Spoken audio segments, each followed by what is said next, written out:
At the tender age of 6, the blind beggar Guanqi, carrying the ashes of his deceased sister, traversed 1,000 miles through the snow to knock on the gates of the Great Xia Sword Sect. The world mocked his blindness, questioning how he could wield a sword. Yet they were oblivious to the fact that he possessed an imperial-grade chaotic spiritual root and harbored the sword intent of ages. Though his eyes were blind, his spiritual awareness shone brightly. Devoid of the mundane, he glimpsed the true form of the Dao. In the ruthless realm of immortals, he stood alone, devoid of allies and resources, armed only with a battered iron sword and an unyielding heart. While others relied on the light of others to comprehend the Dao, he ignited his own sword fire in the darkness. While others followed the beaten path, he shattered all laws with chaos, cleaving the shackles of heavenly principles with a single stroke. You see the world with your eyes. I see it with my heart, penetrating the veil of life and death. From a mere outer disciple to a force that overshadowed the peaks, from obscurity to commanding the reverence of sword cultivators across the 9 provinces. He sought not hollow fame, but the purity of his own heart. He did not crave immortality, but rather a life without regret. When the Great Xia Sword Sect faced peril, that once disregarded blind youth stood resolute at the mountain's peak, wielding his sword with chaos as his guide and his sister's ashes as his oath, casting a chilling light across the 19 states. In this life, he aimed to illuminate the entire path of immortality with his blind eyes. Chapter 1. Blind Chess At the age of 7, Guanqi understood that this world was devoid of color. It was neither black nor white, but a chaotic void.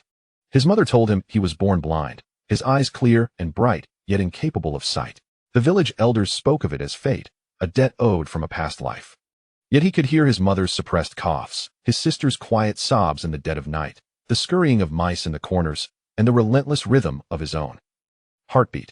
Guanqi, come, feel what this is, his mother said, her rough hand guiding his small one to a cold object. With care, he explored the intersecting lines and smooth pebbles. This is a chessboard, and these are chess pieces, she explained, her voice gentle yet weary. Your father loved to play chess.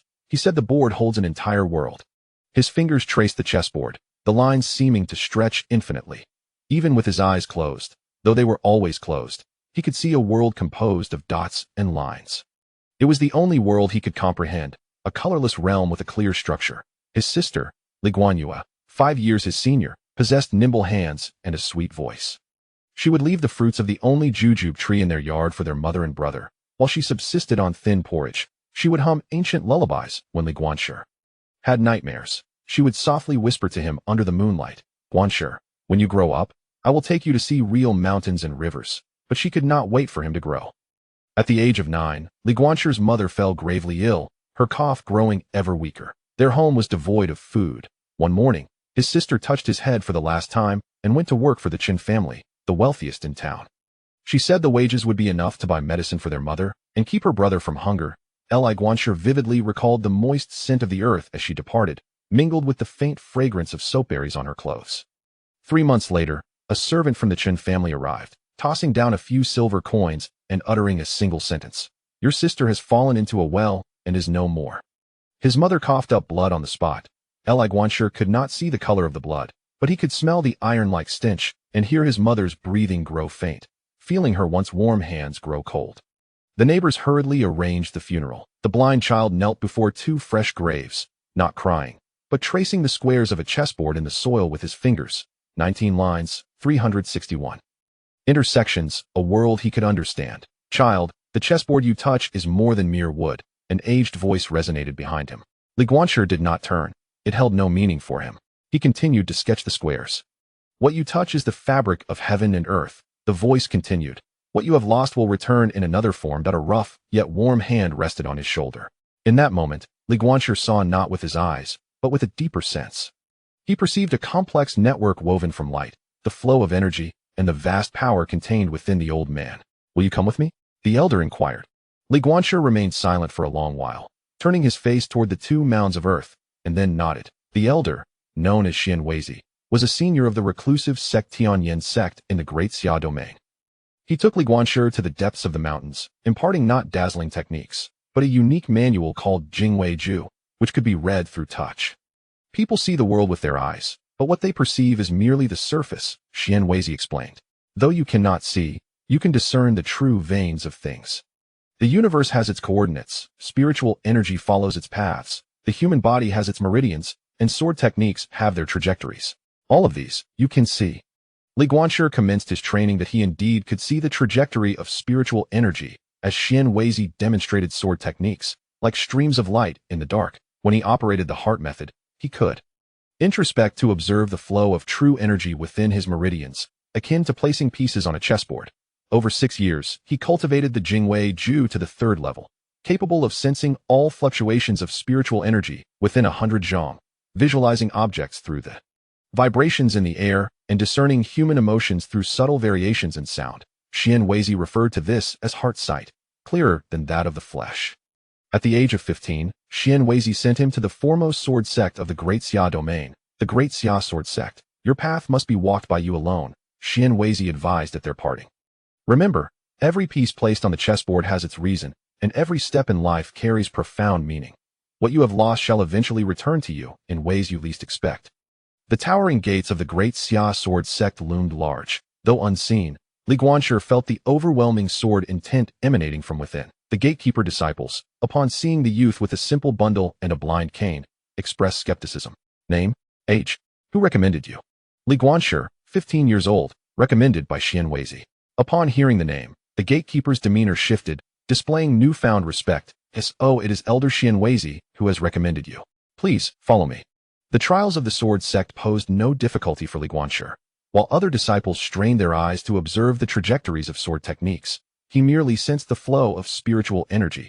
While they struggled to decipher intricate runes, he simply traced the depths and directions of the engravings with his fingers. In the trial of sword intent perception, he even saw the ancient sword intent buried deep within the stone wall, a brilliance as fierce as a starry river.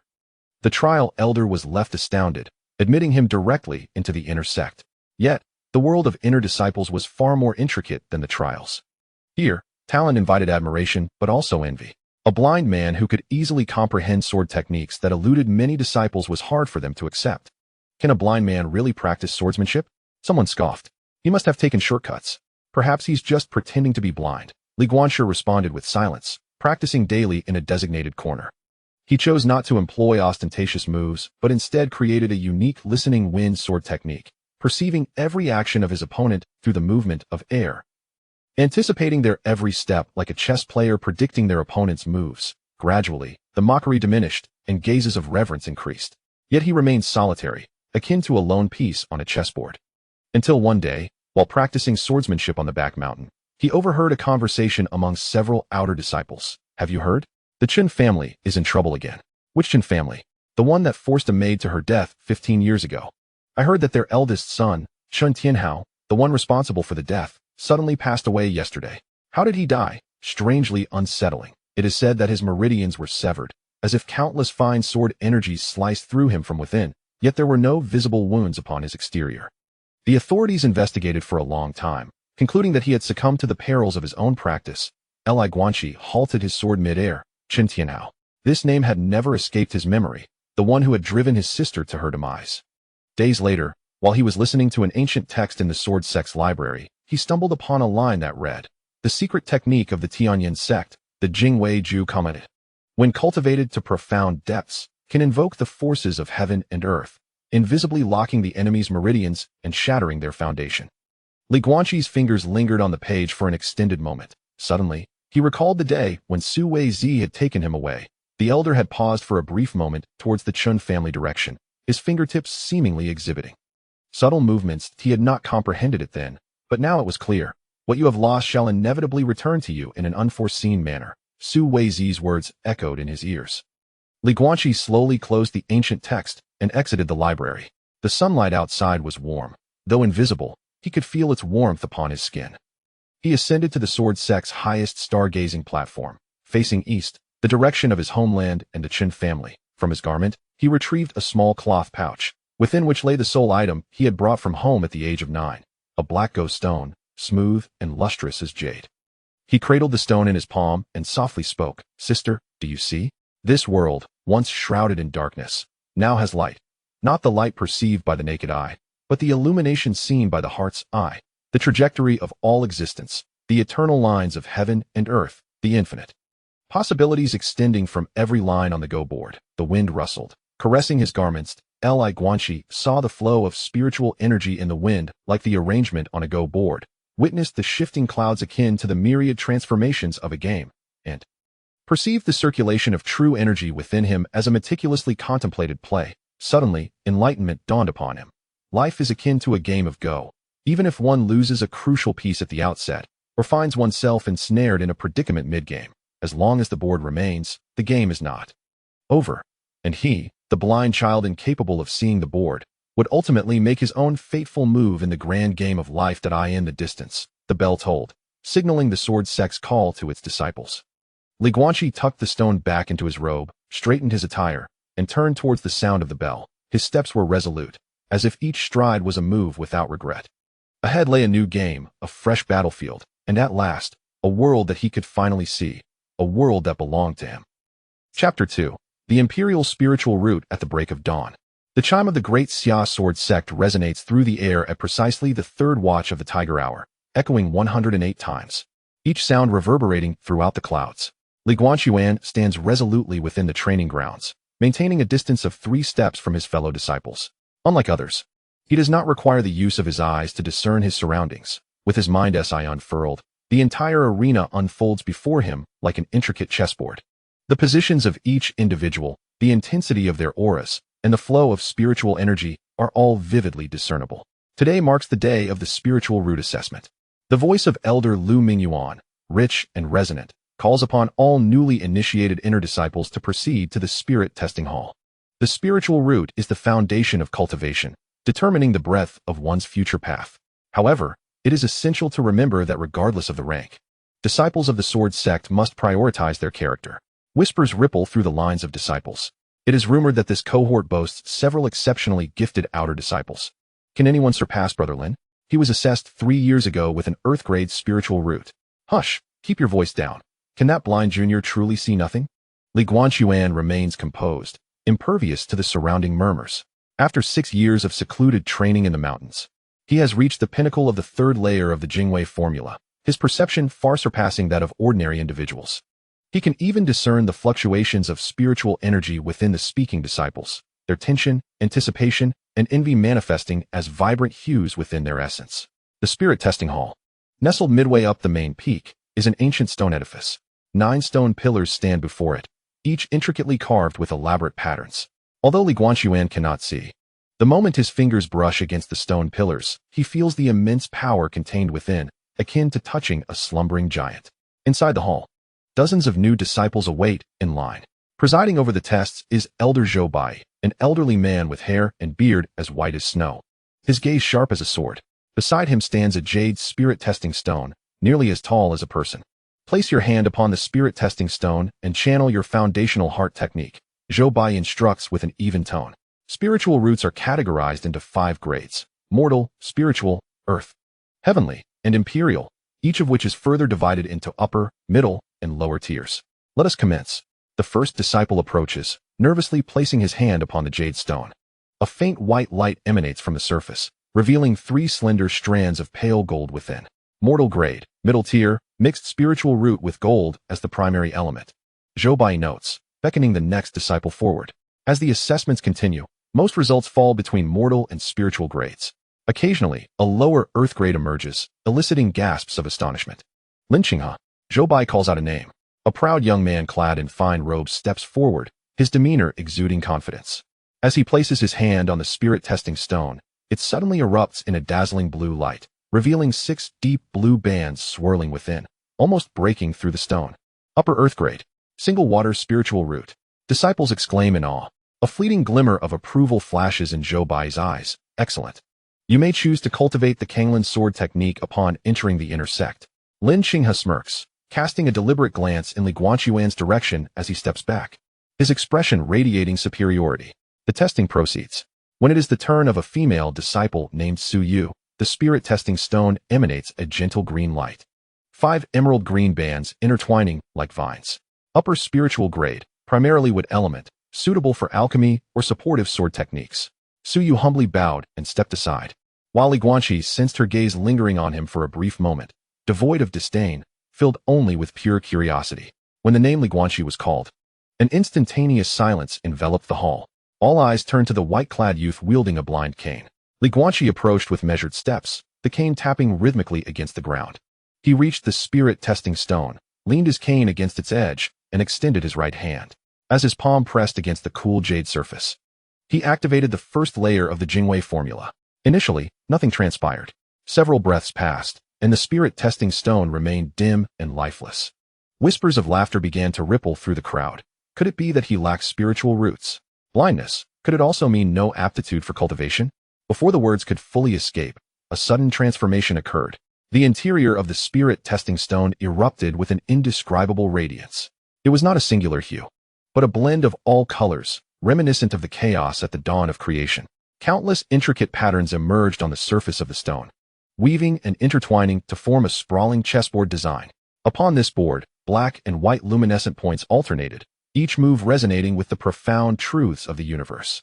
The points multiplied, the brilliance intensified, and the entire spirit-testing stone began to tremble violently, emitting a resonating hum akin to a sword song. What is this? Zhou Wui sprang to his feet, his white hair billowing as if caught in an unseen wind. The 9 stone pillars at the front of the hall illuminated simultaneously, each pillar's patterns projecting beams of light that converged above the spirit-testing stone, forming a colossal three-dimensional shadow of a chessboard. On this chessboard, 361 luminous points flickered in unison, akin to the stars in the celestial sphere. Outside the hall, the sky churned with clouds, and distant thunder rumbled ominously. The voice of the esteemed Zhou Wui trembled, proclaiming, the supreme imperial grade spiritual root, an innate Dao body, of the same essence as the celestial framework. The entire spirit-testing hall fell into a deathly silence, all present struck speechless by this extraordinary phenomenon. Lin Qinghe's face turned ashen, his prior arrogance completely evaporated. Li Guanqi himself was taken aback. He could perceive the vast power awakened within the spirit-testing stone, a force that resonated with the Jingwei formula, the very power of the celestial framework. His spiritual roots had indeed elicited a resonance from the entire spirit-testing array. The brilliance persisted for a full quarter of an hour before gradually subsiding. As Li Guanqi withdrew his hand, a permanent chessboard pattern had etched itself onto the surface of the spirit-testing stone, appearing as if naturally formed. Zhou Wui took a deep breath. Suppressing his excitement, Li Guanqi, you possess a supreme imperial-grade spiritual root, an innate Dao body. He surveyed the hall, his voice suddenly stern. This matter must not be disclosed outside. Any violators shall be regarded as traitors to our sect. The disciples responded with solemnity. Their gazes toward Li Guanqi transformed entirely. Shock, reverence, envy, curiosity, a tumult of emotions mingling. After the test, Zhou Wui retained Li Guanqi for a private conversation. Guanqi, do you understand what it means to possess an imperial-grade spiritual root? Li Guanqi shook his head slightly. Disciple does not know. In a millennium, only 3 individuals with imperial-grade spiritual roots have emerged in the Great Xia domain. Zhou Wui intoned gravely. The first established the Great Xia dynasty. The second founded our Great Xia Sword Sect, and the third departed 300 years ago, having shattered the void. He fixed his penetrating gaze on Li Guanqi's empty eyes. Those with imperial-grade spiritual roots are born in harmony with the Dao, cultivating at a pace far surpassing that of ordinary beings, yet they similarly face unimaginable tribulations and covetousness. Should the news emerge, one need not mention the malevolent beings of the demonic path. Even among the righteous sects, it would be difficult to ensure that no ill intentions arise. Therefore, from this day forth, your spiritual root grade shall be publicly declared as upper-tier earth grade. Zhou Wui articulated each word with precision, stating that this was a direct transmission from the sect master. The sword sect would endeavor to cultivate you, yet it is imperative that you guard this secret diligently. Li Guanqi remained silent for a moment before inquiring. Elder, I have a question. Speak, came the reply. Does the grade of one's spiritual root truly determine everything? Zhou Wui paused, then erupted into hearty laughter. What a splendid question. In other sects, perhaps the answer would be affirmative. Yet, within the Great Xia Sword Sect, he continued, his demeanor shifting to solemnity. The foundation of our sect lies in the belief that character outweighs innate talent. Righteousness triumphs over cunning. Over the millennia, our sect has produced sword saints who, despite possessing mediocre spiritual roots, attained enlightenment through their hearts, as well as disgraceful individuals expelled for their unscrupulous intentions. Even with superior spiritual roots, he placed a reassuring hand on Li Guanqi's shoulder. Your spiritual root is a gift from the heavens. Yet the path you tread must be forged by your own efforts. Remember, as a disciple of the sword sect, while your sword may not always be sharp, your heart must remain just. Li Guanxi bowed deeply. I shall remember this. As he departed from the spirit testing hall, the sun dipped below the horizon, casting its warm rays through the clouds. Although Li Guanxi could not perceive that golden light, he felt the warmth of spiritual energy within the sunlight, reminiscent of his mother's hand holding his years ago. Upon returning to his assigned quarters, he found a modest single room. Sitting cross-legged on the mat, Li Guanxi commenced his daily practice of the Jingwei Ju. As his mind's eye opened, his consciousness descended into his body.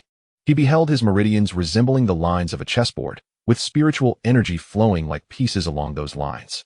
Within his dantian, a miniature three-dimensional chessboard rotated slowly, with black and white spiritual energies intertwining. This was the essence of his spiritual root, an innate Dao body, resonating in harmony with the celestial and earthly coordinates. Time slipped away unnoticed during his cultivation. When he concluded his practice, the night had fallen. Outside the window, the faintest sound of footsteps could be heard. Were it not for the heightened perception granted by the Jingwei Ju, he would have remained oblivious. Li Guanxi remained still, observing the concealed fluctuations of spiritual energy lingering outside his door for approximately 10 breaths before vanishing silently. Was this a protective presence, or mere surveillance? He recalled Zhou Wui's words, the gaze of Zuan Weizi upon parting, the graves of his sister and mother, and the enigmatic demise of Qin Tianhao.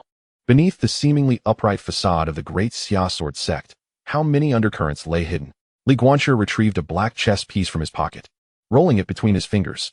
The board had been set, the pieces had been placed. This game, he would navigate on his own. Outside, the moonlight bathed the serene face of the youth.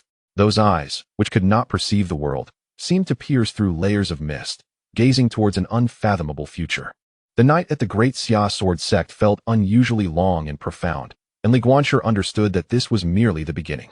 With a gentle gesture, his finger tapped the void, akin to placing the first piece upon an invisible chessboard. Silent, yet breathtaking. Chapter 3. Dear senior brothers and sisters, you are truly wonderful. 3 days after the spiritual root assessment, Li Guanxi relocated to the inner disciple-s area. His new abode was a quaint, independent courtyard nestled on the mountainside of Listening Bamboo Peak. Within the yard stood an ancient locust tree, a time-worn well, and 3 humble dwellings. The guiding disciple remarked that such accommodations were reserved for disciples with upper-tier earth-grade spiritual roots. Li Shidi, here is your identity jade token. Each month, you may use this to receive 10 low-grade spirit stones and 3 bottles of qi-gathering pills. The steward disciple placed a smooth jade token into Li Guanxi's hand. Furthermore, according to the sect's regulations, newly admitted inner disciples are required to select a primary sword technique within 3 months. Here is the catalog of available sword techniques. A hefty tome was handed over, its cover embossed with intricate patterns. Li Guanxi's fingers glided over the textured sword-shaped designs and ancient characters, allowing him to discern the title, Complete Compendium of Intersect Sword Techniques of the Great Xia Sword Sect. Thank you, senior brother. Li Guanxi nodded slightly. The steward disciple hesitated for a moment, lowering his voice. Shidi, we all understand what transpired at the spirit testing hall that day. Externally, you are classified as a high-grade earth root, but several elders and true disciples within the sect are already aware of the truth. The sect master has decreed that your safety is of utmost importance. Li Guanxi fell silent for a moment. How should I address you, senior brother? Oh, my name is Zhao Ming. I have been in the sect for 12 years, still lingering in the inner sect. Zhao Ming's tone carried a hint of self-deprecation. His limited talent likely meant he would never attain true discipleship in this lifetime. I will always remember the guidance and assistance provided by senior brother Zhao. Li Guanxi spoke earnestly. Zhao Ming was taken aback, seemingly flustered by the sincerity of this blind junior. Ahem, it is my duty. You should familiarize yourself with the environment first. Feel free to come to the steward hall if you need anything. After bidding farewell to Zhao Ming, Li Guanxi strolled leisurely around the small courtyard. As he opened his spiritual eyes, everything within a 30-zhang radius became vividly apparent. The intricate patterns of the locust tree's rings, the gentle ripples in the well's water, the structural details of the house's beams and columns, even the trails of insects burrowing in the soil. This was a world he could perceive, more genuine and fundamental than what the naked eye could see. In the days that followed, Li Guanxi methodically adapted to life in the sword sect. He rose at the hour of the tiger to practice the chronicle of threads and weaves. Before the hour of the dragon, he attended lectures in the transmission hall where elders explained the fundamentals of swordsmanship. In the afternoons, he visited the library pavilion to read, where the majority of texts bore unique engravings that allowed him to read through touch. and in the evenings, he practiced swordplay alone. However, his tranquility was soon shattered. After a lecture in the transmission hall one day, as Li Guanqi was about to leave, he was blocked by several figures. Li Shidi, please wait.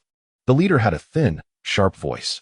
Li Guanqi observed the chaotic spiritual energy within him, his aura feeble, indicating a cultivation level around the 4th layer of qi refining.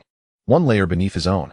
Yet, the 3 individuals behind him were formidable practitioners at the 5th and 6th layers of qi refining. Do you have something to discuss? Senior brothers? Li Guanqi halted, his blind cane tapping lightly on the ground. I heard that you have manifested a high-grade earth root, truly a cause for celebration. The sharp voice remarked with a smile. We, the Qingyun Society, specifically provide resources and mutual assistance for elite inner disciples. I wonder if you would be interested in joining? Qingyun Society? Indeed. Within the society, the brothers share insights on cultivation, lend spirit stones and pills to one another, and can even assist in obtaining resources from sect missions that are otherwise difficult to acquire. The tone was suggestive. However, joining requires a fee of 20 low-grade spirit stones, with a monthly contribution of 10 thereafter. Li Guanqi understood the underlying motive. This was a small group masquerading under the guise of mutual assistance to extort.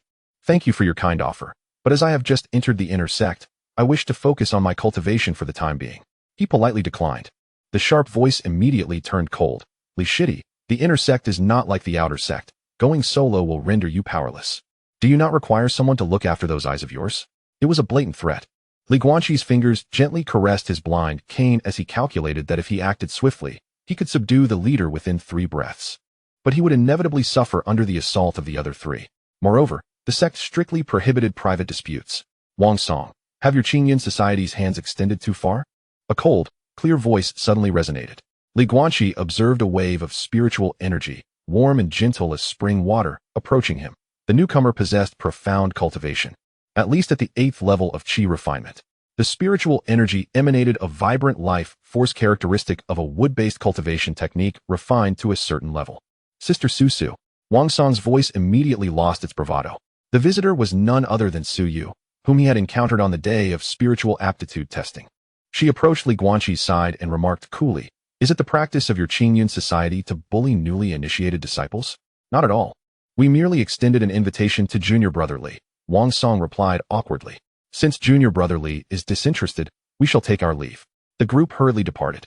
Su Yu turned to Li Guanqi, her tone softening. "Junior Brother Li, are you all right?" "Thank you, Sister Su, for coming to my aid," Li Guanqi expressed sincerely, bowing deeply. "It was but a small effort," Su Yu replied, pausing momentarily. Wang Song and his associates specifically target new disciples and solitary members. Should you encounter further harassment, feel free to report it directly to Senior Brother Zhou at the Law Enforcement Hall. He detests such behavior. Senior Brother Zhou? Yes. He is the grandnephew of Elder Zhou, possessing the 9th level of qi refinement, and is known for his integrity, Su Yu clarified. By the way, I reside in Qingzhou Courtyard, not far from your Tingzhou Courtyard. Should you have any questions regarding your cultivation, you are welcome to come and discuss them with me. Her words flowed naturally, as if merely expressing the ordinary concern between fellow disciples. Yet, Li Guanqi could sense the sincerity in her spiritual energy, devoid of pity or ulterior motives. Purely a senior's care for a junior. "Thank you once more, sister," Li Guanqi said, his tone imbued with a touch more warmth. After Su Yu departed, Li Guanqi continued towards the library pavilion. Along the way, he encountered another senior, a straightforward man named Chun Yuan, who greeted him enthusiastically. Chun Yuan, at the 5th level of qi refinement, warmly introduced the characteristics of the various intersect peaks and handed him a pouch containing tea leaves he had cultivated himself. "Junior brother, do not underestimate my tea growing. This Yunwu spiritual tea is beneficial for nourishing the meridians. You have just joined the inner sect, and it is crucial to establish a solid foundation." Li Guanqi, unable to decline, accepted the gift. He noted that Chun Yuan's spiritual energy was calm and balanced, and his words and actions stemmed from genuine goodwill. Upon reaching the library pavilion, he was greeted by a one-armed elder named Feng, known as Elder Feng among the disciples. Upon hearing that Li Guanqi sought sword techniques, Elder Feng scrutinized him for a moment with his murky eyes and suddenly declared, "Youngster, your cultivation method is quite extraordinary." Li Guanqi felt a slight chill within. Elder Feng waved his hand dismissively. "No need to be tense. I have guarded this pavilion for 60 years, and I have seen every manner of cultivation method. Your spiritual energy aligns with the rhythms of heaven and earth, suggesting a certain ancient legacy. If that is the case, Ordinary sword techniques would hardly suit you. He rummaged beneath the counter and produced a dusty jade slip. This is the sword technique. Created by a predecessor 300 years ago. He was obsessed with the art of chess and integrated its principles into swordsmanship, formulating this technique. However, mastering this technique requires an exceptionally high capacity for deduction. No one has succeeded in practicing it for 300 years, and it has gradually been forgotten. Guanqi accepted the jade slip and probed his consciousness into it. In an instant, a myriad of sword techniques unfolded in his consciousness like a chessboard, each transformation subtly resonating with the principles of strategy. To the ordinary observer, these intricate variations might induce dizziness, yet within his mind's eye, they appeared as lucid as a skilled butcher carving an ox. This sword technique resonated perfectly with Guanqi's approach. Old Feng grinned widely, revealing a toothless grin, and encouraged him, practice diligently. Do not squander the efforts of the predecessors who crafted this technique. Upon selecting the sword technique, Guanqi's training regimen became increasingly enriching. Each day, at the hour of the tiger, he practiced the Jingwei technique. At the hour of the dragon, he delved into sword theory. In the afternoon, he studied the chess sword technique, and in the evening, he engaged in practical exercises in the courtyard. The chess sword technique proved to be quite challenging. It lacked fixed formations and instead transformed swordplay into a chess game, where each move had to be deduced according to the circumstances of both adversary and ally. While most individuals would require extensive combat experience to accumulate knowledge, Guanqi was different. Once his mind's eye was opened, the flow of his opponent's spiritual energy, muscle movements, and breathing rhythms became the basis for his deductions. After 7 days, while practicing in the courtyard, he successfully executed the first form of the chess sword technique, starry array. For the first time, the sword glimmered like pieces falling on a chessboard, seemingly random in its thrusts, yet sealing off all avenues of advance and retreat. As he sheathed his sword, applause erupted from outside the courtyard. What a splendid swordplay. Junior brother, this technique appears clumsy yet is imbued with hidden profundities. A hearty male voice called out. Guanqi perceived a surge of fiery spiritual energy from the newcomer, whose cultivation was profound, reaching the pinnacle of the qi refinement stage. Mere steps away from foundation establishment. Are you? Johan, the visitor replied as he entered the courtyard. Junior sister Suyu has mentioned you, saying that the newly arrived Li junior brother possesses exceptional talent in swordsmanship. Indeed, your reputation precedes you. Johan, tall and robust, carried a broad-bladed heavy sword and spoke with candor. Has Wang Song's group troubled you again? Not at all. That is good to hear. Should they dare to harass you again, simply inform me. Johan patted his chest. By the way, at the beginning of next month, our sect will hold a competition for newly inducted disciples. All those who have been within the inner sect for less than a year must participate. The top 3 will receive extra spiritual stones as rewards and will have the opportunity to select a sword from the periphery of the sword tomb. He glanced at the ordinary iron sword in Guanqi's hand. This sword is far too inferior. It does not do justice to your swordplay. Perform well in the competition. And the swords within the sword tomb are truly remarkable treasures. Thank you for your guidance, senior brother Zhou. Do not mention it. As fellow disciples, it is our duty to look out for one another. Johan laughed heartily. I reside in the Liang courtyard. Feel free to visit any time. Farewell. After seeing Johan off, Guanqi stood beneath the locust tree in the courtyard, lost in thought. Memories of childhood bullying by village children. The cold indifference of relatives during his mother's illness, and the harshness of the Chen family after his sister's death flooded his mind. He had witnessed the darker facets of human nature too often. Yet, in the half-month since entering the sword sect, he had encountered an entirely different scene. Zhao Ming's kind reminders, Su Yu's righteous words, Qin Yuan's warm offerings of tea, Old Feng's discerning recommendations, and Johan's straightforward concern. These senior brothers and sisters, though initially strangers, treated him with genuine sincerity simply due to the bond of being fellow disciples. Is this the ethos of the Great Xia Sword Sect? Guanqi's fingers brushed against the black chess piece in his pocket. Its smooth texture evoked memories of his mother's hand. As disciples of the sword sect, our swords may not be sharp, but our hearts must remain just. Elder Zhou Bai's words echoed in his ears. Perhaps, this world is not solely shrouded in darkness. Perhaps, after losing everything, fate truly bestowed upon him a new home. As the moonlight ascended, Guanqi continued his sword practice. This time, his swordplay bore less of an air of desolation and more of a serene composure. The leaves of the locust trees rustled softly, as if providing an accompaniment for him. Outside the courtyard walls, 2 figures quietly departed. How? Inquired Zhou Bai's voice. Pure-hearted, grateful, and loyal, answered a more aged voice. With an imperial-grade spiritual root, yet devoid of arrogance. burdened with great enmity, yet free from radical thoughts. This child is worthy of significant responsibility. The plan progressed methodically. He required time to mature, and the sword sect needed time to prepare. The conversation gradually faded, merging into the night.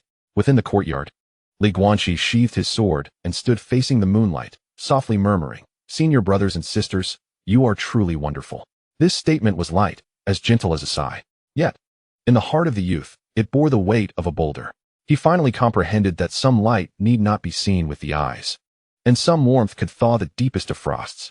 The night at the Great Xia Sword Sect remained profound, yet this time, Guanqi no longer felt solitude. He tightened his grip on the sword in his hand, as well as the precious warmth that had come his way. On the chessboard, the solitary piece was no longer. This game had merely begun. Chapter 4. Under currents and thunder. As the day of the junior disciple competition drew nearer, Guanqi's cultivation faced a bottleneck. The second form of the swordplay technique, the continuous siege, required the simultaneous projection of 64 variations, demanding immense mental energy. For 3 consecutive days, he attempted to break through, yet always fell short at the critical moment. One evening, after failing to practice his swordsmanship in the courtyard, he whimsically made his way to the Qingzhou courtyard. Suyu had previously mentioned that if he had any doubts regarding cultivation, he could seek her for discussion. The Qingzhou courtyard was much more exquisite than his Tingzhou courtyard, filled with spiritual bamboo, the leaves rustling in the evening breeze. As Guanqi approached the courtyard entrance, he overheard voices within. "This matter can no longer be delayed." A strange male voice spoke urgently. "The Wang family has already pressed 3 times. I have said before, I will not refine this type of elixir." Suyu's voice was cold. "Do you not understand what the heart-eating pill is? It is a forbidden drug." But senior brother Wang Song said, "If you provide just 3 vials, he will help you secure a spot in the spiritual herb garden. Get lost." The bamboo door was suddenly thrust open, and a disciple clad in gray stumbled out, nearly colliding with Guanqi. "Who?" The gray-clad disciple turned warily, and upon recognizing Guanqi, his expression shifted. "It's you." Guanqi discerned that this individual was one of the 3 who had followed Wang Song that day. Possessing a cultivation level of the 5th stage of qi refinement, with a wood-based technique, yet his spiritual energy was tainted with a frigid aura, evidently having practiced some unorthodox methods. "Junior brotherly, what brings you here?" Suyu emerged from the courtyard, casting a disapproving glare at the gray-clad disciple. "Aren't you leaving yet?" The gray-clad disciple departed begrudgingly. When Suyu turned to Guanqi, her tone softened. "I apologize for the disturbance." That was Zhang Quan, a lackey of Wang Song. "The heart-eating pill?" Guanqi inquired. Suyu paused for a moment, then sighed. "Come inside and let us speak." The interior of the Qingzhou courtyard was simply adorned, filled with the fragrance of herbs. After brewing 2 cups of spiritual tea, Suyu slowly explained. "Wang Song and his group appear to be part of the Qingyun Association, yet secretly, they are engaged in the trade of forbidden drugs. The heart erosion pill is a concoction capable of briefly awakening potential, yet it inflicts damage upon the heart's meridians, making it strictly prohibited by the sect. They seek the senior sister for alchemy? I hail from the Apothecary Valley, a lineage renowned for its potion crafting." Suyu offered a wry smile. "Recognizing that Wang Song intended to exploit my skills to produce the elixir and subsequently sell it through the Qingyun Society. Despite my repeated refusals, they persistently harassed me." Guanqi lifted his teacup, inquiring, "Why do you not report them to the disciplinary hall?" "There is no evidence," Suyu replied, shaking her head. "Wang Song is cunning. He never personally engages in any dealings. Furthermore, he possesses certain connections within the inner sect, making it unwise for ordinary disciplinary disciples to provoke him." She regarded Guanqi with concern. "You must also exercise caution. On that day I intervened on your behalf. Wang Song may harbor resentment. Thank you for your warning." "Senior sister," Guanqi responded, pausing momentarily. In truth, he had come today to seek her guidance on the sword technique. As the conversation shifted to cultivation, the atmosphere lightened considerably. Although Suyu primarily focused on alchemy, her understanding of the sword path was formidable. Her mastery at the 8th level of qi refinement granted her unique insights into spiritual energy manipulation. The 2 engaged in discussion for over an hour, significantly deepening Guanqi's comprehension of the intricacies of the chain robbery. By the time they departed from the bamboo house, the moon hung high in the sky. As Guanqi made his way back, his senses remained alert. He could discern that more than one pair of eyes was covertly observing him. It was undoubtedly members of the Qingyun Society.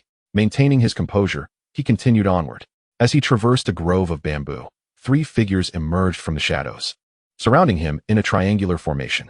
"Li Shidi, roaming outside at such a late hour, do you not fear danger?" Wang Song's voice echoed from within the depths of the bamboo grove. He stepped forward leisurely, toying with a jade talisman, a faint smile adorning his face. Is there something you need, Wang Shixiao? Li Guanshi halted, his blind cane tapping the ground. It is nothing of great consequence, Wang Song replied, approaching to within 10 paces. I merely wish to request a small favor from you. I have heard that junior sister Suyu holds you in high regard. Perhaps you could persuade her to concoct that batch of pills? Should you succeed, the Qingyun Society will duly reward you. What if I refuse? Li Guanshi countered. Wang Song's smile vanished. Shitty, the inner sect operates under different rules. Some protocols must be understood. Zhang Quan, standing behind him, ominously remarked, Indeed, Li Shitty. Navigating the darkness with such eyes can be perilous. Should you happen to tumble down a cliff, it would be a regrettable loss. A blatant threat. Li Guanshi's fingers lightly tapped on his cane, calculating the distance and timing. Wang Song was at the 4th level of Qi refinement, Zhang Quan at the 5th. While the other two were also at the 5th level. 4 against 1, a direct confrontation would surely end in defeat. However, the essence of the sword strategy was never rooted in brute force. Suddenly smiling, he declared, Wang Shixiao, you are correct, the inner sect indeed has its own rules. Wang Song, believing he had subdued Li Guanshi, allowed a smile to return, I am pleased you understand. But before he could finish, Li Guanshi made his move. Not charging forward, but shifting sideways. With a tap of his cane, his form pivoted like a chess piece, swiftly evading the core of their encirclement. Simultaneously, his left hand flicked upward, propelling 3 pebbles that struck various locations within the bamboo grove, not to harm, but to create a diversion. Crack, crack, crack. The sound of pebbles hitting bamboo resonated sharply in the night air. What are you doing? Wang Song barked. Li Guanshi had retreated to the edge of the grove, calmly stating, Wang Shixiao. If a brother from the disciplinary hall were to pass by at this moment and witness 4 elder disciples ambushing a newly initiated disciple in the dead of night, what might his thoughts be? Wang Song's expression shifted. Are you daring to toy with me? Just as he prepared to act, a sudden sound of rushing air echoed from a distance. 3 beams of sword lights swiftly descended, landing just outside the bamboo grove. At the forefront was Zhou Han, followed closely by 2 disciples of law enforcement. What is happening? Zhou Han's piercing gaze swept across the scene. Wang Song, why are you surrounding junior brother Li? Wang Song reacted with remarkable speed, immediately donning a smile. Senior brother Zhou, you misunderstand. We merely chanced upon junior brother Li, and were sharing insights on our cultivation. Oh. Zhou Han turned to Li Guanshi. Junior brother Li, is this true? Li Guanshi paused for a moment before responding. Senior brother Wang wished for my assistance in persuading senior sister Suyu to concoct the heart-corroding pill, which I declined, leading them to obstruct my path. You speak nonsense. Zhang Quan exclaimed anxiously. The heart-corroding pill? Zhou Han's expression turned icy.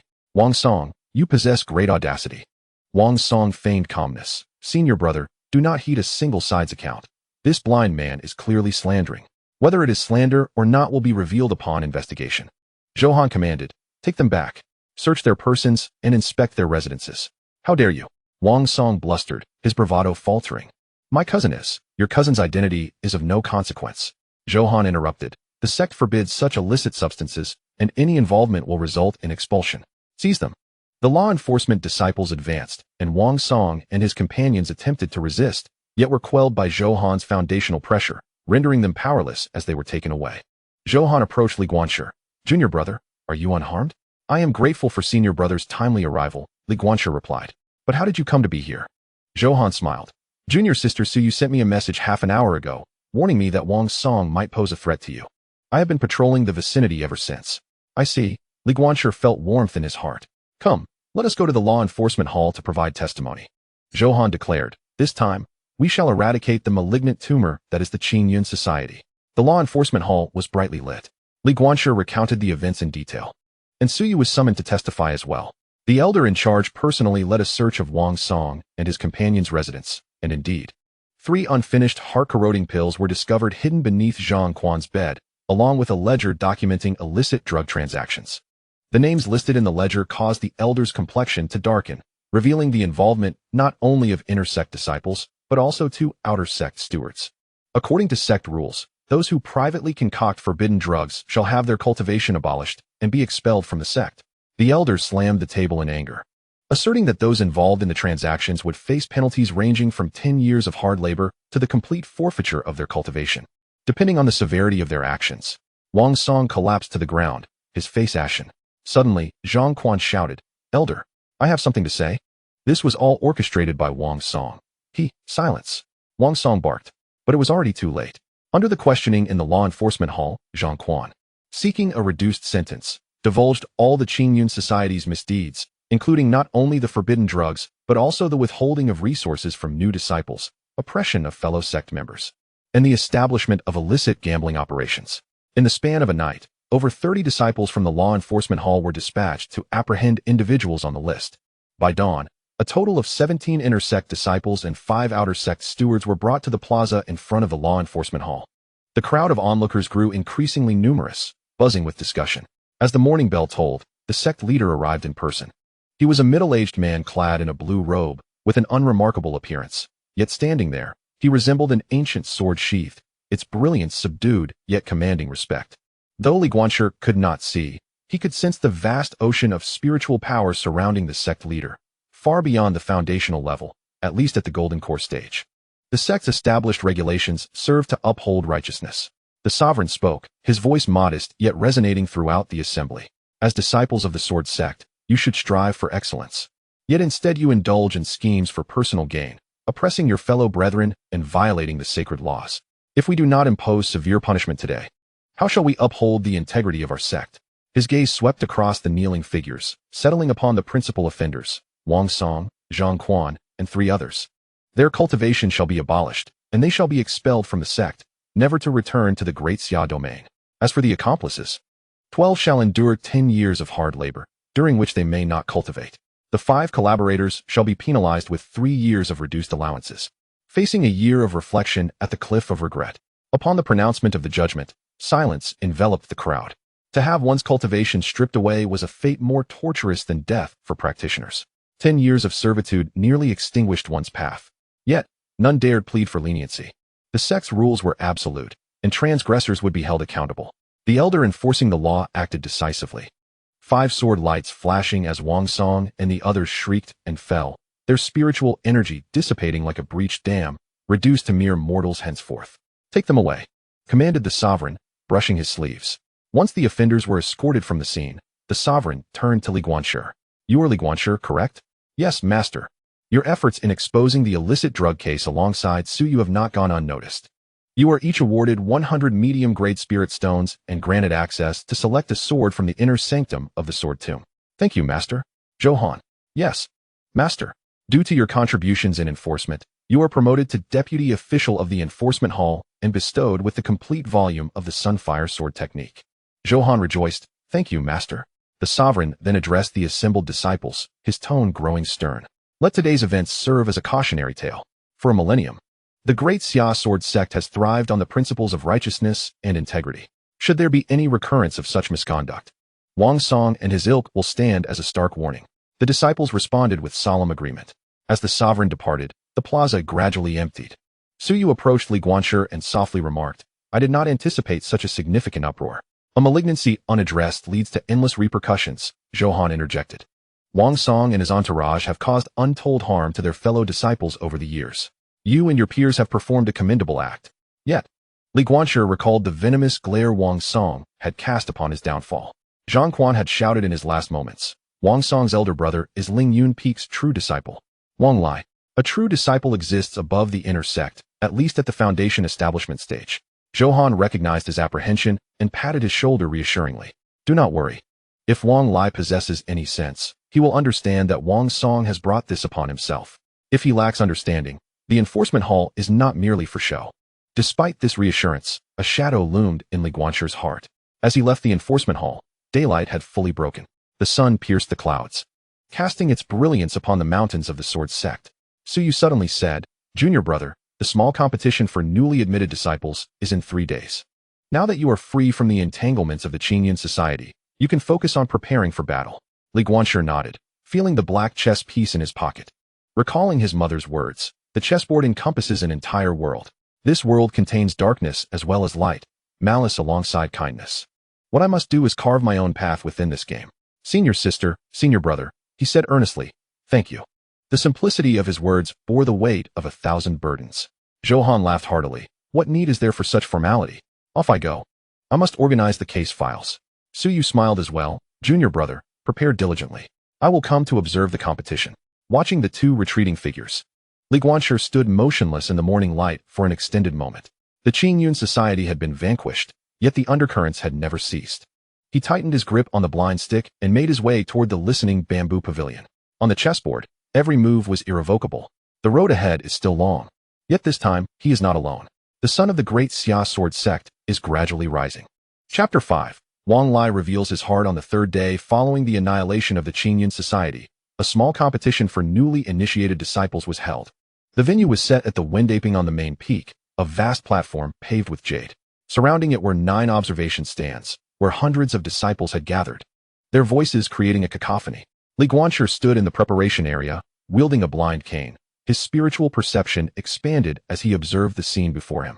He could see Suyu conversing with several female disciples at the northeast observation stand, while Zhouhan stood in the law enforcement hall area, arms crossed and wearing a serious expression. Zhao Ming waved to him from within the crowd. Higher up, at the observation stands occupied by the true disciples, the fluctuations of spiritual energy were intense, each akin to a blazing torch, indicating at least a foundation-building level of cultivation. Among them, one particularly striking aura stood out.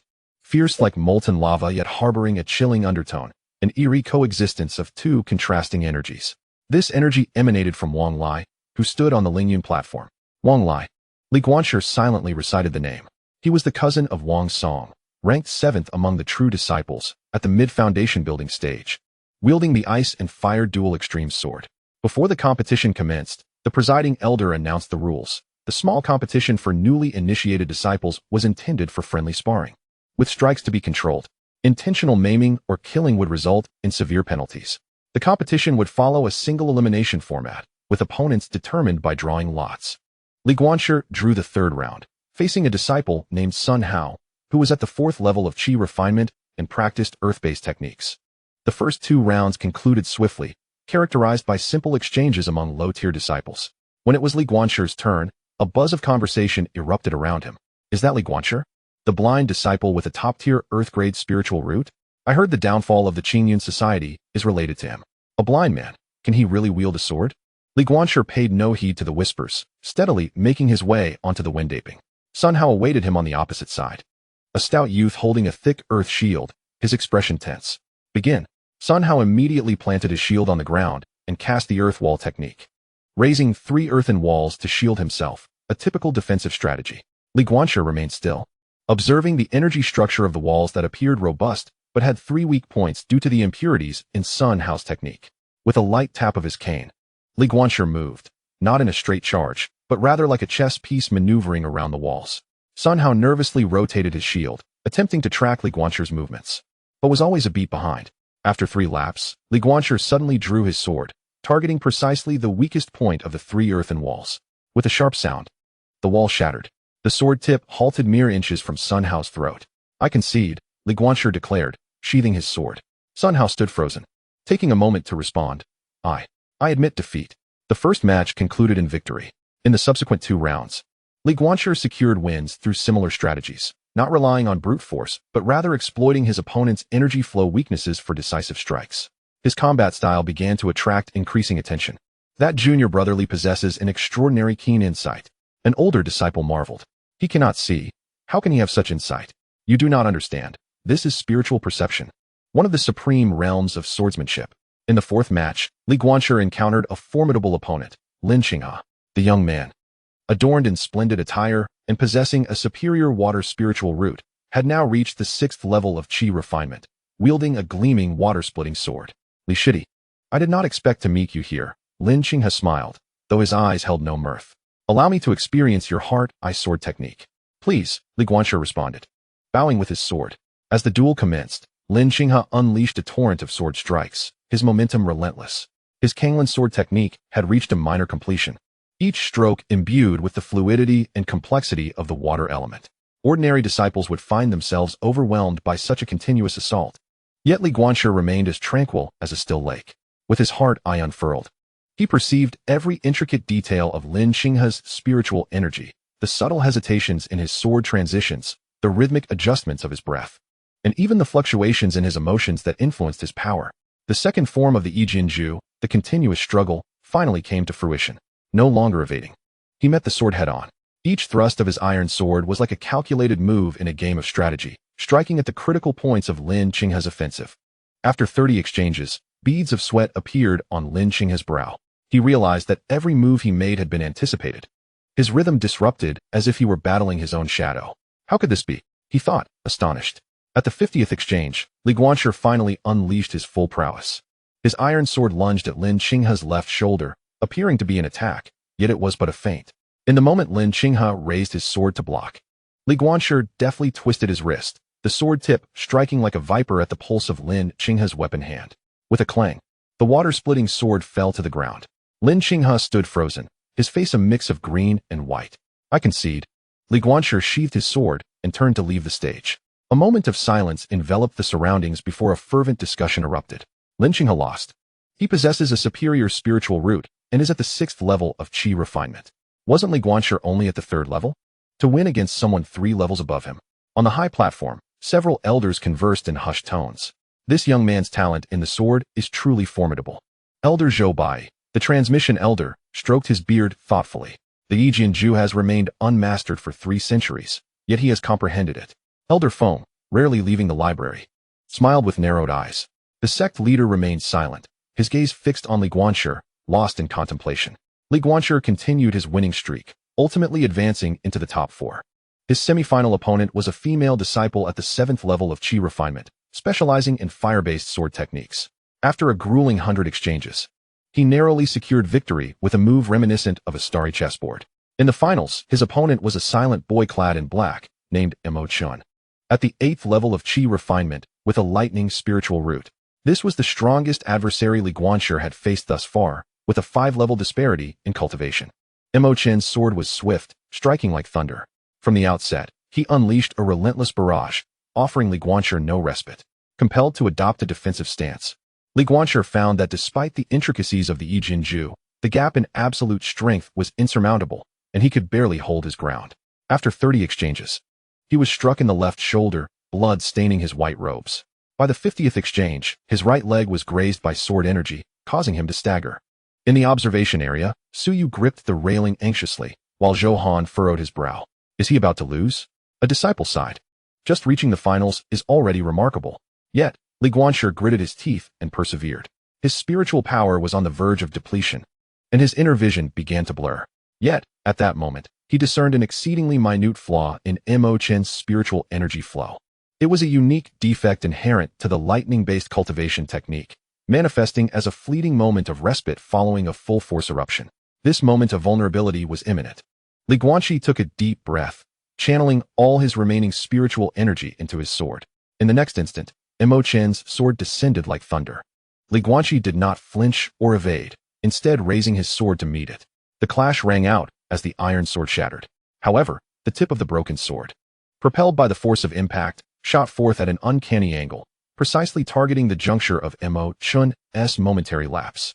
Mo Chen's expression changed as he hastily retracted his sword for defense, but he was already a beat too late. The tip of the broken sword halted mere half an inch from his chest. A profound silence enveloped the arena. Leaning on the half-broken sword, Li Guanxi panted heavily, his body drenched in blood. Mo Chun gazed at the sword tip before him, remaining silent for 3 breaths before sheathing his sword. I am defeated. I concede.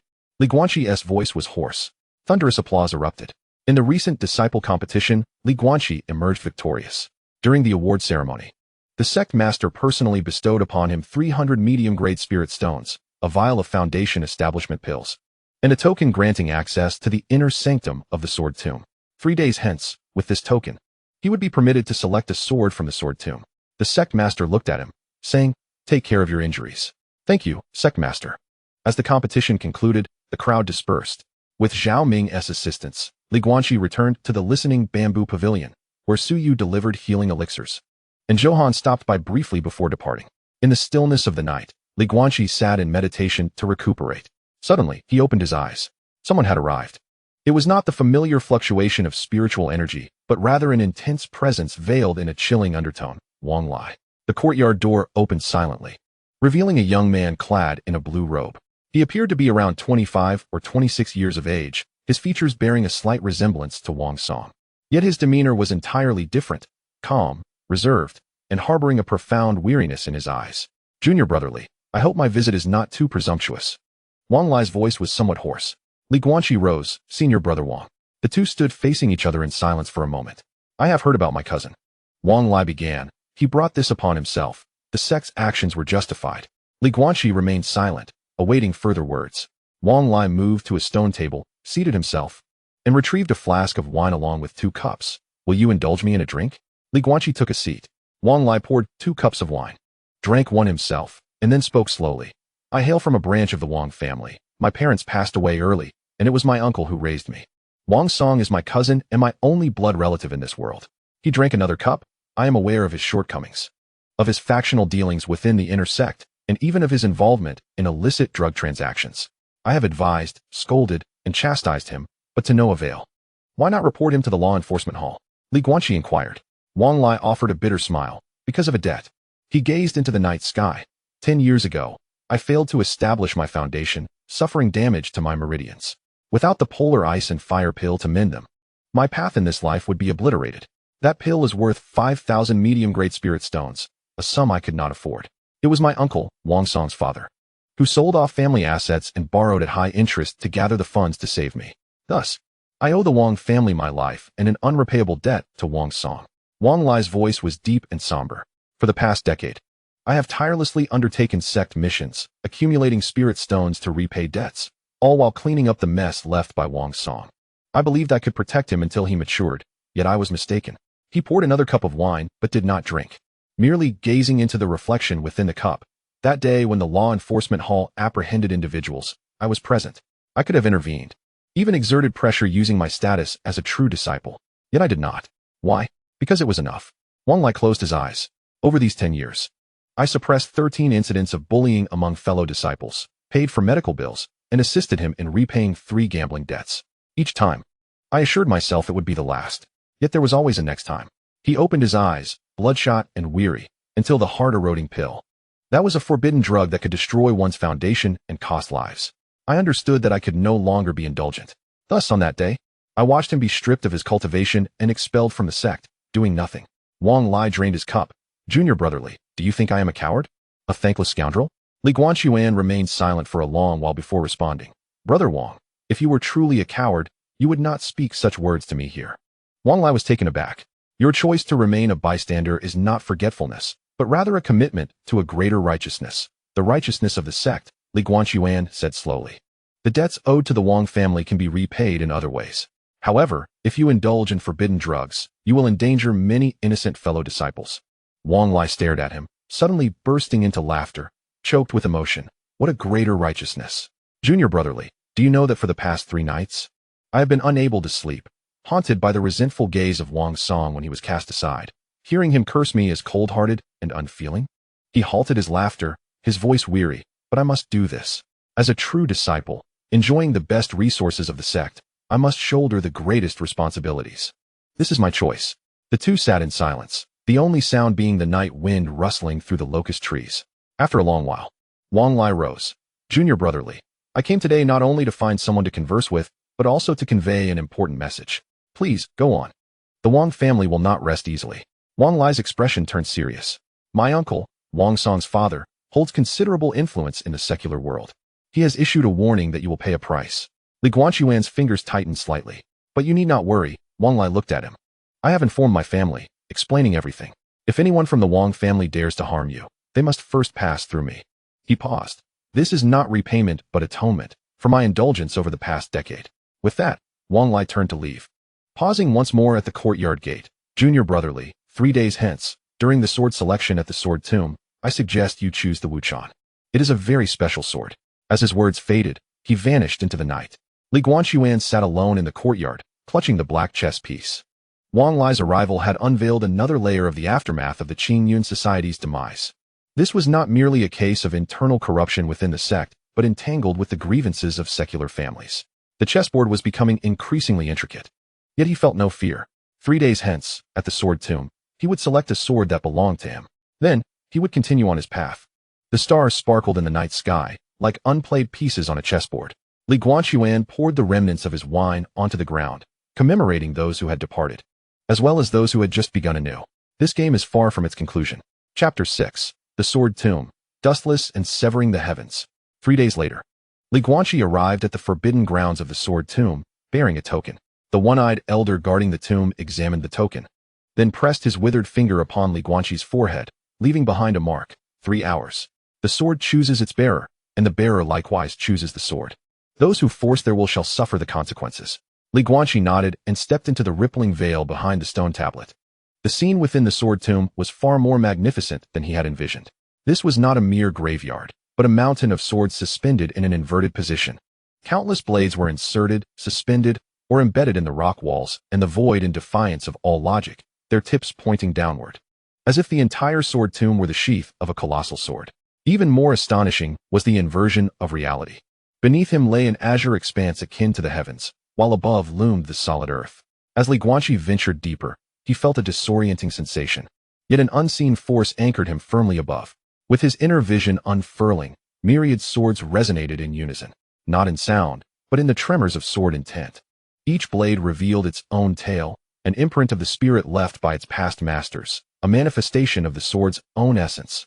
Guanqi walked slowly, attuning himself to the inverted realm. He beheld a colossal sword entwined in flames, its intent blazing like the sun, a slender blade encased in ice. Its intent as chilling as the moon, twin swords crackling with lightning, their intent fierce as thunder, and a wooden sword entwined with green vines, its intent vibrant as spring. An hour passed, and he had traversed 3,000 blades, yet the dustless existence spoken of by Wang Lai remained elusive. Just as he prepared to shift to another area, the black chess piece in his possession suddenly became scalding hot, not warm, but nearly searing in its intensity. Guanqi stifled a groan and instinctively pressed his hand against his chest. In that instant, he caught sight of an incongruous void at the apex of the suspended mountain within the depths of the sword tomb. This was where the sword intent should have been most potent, yet not a single sword resided there. However, within his inner vision, that blank space exuded an indescribable presence, akin to the pivotal point on a chessboard, void of pieces yet influencing the entire game. Guanqi approached the void. The closer he drew, the more agitated the sword intent became. The surrounding blades began to tremble autonomously, the sound of their resonance rising from a low murmur to a hauntingly ancient melody. A chorus of myriad swords singing in anticipation of a certain awakening. When he finally reached that vacant area, the sight before him sent a jolt through his very being. Indeed, there were no swords here, only a fissure. A pitch-black cleft, suspended in the void, approximately 7 feet long and 3 inches wide. Unlike a spatial rift with blurred edges, this crack bore a distinct outline, unmistakably resembling a longsword. Within the fissure lay not emptiness, but a slowly swirling chaos of starry nebulae. Starlight flickered, and star trails intertwined, as if a miniature universe were sealed within this sword-shaped rift. What is this? Guanqi murmured. The black chess piece in his grasp autonomously soared forth. Hovering before the crack, delicate patterns emerged on its surface, perfectly aligning with the swirling star trails within the fissure. Suddenly, the nebula within the crack began to spin with increasing velocity. A stream of information transcended time and space, surging directly into Guanqi's consciousness. Sword name, Duantian, creator, forgotten. Reason for severance, cutting the heavens to attain the Dao. Current state, the sword shatters the void, its form scattered yet its essence preserved. Characteristics, it severs all boundaries, those of heaven and earth, time and space, life and death, cause and effect. Cost, the wielder must bear the weight of Duantian. The cutting of the heavens to attain the Dao, the burden of Duantian. Before Guanqi could fully comprehend this information, a more astonishing transformation occurred. Outside the sword tomb, above the skies of the Great Xia Sword Sect, the heavens changed color. The originally clear sky suddenly darkened, not with dense clouds, but as if the entire firmament had been stained with a layer of profound ink. In this inky expanse, countless stars emerged simultaneously, not the stars of night, but a daylight manifestation of celestial bodies. Their positions, brightness, and colors defied all logic. They were arranged in an ancient formation, slowly rotating, as if they were operating a grand cosmic array. An extraordinary phenomenon appeared in the heavens. It was directed towards the sword tomb. Disciples and elders from every peak of the sect rushed out of their dwellings, gazing upwards in astonishment. Such a magnificent celestial anomaly had not been witnessed in a millennium. The sect leader ascended on his sword, his expression grave. Several elders, awakened from their meditative retreats, also made their presence known. The stars were inverted. A white-haired elder trembled as he spoke, recalling ancient texts that stated such an omen would only arise when a primordial Dao artifact appeared or fell from grace. How could there be a primordial Dao artifact within the sword tomb? Meanwhile, within the sword tomb, the fissure shaped like a sword, marking Duantian, began to emanate an indescribable pressure. This was not merely a force of oppression, but a crushing of concepts.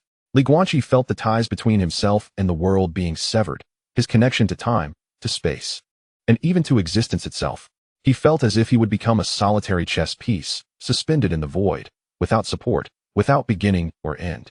In this critical moment, the Wuchen sword unsheathed itself autonomously. Not the Wuchen sword that hung at Guanqi's waist, but a black chess piece that flew from his embrace, transforming into an ethereal sword shadow composed entirely of starlight. The form of the sword shadow perfectly mirrored the contours of the fissure. A jolt coursed through Guanqi's mind.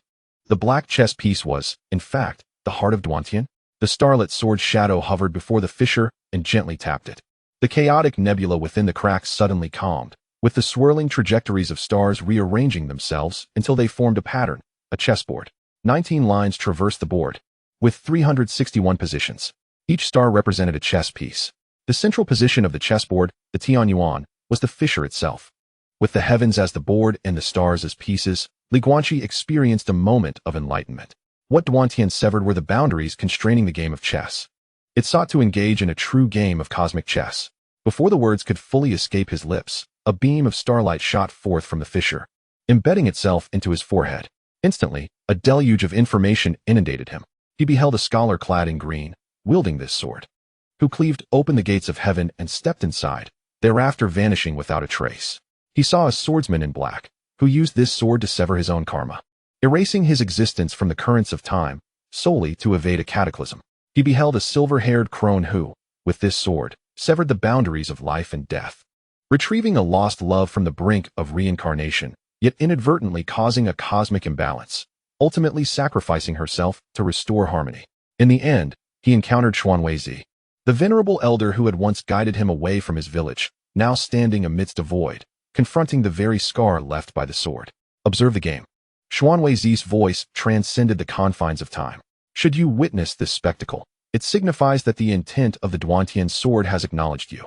This sword is not an instrument of slaughter, but rather the key to unraveling the conundrum. The universe is the game, all beings are the pieces, and the Duantian sword is the hand beyond the board. I have left this scar upon the sword mound not for you to wield the sword. The Duantian has long been shattered, scattered across the myriad realms. This scar is merely its imprint upon the world. Yet, an imprint holds its purpose. By comprehending this mark, you may grasp the three styles of Duantian. The first style, severing boundaries. The second style, breaking causality. The third style. Xuanweizi's figure began to fade. The third style, you must comprehend for yourself. Remember, the sword is a means, not an end. The dilemma you must resolve lies not within the sword mound, but in. His voice abruptly ceased, the illusion dissipating. Guanqi returned to his senses, finding himself still before the sword scar. The celestial phenomena outside were waning. The inky sky gradually regained its azure hue, while the stars of the day began to vanish one by one. Yet within the sword mound, a profound silence enveloped the multitude of swords. All weapons ceased their clamor, their tips bowed as if paying utmost reverence to the scar, a testament to the Duantian sword. The Wuchen sword, the tangible blade, flew into his hand of its own accord. The moment Guanqi grasped the sword, he felt a newfound connection, not with the Wuchen sword, but with the scar before him. Through this bond, he could faintly perceive the mysteries of the three styles of Duantian, though he was still unable to manifest even the slightest semblance of the first style. 3 hours elapsed. The voice of the elder guardian of the mound resonated unexpectedly. Guanqi turned to find the elder standing 3 paces behind him, his single eye fixated on the scar, brimming with a complex mix of reverence, fear, and nostalgia.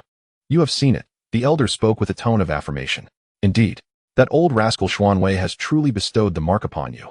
The elder snorted, come, let us depart. Today's events must remain buried within. The title of Duantian sword is one you are not yet prepared to bear. Guanqi bowed respectfully, casting one final glance at the scar before turning away. As he exited the sword mound, the commotion outside had not yet subsided. Many disciples congregated outside the forbidden grounds, engaging in spirited discussions. Upon seeing Guanqi emerge, their gazes fixated upon him, particularly on the Wuchen sword in his grasp. Junior brotherly. Zhou Han pushed through the crowd. Did you witness the celestial phenomena? Did something extraordinary emerge from the sword mound? Suyu followed closely, observing him with concern. Are you all right, junior brother? You look rather pale. Li Guanqi shook his head.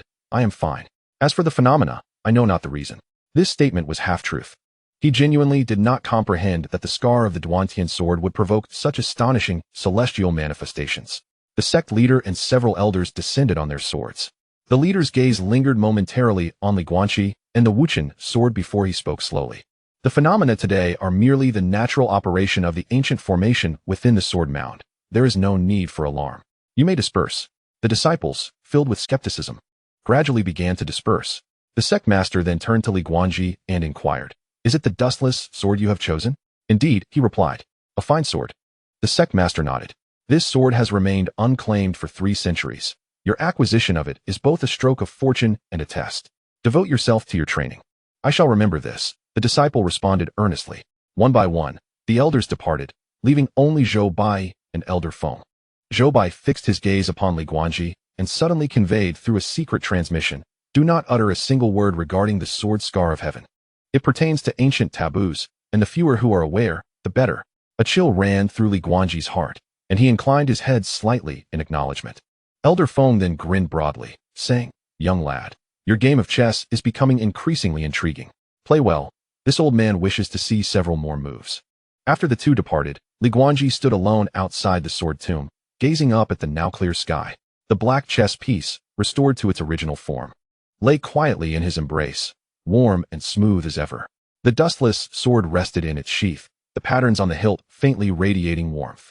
Deep within the sword tomb, the scar that cleaved through the void awaited patiently, anticipating the one who would play the pivotal move. Li Guanqi tightened his grip on the hilt and walked towards the bamboo listening pavilion, his step steady. He understood that from this day forth, he wielded not merely a sword but a key piece capable of shifting the grand chessboard of the world. Yet, he remained unaware of who stood opposite him in this game. Nevertheless, he vowed to uncover the truth, step by step, piece by piece, until the moment of resolution arrived. Chapter 7. The rite of true transmission. On the 7th day, following the extraordinary events at the sword tomb, the bell of the transmission hall tolled 9 times. Summoning all disciples of the inner sect, Li Guanqi joined the throng as they made their way to the square before the main hall of the peak. On 9 elevated platforms, the elders of each peak and the true disciples had gathered, the atmosphere solemn. Even the usually carefree Zhou Han wore a grave expression. The sect master stood before the hall, his azure robe fluttering in the wind. He surveyed the assembly and spoke in a resonant voice. I have gathered you today to announce 3 matters. First, following a thorough investigation by the Law Enforcement Hall, all remnants of the Qingyun Society have been eradicated. The sect will reform its systems of resource allocation and task assignment to prevent the recurrence of such conspiracies. A profound silence enveloped the square. The repercussions of the Qingyun Society's downfall still resonating, with 17 disciples expelled and 5 severely punished, marking the most extensive purge in the sect's century-long history. Secondly, the sect master continued, the newly admitted disciples who have excelled in the minor competition will, in addition to their established rewards, have the opportunity to refine themselves in the sword pool for 3 days. The following names have been announced: Li Guanqi, Mo Chun, Lin Qinghe, and Su Yu. The disciples whose names were called displayed expressions of joy. The sword pool is one of the core training grounds of the sect, imbued with the pure sword intent left by generations of sword cultivators. Immersing oneself in it greatly enhances one's comprehension of the sword path. Thirdly, the sect master paused, his tone suddenly imposing. The phenomena observed at the sword tomb have reached a conclusion. They were caused by the ancient formation of the sword tomb responding naturally to the ebb and flow of spiritual energy beyond the realm of human influence. Any further speculation will be met with severe repercussions for disturbing the sect. The final words were infused with true essence, reverberating like the sound of a morning bell, shaking the hearts of the gathered disciples. You may disperse, he commanded, and Li Guanqi remained. As the crowd dissipated, the vast square was left with Li Guanqi alone. He stood there with his blind staff, his heart as clear as a mirror, knowing that what was meant to come would ultimately arrive. Elder Zhou Bai emerged from the side hall and beckoned to him. Come with me.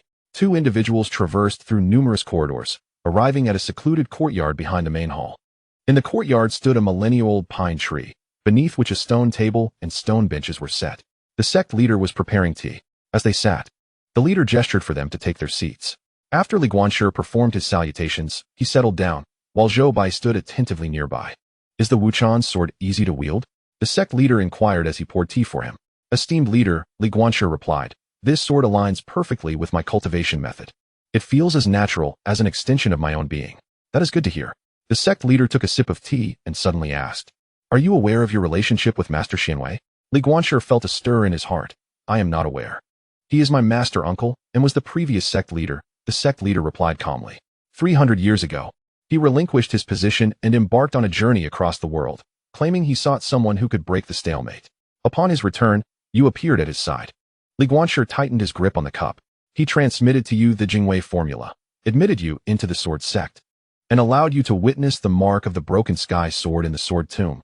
All of this was orchestrated. The sect leader gazed into his eyes, fully aware that the young man was blind, yet he acknowledged, and indeed, you have not disappointed his expectations. What the sect leader implied was a desire to take him as a disciple, not in the capacity of the sect leader, but as the Qingming sword monarch. Qingming sword monarch. Even Li Guanqi, with his usual composure, could not suppress his astonishment. The Qingming sword monarch was the contemporary pinnacle of swordsmanship in the Great Xia Sword Sect, possessing peak golden core cultivation, nearly stepping into the unyielding realm. Over the past century, he had accepted only 3 true disciples, each renowned in their own right. At an opportune moment, Zhou Bai spoke up. Guanqi, the sect leader seldom takes the initiative to accept disciples. This is your opportunity, but also a test. I am filled with trepidation, Li Guanqi said, setting down the teacup. May I inquire, esteemed leader, why have you chosen me? 3 reasons. The sect leader raised 3 fingers. First, you possess an imperial-grade spiritual root and an innate Dao body, endowed with the potential for enlightenment. Second, your character is resolute. Though blind, your heart is perceptive. You bear a profound grudge yet remain unprejudiced, embracing opportunities without arrogance, embodying the virtues of a sword-bearer. Third, I perceive a depth in you. You are the chosen one to break the stalemate, selected by Master Xianwei. The sword sect and the entire Daxiao realm will soon face a great calamity. We require someone capable of discerning the board. Li Guanqi remained silent for a long while. May I ask one thing? Speak. What scheme is Master Xianwei orchestrating? The sect leader exchanged a glance with Zhou Bai.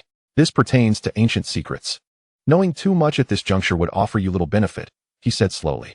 I can only tell you that this scheme concerns the very existence of our world. And you, my dear, are a pivotal piece, possibly the only variable. Li Guanqi fell silent once more.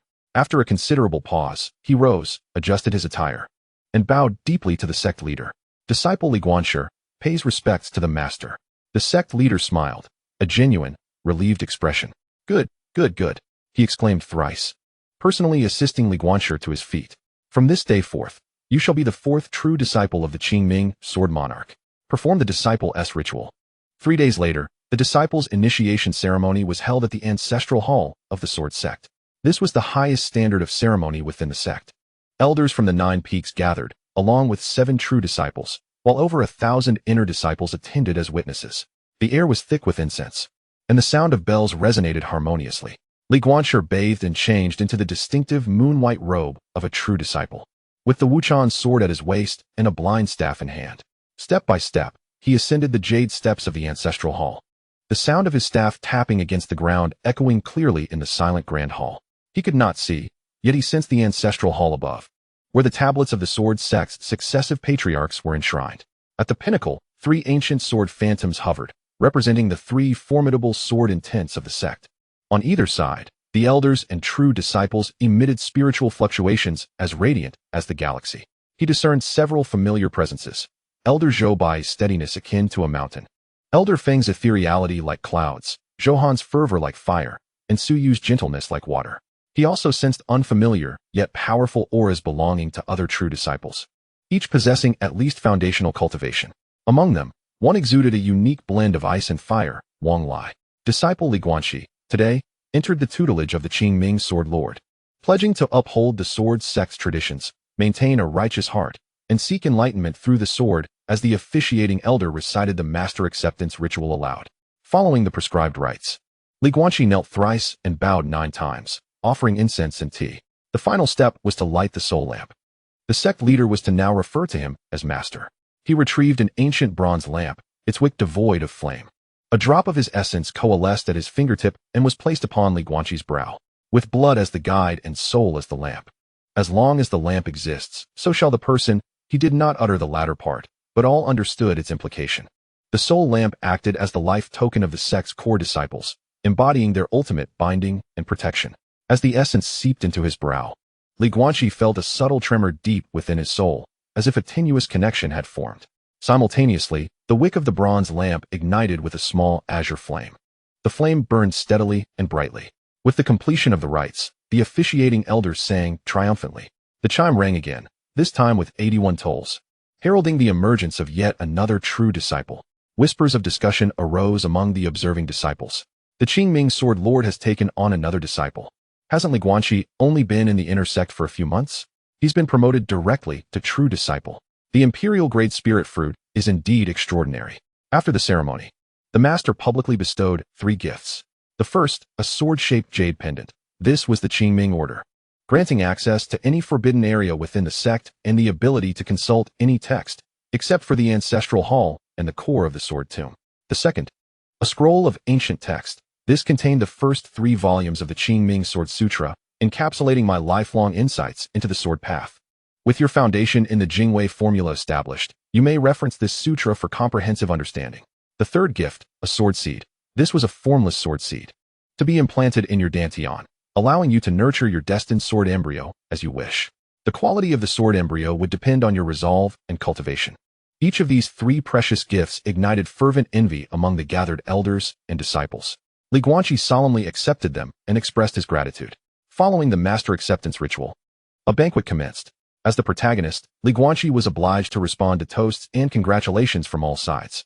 Though he could not see, his inner vision revealed the expressions, tones, and spiritual fluctuations of each person as they offered their toasts. Most expressed genuine congratulations, yet a minority harbored concealed jealousy. One true disciple named Zhao Wuji, while toasting, displayed a palpable hostility. He was Wang Lai's senior brother, having suffered a loss of fortune due to the downfall of the Qingyun society.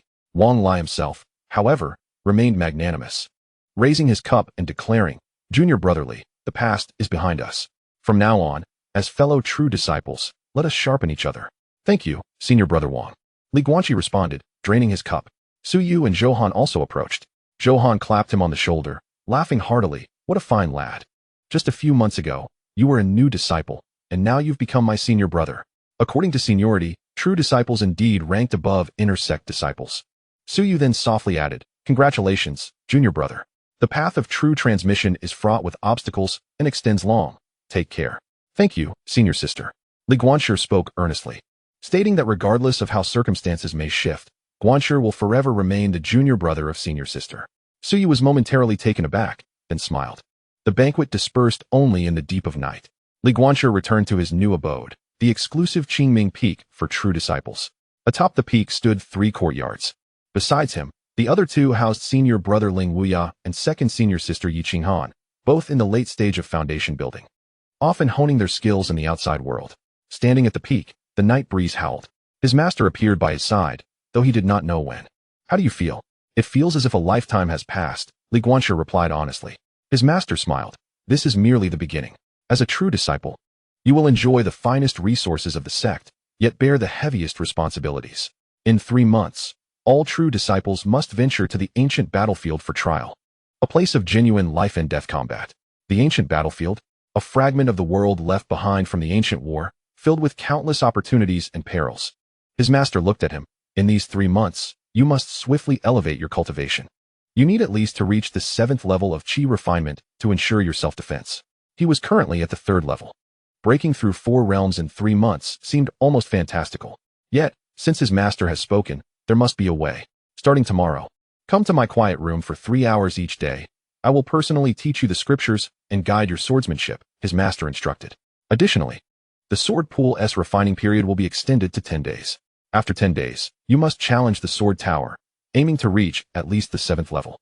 "Understood." Just before his master departed, he suddenly paused. "Guanqi, do you know why I specifically mentioned you as the child of fate in the ancestral hall?" Guanqi shook his head. "It is to place you in the public eye. The enemies lurking in the shadows are always more terrifying than those in the light." His master's voice grew somber. "Rather than allowing you to grow in obscurity, it is better to place you in the spotlight. Thus, those who wish to harm you will think twice." His master implied that the sword sect was not a monolith. He gazed at the distant night sky, revealing that behind the Azure Cloud Association loomed an even greater shadow. The confessions Wang Lai shared with you were genuine, yet also a test. Li Guanqi's heart tightened. However, you need not worry, his master reassured him, patting his shoulder. As long as I am here, no one within the sword sect can touch you. You need only focus on your cultivation and grow swiftly. With that, his figure dissipated into the night wind. Li Guanqi stood alone atop the peak for a long while. He took out the black chess piece, gently rubbing it under the moonlight. The piece felt warm in his palm, as if resonating with some presence deep within Qingming Peak. The Wuqian sword emitted a faint hum within its sheath. The scars of the Duantian sword lay silent in the depths of the sword mound, and in the farthest unknown. Xian Weizi may be watching all of this unfold. Li Guanqi tucked the chess piece back into his embrace. 3 months. He had only 3 months. From the 3rd to the 7th level of Qi refinement, from a newly initiated true disciple to one qualified to step into the ancient battlefield. The tempo of this game was quickening. Yet, he felt no fear. The hand that held the chess piece no longer trembled. The heart that placed the pieces was as solid as a rock. In the night breeze, the young man stood resolutely with his sword, his moon-white robe fluttering. Ahead lay an interminable night, the last darkness before dawn. Chapter 8. 3 months. The meditation chamber of the master is nestled within the heart of Qingming Peak. A natural stone cavern adorned with ancient sword marks upon its walls. Upon entering, Li Guanqi immediately perceives a deceleration in the flow of time. An effect created by a high-level cultivator's grand manipulation of temporal energies. Within this sanctuary, a single day equates to merely 1 hour outside. However, the cost of such a sanctuary is steep. The pace at which one's lifespan diminishes accelerates. 3 months of arduous cultivation here translates to a loss of 3 years of one's life. With a tranquil expression, Li Guanqi declares his willingness, understanding that the pursuit of cultivation is a contest against fate itself. 3 years of life exchanged for 3 months of profound transformation is a worthy trade. The master nods in acknowledgement, choosing not to elaborate further, and begins imparting teachings. The essence of the Jingwei technique lies in comprehending the architecture of the world. The heavens and earth possess their own coordinates, spiritual energy follows its paths, and sword techniques have their trajectories. The core of the Qingming sword classic revolves around the transformation of the tangible and intangible. The master gestures with his fingers, delicately slicing through the air. A streak of azure sword energy materializes, initially elusive like a shadow, but solidifies into a genuine jade short sword after a few breaths, hovering in midair.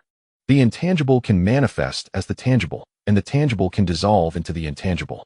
With a wave of his hand, the jade sword reverts to a mere sword mark, ultimately dissipating.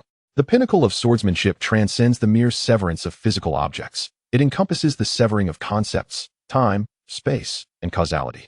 Li Guanqi feels a profound stir within his heart. This touches upon the very essence of the Dao. Yorijin technique harmonizes with the Jingwei technique. And the Qingming sword classic will complete your final link, the master states. Now, activate the Jingwei technique. I shall assess your foundation. Li Guanqi closes his eyes, concentrating as he channels the 3rd level of the Jingwei technique. His internal spiritual energy flows in an orderly manner, akin to the coordinates on a chessboard.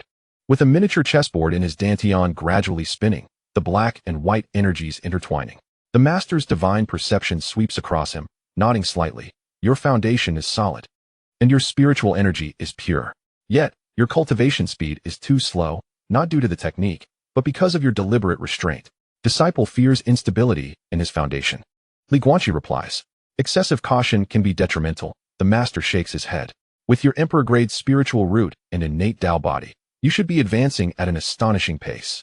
Thus, starting today, consume 3 spirit fusion pills daily to push through your barriers.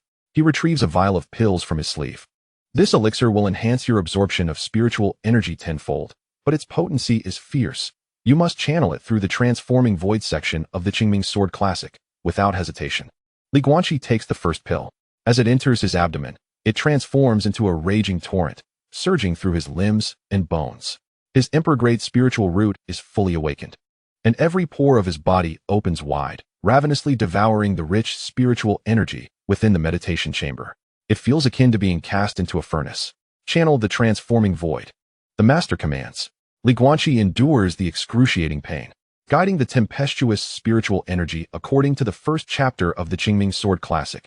The essence of the transforming void lies in transmuting the tangible into the intangible, converting substantial spiritual energy, pain, and even inner demons into illusions, nurturing the real through the unreal. This is a painful yet exquisite process. 3 hours later, drenched in sweat, yet with a gleam of brilliance in his eyes, Guanqi has completely absorbed the effects of the first spirit fusion pill, propelling his cultivation from the initial stage of the third level of qi refinement to its pinnacle. Continue, the master states impassively. He consumes the second pill. This time, having gained experience, Guanqi operates the transforming void with greater proficiency. 6 time periods later, a gentle sound emanated from within him, signaling the shattering of his bottleneck as he ascended to the fourth level of qi refinement. Yet he did not pause. The third elixir, the fourth, the fifth, within the quiet chamber, the passage of days and nights became irrelevant. Guanqi was wholly immersed in his cultivation, consuming fasting pills when hunger struck and meditating in lieu of sleep when fatigue set in.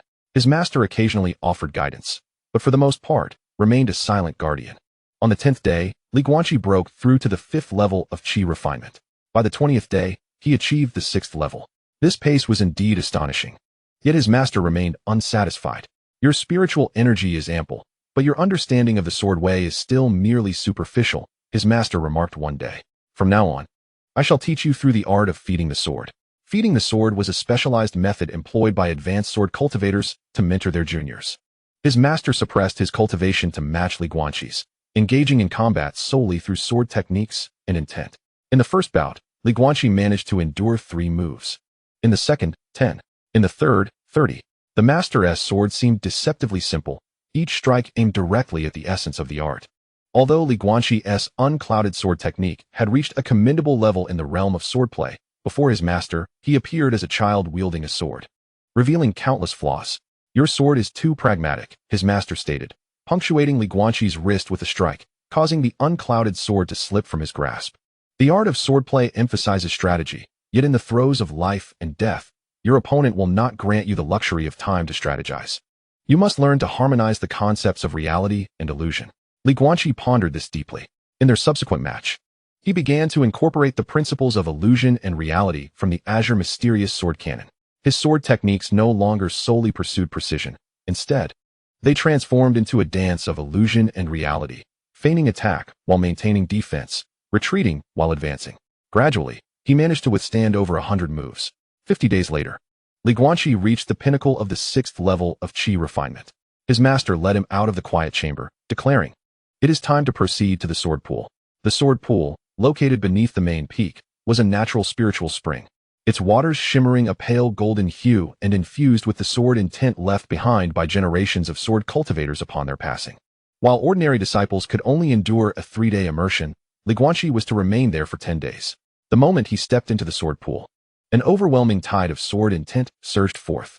These various sword intents bore different attributes, some fiery and intense, others frigid as ice, some heavy and earthen, while others danced lightly like the wind. They penetrated Guanqi's body, battering his meridians and tearing at his soul. He activated the void transformation technique, seeking to transmute these sword intents into the void, while employing the meridian technique to assimilate them into his being. From the edge of the pool, his master's voice resonated. Guanqi gritted his teeth and sat cross-legged, channeling his full strength into his cultivation. This was a process fraught with anguish. The sword intents were not gentle spiritual energies. They carried shards of their original wills. Some were ferocious, others sorrowful, and some filled with resentment. Guanqi had to subdue and refine each will one by one. On the first day, he refined 7 sword intents, bringing his cultivation close to the 7th level of qi refinement. By the 3rd day, he had refined 23 sword intents, achieving a formal breakthrough. On the 7th day, he stabilized 56 sword intents at the 7th level of qi refinement. On the 10th day, as the last of the sword intents, as fierce as thunder from the heavens, was refined, a dazzling sword light erupted from Guanqi's entire being. This was not a singular hue of sword light, but a kaleidoscope of colors, each representing a distinct sword intent. However, these lights were swiftly organized by the meridian technique and transformed by the azure mysterious sword canon, ultimately merging into a unique formless sword intent, colorless, formless, yet capable of manifesting myriad forms. The waters of the sword pool became 3 parts clearer. Excellent. By the edge of the pool, not only the esteemed master was present, but also several elders, including Zhou Bai and Elder Feng. Elder Feng expressed his astonishment, remarking on the remarkable feat of refining 89 sword intents in a mere 10 days. noting that the resilience of this young man's spirit was comparable to that of a foundation-building cultivator. Zhou Bai nodded in agreement, stating that the Wuxiang sword intent had been mastered, and the next step was to nurture the sword embryo. The master lifted Li Guanxi from the water. At this moment, Li Guanxi's demeanor had transformed utterly compared to 3 months ago. Although still blind, he radiated an aura of sword energy, standing there like a renowned sword half drawn from its sheath. With only 1 month remaining until the Sword Trial Tower, he prepared for the challenge ahead. The Sword Trial Tower serves as a venue for the Sword Sect to assess the practical combat abilities of its disciples, consisting of 9 levels, each guarded by sword constructs bound by formations. The records of trials are crucial indicators of a disciple's combat prowess. Li Guanxi, wielding the Wuqian sword, stepped into the tower. On the first level, he faced 3 sword constructs at the 5th level of Qi refinement. With a flash of sword light, all 3 were shattered simultaneously. The second level presented 6 constructs at the 6th level of Qi refinement, which he obliterated in 10 breaths. The third level had 9 constructs at the 7th level of Qi refinement, defeated within 30 breaths. On the 4th level, he encountered a commanding construct at the 8th level of Qi refinement, supported by 12 constructs at the 7th level.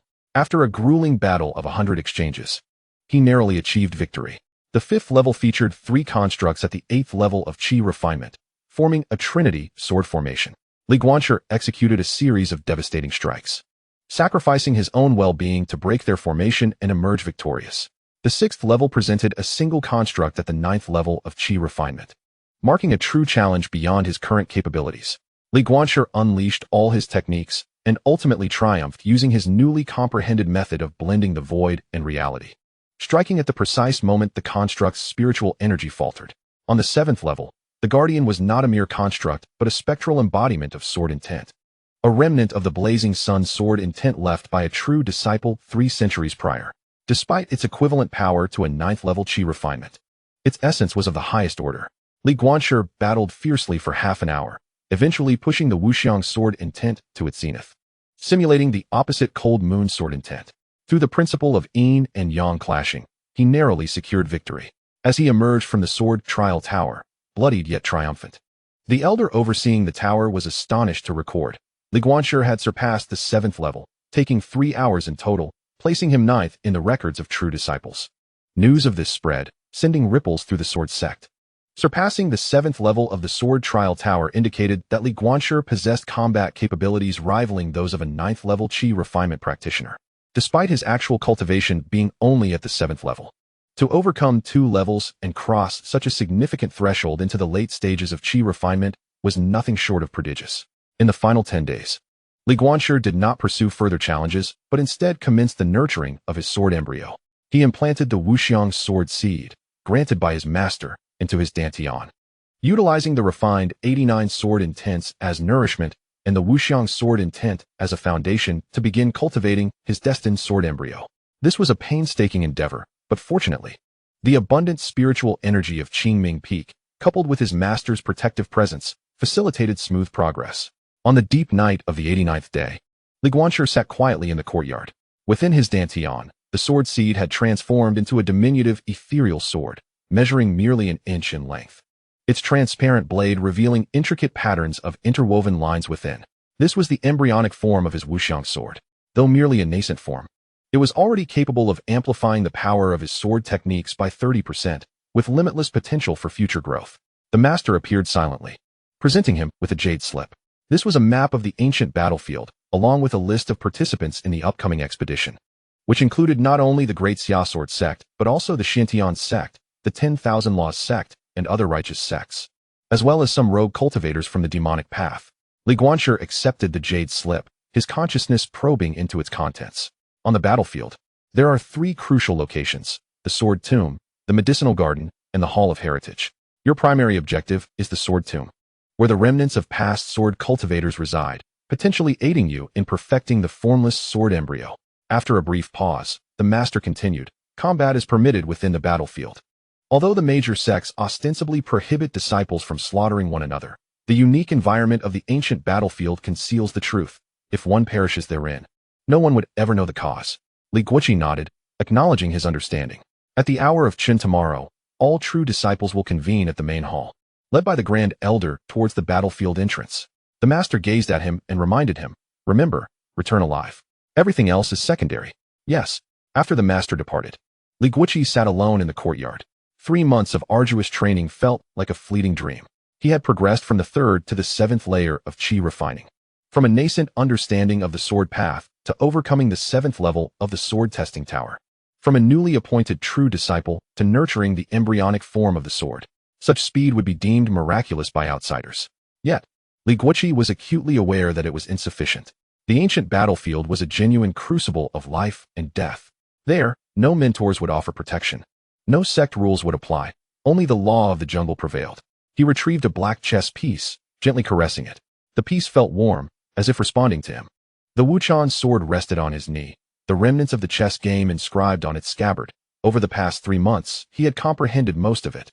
With only the final 3 moves remaining. The marks of the broken heaven sword lay silently in the depths of the distant sword tomb, unchanged as ever. And Master Xuanweizi, where exactly are you? What kind of game have you laid out? Li Guiqi raised his gaze to the night sky. The stars, arranged as if narrating an ancient prophecy, shimmered. 3 months had passed. He was prepared, whether for opportunity or calamity. This move was destined for the ancient battlefield. As the night wind swept by, the youth rose. Sword in hand, his moon-white robe radiating a soft glow under the starlight. Tomorrow would herald a new game, and he was already poised with his piece in hand.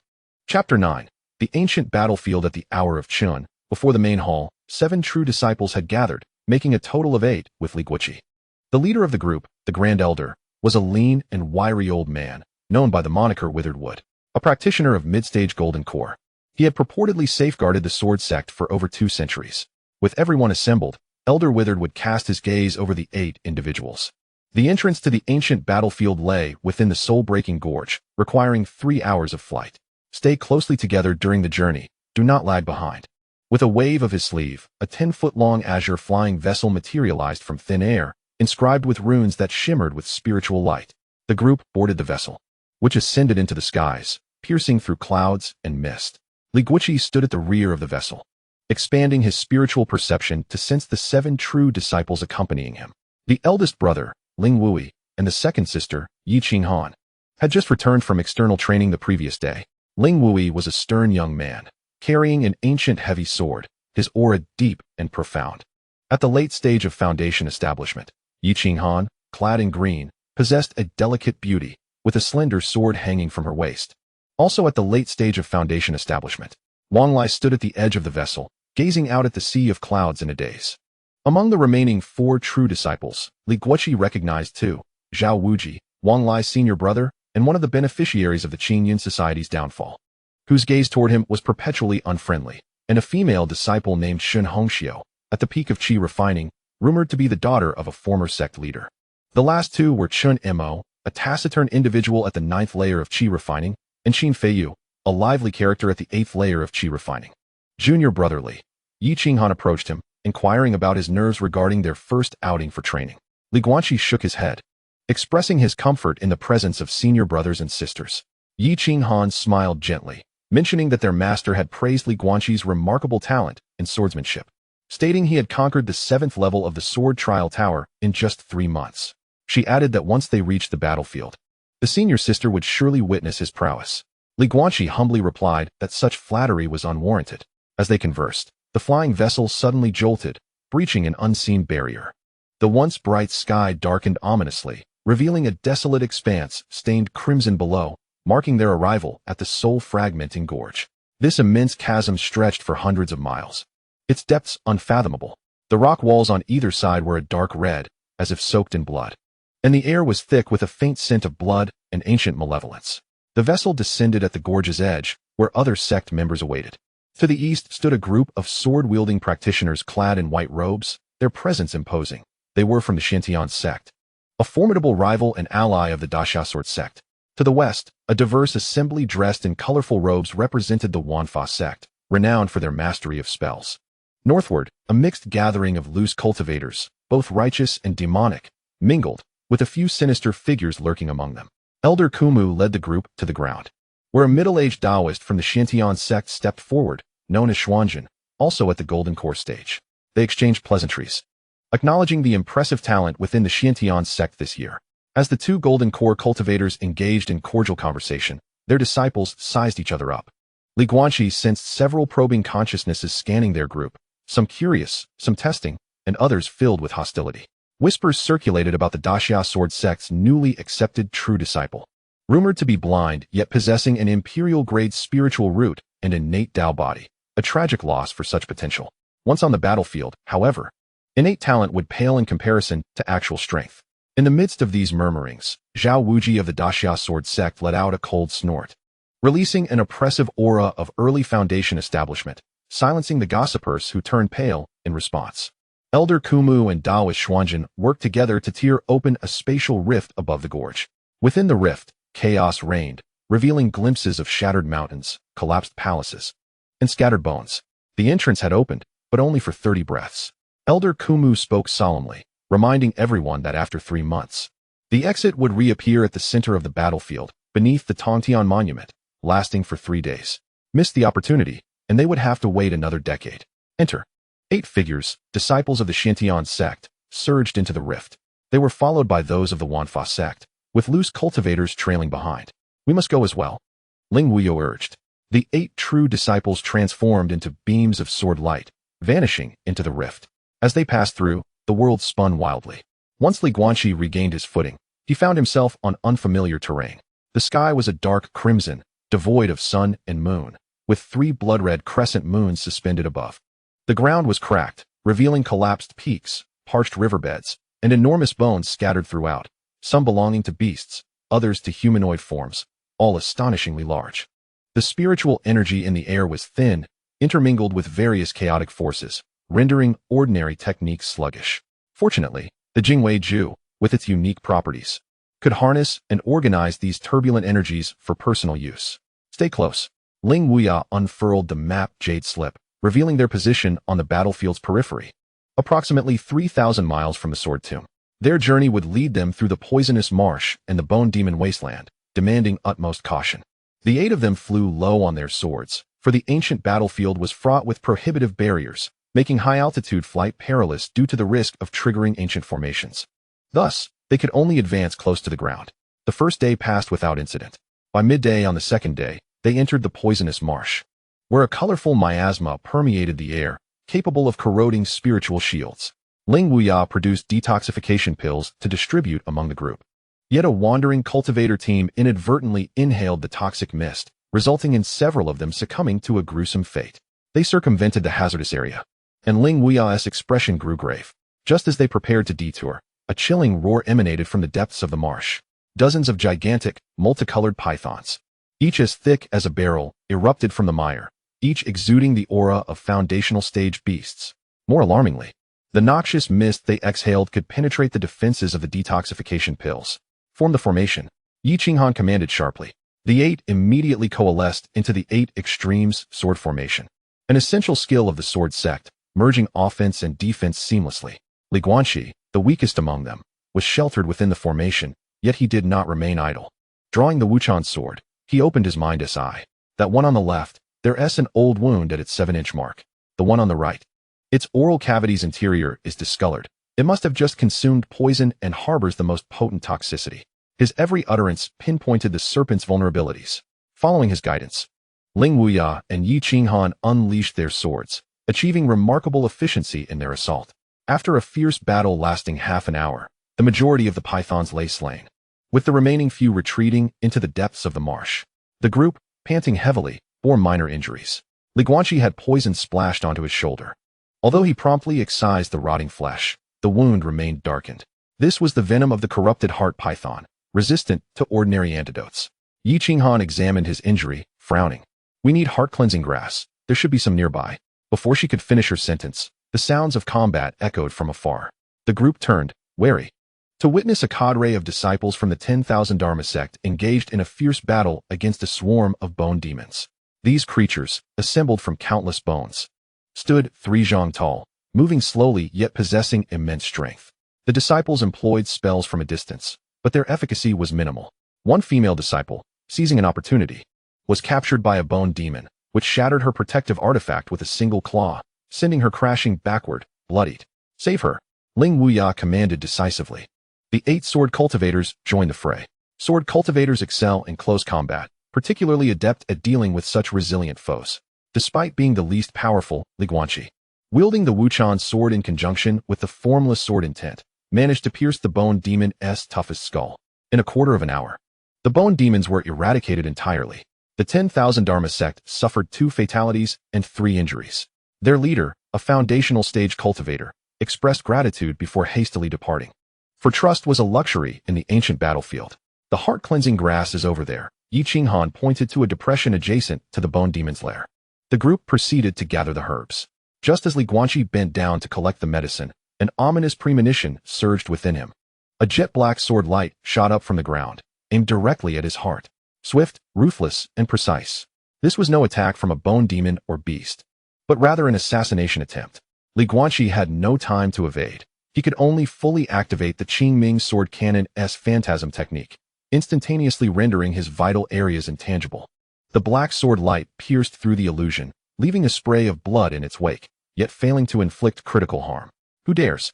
Ling Wuya bellowed in fury, swinging his heavy sword towards the ground. The ground erupted, and a dark figure shot forth with incredible speed, directly targeting the severely injured Guanqi. It was a masked figure clad in black, possessing at least mid-foundation level cultivation, wielding a short sword that emanated a ghostly blue poison. Seeking death, Yi Qinghan's slender sword moved like lightning, intercepting the cloaked assailant. However, the figure grinned ominously, splitting into 3 distinct forms that simultaneously attacked Guanqi from 3 different angles.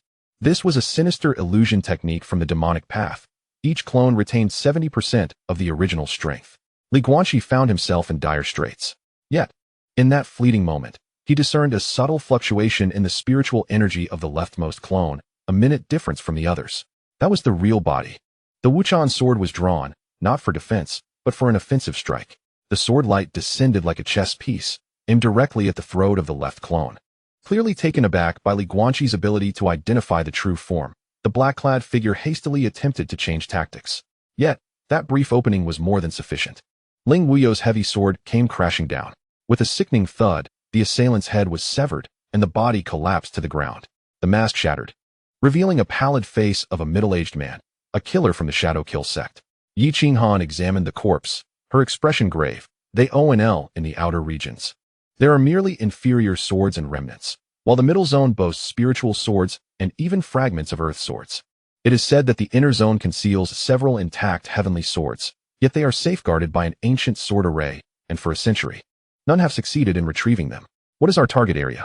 Yi Qinghan inquired. The middle zone will suffice. The inner zone is far too perilous, Ling Wuyo replied, casting a glance at Guanqi. The master has instructed that junior brother Li's Wuxiang sword embryo requires the absorption of various sword intents, making the middle zone the most suitable. The group soared into the sword tomb. Upon entering the vicinity, Guanqi felt the black chess piece in his possession tremble violently, not as a warning, but rather as a resonance. The Wuchen sword also unsheathed itself slightly, emitting an excited chime. What ails your sword, Wang Lai? No matter, Guanqi reassured, grasping the hilt. The concentration of sword intent here was overwhelming, and it was merely responding. Yet, despite his words, turmoil surged within him. What could be hidden in the depths of this sword tomb that would evoke a resonance from both the Duantian sword mark and the Wuchen sword? The party ventured deeper for 100 miles, reaching the middle zone. Here, the quality of broken swords had evidently improved. Each remnant sword emanated a powerful wave of sword intent. Numerous cultivators were already scouring this place. Members from Xuantiangong, Guanfa sect, and various independent practitioners. Disperse and act in pairs. Ling Wuyo instructed. Junior brother, you shall accompany me. Understood. Guanqi followed Ling Wuyo deeper into the area. Along the way, he witnessed many cultivators refining sword intent. Some sat cross-legged beside the remnants, drawing sword intent into their bodies through their techniques, while others drew swords and battled the lingering sword spirits within the remnants. With the victor inheriting the sword intent. What kind of sword intent do you require, junior brother? Ling Wuyo queried. The master said that the Wuxiang sword embryo must encompass all things. Any sword intent will do. Guanqi surveyed the surroundings, hoping to find something unique, perhaps with a story behind it. Sword intent with a story, Ling Wuyo mused. I know of a place. He led Guanqi to the foot of a low mountain deep within the middle zone. The mountain had been cleaved by a single sword stroke, its surface as smooth as a mirror, with 7 uniquely styled broken swords inserted into it, arranged in the formation of the Big Dipper. The 7-star sword tomb. Ling Wuyo explained. A century ago, 7 sword cultivators perished here in a battle against a transformed great demon, their life, swords embedded in this place. The sword intent has lingered for 100 years and resonates with one another, forming a peculiar 7-star sword array. Guanqi expanded his perception and indeed saw 7 strands of sword intent interwoven like a net, each distinctly different. Some were fiery, some icy, some heavy, some light, some sharp, some lingering, and one exuded a sense of compassion. Compassionate sword intent? He exclaimed in astonishment. Indeed, Ling Wuyo affirmed. One of the 7 was a sword monk from the Buddhist sect. If you can simultaneously refine these 7 sword intents, it will greatly benefit your wuxiang sword embryo. However, the danger is immense. The resonance of the 7 swords means that even the slightest misstep can have dire consequences. Once you begin refining, it must be completed in one go, or you risk backlash. Guanqi pondered for a moment before nodding. I will give it a try. He seated himself cross-legged at the center of the 7-star sword tomb. The wuchen sword lay across his knees, while the wuxiang sword embryo slowly rotated within his dantian. He immersed his mind, beginning to sense the 7 strands of sword intent. Initially, it progressed smoothly. The 7 sword intents appeared to welcome him, gently permeating into his body.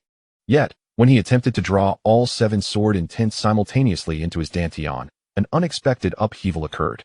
The 7 strands of sword intent erupted violently. They clashed within Guanqi's body, repelling one another as if seeking to tear his meridians apart. Guanqi spat out a mouthful of blood. Shitty. Ling Wuyo rushed forward but was repelled by an invisible sword formation. The 7-star sword tomb had been activated, preventing any outsiders from intervening. In this critical moment, Guanqi channeled all his strength into the Jingwei art. The miniature chessboard in his dantian suddenly expanded, enveloping the entire meridian network. The 7 surging sword intents were organized by the patterns of the chessboard, akin to 7 pieces being placed in their rightful positions.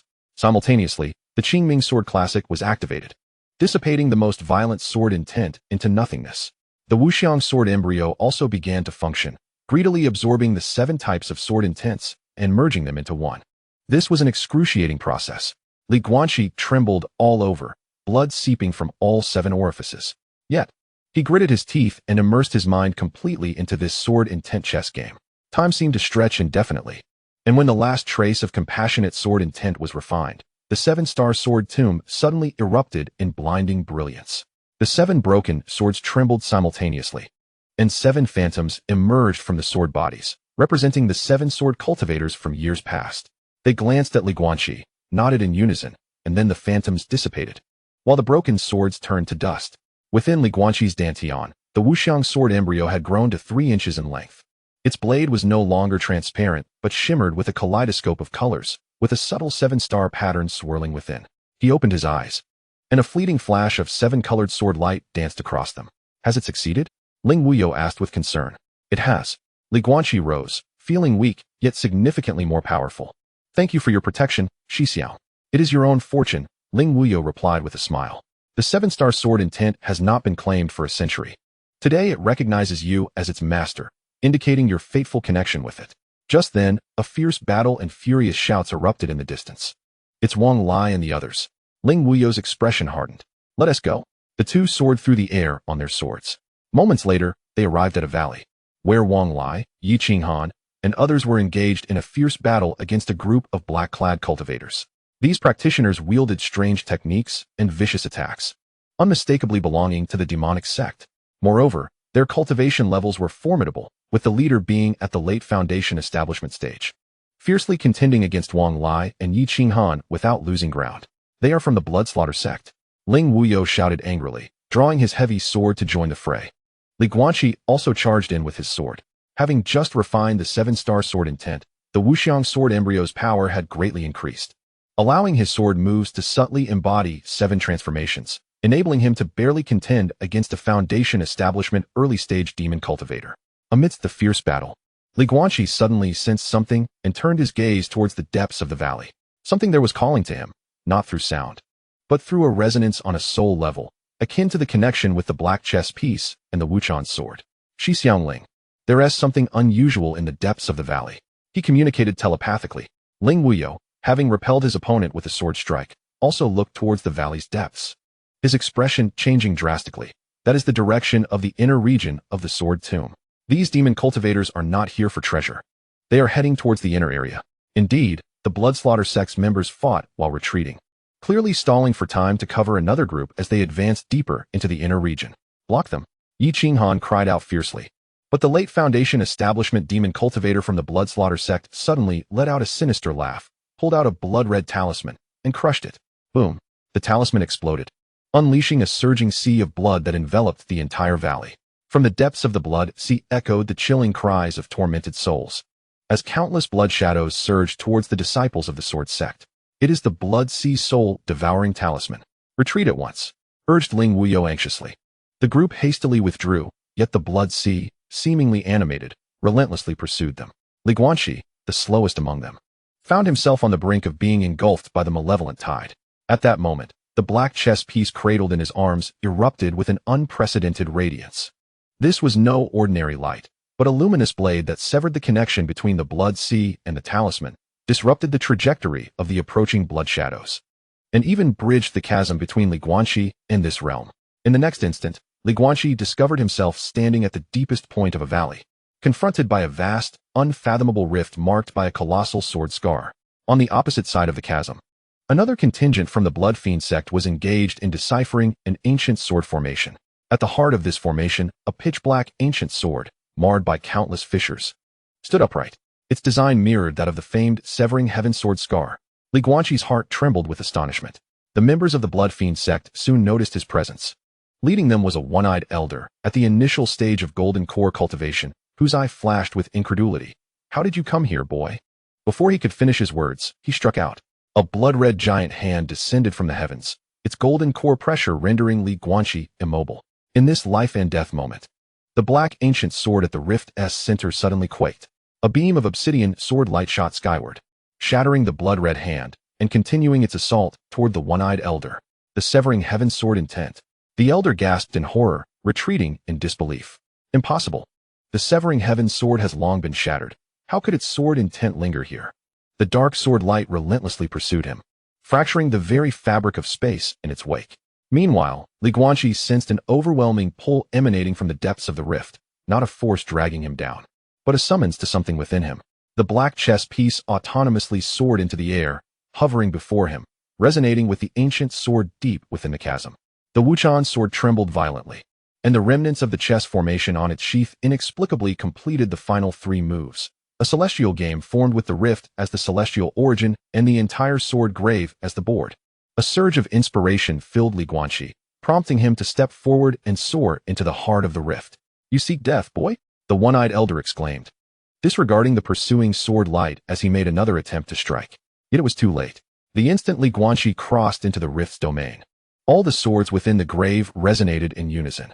10,000 swords fell silent, their sword intent converging. Countless strands of sword intent surged toward the ancient black sword at the rift's center, healing its cracks and emanating a majestic pressure akin to the vastness of the cosmos. This was not the Severing Heaven sword itself, but perhaps a fragment of its soul. Standing before the ancient sword, Li Guanqi reached for the hilt. In that moment, an overwhelming tide of information flooded his mind. "I am the Severing Heaven, the sword that cleaves the heavens and attains the path. This fragment of my soul remains here in the sword grave, guarding the sword burial abyss. Beneath lies the suppressed remnant soul of the ancient demon, blood prison ancestor. The Blood Fiend sect seeks to unseal the ancestor. If you receive this message, it signifies the time has come. Wield this fragment of the soul sword to harness the power of the 10,000 swords within the grave. But it may only last for the duration of a single incense stick. Within that time, you must reseal the demonic soul, or the message will abruptly cease." For from the depths of the rift came chilling, bone-chilling howls, along with the ominous sound of chains shattering. The one-eyed elder erupted into wild laughter. "Ha ha ha! The ancestor has awakened. Youngster, you have arrived at the perfect moment. With the blood of your imperial-grade spiritual root, you shall aid the ancestor in reconstructing his corporeal form." Beneath the chasm, a crimson light surged into the heavens. A colossal blood shadow slowly ascended, unveiling one of the greatest secrets of the ancient battlefield, the sword burial abyss. Li Guanqi, wielding the soul-severing sword, stood at the pivotal juncture of this millennial-old chess game. Chapter 11. The Sword Burial Abyss, the Blood Shadow Sword. Obscuring the sword intense storm above the sword grave. It was a shapeless monstrosity, composed of viscous blood and countless twisted faces, each one emitting silent screams. The mere aura it exuded caused the swords within 100 miles to wail in unison. The voice of the blood prison ancestor, Ling Wuya, trembled. Had not the malevolent being that once wreaked havoc in the Daxia domain been slain by the sword master of severed heavens? The one-eyed elder laughed uncontrollably. What kind of individual is the ancestor, that he would fall easily? Back then, the sword master of severed heavens paid a great price to suppress the ancestor's remnant soul here. Now, after a millennium, the seal has weakened, and it is the time for the ancestor to see the light of day again. He gazed at Guanqi, his single eye brimming with avarice, an imperial-grade spiritual root, an innate Dao body, and the recognition of the soul-severing sword. Ha ha ha. Heaven is assisting me. Youngster, obediently offer your flesh and soul to aid the ancestor in reconstructing his demonic form. In the future, when the ancestor unifies the Daxia domain, you shall share in the credit. Before his words had fully escaped his lips, the one-eyed elder transformed into a streak of crimson light, charging forth. The full-force strike of a golden core initial stage cultivator was utterly beyond the means of a chi refining stage practitioner to withstand. Yet, Guanqi did not retreat, for in his grasp was the soul-severing sword. As the blood light descended upon him, the ancient black sword instinctively swung forth. There was no resplendent sword light, only a pure concept of severance. The blood light was cleaved, not shattered, but rather severed in essence, its continuity of existence obliterated. It was as if the blood light had never graced this world, severing the connection between the one-eyed elder and the crimson light. A muffled grunt escaped the one-eyed elder as he staggered back, his eyes filled with astonishment. The sword intent of severed heavens, truly the sword intent of severed heavens. How could a mere chi refining junior possibly master it? Guanqi offered no reply, for deep within the chasm, the remnant soul of the blood prison ancestor had fully awakened. The towering blood shadow coalesced into a colossal visage, gazing down upon the myriad beings below like ants. In the empty eye sockets of that face burned 2 orbs of sanguine flame. The ancient, hoarse breath of severed heavens echoed from the depths of hell, resonating within the souls of all present. After a millennium, I have finally awaited this moment. The blood shadow slowly extended a gigantic hand, reaching for the soul-severing sword in Guanqi's grasp. The motion appeared languid, yet it effectively sealed all spatial transformations. Guanqi felt a severance from the very fabric of the cosmos, akin to a lone piece on a chessboard ensnared in despair. Yet within him, the 7-star sword intent and the formless sword embryo erupted simultaneously. 7-colored sword light intertwined to form a net, tearing a rift beneath the overshadowing blood hand. Guanqi moved with the sword, executing the most exquisite evasion technique from the sword chess art, narrowly escaping the grasp. Oh, the voice of the blood prison ancestor carried a hint of surprise. This interesting lad is quite remarkable. Suddenly, the blood shadow fragmented, transforming into countless droplets of blood. Every drop of blood transformed into a myriad of sanguine shadows, surging relentlessly towards the disciples of the sword sect. Form the formation, Ling Wuya bellowed. The 8 of them reformed the 8 extremes sword array, but this time, they faced the onslaught of the ancient demon's lingering soul. The blood shadows were endless, each strike imbued with a peculiar power that eroded the very essence of their souls. The sword array soon began to falter. Qin Feiyu was the first to succumb, pierced through the chest by a blood shadow, falling to the ground with a wretched cry. Chen Emo and Shun Hongxiu quickly followed suit, sustaining injuries as well. If this continues, we shall all perish. Yi Qinghan gritted his teeth. Junior brotherly, how many more uses does the soul-severing sword have? Guanqi sensed the ancient sword in his hand. At most 3, no, 2 times. Each use drains a significant portion of my lifespan. The previous strike had already cost him 5 years of life. Then let us reserve it for the most critical moment. Wang Lai suddenly interjected, I know of a method. Deep within the sword grave lies a myriad sword altar, a contingency left behind by the master of the soul-severing sword. If we can activate the altar, we may be able to suppress the demonic soul once more. Where is the altar? At the very bottom of the sword-burying abyss.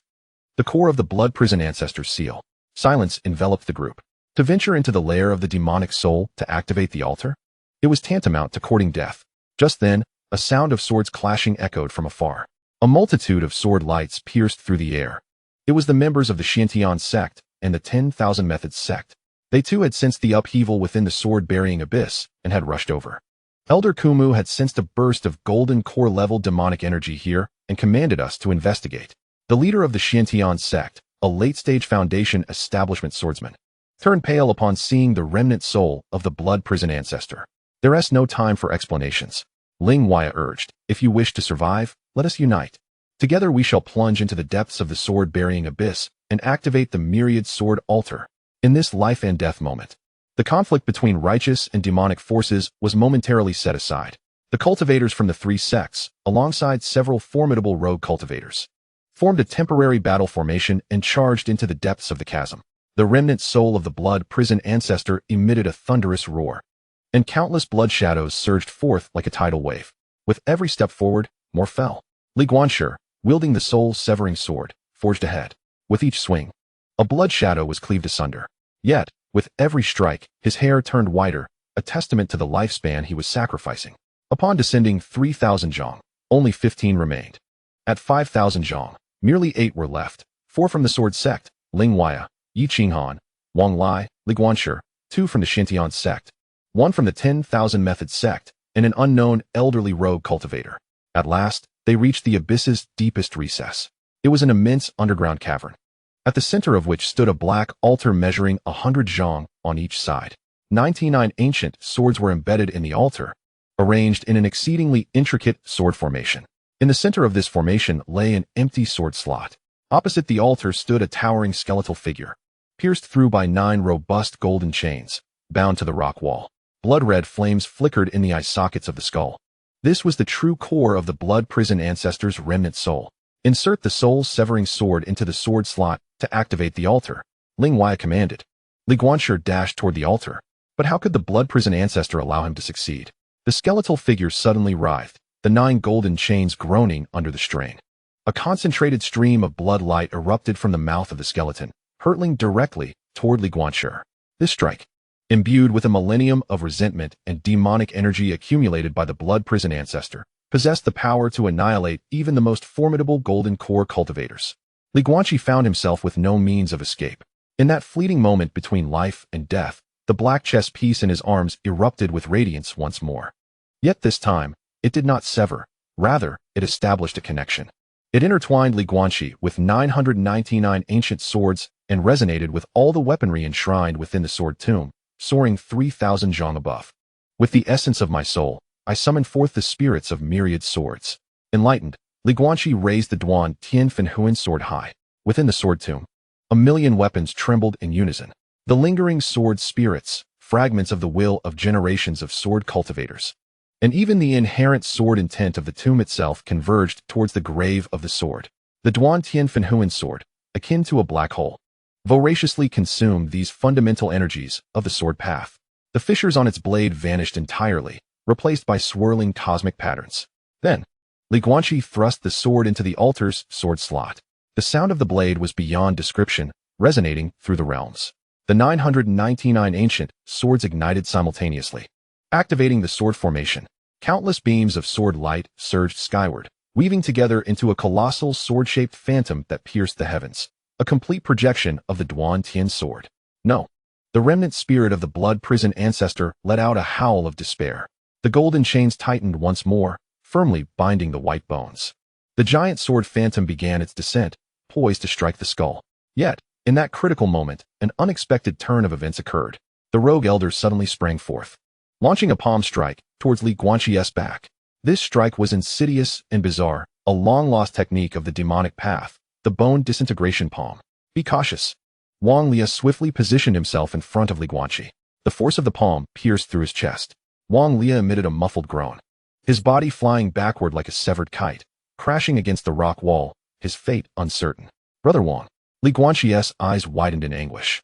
The rogue elder cackled, revealing beneath the mask another golden core cultivator of the Blood Fiend sect, who had been masquerading among the rogues. Ancestor, your subordinate shall procure the imperial-grade spiritual root for you. He lunged at Guanqi once more. But this time, Ye Qinghan and Ling Huaya both sprang into action. Get away. Their dual swords merged as the essence of the Azure Sky sword and the Cold Moon sword intertwined, momentarily forcing back the golden core demon cultivator. Li Shidi, focus on activating the altar. Ye Qinghan, blood trickling from the corner of his mouth, urged. We will hold him off. Guanqi gritted his teeth and nodded, pouring all of his concentration into the Duan Tian Fenhuan sword. The power of the altar's sword formation surged, with the giant sword phantom now merely 3 zhang from the skull. The remnant spirit of the blood prison ancestor writhed in desperation, the golden chains fracturing inch by inch. In that pivotal moment, Li Guanqi made a reckless decision. He extracted the nascent form of the Wuxiang sword from his dantian, merging it with the Duan Tian Finhuan sword. With my sword's essence, I complete the sword's soul. The Wuxiang sword, capable of integrating with myriad swords, underwent an astonishing transformation upon merging with the Duan Tian Finhuan sword. The dark ancient sword's blade revealed a phantom visage of Li Guanqi, part of his spirit now unified with the sword spirit. The sword light surged. The giant sword phantom finally descended. Crack! The white skull shattered upon impact. The crimson flames extinguished. The remnant spirit of the blood prison ancestor let out one final anguished wail before dissipating entirely. As the elder hermit observed the unfolding events, he realized the tide had turned against him and transformed into a crimson light, attempting to escape. Leave your life behind. With their swords united, Ling Wuyo and Yi Qinghan sealed off every avenue of retreat. The Duantian soul, severing sword, soared into the air, delivering the final strike. The golden core demon cultivator fell. As the dust settled, the altar gradually ceased its operations. Of the 999 ancient swords, half shattered, and the sword formation dimmed. Li Guanqi collapsed to the ground, pallid and devoid of color. The separation of the Wuxiang sword embryo had drastically diminished his cultivation, causing him to regress to the fourth layer of qi refining, with his foundation severely damaged, making recovery a daunting task that would require years of arduous training. Yet, he had succeeded. He had single-handedly resolved the demonic tribulation of the sword-burying abyss. Yi Qinghan helped the severely injured Ling Wuyo to his feet, and both gazed at Li Guanqi with profound respect. Meanwhile, Wang Lai was rescued by disciples of the Xiantian sect. He still drew breath, but with severed meridians. His cultivation was likely irretrievable. Junior brother Li, Ling Wuyo said weakly, "You saved us, as well as all the cultivators of the ancient battlefield." Li Guanqi shook his head, looking at the Duantian soul severing sword in his hand. His visage had faded from the sword's blade, yet his essence remained imprinted within the sword's spirit. This blade now truly belonged to him. However, the price he had paid was exceedingly grave. He had sacrificed at least 30 years of lifespan, suffered damage to his foundation from the sword embryo's separation, and regressed in cultivation. At that moment, a sudden illumination emanated from the sword slot at the altar's center. A spectral figure emerged, resembling a scholar in a green robe, his features indistinct, yet bearing a striking resemblance to Xuanwizi. "The one who follows," the spectral scholar began. "You have activated the altar and slain the demonic soul, indicating that you have acquired the Duantian legacy. I am but a fragment of divine thought left by the Lord of the Duantian sword at this altar. In my time, I shattered the heavens and attained enlightenment. But this act attracted the covetous gaze of otherworldly demons. Blood Abyss Ancestor was merely one of them. The true calamity awaits a millennium hence. Now, as the millennium approaches, the celestial demons from beyond will invade this realm once more. At that time, the universe shall serve as a chessboard, and all living beings as mere pawns. And you, the scholar's gaze fixed upon Li Guanqi, are the singular variable in this game. Remember, the 9 shattered fragments of the Duantian sword are scattered across the myriad realms. Collecting these fragments and reforging the Duantian is the only way to alter the course of fate.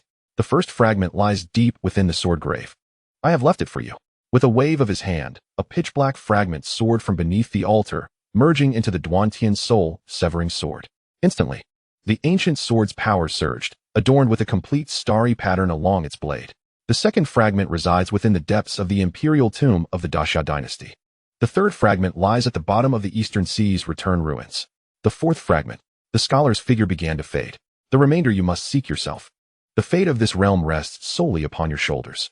Finally, he cast a deep, meaningful glance at Li Guanqi. Indeed, Xuanwizi chose wisely. "Child, the path ahead is fraught with peril, but you must ensure you traverse it to the end." With those words, the specter dissipated, and the altar fell into a profound silence. Li Guanqi clutched the Duantian soul, severing sword, lost in contemplation. The calamity of the otherworldly celestial demons and the fragments of Duantian.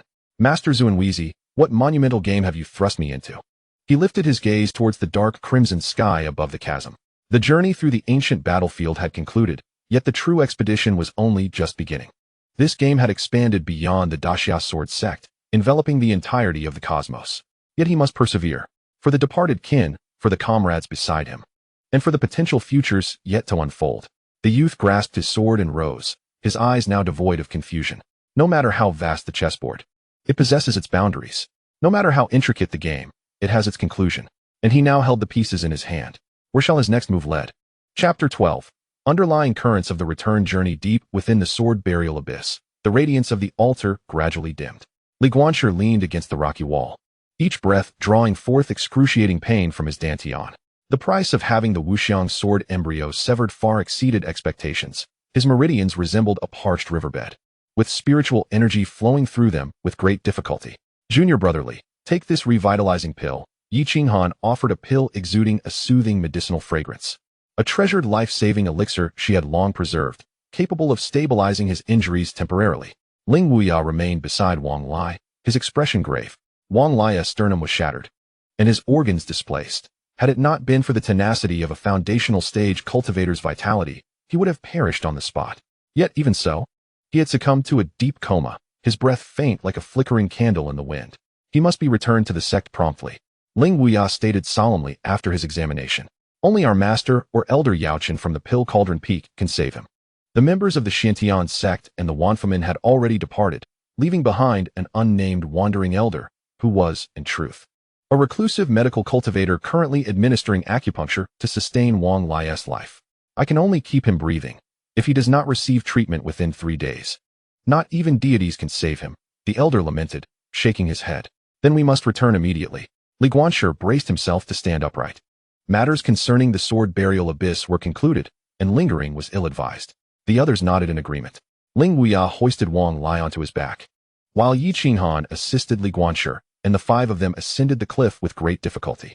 From the more than 30 who had come, only 5 remained to depart alive. 3 days later, they finally reached the exit of the ancient battlefield, the Tongtian Monument.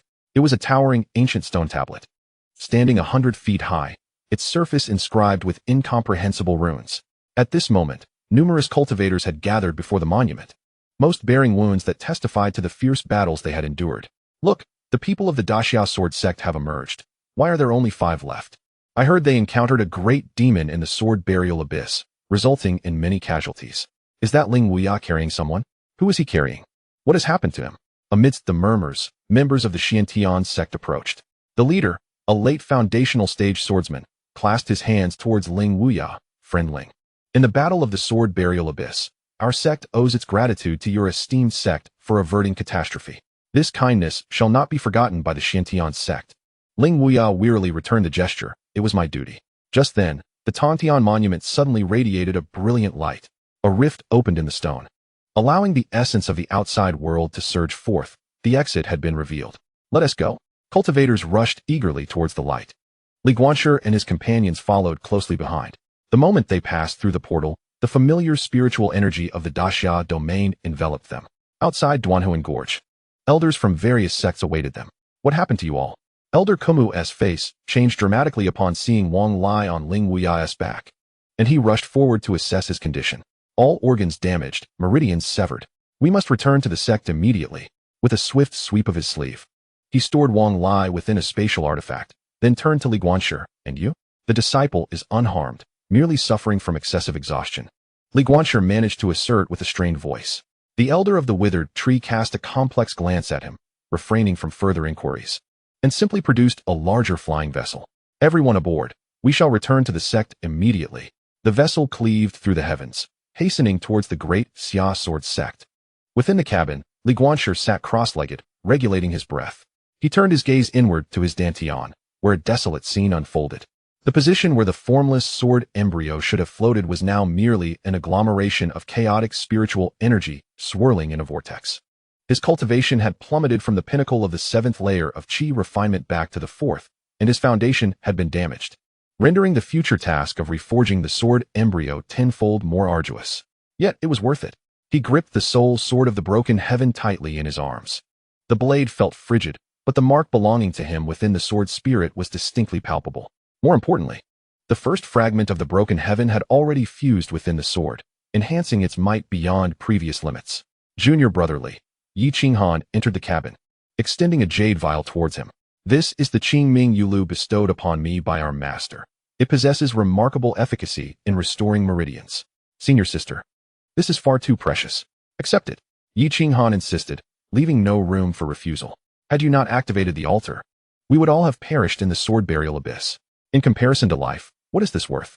Li Guanqi ceased to decline, accepting the vial and consuming a drop. The cool medicinal power instantaneously spread through his limbs and bones, akin to parched earth welcoming a refreshing rain. The sharp pain in his meridians noticeably diminished. Senior sister. What of Brother Wang? Li Guanqi hesitated. Yi Qinghan remained silent for a moment before softly responding. Elder Medic Dust is the foremost healer of our sect. If he cannot save him, then it is fate. The two exchanged unspoken thoughts. Outside the cabin, the sea of clouds churned. The setting sun staining the clouds with a blood-red hue, reminiscent of a battlefield sky. 5 hours later, the flying vessel arrived at the Great Xia Sword Sect. A large gathering of disciples had already assembled before the mountain gate. Wang Lai was urgently transported to the Pill Cauldron Peak, accompanied by Ling Wuyo and Yi Qinghan. Li Guanqi, however, was taken separately by Elder Withered Tree to the main hall. Within the hall, Master Qingming, Sword Monarch, awaited. Greetings, Master, Li Guanqi saluted. With a wave of his hand, the Master summoned a gentle flow of true essence that enveloped Li Guanqi, assessing his injuries with precision. Sword embryo severed, cultivation regressed. Lifespan diminished. With each word spoken by the Master, his brow furrowed deeper, yet he had also vanquished the ancient demonic soul, earning the recognition of the broken heaven fragments. The merits and demerits balance each other. You remain a benefactor of my sword sect. Master overestimates me. The disciple merely fulfilled his duty. Duty, the Master murmured. Then abruptly inquired, what further words did the Lord of the broken heaven convey? A chill ran through Li Guanqi's heart as he truthfully reported the matters concerning the extraterrestrial demons and the broken heaven fragments. The Master remained silent for a long while after listening. The flickering candlelight in the hall elongated his shadow. Is the calamity of a millennium finally upon us? He sighed softly. Indeed, Master Xianwei foresaw things beyond our reach. Master, I have a question. Speak. Where is Master Xianwei now? The Master shook his head. Unknown. 300 years ago, after relinquishing his position as the sect leader, he wandered the heavens in search of a way to transcend calamity. He left behind a prophecy, stating that within a millennium, the extraterrestrial demons would inevitably return, and at that time, this realm would face a catastrophic disaster. He gazed at Li Guanqi. And you are the variable within his prophecy. What virtue or capability do I possess? It is unrelated to virtue or capability, but rather to cause and effect. The Master interrupted him. You bear imperial-grade spiritual roots and have inherited the legacy of the broken heaven. That is the cause and effect. From this day forward, your focus must shift towards promptly restoring your foundation, and thereafter, begin the quest for the remaining fragments of the broken sky. As for our sect, we old fellows will uphold it. The Master's tone was resolute. There is but one task for you. To grow stronger, to become sufficiently powerful before calamity befalls us. He produced a storage ring. Within it lie 100,000 mid-grade spirit stones, along with all the elixirs necessary for the restoration of your foundation. Furthermore, starting today, you may ascend to the highest tier of the Sword Pavilion, where the sacred texts of the Sword Sect, accumulated over 3 millennia, are preserved. Master, this is too much accepted, he commanded, his attitude leaving no room for argument. This is an investment, as well as a responsibility. Should you feel unworthy of this gift, remember, when the time of tribulation arrives, the Sword Sect will need you to stand in the vanguard. Li Guanqi inhaled deeply and accepted the ring with both hands. I shall not disappoint your trust. Go, tend to your injuries well. In 3 months, regardless of your recovery, you must commence the next phase of your plan. Yes. Upon exiting the main hall, night had deepened. Instead of returning to Qingming Peak, Li Guanqi made his way to the sword tomb. The one-eyed elder guarding the tomb seemed to anticipate his arrival, as the seal before the stone tablet opened automatically. Come to see an old friend? The elder's voice echoed from the darkness. Yes, Li Guanqi replied as he entered the sword tomb. The inverted sword mountain remained unchanged, a myriad of swords silent in repose. He ventured to the deepest area, where the scar of the broken sky lingered. The scar still hovered, the chaotic nebula within it swirling slowly. Yet, unlike before, the call of the scar towards Li Guanqi was now more potent. The fragment of the broken sky sword in his embrace flew forth on its own, resonating with the scar. It has acknowledged you. The elder's voice resonated behind him. Turning, Li Guanqi inquired, Senior, what exactly is the broken sky sword? The elder remained silent for a long moment before responding slowly. It is not merely a sword, but a concept of severing boundaries. The heavens and earth have their confines, time and space have their limits, and life and death are delineated. The broken sky sword cleaves through these barriers. He approached the scar, his one eye reflecting the swirling nebula in the past. The master of the broken sky sword used it to cleave open the gates of heaven and step into the upper realm, thereby attracting the attention of extrinsic entities. That battle shattered the broken sky sword and claimed the life of its master, leaving only this scar and 9 fragments behind. Did the master truly fall? Who knows? The elder shook his head. Such beings exist on a plane beyond our comprehension. Life and death are concepts that elude our understanding. Perhaps he has ascended to a higher dimension. Perhaps he has indeed perished. Or perhaps he left the thought unspoken. Li Guanquan refrained from asking further questions. He simply observed the scar of the broken sky, attuning himself to the will that severed all. After a long while, he bowed deeply to the scar and turned to leave. Child, the elder called out, the path ahead is fraught with peril, but remember, as long as the sword exists, the wielder endures. Even if the sword shatters, the wielder may not perish. Li Guanquan paused momentarily and nodded. I shall remember your words. As he stepped out of the sword tomb, the horizon began to brighten with the first light of dawn. A new day had begun.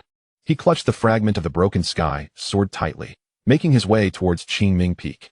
There were many tasks ahead, healing his injuries, restoring his foundation, and searching for the fragments of the broken sky. Yet at this moment, his heart was clearer than ever. It was as if all the mists on the chessboard had dissipated, leaving only the precise points for his next moves. The next step would lead him to the royal tomb of the Great Xia dynasty, in search of the second fragment. However, prior to that, Li Guanqi gazed towards the direction of Danding Peak. Brother Wang, you must survive. And those hidden enemies, the Wang family, the remnants of the Bloodslaughter sect, and possibly even traitors within the Sword Sect. All grievances and causes will be meticulously settled. Yet before that, I require time. 3 months. My master has granted 3 months. And I shall make the most of these 3 months. The young man ascended the mountain path with his sword in hand, the morning light illuminating his pale face, yet failing to penetrate the hollowness of his eyes. Nevertheless, the flames deep within those eyes burned brighter than any gaze. The game of chess had reached its midgame. The pieces had just begun to move. Chapter 13. The unforeseen event at the Imperial Tomb 3 months later, within the tranquil chamber of Qingming Peak. Li Guanqi slowly opened his eyes. A glimmer of brilliance resided within his gaze. Although still visually impaired, his aura radiated an entirely different presence compared to 3 months prior. Within his dantian, a new wuxiang sword embryo had reformed to a length of 3 inches, its blade shimmering with a spectrum of colors and celestial patterns. More solid and profound than before. At the pinnacle of the 6th layer of qi refinement, the sword embryo had been reconstituted, and his foundation had been repaired by 70%. He sensed his current state. The Qingming Sword Classic had progressed to the 2nd chapter of the interplay between reality and illusion, while the Jingwei formula had entered the 4th layer of dimensional transformation. These 3 months had been spent almost entirely in seclusion. With the depletion of 100,000 spirit stones and the consumption of all medicinal pills, he endured the daily torment of sword intent tempering his body, ultimately resulting in a transformative change. More importantly, his understanding of the Duantian sword had deepened. The first fragment had brought not merely an enhancement of power, but also a profound realization. He began to faintly sense the location of the second fragment. Deep within the imperial tomb of the Daxia dynasty, the door to the tranquil chamber opened, and his master entered. How have you prepared? The disciple is fully prepared. Li Guanqi replied, rising to pay his respects. His master scrutinized him for a moment, then nodded slightly. Indeed, to have restored yourself to this extent in 3 months far exceeds expectations. However, the journey to the imperial tomb is fraught with greater peril than the ancient battlefield. He produced a jade slip. This is the map of the imperial tomb. More accurately, it is the map of the periphery. The true interior of the tomb is known only to the emperors of the Daxia dynasty. Your objective is to accompany the sword tomb, where all renowned swords since the founding of the Daxia dynasty are interred. The second fragment of the Duantian sword is likely among them. The disciple understands. But you must exercise caution. His master's expression turned grave. Though the Daxia dynasty maintains a cordial relationship with the sword sect, the imperial tomb is their forbidden ground. There is but one method for you to enter. Disguised as whom? Li Guanqi surmised. Precisely. His master nodded. 3 months ago, the 7th prince of the Daxia dynasty, Xia Wuchen, was ambushed at the border, grievously wounded and has yet to awaken. He is of similar age to you, also a swordsman, with a cultivation level around the 7th layer of qi refinement. Master wishes for me to impersonate the 7th prince and infiltrate the tomb? No. It is to enter as the savior of the 7th prince, his master clarified. 3 days ago, I reached an agreement with the Xia emperor. The sword sect will send a disciple to escort the 7th prince back to the capital for healing, and in return, We may select an ancient sword from the periphery of the imperial tomb. And that disciple is you. Li Guanxi pondered. How severe is the seventh prince's condition? If he requires my treatment, rest assured on this matter, his master interjected. The true reason for the seventh prince's coma is due to a rare curse known as the soul lock. This technique seals the soul, rendering it impervious to external forces. However, the Jingwei technique can precisely untangle the chaotic currents of the soul, perhaps allowing for its liberation. He handed Li Guanxi a storage pouch. This contains the garments and tokens of the seventh prince, along with a detailed dossier. We shall depart in 3 days. Escorted by Elder Zhou Bai to the capital of Daxia. Elder Zhou? He is the most suitable candidate. My master spoke with profound significance. Noting that the Zhou family has long-standing ties with the Daxia royal family, he had spent a decade in the capital during his youth and is well acquainted with the area. 3 days later, an unassuming merchant vessel departed from the Sword Sect, drifting downstream. Within the cabin, Li Guanxi donned a simple blue robe, holding a blind cane. Presenting himself as a scholarly wanderer, Elder Zhou Bai, masquerading as an elderly steward, appeared with snow-white hair and a stooped back. Remember, from this moment forth, you shall be known as Li Mo, my distant nephew, who has come to the capital to seek treatment for his ailment, Zhou Bai instructed. The seventh prince is recuperating at the Qingliang villa outside the capital. We shall proceed there first. The disciple acknowledged. After 3 days of sailing, they arrived at the Daxia capital. It was a breathtakingly magnificent city, with towering walls reaching 100 feet, constructed entirely of azure gold stone. Its surface engraved with intricate runes and formations. Within the city, buildings stretched endlessly, throngs of people bustling about. The level of prosperity far surpassing anything Li Guanxi had previously witnessed. Yet, within his inner perception, he sensed a chilling energy buried beneath the city. It was the power of the imperial tombs, the accumulated dragon energy of generations of Xia emperors. The two did not enter the city but instead made their way to Qingliang Villa, situated 30 miles to the west of the city. This was a garden nestled against the mountains and by the water, heavily guarded with sentries hidden throughout. Who goes there? 2 black-armored guards obstructed their path at the entrance of the villa. Zhou Bai produced the Sword Sect's token and the imperial edict from the Great Xia Sword Sect. We have been commanded to attend to the seventh prince's ailment. After verification, the guards regarded them with respect. Please follow me. Deep within the villa, in a secluded courtyard, Li Guanxi finally met the seventh prince, Xiao Wuchen. The young man, approximately 17 or 18, had a handsome visage, yet his complexion was as pale as parchment. Lying in bed with a faint breath, upon his brow, there lay a faintly visible black, chain-like mark, the very imprint of the soul-locking curse. Beside the bed stood a noble woman in palace attire, her eyes swollen and red from weeping. She was the seventh prince's biological mother, Empress Da. The guard introduced her. Upon seeing Zhou Bai, the empress's tears flowed anew. Elder Zhou, you have finally arrived. Wuchen, the empress, do not fret. Allow Li Mo to examine him first. Zhou Bai gestured for Li Guanxi to step forward. Li Guanxi sat at the bedside, his fingers lightly brushing against Xiao Wuchen's brow. As the Jingwei technique activated, his inner sight expanded, revealing the state of the seventh prince's soul. It was a chaotic sea of consciousness, ensnared by 9 black chains, each inscribed with sinister runes that relentlessly eroded the essence of the soul. If not swiftly resolved, the seventh prince's soul would completely disintegrate within a month. What can be done? The empress asked anxiously. It can be resolved, but it will require time, Li Guanxi replied candidly. The soul-locking curse is exceedingly insidious. Forcibly breaking it would harm the prince's soul. I will need 7 days, during which I will employ a special technique to untangle the chains gradually. 7 days is acceptable. As long as it can save Wuchen, I will wait for as long as necessary. The empress nodded vigorously. From that day forth, Li Guanxi dedicated himself each day to the task of untangling the soul lock from the seventh prince. This is a meticulous endeavor, requiring the utmost precision in the operation of the longitude and latitude technique, as one draws upon their own spirit to gradually unravel the nodes of the spell. The process is excruciating, not only for Xiao Wuchen but also for Li Guanxi, who must endure the backlash of the incantation. Each time the spell is cast, he emerges pale, needing several hours to recuperate. Yet, the results are undeniably evident. On the 3rd day, the chain-like markings on Xiao Wuchen's forehead have faded by 30%. By the 5th day, he is able to emit faint groans intermittently, and on the 7th evening, he awakens with a cough. "Chenner," exclaims the Empress Dowager, overwhelmed with joy. "Mother," Xiao Wuchen croaks, his voice hoarse and his gaze bewildered. "What has happened to me? You were ensnared by a curse and fell into a coma for 3 months. It was this young Master Li who saved you." the Empress Dowager promptly introduces. Xiao Wuchen turns to Li Guanqi, struggling to rise, and perform a gesture of gratitude. Thank you, young master, for your life-saving grace. There is no need for such formality, Your Highness, Li Guanqi replies, supporting him. Though the spell has been lifted, your spirit has suffered severe damage and will require over a month of rest. That evening, the Emperor Xia personally visits the Qingliang villa. He is a middle-aged man clad in a dragon robe, exuding an imposing presence that radiates an overwhelming aura. Although Li Guanqi cannot see, he can sense the immense pressure, a force surpassing even that of his master, the Qingming Sword Lord, and at least at the nascent soul stage. Liamo? The Emperor's gaze pierces through Li Guanqi. Are you the disciple of that old fellow Qingming? I am Liamo, your humble servant, Li Guanqi boasts. The Emperor appraises him for a moment before suddenly declaring, You have saved my son. I owe you a favor. Speak, what reward do you desire?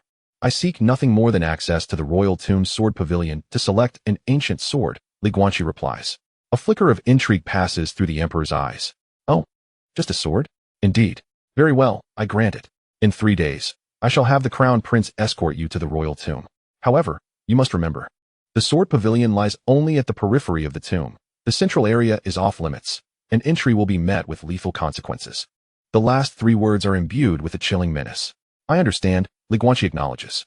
3 days later, the crown prince, Xiao Wuyan, personally arrives to receive him.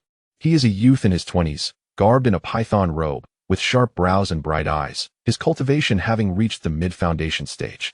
His gaze towards Li Guanqi is complex, filled with gratitude, scrutiny, and an almost imperceptible wariness. Young Master Li, please follow me. The two ascend in a dragon carriage, escorted by the imperial guards into the royal tomb. It is a vast necropolis encompassing a 100-mile radius, with solemn and dignified structures above ground, while the depths remain unfathomable. Li Guanqi expands his perception, revealing layers below, densely woven with various prohibitions, traps, guards, and some otherworldly essences.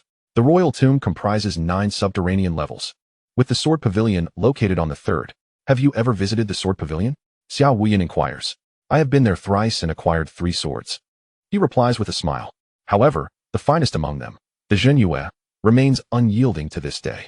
As they converse, the dragon carriage enters an underground passage. Bronze figurines stand on either side of the passage, each emanating the aura of the foundation stage. These are puppets crafted from living beings serving as guardians. Upon reaching the 3rd level, the sight unfolds dramatically. It reveals a colossal underground palace, within which stand 999 stone platforms, each housing an ancient sword. The intertwining sword energies manifested in the skies above the palace, forming a vast sea of sword intent. Young Master Li may choose at his leisure. Simply emerge before sunset. Declared Xiao Wuyan, I shall await you outside. Li Guanqi nodded and stepped into the sword pavilion. Upon entering, the Duantian fragment soul sword within his embrace trembled violently, resonating with a singular direction that pointed toward the depths of the pavilion. He followed the sensation, traversing layers of sword platforms, until he reached the very heart of the pavilion. There, no stone platform awaited him, but rather a towering bronze sword monument, 3 zhang high, inscribed with 2 ancient characters, Zhenyue. The Zhenyue sword was embedded at its pinnacle, a sword of immense weight, its blade as wide as a door, completely black as if it could absorb all light. Gold chains coiled around the blade, 9 in total, each tethered to the ground, evidently forcefully sealed in place. However, Li Guanqi's attention was not on the Zhenyue sword, but rather on the base of the monument. The resonance of the Duantian fragment soul sword emanated from that very spot. Approaching the monument, he reached out to touch its surface. The cold stone felt alive, subtly conveying the call of a second Duantian fragment. But how to retrieve it? To forcibly dismantle the sword monument would be tantamount to provoking the entire Daxia dynasty. As he pondered, a chilling voice suddenly echoed from behind him. Li Guanqi, you have indeed arrived. Startled, Li Guanqi slowly turned. Emerging from the shadows were 3 figures. At the forefront stood a white-faced, beardless old eunuch, his cultivation unfathomable, at least at the golden core stage. Flanking him were 2 cloaked figures, their faces masked, yet their auras unmistakably those of remnants from the blood-slaughter sect. We are of the Chao family, the old eunuch cackled, the chief eunuch tasked with guarding the royal tomb. As for these 2, they are acolytes of the blood-slaughter sect. Ah, you might not know, but the blood-slaughter sect is actually covertly supported by the Daxia dynasty. A weight settled in Li Guanqi's heart. His Majesty intends to lead you into the royal tomb to acquire the Duantian fragment, the chief eunuch continued. For only the heir of the Duantian sword can unravel the seal of the Xia sword. That sword suppresses a terrifying entity deep within the royal tomb. His Majesty requires its unsealing, yet dares not act personally. So, you wish for me to be the scapegoat?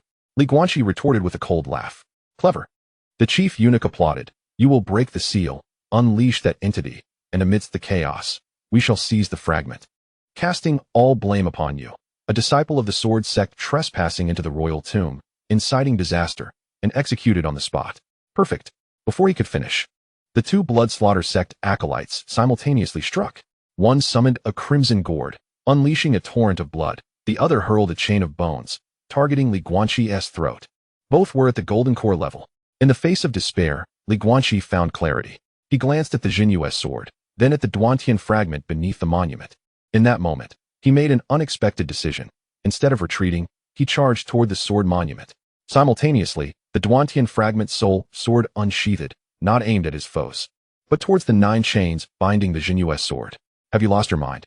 The chief eunuch's face paled. If the seal is broken, we shall all perish. Then we shall die together. Guanqi's voice was frigid. The sword light descended. The 9 chains shattered with a resounding crack. The Xia sword trembled violently, its blade riddled with countless fissures, and from beneath the monument came a sigh, as though echoing from the depths of the abyss. The entire imperial tomb began to tremble, as the chessboard of fate once again surpassed everyone's expectations. Guanqi, wielding the soul sunder sword, stood at the precipice of an imminent eruption. This time, he was wagering his very life. Chapter 14. Beneath the sword steel, the sound of chains snapping echoed like a death knell in the vast sword pavilion. The cracks on the Xia sword swiftly spread, causing the blade to shed dark fragments, revealing a blood-red core beneath. This crimson hue was not the sheen of metal, but rather the sanguine essence of a living creature. The sighs emanating from beneath the sword steel grew increasingly distinct, laden with millennia of solitude and boundless resentment. Hurry! Stop him! The high eunuch Chao shrieked, his composure shattered. 2 disciples of the blood slaughter sect, disregarding their assault on Guanqi, lunged towards the Xia sword in a desperate attempt to re-establish the seal. Yet, it was too late. Crack! The Xia sword was utterly obliterated, not shattered into mere metal shards, but transformed into a torrential downpour of blood. Each drop that struck the ground morphed into a diminutive blood specter, resembling the demonic apparition of the ancestor of the blood abyss, yet more corporeal and frenzied. Cursed blood demons. The Xia sword had not sealed a blade, but a fragment of the very bone of the blood demon's essence. The high eunuch's face turned ashen as he staggered backwards, but the blood specters were swifter. They surged forth like a tidal wave towards the nearest living beings, the 2 disciples of the blood slaughter sect. No, their screams abruptly ceased.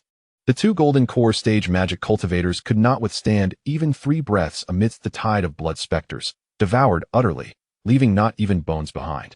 Guanqi had retreated behind the sword steel the moment the chains broke. The soul sunder sword floated autonomously before him, emanating a faint black radiance, which the blood specters instinctively avoided. The sword intent of the soul sunder sword exerted a natural suppression over demonic entities. His mind raced, yet it was insufficient. After consuming the 2 disciples, the number of blood specters doubled, surging towards the high eunuch. Gritting his teeth, the old eunuch produced a golden token, biting his tongue to draw forth a mouthful of vital blood. Imperial tomb guards, heed my command. The token erupted in blinding golden light, and the bronze figurines surrounding the sword pavilion sprang to life. 999 figures simultaneously turned their heads, their eyes igniting with red light, forming a battle formation to encircle the blood specters. Seizing this chance, Guanqi gazed toward the base of the sword steel, with the chains severed. A hidden compartment measuring 3 feet square was revealed. Within it lay a shard, akin to the fragment in his grasp, but larger, with more complete star-patterned engravings on its surface. The second shard of the soul sunder sword. He reached for it, but as his fingers drew within 3 inches of the fragment, an overwhelming force suddenly emanated from the depths of the compartment. It was not mere suction, but the breath of some ancient presence. Beneath the sword steel, something stirred. You have stirred a great calamity. The high eunuch roared, managing the bronze figurine formation to fend off the blood specters. The Xia sword indeed sealed a fragment of the blood demon's essence, but what it truly suppresses lies beneath that fragment. His words were abruptly interrupted by a thunderous roar. At the base of the sword steel, the stones surrounding the hidden compartment began to crack in succession, as a hand, dark as ink, emerged from the fissures. This skeletal hand was adorned with bizarre purple runes, each writhing as if alive, with merely the emergence of a single hand. The temperature within the entire sword pavilion plummeted by several degrees. The air crystallized into ice, momentarily halting the frenzied blood shadows, as if they feared a more dreadful entity. Guanqi's pupils constricted. The black chess piece in his arms, the broken sky sword, trembled violently, conveying a fragmented message. The 9 Nether Demon Lord was suppressed by the broken sky sword master in 9 desolate locations during ancient times, with this being the seal of its left arm. The 9 Nether Demon Lord? Yet another ancient fiend? As the skeletal hand fully extended, it began to pry open the surrounding stone slabs. The fissures widened, and a pitch-black skull slowly emerged from the depths. Purple flames burned in its eye sockets, reflecting countless distorted faces, each silently lamenting. After a millennium, the skull spoke, its voice dry as if ground from bone. At last, my left hand seized the light of day once more. The purple flames surged violently. The bronze figurines ensnared by the blood demon's avatars rapidly decayed and disintegrated under the illumination of the purple fire. The blood shadows dissipated amidst their wails, not consumed, but rather assimilated by a higher order of demonic energy. Seeing the dire turn of events, the eunuch Chao hastily turned to flee. However, the skull merely cast a glance his way, and with a swift grasp of its left skeletal hand, poof, the old man's body exploded into a cloud of blood mist, unable to utter even a scream. Then, the skull's purple flames turned towards Guanqi. The voice of the broken sky resonated with both malice and yearning, though merely fragments. They suffice. Consume you, and I shall break my seal ahead of time. The skeletal hand reached out, its speed unhurried, yet sealing off all avenues of escape. Guanqi felt the connection between himself and the heavens severed once more, akin to his encounter with the blood prison ancestor. Yet this time, he was no longer a helpless junior in chi refinement. Grasping the soul-splitting sword of broken sky, he fully unleashed the power of the first shard. The sword's body shimmered with celestial trajectories, coalescing at the tip into a point of pure nothingness. Flash, not aimed at the skeletal hand, but at the very concept of the sealed space. With a hiss, the invisible barrier was torn open. Guanqi moved with the sword, narrowly evading the grasp, while simultaneously reaching for the second shard concealed within the dark compartment. The moment his fingertips brushed against the shard, the 2 pieces of broken sky resonated. A vast, starry sword intent surged forth from the shards, flooding into Guanqi's being. This sword intent was not an attack, but a legacy, the insights of severance left by the broken sky sword master within the shards. In Guanqi's sea of consciousness, 9 images materialized. The first depicted a swordsman in green, cleaving the Milky Way, causing it to flow backward. The second showcased a swordsman in black, severing life and death, allowing the deceased to awaken. The third illustrated a swordsman in white, cutting through causality, rewriting fate. The ninth revealed a blurred figure, striking at an existence beyond the firmament. Each strike encompassed a supreme realm of severance, and the unity of the 9 strikes formed the complete 9 styles of severing heaven. Although Guanqi could scarcely wield even the essence of the first style at present, this legacy was indelibly etched within the depths of his soul. Boy, relinquish the shards to me, roared the skull of the 9 Nether Demon Lord, as the entire sword pavilion began to collapse. The enormous skeletal hand reached out once more, this time with genuine force. The purple demonic flames transformed into myriad chains, intertwining to form an inescapable net. Guanqi grasped the second fragment, gazing at the sword pavilion on the verge of total collapse, then directing his attention to the exit of the royal tomb above. Escape? No, there was no escape. The hand of the 9 Nether Demon Lord had already been unsealed, and with his current abilities, he could not possibly flee the royal tomb. Thus, it was time to take a gamble. He placed both fragments upon the soul-severing sword simultaneously. The fragments melded into the sword body like quicksilver, causing the ancient blade to undergo a transformation. The sword elongated, the blade thinned, and a second complete star track materialized at the hilt. More importantly, a faint consciousness of a sword spirit was born within the blade. This was not a complete sword spirit, but rather a wisp of divine thought left by the master of the severing sky sword within the fragments. Well done, Junior. The sword spirit's consciousness conveyed its approval, but it is still insufficient. The left hand of the 9 Nether Demon Lord has been unsealed. It requires resuppression. Use me to sever its foundational existence. Sever its foundational existence. Guanqi was struck with inspiration and understood. The reason the 9 Nether Demon Lord was undying and indestructible was due to its existence being bound to certain fundamental laws. To truly harm it, one must sever this binding, and the severing sky sword was precisely capable of achieving this. Can I accomplish this with my current cultivation? He pondered inwardly. You can. But the cost will be substantial. What cost? Half of your lifespan and permanent damage to your sword fetus. Guanqi fell silent. Half of his lifespan, at barely 20 years of age, and considering a cultivator's typical lifespan of 200 years in the Qi refinement stage. That would amount to 100 years. Coupled with the damage to the sword fetus, it meant he might never achieve the golden core stage. Yet, he looked towards the skeletal hand that was tearing away more seals.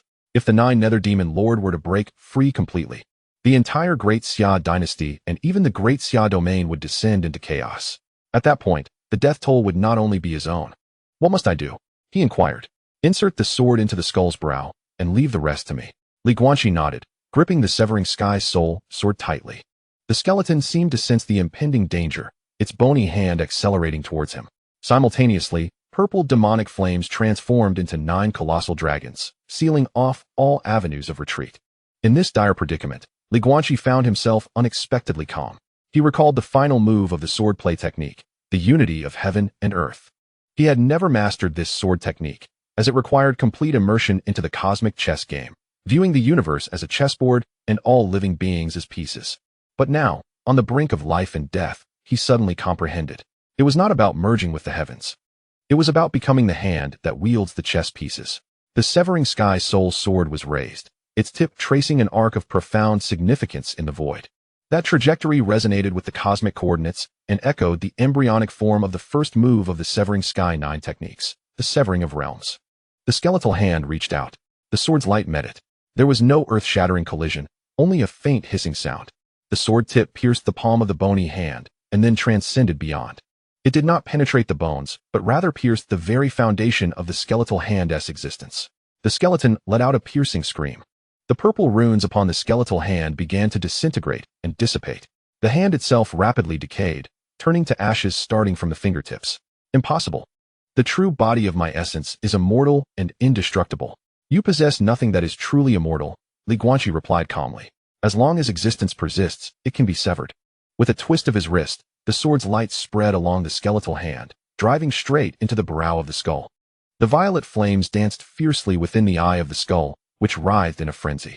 Yet, the sword light pursued like a shadow, ultimately piercing accurately into the fiery core of its brow. A thunderous roar erupted as the skull began to disintegrate. Simultaneously, the sword pavilion collapsed entirely. Guanqi felt an ominous pull emanating from the depths of the earth. It was the essence of the 9 Nether Demon sovereign attempting to draw him into the depths of the seal. At this critical juncture, a golden sword light descended from the heavens. Not 1, but 9. 9 golden flying swords formed a protective array, encircling Guanqi at its center, resisting the sinister force. Depart. A voice, aged yet authoritative, resonated. The figure of the Summer Emperor manifested above the ruins, accompanied by 9 formidable elders, the esteemed protectors of the Great Xia dynasty, each a master of the Golden Core stage. Your Majesty, Guanqi uttered weakly. We must leave this place. With a wave of his sleeve, the Summer Emperor enveloped Guanqi and instantly transported them away from the royal tomb. When they emerged onto the surface, chaos had engulfed the entire royal tomb district. The ground trembled, and countless demonic energies surged forth from the fissures, while the guards fought desperately to suppress them. Within the palace hall, the Summer Emperor laid Guanqi down, his expression exceedingly grim. Do you comprehend the magnitude of your actions? His voice quivered. I have unwittingly unsealed that which should not have been disturbed, Guanqi replied candidly. Not merely an unsealing. The Summer Emperor roared. The left hand of the 9 Nether Demon Sovereign seal has been compromised. The entire royal tomb formation will be affected. Within 3 months, the other 8 seals will gradually fail as well. He refrained from elaborating, yet the implications were clear to all. Your Majesty, the pressing matter is to reinforce the seals. An elder with white hair interjected. It requires the combined efforts of 9 nascent soul cultivators, supplemented by the nation's dragon energy. I am aware. The Summer Emperor interrupted, taking a deep breath and turning to Guanqi. Young man, the calamity you have caused is one you must also rectify. What would your Majesty have me do? Within 3 months, recover the remaining 3 shards of the broken heaven. The Summer Emperor articulated each word with precision. Only with the complete broken heaven sword can we once again suppress the 9 Nether Demon Sovereign.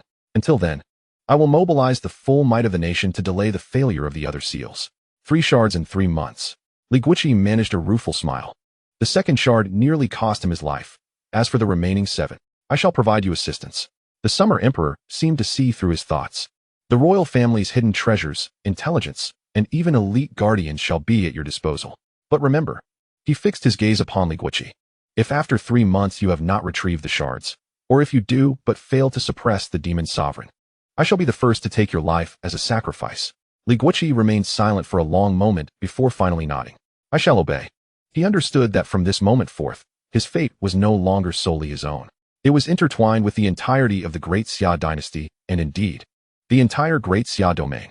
The stakes of the game had escalated significantly, and the hands that controlled the pieces appeared to multiply. He gripped the broken heaven soul sword tightly, feeling the power of the 2 shards within. The road ahead was long, fraught with peril, yet he had no alternative. For in this game, he had ventured too deeply to turn back. Chapter 15. Ambushed on the way home, it was deep into the night when they departed from the palace. The Summer Emperor bestowed upon Guanqi 3 significant items: a map marked with 3 locations suspected to harbor fragments of the shattered heavens, a golden token symbolizing the imperial envoy, and a cloud-piercing vessel capable of traversing vast distances each day. Within a month, it is imperative that he discovers at least 1 fragment to present as proof. The emperor's tone left no room for dissent. Otherwise, the seal of the imperial tomb would not endure such a delay. Aboard the cloud-piercing vessel, Guanqi sat cross-legged, regaining his composure. The battle at the imperial tomb had exacted a tremendous toll, depleting not only his spiritual energy, but also straining his very soul. Although 2 fragments of the shattered heavens had fused with his sword, the overwhelming sword intent surged like a tempestuous river, nearly rupturing his meridians, compounding his troubles. The damage to the sword embryo from forcibly unleashing the sword intent to sever the existence of the 9 nether demon sovereign had caused the recently reformed formless sword embryo to crack once more. This latest injury was far more severe than when the sword embryo had been detached, penetrating to its very essence. If not repaired swiftly, the sword embryo risked complete annihilation. He gazed inwardly at his dantian, a weight settling heavily in his heart. The cloud-piercing vessel sped through the clouds, heading towards the first marked location on the map, the Starfall Lake. According to the Summer Emperor, 3 centuries prior, a celestial meteor had plummeted here, forming a great lake, with the core of the meteor suspected to harbor the essence of the shattered heavens. Yet, as the vessel approached the Soul Sever's Gorge, the site they had entered the ancient battlefield 3 months ago, an unforeseen anomaly erupted. 4 blood-red pillars of light surged from the gorge, intertwining in the sky to form a vast net that ensnared the cloud-piercing vessel with unyielding force. Remnants of the Blood Fiend sect. Guanqi instantly realized the peril. The vessel trembled violently, its defensive array groaning under the oppressive pressure of the crimson net. Though swift, the vessel's defenses were mediocre, capable of withstanding only the assaults of foundational cultivators. The blood net before him was evidently a killing formation laid down by at least 3 golden core cultivators. Guanqi, come forth to meet your demise. A chilling voice reverberated through the night sky. Outside the blood net, 4 figures loomed in the air. At the forefront stood a gaunt, one-armed elder, his visage withered, eyes ablaze with vengeful flames. None other than Bloodku Real Person, a surviving elder of the Blood Fiend sect. The 3 individuals behind him were also in the golden core stage, albeit their initial cultivation. Their combined efforts were sufficient to ensnare and slay an average mid-level golden core cultivator. At last, the defensive array of the cloud-piercing vessel shattered. Guanqi was forced to leap from the vessel, suspended in midair, his fragment soul sword humming with a warning. How do you know my whereabouts? He inquired in a deep voice. Bloodku Real Person sneered. Within the imperial tomb, 2 of our sect's offerings perished. The last images transmitted from their soul lamps before they extinguished were of you, boy, having slain 2 of our golden core members. Today you shall pay in blood for your transgressions. Before his words had fully escaped, he made his move. With a single sweep of his arm, a torrential blood rain materialized from thin air. Each droplet transformed into a blood-colored skull, issuing a chilling wail as it surged toward Guanqi. This was the Blood Fiend sect's signature dark art, the 10,000 skulls devouring souls, designed to target the spirit directly. Simultaneously, the other 3 launched their attacks. One summoned a blood-red gourd, unleashing an ocean of blood. Another hurled a chain of bones, its ends adorned with a ghastly skull, and the final one formed hand seals, causing the blood net to constrict, sealing all avenues of escape. 4 golden core cultivators encircled a mere chi refining practitioner. This was a certain death scenario.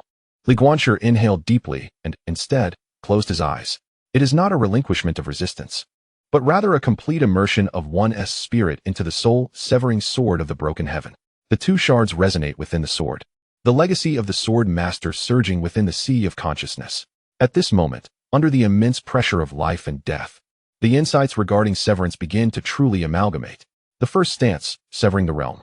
It is not the physical that is severed, but the boundaries of space, the limits of time, and the thresholds of life and death. Li Guanqi slowly raises his sword, so slow that even the blood-withered true man scoffs, deeming it a futile struggle. Yet, in the next moment, his smile freezes upon his face. For Li Guanqi's sword has vanished, not in the literal sense, but it has severed the continuity of existence in the perception of all. The sword is there, yet it seems as if it had never existed. Then, the sword light reappears, not as one, but as countless rays. Each beam of sword light cleaves toward a node within the crimson net.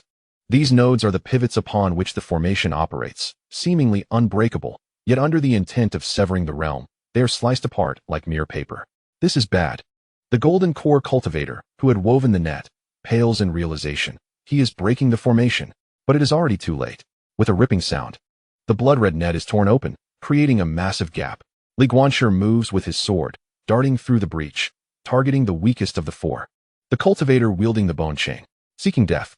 The man bellows in fury as the bone chain transforms into 9 venomous serpents, sealing every possible angle. Yet, Li Guanqi's sword disappears once more. This time, it is not just the sword that vanishes, but he himself as well. The interplay of reality and illusion. The second chapter of the Qingming sword classic. The blood-withered true man finally recognizes it, horrified, and warns, "Be cautious." He can transform between reality and illusion. Before his words can fully escape his lips, Li Guanqi's figure appears behind the cultivator. The broken heaven soul severing sword thrusts forth, not aimed at the flesh, but rather at the connection between the golden core and the soul within the cultivator's dantian. Severance. With a muffled thud, the cultivator is struck as if by lightning, spewing forth blood mixed with fragments of his internal organs. His golden core is cleaved from its connection to the soul, losing control, and it explodes within the dantian. Third brother. Another cultivator's eyes widen in horror. In a single encounter, a golden core cultivator has fallen. Though this was aided by the innate suppression of the broken heaven sword against demonic techniques, coupled with the bizarre transformation of reality and illusion, the achievement remains terrifying. Let us attack together, do not grant him an opportunity. The blood-withered true man commands fiercely, his single arm transforming into a blood-red claw, reaching for Li Guanqi's head. The other two also fight with desperation, flanking him from either side with the blood sea and the ghost head. Yet, Li Guanqi suddenly sheaths his sword, forming hand seals. Not sword seals, but chest seals. The fourth layer of the Jingwei technique, the transformation of realms, operates with full force. Centered around him, a spatial expanse of 100 zhang manifests with intersecting lines, resembling a three-dimensional chessboard. The blood-withered true man and his companions become mere pieces upon this board. With a gentle utterance, Li Guanqi declares, "Place the piece, the heavenly origin." At the center of the board, the node representing the heavenly origin position suddenly radiates not light, but a manifestation of rules. Within this node, all attacks will deviate from their intended trajectories, and all defenses will reveal flaws that should not exist.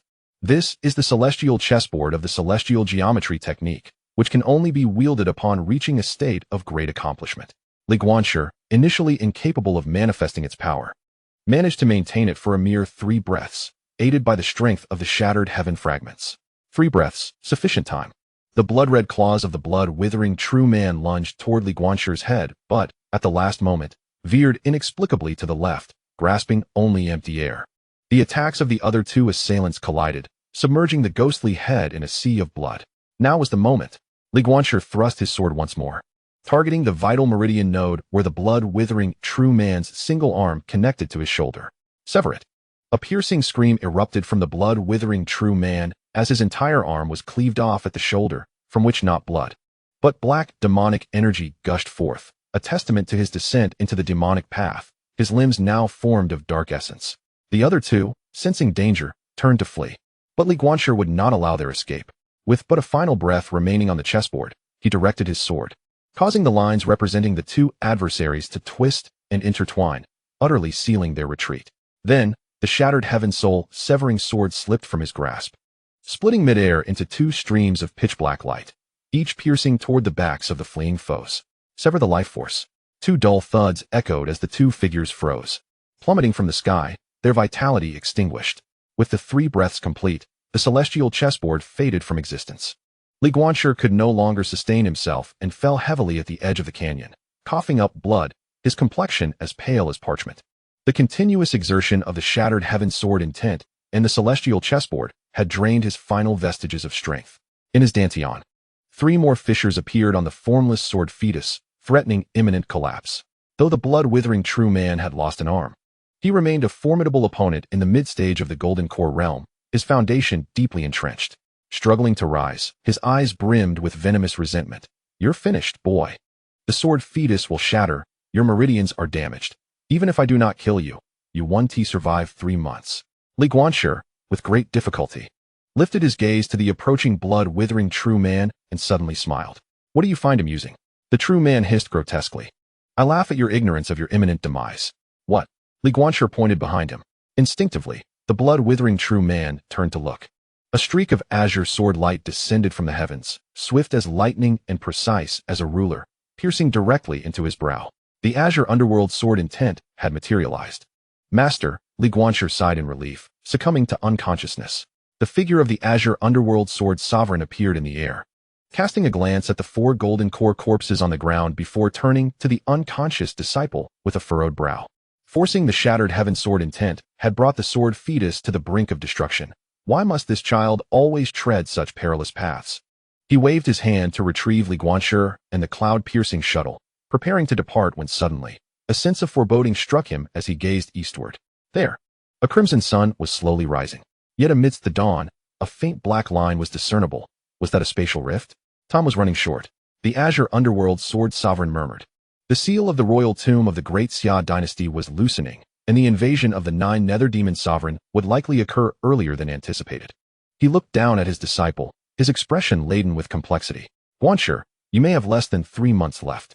Beneath the rising sun, the sword light receded. The soul-severing canyon fell silent once more, leaving behind 4 lifeless bodies and the remnants of battle, bearing witness to the life-and-death struggle of that night. A greater tempest brews in the distance. The pieces on the chessboard fall with increasing rapidity, so swift that the hand of the player begins to tremble. Chapter 16. Beneath the Starfall Lake, the Qingming sword master did not escort Li Guanqi back to the sword sect, but soared directly towards the Starfall Lake. The cloud-piercing shuttle raced through the layers of clouds, where Li Guanqi lay unconscious, his face devoid of color. The Qingming sword master sat cross-legged beside him, forming seals with his hands as a stream of pure azure essence gradually flowed into his disciple's body, safeguarding the crumbling wuxiang sword embryo. The essence of the sword embryo had been compromised, rendering ordinary elixirs ineffective. The Qingming sword master furrowed his brow. Unless he could procure a sword-nurturing stone or sword soul grass, both of which were exceedingly rare, occurring only once in a millennium. As he examined Li Guanqi's injuries, his alarm grew. Not only was the sword embryo damaged, but the meridians were also riddled with fine cracks, a consequence of forcibly channeling powers beyond one's realm. Moreover, his lifespan had significantly dwindled. The battle at the Imperial Tomb, coupled with the recent bloodshed, had cost Li Guanqi at least 40 years of life. This child is too reckless. After a day and night of flight, the cloud-piercing shuttle finally arrived at Starfall Lake. This vast expanse, nestled among towering mountains, boasted deep blue waters that mirrored the tranquil sky and drifting clouds. Yet, within the depths of the lake lay a tempestuous celestial force, and a formidable barrier pulsed from the lakebed. "This is the place." The Qingming sword master stowed the cloud-piercing shuttle and descended with Li Guanqi by the lake's edge. He produced a blue jade pendant and crushed it. The pendant transformed into a streak of light, plunging into the lake. Moments later, the surface rippled, and an elder clad in coarse garments emerged, walking upon the water. "Qingming Daoist, it has been many years," the elder said, his hair and beard white as snow. His visage kind, yet his aura unfathomable. He was indeed a Yuan-ing stage cultivator. "Star Lake Elder, my apologies for the intrusion," replied the Qingming swordmaster, clasping his hands together. "My disciple is gravely injured and requires the celestial essence from the depths of your lake for healing. I humbly request your assistance." The Star Lake Elder regarded Li Guanqi, a flicker of surprise igniting in his eyes. "This child possesses a remarkable sword intent. What is this within him?" He abruptly halted, his expression shifting as he scrutinized further. "The broken heaven sword intent. And 2 fragments." The Qingming sword master forced a wry smile. "This tale is rather long. In any case, he requires healing, as well as that artifact from the lakebed." The Star Lake Elder remained silent for a considerable time before finally nodding. "Indeed, Starfall Lake seals a fragment of the broken heaven, brought here by a celestial meteor 3 centuries ago. However, the barrier at the lake bed is an ancient relic. Even I cannot force it open and must await a destined individual. He turned his gaze to Li Guanqi. If he is truly the successor of the broken heaven, perhaps he can retrieve the fragment. But in his current state, thus, I require the celestial essence to heal him. The Qingming sword master interjected, for 3 days, merely 3 days. Very well, in light of our century-long friendship, I shall make an exception, the Star Lake elder conceded, gesturing as the lake parted to reveal a pathway. Follow me. The three descended into the lake's depths. Starfall Lake was exceedingly profound. They plunged 1,000 fathoms to reach the bottom. Here, no silt lay beneath them, but rather a soft blue crystal that radiated gentle starlight. At the center of the lake bed stood a stone tablet 10 zhang tall, intricately inscribed with celestial patterns. The celestial essence surrounded the stone tablet. As for the fragment, it resides within the tablet and requires a special method for extraction, the Star Lake elder explained. The Qingming sword master positioned Li Guanqi beside the stone tablet. The surrounding celestial energies converged effortlessly, enveloping him like a mist.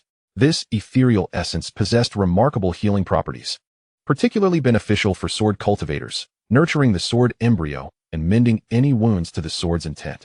Thank you very much, the Qingming sword sovereign expressed earnestly. Do not mention it. The elder of Star Lake waved his hand dismissively. By the way, there is something I must inform you. Half a month ago, there was an unusual disturbance in the lake's undercurrents. It seems another force is attempting to breach the restrictions. Who is it? I am uncertain. But their methods are peculiar, resembling the demonic path, though not entirely the same. The elder of Star Lake furrowed his brow. I suspect they are after the shattered heaven fragments. A wave of unease washed over the Qingming sword sovereign. It appeared that multiple forces were fixated on the shattered heaven fragments. I shall remain here for 3 days, he declared. After 3 days, regardless of whether I can recover, I must attempt to retrieve the fragments. Understood. After the elder of Star Lake departed, the Qingming sword sovereign seated himself cross-legged beside the stone tablet, commencing his protective watch over Li Guanqi. The celestial energies were indeed extraordinary. In just half a day, Li Guanqi's complexion regained some of its rosy hue. The meridians within him began to heal slowly under the nurturing influence of the essence, and the fissures in the formless sword embryo ceased to widen. However, it was the resonance with the shattered heaven fragment sword in his embrace that truly stirred him awake. In the depths of the second night, Li Guanqi slowly opened his eyes. Master, he spoke weakly. Do not move. Continue to absorb the celestial essence, the Qingming sword sovereign urged, restraining him. Your sword embryo is gravely injured. You must recuperate here for at least 7 days. But time, I am aware that time is of the essence. The Qingming sword sovereign replied sternly.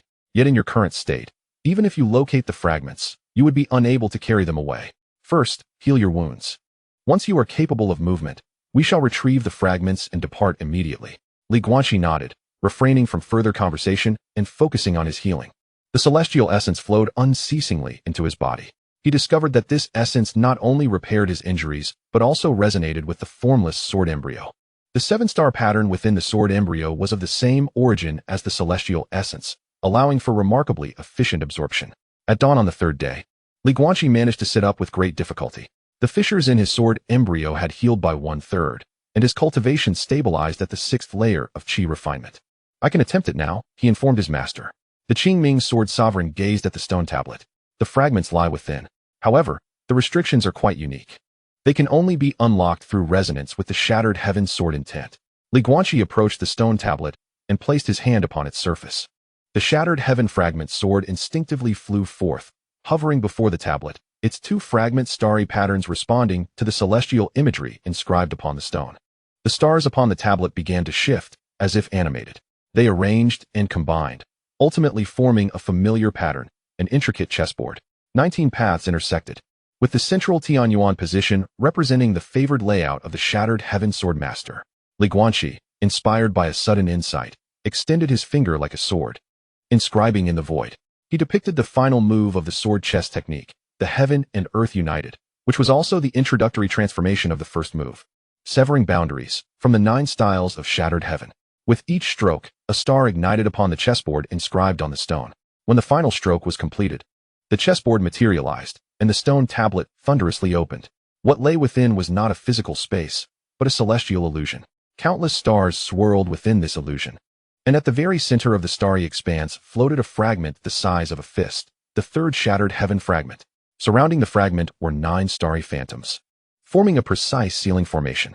The sword master of Qingming recognized the 9-star sealing demon array, realizing that this fragment was sealed here, presumably to suppress something. As soon as the words left his lips, the stars within the illusion suddenly became chaotic. One of the 9 sealed stars dimmed rapidly, cracks appearing on its surface. From these fissures seeped dark, ink-like demonic energy, swirling and coalescing into a grotesque visage. At last, the seal had weakened, and the demonic face emitted a hoarse laughter, declaring its intent to consume the fragment. "Stop it!" the sword master of Qingming shouted, unleashing a blade of Qingming's sword intent towards the demonic face. However, the sword intent passed through the visage as if striking at a mere illusion. The face was not a physical entity, but rather a projection of some kind. "Useless. My true self remains sealed. This is merely a projection of my consciousness," the demonic face cackled. "But it suffices to deal with you."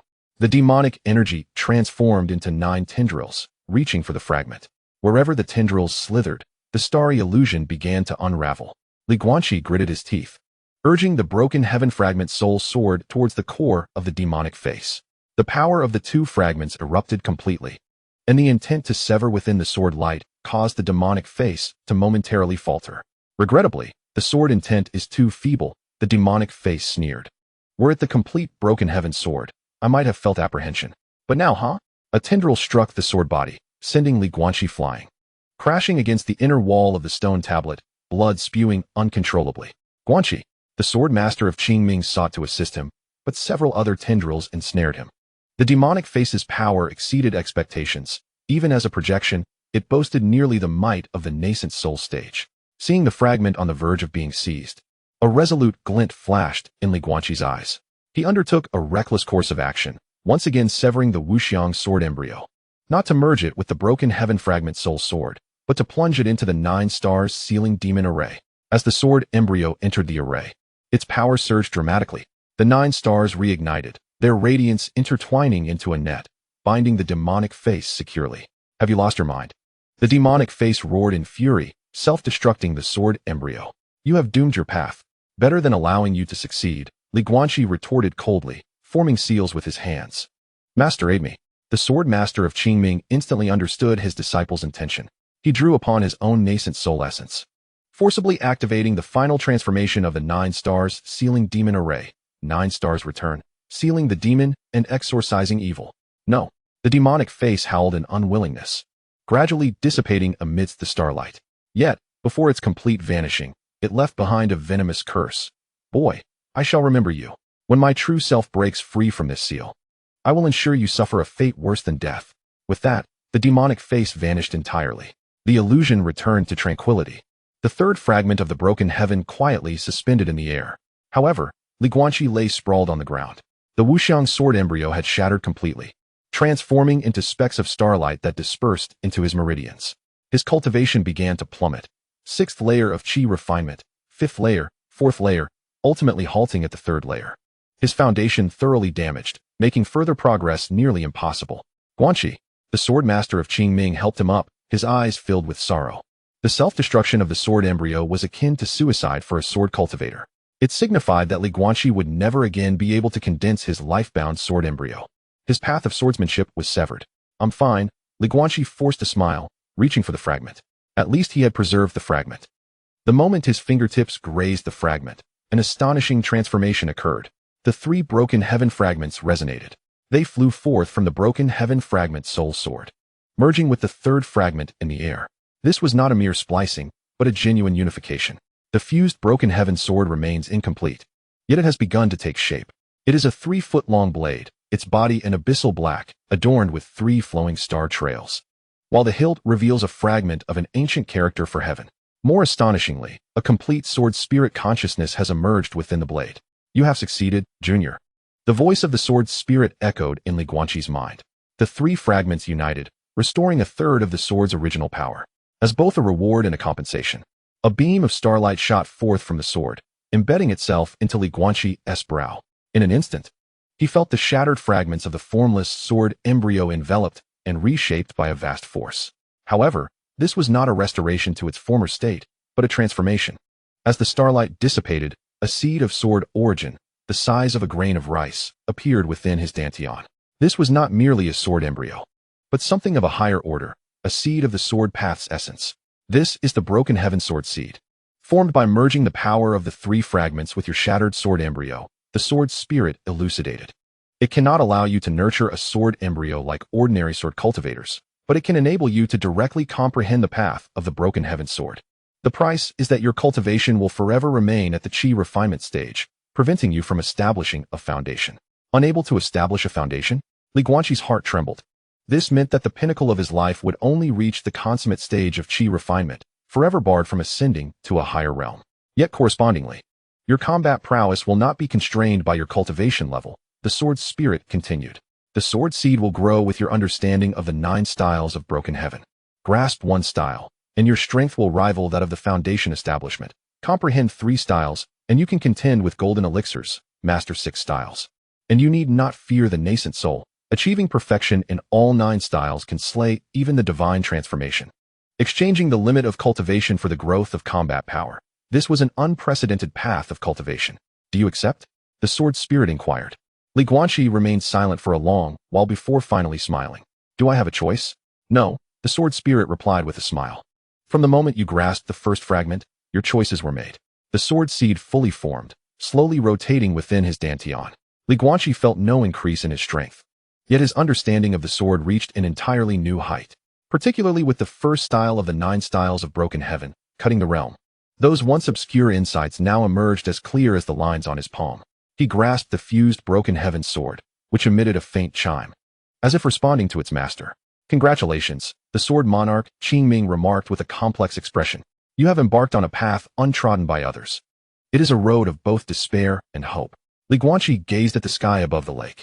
Master, how much time remains? The sword monarch calculated with his fingers. The royal tomb seal can hold for at most 2 more months. Within this time, you must find at least 3 more fragments. Or else the 9 nether demon lord will break free, and all will be lost. 2 months, 3 fragments. Guanqi tightened his grip on the broken heaven sword. Next stop, the eastern seas returned to ruins. Yet before proceeding, he turned to his master. I need to return to the sword sect first. Why? To retrieve some matters. A cold glint flashed in Guanqi's eyes, and to settle some old debts. Above the starry lake, the dawn broke.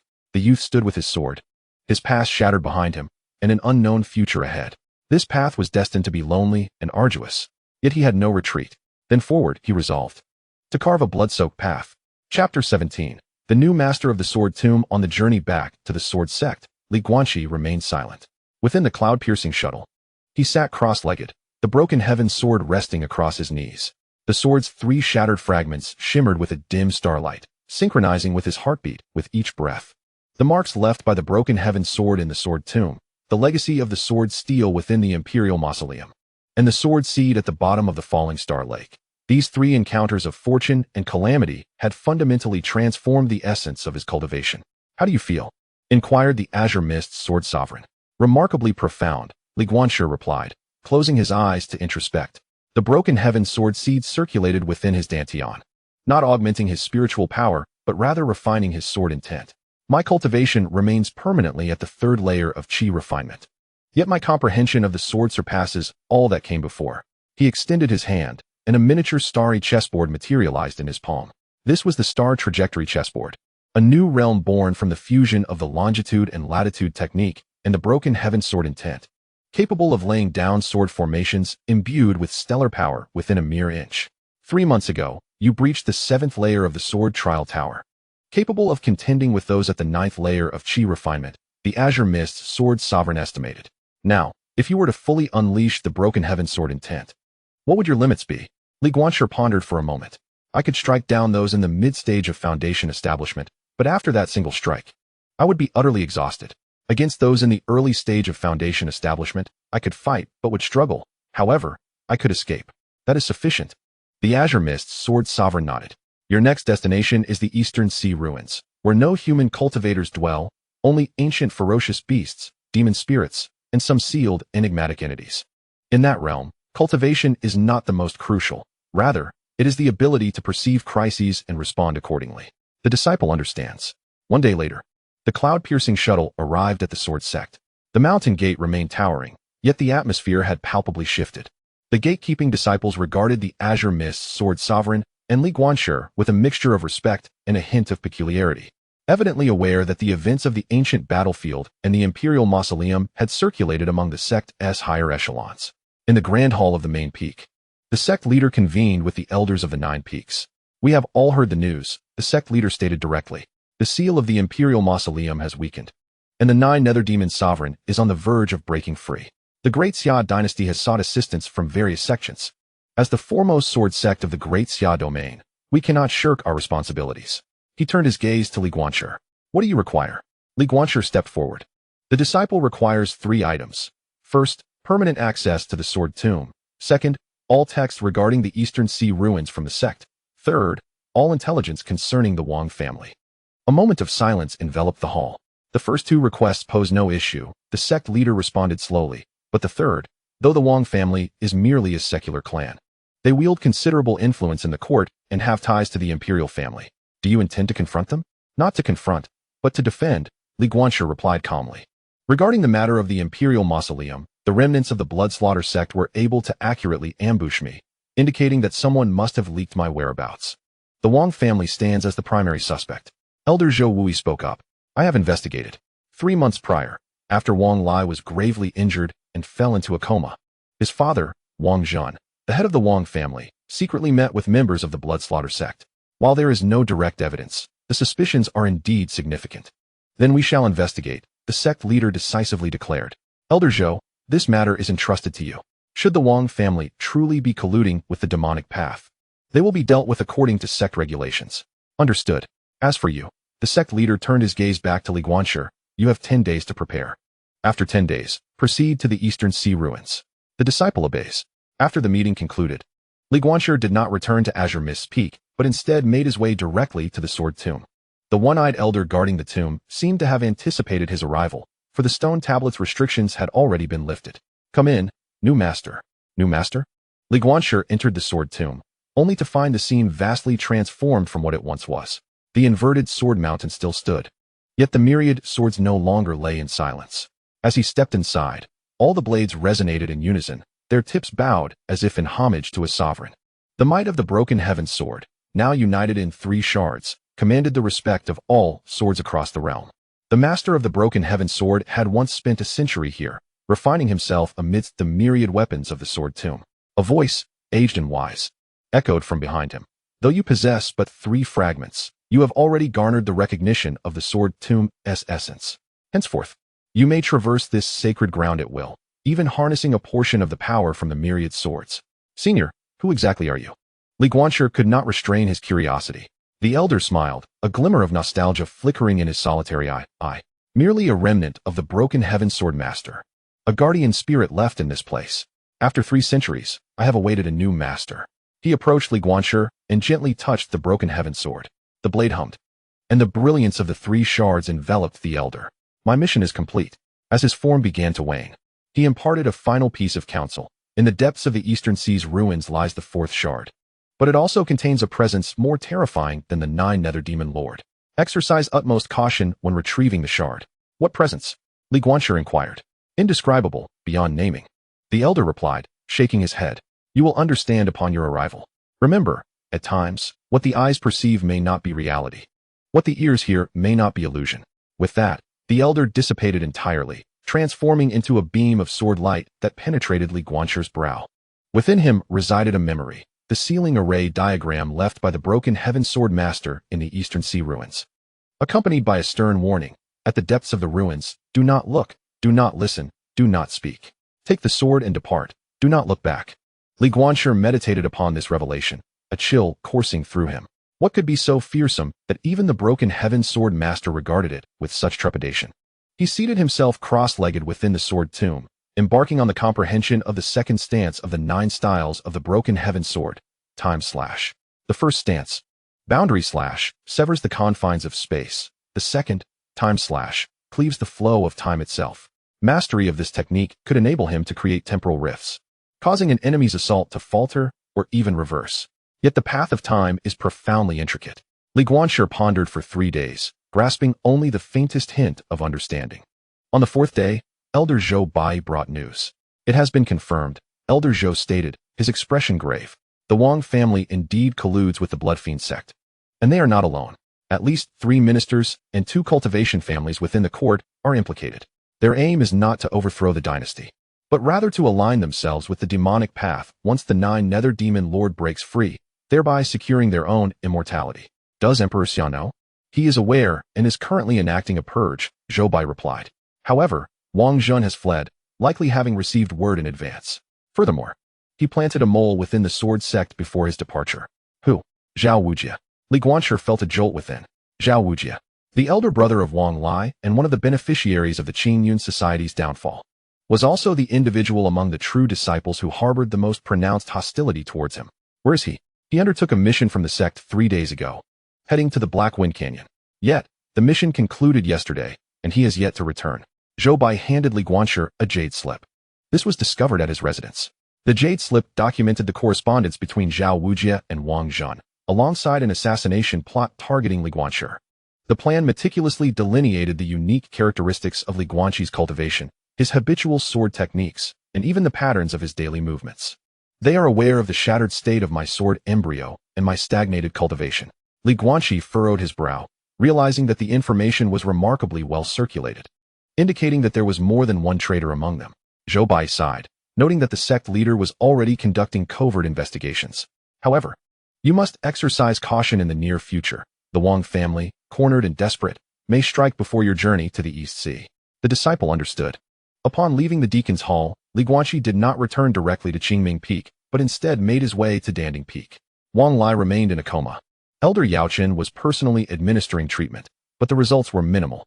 In the battle at the Imperial Mausoleum, Wang Lai had taken a lethal blow for Li Guanqi, and the Golden Core Demon Cultivator's bone-dispersing palm had nearly annihilated all his life force. Now, he was clinging to life solely through medicinal pills. When he would awaken, or if he would awaken at all, remained uncertain. Did he know about his father's situation? Li Guanqi inquired.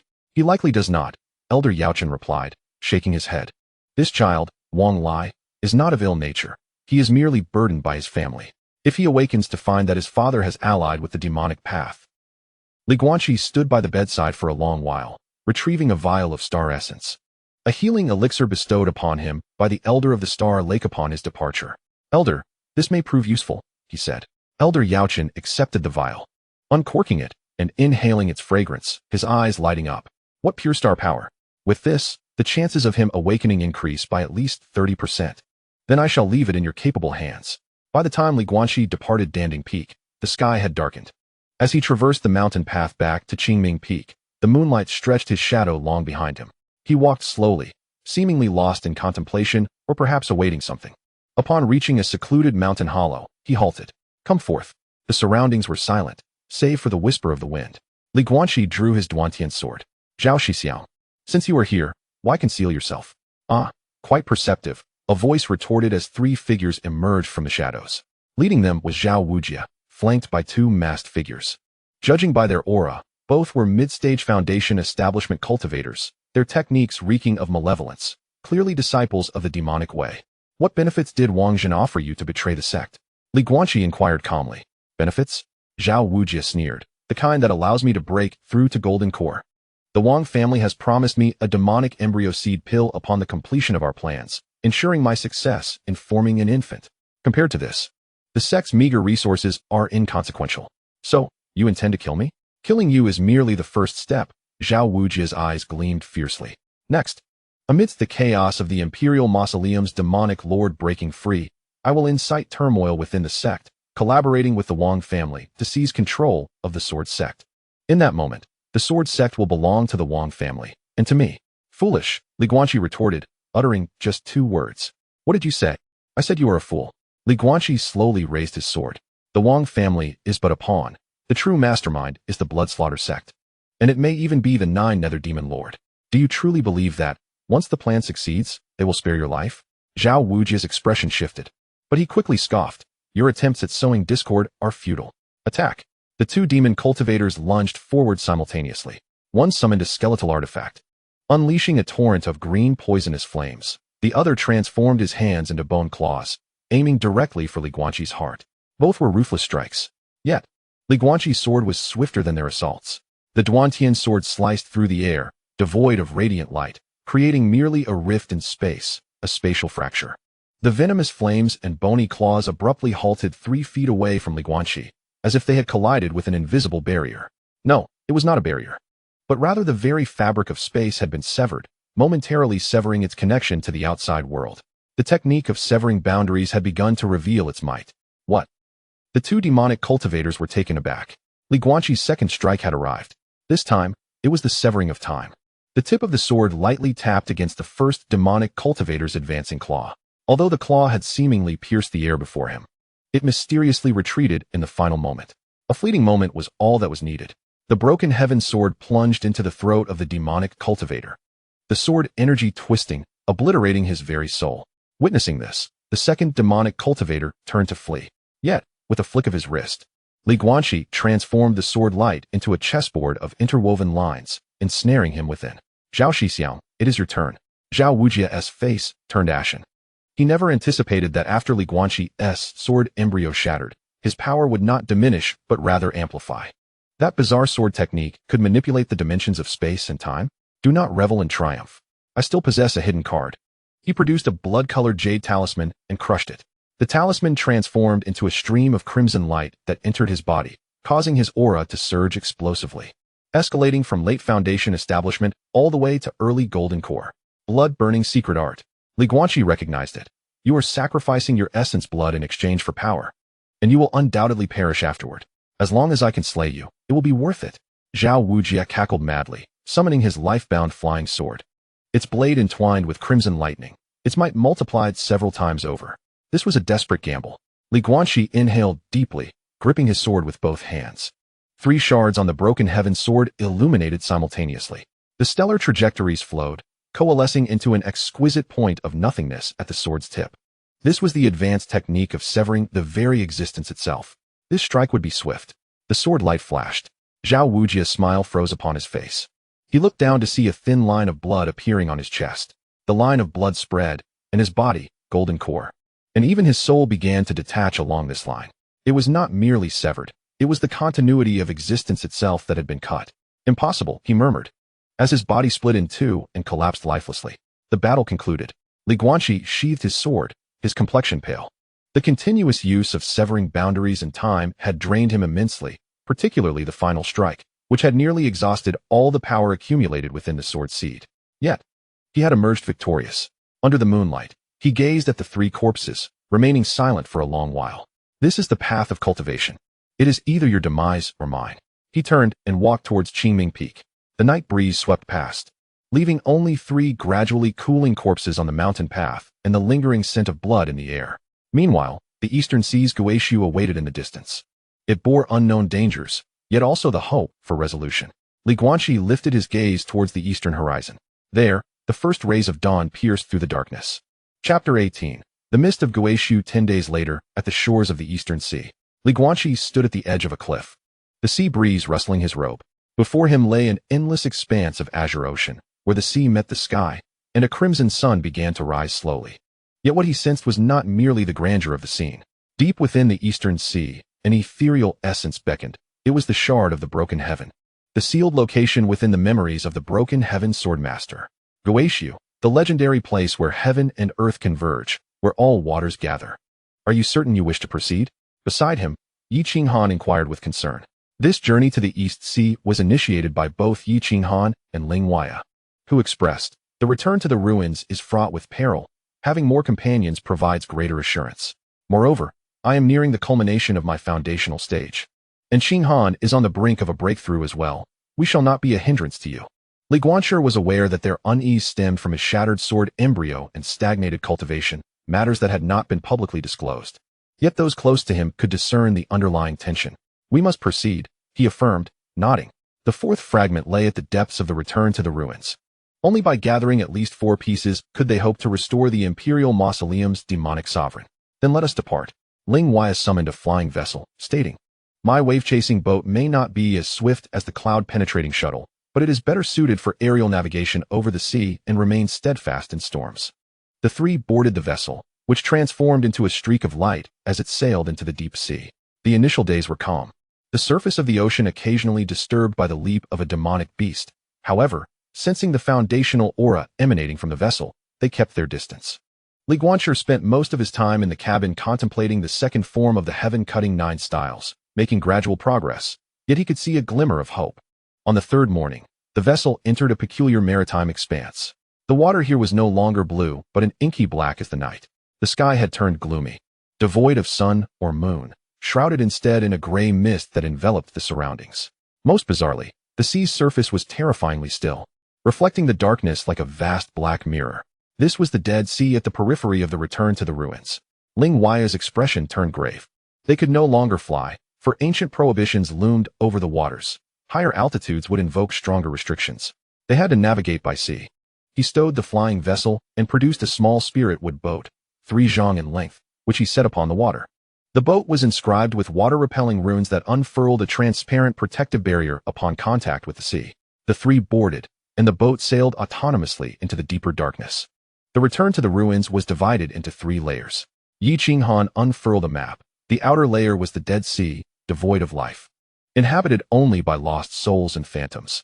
The middle layer was the mist labyrinth, perpetually enveloped in a dense fog that could deceive the 5 senses, rumored to contain ancient illusory formations. The innermost layer was the true return to the ruins, a bottomless sea, the place where all waters converged. Where is the broken piece of the Sword of Heaven? Li Guanqi inquired, recalling the Sword Master of Heaven's memory. It lay at the edge of the inner sea, within the ruins of a submerged ancient city. However, the inner layer of the return to the ruins harbors forbidden powers. We may only remain for the duration of a stick of incense, lest we be drawn into the sea, and sink into eternal oblivion. The small boat navigated the Dead Sea for a day and a night. Surrounding them was an unending expanse of inky waters and gray mist, devoid of sound and life. This absolute silence sent shivers down one's spine. Something approaches, Li Guanqi suddenly announced. Though his eyes could not see, his mind's eye sensed numerous entities drawing near beneath the water's surface, not corporeal beings, but rather soul forms. Indeed, moments later, translucent phantoms emerged upon the surface. They varied in shape, some humanoid, others beastly, and some contorted into forms beyond description. All the phantoms drifted toward the small boat, their hollow eye sockets fixated on the living aboard. They were souls trapped in the Dead Sea. Ling Huai drew his sword, for they thirsted for the flesh and blood of the living, seeking to be reborn through their bodies. Show no mercy, strike them down, he commanded. No sooner had the words left his lips than a blade of azure sword intent swept forth, dissolving the approaching phantoms into wisps of blue smoke. Yet, the phantoms were far too numerous, rising incessantly from the depths of the sea, densely obscuring the entire vista. Yi Qinghan also made his move, wielding the cold moon sword intent to freeze vast expanses of the ocean, encasing the specters in ice. Li Guanqi did not draw his sword. Instead, he formed hand seals. The sword of severing heaven circulated within his dantian, and an invisible will to sever emanated from him, spreading outward. Those phantoms that came into contact with this will recoiled in silent shrieks, akin to encountering an arch-nemesis. The power of severance naturally restrains souls. Let us advance, Ling Huai urged, propelling the small boat forward as the trio worked in unison to carve a path through the sea of phantoms. As they burst forth from the spectral waters, the protective barrier of light on the vessel dimmed significantly. Ling Huai's complexion paled, clearly drained of considerable energy. Yi Qinghan also breathed heavily. Ahead, the mist thickened further. This was no ordinary fog. It was a vibrant and ever-changing haze. Within the mist, pavilions and towers, mountains and rivers, and even fleeting shadows of figures could be discerned, yet none were real, merely illusions. We have arrived at the illusory mist labyrinth, Li Guanqi intoned gravely. Stay close to me. Do not trust what you see, nor be beguiled by the sounds you hear. The small boat glided into the mist. In an instant, the world transformed. The surrounding dark waters morphed into a crystal-clear lake, adorned with blooming lotus flowers, while distant celestial peaks and towers shrouded in mist appeared, resembling a realm of immortals. Is this the Sword Sect? Ling Huai exclaimed in astonishment, recognizing the azure abyss peak, where the master was instructing disciples in sword practice. Yi Qinghan beheld an entirely different scene. She found herself in her childhood home, her parents kindly beckoning her to return for dinner. Both were momentarily entranced, instinctively drawn towards the illusions. Awaken, Li Guanqi barked, the sword of severing heaven's intent acting like a refreshing spring, dispelling the phantoms before them. Both were jolted back to reality, cold sweat beading on their brows. What a formidable illusion array, Yi Qinghan mused, still shaken, for even foundational cultivators could not withstand it. And this is merely the periphery, Li Guanxi remarked. The true ancient illusion array lies deeper within. It is said that even nascent soul cultivators may lose their way. He settled into a meditative posture, the sword of severing heaven hovering before him. The 3 shards of the sword glimmered with starlight, carving a narrow path of reality through the mist. Follow the starlight. Do not look to the sides, he instructed. The trio cautiously traversed the passage. Various voices echoed through the mist, calls from loved ones, teachings from masters, provocations from foes, and even whispers from inner demons. Yet, Li Guanxi remained as tranquil as still waters. The sword of severing heaven not only bestowed power, but also insight into reality. He could see through the essence of all illusions, recognizing them merely as reflections of one's thoughts. After approximately 3 hours, the mist began to thin, revealing a colossal ancient city ruin, partially submerged in the sea. The city walls were overrun with seaweed and coral, the gate half collapsed, bearing an inscription of 3 ancient characters long since blurred, Guishu City. We have arrived, Li Guanxi announced. Rising, the 4th shard lies within the city. However, we have only the time it takes for a stick of incense to burn. We must depart before it extinguishes. The trio disembarked and stepped into the ancient city. Most of the structures within had collapsed, and the streets were half submerged in seawater. Yet, through his inner vision, the city's layout remained intact. It was arranged according to some formation, with each building serving as a focal point of the array. The sensation of the shattered fragments of the celestial sword emanated from the altar at the heart of the city. They hastened towards the city center, encountering along the way peculiar entities that were neither specters nor phantoms, but rather puppets. These were the stone guardians, bound by the ancient array's power, remnants of the deceased inhabitants of the ruined city. As the stone figures detected the presence of the living, they began to animate, brandishing stone spears and swords. Encroaching upon them, clear the path, I shall hold the rear, Ling Wuya commanded.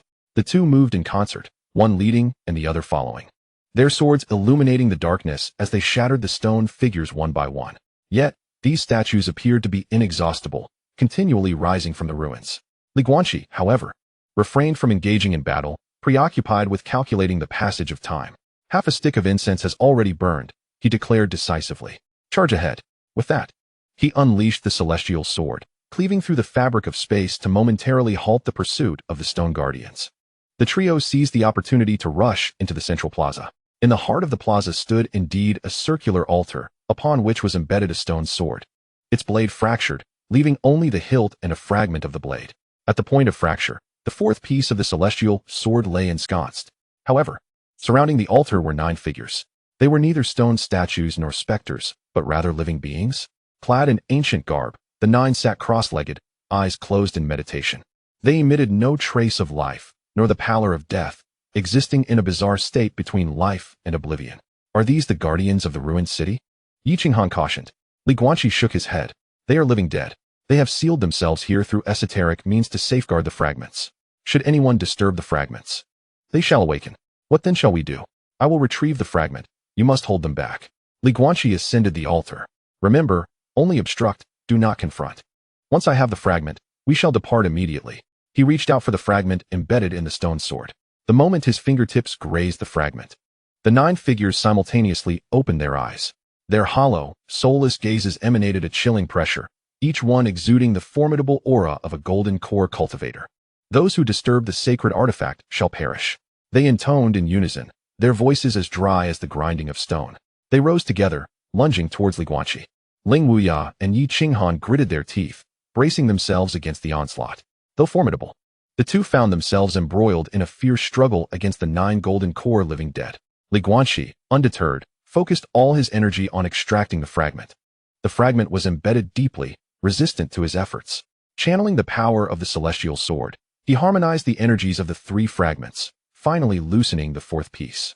With a snap, the fragment dislodged and fell into his grasp. At the instant the 4 fragments coalesced, a cataclysmic shift occurred. The entire ruined city began to tremble violently. The altar shattered, and the stone sword was reduced to dust. More ominously, a sigh resonated from the depths of the ancient city, as if echoing from a time long past. This sigh was not merely sound. It manifested as a distortion of concepts, warping space, unraveling time. Even light itself was consumed. This is dire. Li Guanxi's countenance paled. The fragments are part of the seal. By removing them, I have weakened the binding. He recalled the warning of the celestial sword's master. At the bottom of the ruined city, do not look, do not listen, do not speak. And now the seal that was loosening held within it that which was unspeakable and unnameable. Flee, he shouted to Ling Wuya and Yi Qinghan. Yet, the 9 living dead abruptly ceased their assault, turning in unison to kneel towards the depths of the ancient city. In the depths of the ancient city, a colossal, scaled claw emerged from the fissures of the earth, casting a shadow over half the sky. Black liquid oozed from the claw, evaporating the sea and corroding the rocks, even causing the very fabric of space to unravel. What manner of creature is this? Li Guanxi had no time to ponder. Hastily pressing 4 shards against the Duantian sword, the shards fused, restoring a fraction of the sword's formidable power, as 4 complete stellar orbits manifested upon its blade. He struck. With a sweeping motion, he severed the flow of time within that region. A temporal rift materialized, momentarily halting the giant claw's movements. Now, let us flee. The trio turned to escape, yet it seemed the claw's master had been incensed. A low growl reverberated through the ancient city, and the waters of the sea began to reverse, forming a colossal whirlpool. The eye of the returning ruins had awakened. The pull of the whirlpool was terrifying, so powerful that even golden elixir cultivators could not resist its force. Ling Wuya and Yi Qinghan were destabilized by the suction, on the verge of being drawn in. In that critical moment, Li Guanxi made a resolute decision. He faced the whirlpool, gripping his sword with both hands. The second stance of the 9 styles of Duantian. He unleashed his full might, not aimed at the giant claw, nor the whirlpool, but rather severing the connection between himself and this very space-time. With my sword, I shall sever the bonds of the returning ruins. Sword light surged skyward, temporarily cutting off the trio's link to the whirlpool. The pull diminished abruptly. Hurry, Li Guanxi bellowed, blood gushing from his mouth. The backlash from this strike nearly shattered his soul.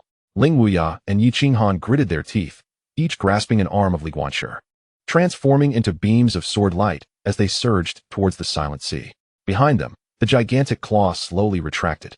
Yet the eyes that had opened from the fissures of the earth, akin to the sun and moon, remained fixed on their retreating figures. A whisper traversing time and space echoed, "We shall meet again, heir of Duantian." As they burst forth from the labyrinth of illusions, the trio was utterly spent. Their small vessel lay shattered, the water avoidance talisman depleted. Clinging to a piece of driftwood, they drifted across the silent sea. Ling Wuya was gravely injured. Yi Qinghan sustained minor wounds, while Li Guanxi had succumbed to unconsciousness, his breath faint as a flickering candle in the wind. What has become of him? Ling Wuya inquired weakly. Yi Qinghan examined him, her face ashen. The sword seed has developed cracks and his soul is severely damaged, if he is not treated promptly. I fear she could not finish her sentence. Ling Wuya fell silent, gazing into the distance. Time passed, and a grand ship appeared upon the surface of the sea. The banner flying from it was unmistakably the dragon flag of the Great Xia dynasty. At the bow stood a young man in splendid attire, hands clasped behind his back, observing them with a knowing smile. The 7th prince, Xiao Wuchen? Ling Wuya recognized him. Xiao Wuchen smiled and waved, lowering a rope from the ship. Esteemed guests, do you require assistance? The sea breeze howled, the sunset bathed in crimson. Meanwhile, in the distant depths of the returning ruins, the master of those eyes was gradually awakening. The game was becoming increasingly intricate, and the pieces in Li Guanxi's hand grew heavier, almost beyond his capacity to wield. Chapter 19. Conversations on the dragon ship. The grand vessel, known as the Zhenhai dragon boat, measured 30 zhang in length, constructed entirely of black iron wood. Its hull adorned with intricate dragon carvings, and its mast proudly displaying the banner of the Great Xia dynasty.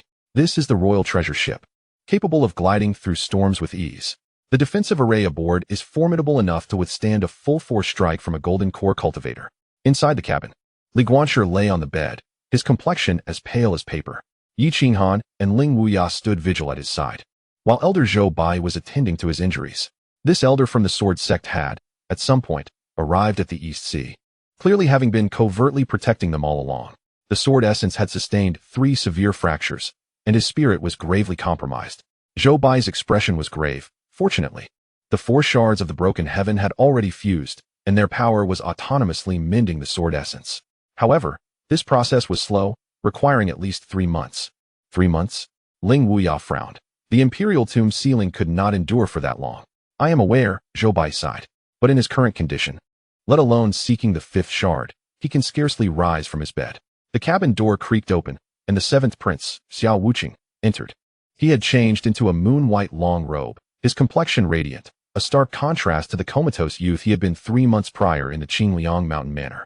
Elder Zhou, how is young Master Li? He inquired with genuine concern.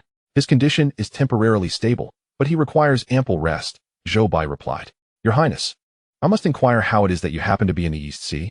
Xiao Wuqing smiled slightly. It is not by chance, but rather a deliberate mission. The Emperor predicted unusual activity in the Guishu Seal and commanded me to bring the Jinhai dragon vessel for reconnaissance. I did not anticipate encountering you. He approached the bedside, gazing at the unconscious Li Guanshi with a complex expression. Young Master Li saved my life. Now that he is injured, I must assist him.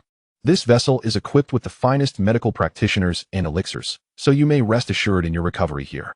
Thank you, Your Highness, Yi Qinghan said, bowing respectfully. Do not mention it. Xiao Wuqing waved his hand. By the way, Senior Brother Ling, Junior Sister Yi, my father has a message for you. The Imperial Tomb Seal can hold for no more than 45 days. After 45 days, if we do not possess at least 5 shards of the Broken Heaven to reinforce the seal, the 9 Nether Demon Sovereign will break free completely. 45 days.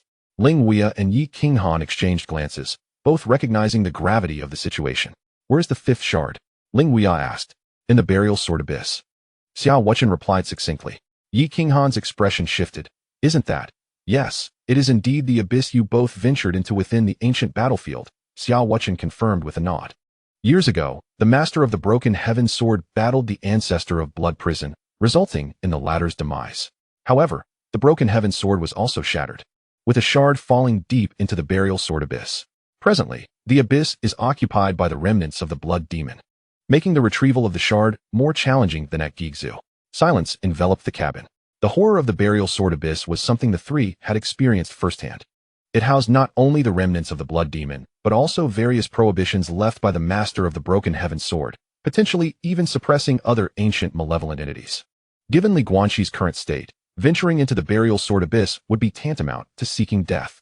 I will go, Ling Wei suddenly declared. Senior brother, Yi Qinghan exclaimed urgently. I am in the late foundation establishment stage, having cultivated the 3rd chapter of the Qingming Sword Sutra, enabling me to contend with mid-golden core cultivators, Ling Wei asserted firmly. Moreover, my master bestowed upon me a life-preserving sword talisman, which can unleash a strike equivalent to that of a nascent soul at a critical moment.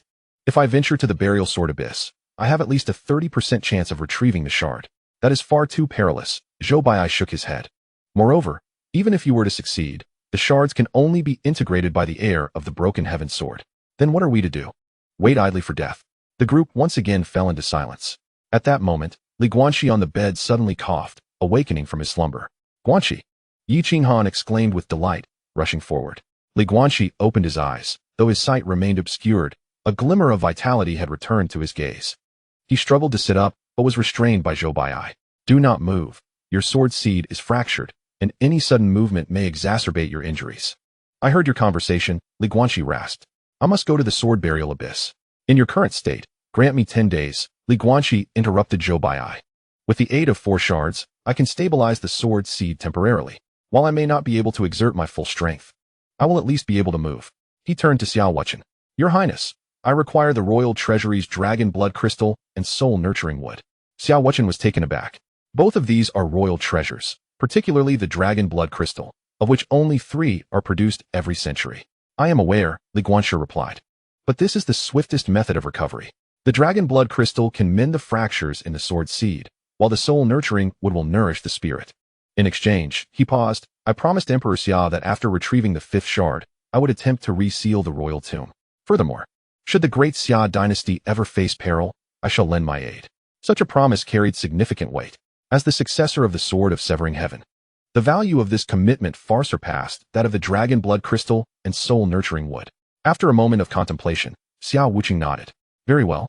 I shall agree to your request, but I must seek my father's approval. Please do, Li Guanqi responded. Xiao Wuqing departed the cabin. Zhou Bai regarded Li Guanqi, hesitating to speak. Speak candidly, elder, Li Guanqi urged. Do you understand why the royal family is so eager to assist you? Zhou Bai lowered his voice. It is not solely for the sake of sealing the royal tomb. I suspect they are also coveting the sword of severing heaven. I am aware, Li Guanqi replied calmly. I have known from the beginning. Yet, in my current condition, I must rely on the royal family's strength. This is a transaction, as well as a game of strategy. As long as you are cognizant of this, Zhou Bai sighed. However, Xiao Wuchen is not a bad-hearted child. His intention to save you is sincere, though he is not entirely free to act as he wishes. I understand. Half an hour later, Xiao Wuchen returned, cradling 2 jade boxes in his hands. My father has granted permission. He placed the boxes beside the bed.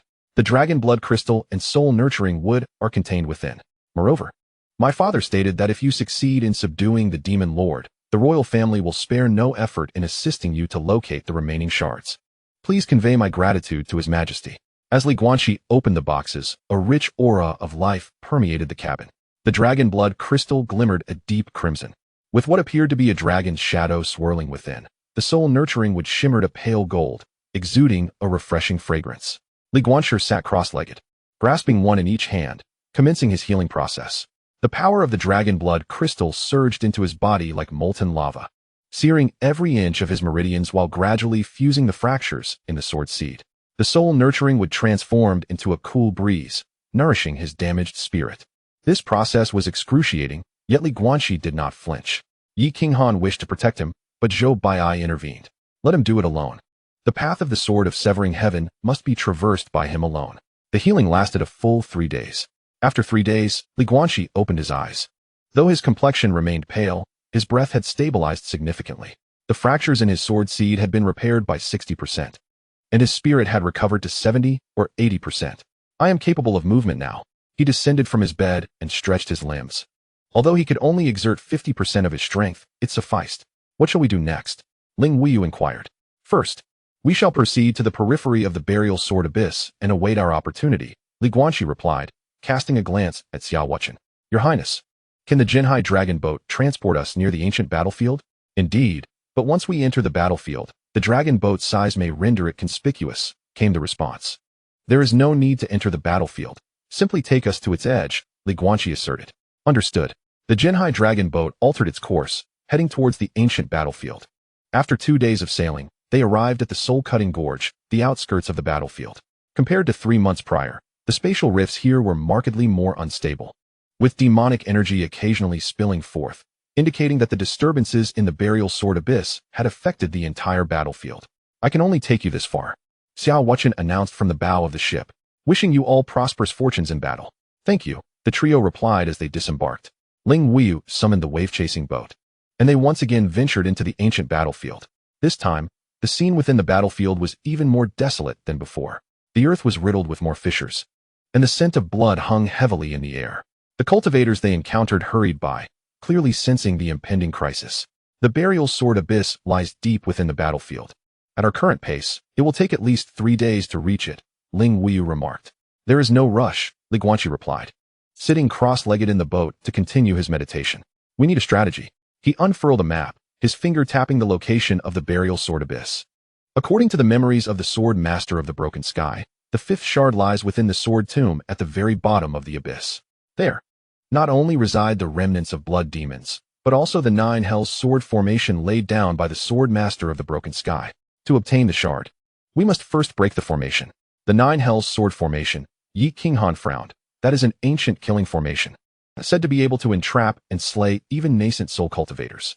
However, the sword master of the broken sky left behind an escape route, Li Guanqi interjected. The core of the 9 hells sword formation operates through 9 formation swords, each representing a force from the underworld. By locating the corresponding sword of compassion linked to the escape route, we can safely enter the sword tomb. How do we find it? We must first locate the formation eye, Li Guanqi stated, turning to Ling Wuyu. Senior brother, as a pure yang sword body, you are most sensitive to the aura of malevolence. The formation eye will undoubtedly be a nexus of dense dark energy. You should sense it. Very well. The wave-chasing boat continued its descent. On the 2nd day at noon, they entered a blood-red wasteland. The ground was a dark crimson hue, with tiny blood droplets suspended in the air, corrosive to spiritual power upon inhalation. This is the place, Ling Wuyu declared, halting the flying boat. 100 feet beneath us lies an area of extreme ease. The 3 descended, and Li Guanqi used the sword of the broken sky to cleave the ground, revealing a downward passage. The rock walls flanking the passage were dark purple, inscribed with ancient sealing runes. Descending 100 feet along the passage, they arrived at a vast underground cavern. At the center of the cavern floated a pitch-black long sword, the first formation eye of the 9 hells sword formation, the sword of slaughter. However, A sense of foreboding gripped the trio as they beheld a figure kneeling before the sword. A figure they recognized. Wang Lai. He knelt before the sword of slaughter, his hands clasped together in what appeared to be a prayer. The aura emanating from him was neither that of a human nor a demon, but rather an eerie state that existed between the two. Senior Brother Wang? Yi Qinghan tentatively called out. Wang Lai slowly turned around. His visage remained strikingly handsome, yet his once clear eyes had transformed into a deep crimson hue, with two swirling runes nestled within the depths of his pupils. Even more bizarrely, a vertical eye had sprouted at the center of his forehead, an obsidian orb that seemed capable of devouring all light. Junior Brother Li, he spoke, his voice dry and hoarse. Senior Brother Ling, Senior Sister Yi, you have arrived. What brings you here? Ling Weiyu queried with vigilance. Your father. I am aware that my father has allied himself with the demonic path. Wang Lai replied with a bitter smile. But I am already dead, am I not? He gestured to his chest. That blow was meant to take my life. Yet Elder Yeokin saved me. However, he was unaware that the strike not only inflicted physical harm, but also planted a demonic seed within me. A demonic seed? Li Guanqi gasped in shock.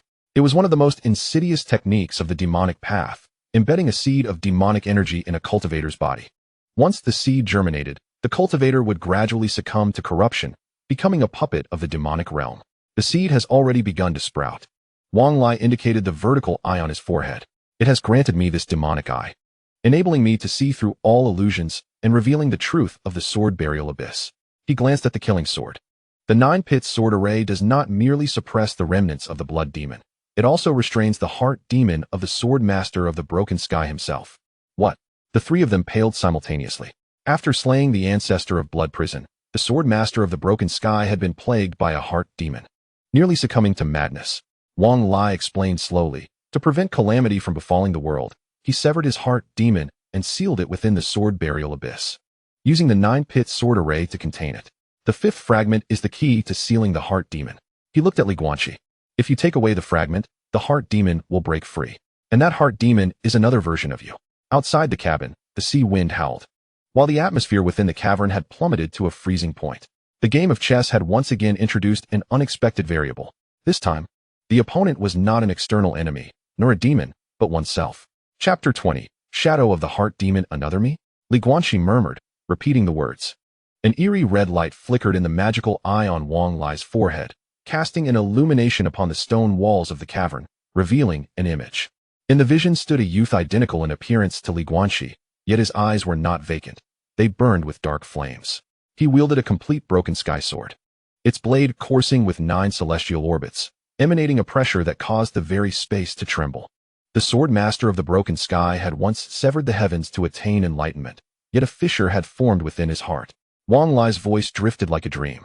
That fissure gave rise to the heart demon, a manifestation of all his negative emotions, the obsession with severing all ties, the resentment towards the injustice of the heavenly path, and the dread of solitude. He extracted the heart demon and sealed it here, using the 5th fragment as the lock. The scene shifted, revealing the heart demon bound by 9 chains of celestial orbits, sinking to the depths of the sword burial abyss. The sword master of the broken sky stood at the edge of the abyss, casting a complex glance before turning away, disappearing from sight. 3 centuries had passed, and the seal had gradually weakened. Wang Lai continued, the remnants of the ancestor of blood prison, the entities at the bottom of the ruins, and the forces behind the blood fiend sect are all attempting to release the heart demon. For the heart demon possesses 90% of the sword master of the broken sky's power. Once freed, it will bring forth the greatest catastrophe this realm has ever known. And you? Ling Wuyo inquired solemnly. Who planted the demonic seed within you? The guardian of the blood fiend sect, the blood-eye demon lord. Wang Lai forced a bitter smile, having disguised himself as a healer to infiltrate Danding Peak, where he had sown the seeds of malevolence during my unconsciousness. Now, half of my soul had succumbed to darkness, and it would not be long before I transformed entirely into a marionette. He glanced at Li Guanqi. Yet I retain a flicker of lucidity. Brotherly, should you seek the 5th shard, you must be prepared to confront your inner demons. This inner demon will replicate all your sword techniques, memories, and even obsessions. Li Guanqi remained silent for a long while before inquiring. Is there a way to dispel the malevolent seed? Wang Lai was taken aback. You? I asked. Is there a way to dispel it? Li Guanqi reiterated. In theory, there is a remedy, Wang Lai replied. It requires the purifying power of celestial energy to cleanse the malevolent aura, accompanied by the heart-cutting sword technique to sever the connection between the seed and the soul. However, celestial energy can only be extracted by cultivators at least at the nascent soul stage, and the heart-cutting sword technique has long been lost. I possess celestial energy. Guanqi produced a pale blue crystal from his robe. This is a remnant of the celestial essence condensed from the depths of the falling star lake. As for the heart-cutting sword technique, he looked toward the killing sword. The ninth sword of the nine hells sword array, the compassion sword, embodies the very essence of heart-cutting power. If we can attain the intent of the compassion sword, we may be able to forge the heart-cutting sword technique. Are you intent on rescuing me? Wang Lai's voice trembled. You have saved me once, Guanqi stated calmly, and moreover, we need you. Your understanding of the burial sword abyss surpasses that of anyone else. He approached the killing sword, reaching out to touch its blade. The sword was chilling to the touch, exuding an aura of slaughter, destruction, and ferocity that nearly eroded his consciousness. Yet, the Duantian sword seed activated autonomously, and the four shards resonated, suppressing the negative sword intent. The nine hell sword array must be unraveled in a specific sequence. Guanqi discerned from the information within the sword. The first sword, slaughter; the second, greed; the third, wrath; and the ninth, compassion. Each sword that he broke through would require him to endure the corresponding trial of sword intent. The compassion sword lay at the very heart of the array. The difficulty is immense, Ling Wei frowned. Given your current state, how many swords can you withstand? I do not know, Guanqi admitted candidly, but I must attempt it. He sat cross-legged, positioning the Duantian sword across his knees. The four shards emitted a gentle celestial light, forming a protective barrier. I am entering the array now. Brothers and sisters, guard the perimeter and allow no one to disturb me. Understood. Ling Wuya and Yi Qinghan nodded, taking positions on either side of the cave entrance. Wang Lai hesitated for a moment before also sitting cross-legged. I will stabilize the malevolent seed and refrain from interfering with you. Guanqi closed his eyes, his consciousness sinking into the killing sword. In an instant, the scenery before him spun wildly. He found himself on a blood-soaked battlefield, where mountains of corpses lay beneath his feet, the sky a dark crimson, and the air thick with a rust-like scent of blood. In the distance, a warrior wielding a blood-red giant sword charged toward him. This warrior had no face, enveloped in a mist of blood, yet emanated an unadulterated and ferocious aura of slaughter. This was the trial of the killing sword, Guanqi realized. He needed to defeat this embodiment of slaughtering intent to pass the first challenge. With the Duantian sword in hand, he advanced to meet it. Upon the first clash of swords, Guanqi was knocked back 3 steps. The warrior's strength surpassed all expectations. Each strike was imbued with the murderous energy of countless corpses, capable of unsettling the mind. Yet, Guanqi's heart had been tempered through countless trials. The anguish of losing my mother, the fury at my sister's tragic demise, the warmth imparted by my mentor, and the trust shared among my peers. These memories surge forth like a tide, transforming into sword techniques. Life resembles a game of chess, where every move is irrevocable. As the swordplay of chess unfolds, I confront the blade of slaughter with the principles of the game. Each maneuver avoids the sharp edge, striking where it is most vulnerable, akin to the strategic retreats and counterattacks in Go. After 100 moves, the bloodied warrior reveals a flaw in his actions. Seizing the opportunity, I thrust the sword of severance not to kill, but to sever the obsession with violence. The bloodied warrior hesitates, dissolving into a mist of crimson.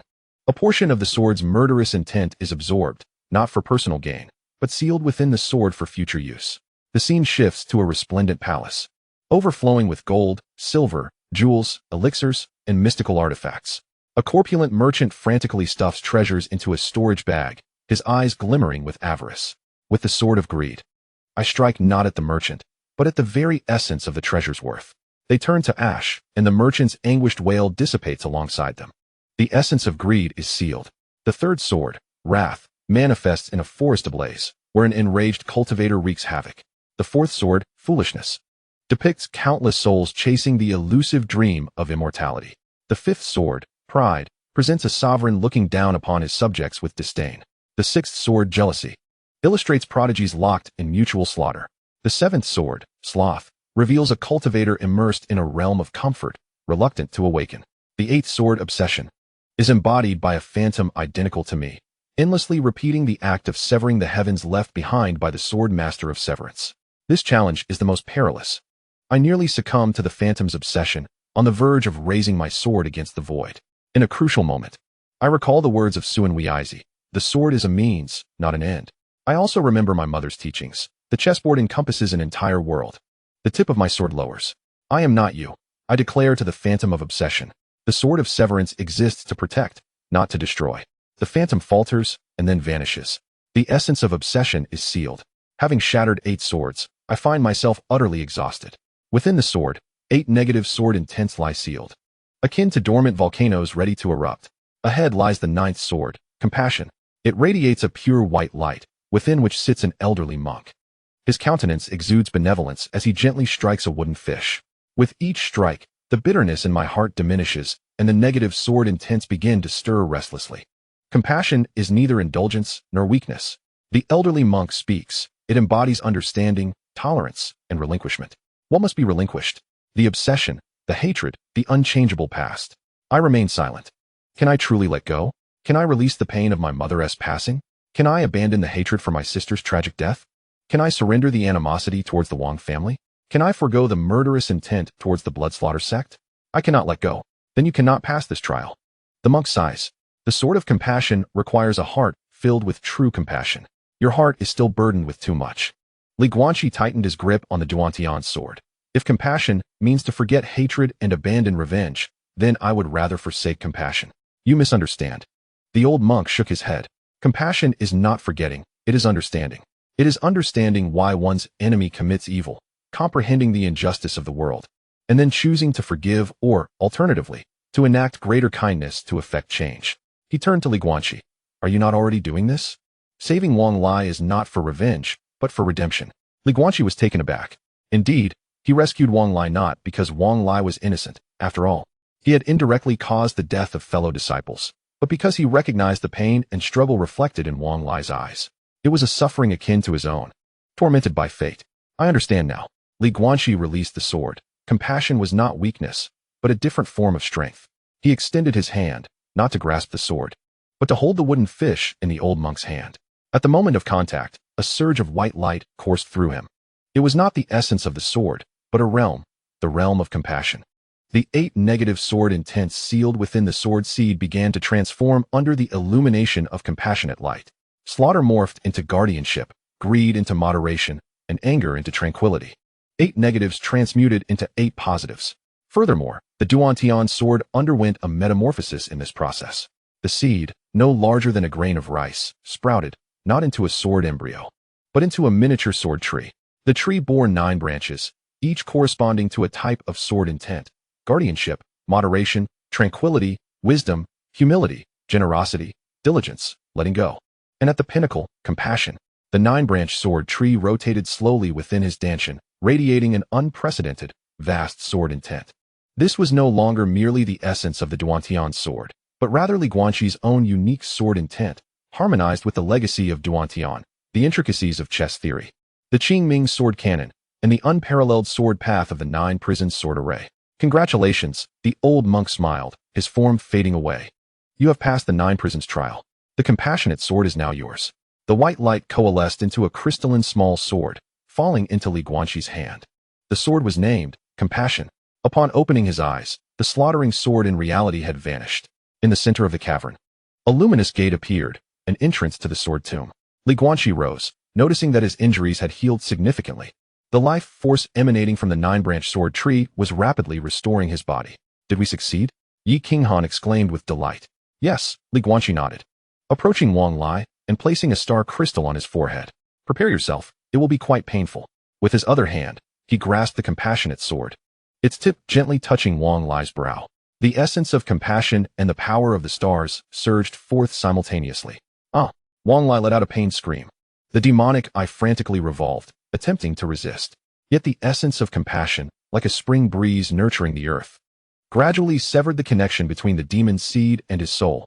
The power of the stars, akin to the sun melting snow, purified the demonic energy. This process lasted a full hour. As the last trace of demonic energy was purified, the demonic eye on Wang Lai's forehead turned to ash and vanished. He collapsed to the ground, weak yet with clarity in his gaze. Thank you, he managed to utter with difficulty. Rest well, Li Guanqi said, sheathing the compassionate sword. Casting his gaze toward the luminous gate. Ahead lay the true trial, the sword tomb, and the heart demon of the Duantian sword master, sealed for 3 centuries. He must also confront another version of himself. The 3 exchanged glances and simultaneously stepped through the luminous portal. Beyond the portal lay an abyss of infinite darkness. In the depths of that darkness, a pair of eyes ablaze with black flames gradually opened. Finally, you have arrived, a voice echoed, identical to Li Guanqi's. Chapter 21. The battle with the inner demon beyond the portal was an alternate realm. It was an expanse of boundless, dark void, devoid of any orientation, existing solely in eternal nothingness. Countless shattered sword fragments, broken chains, and some unrecognizable ancient remains floated in this void. At the center of the emptiness, a massive stone coffin hovered. The coffin was pitch black, its surface etched with celestial patterns identical to the star tracks on the broken heaven sword. 9 thick star track chains extended from the void, fastening the coffin in 9 directions. Yet, one of these chains had broken, marking the original location of the 4th fragment, the very place that sealed the inner demon.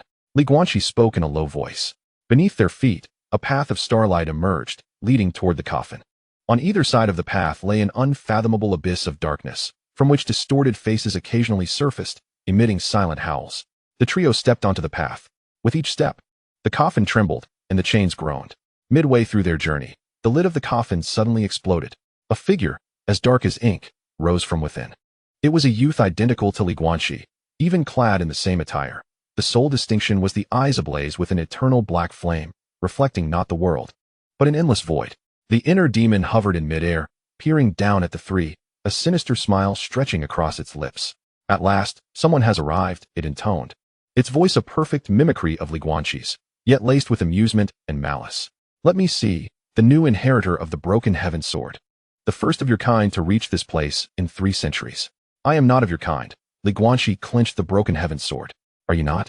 The inner demon tilted its head.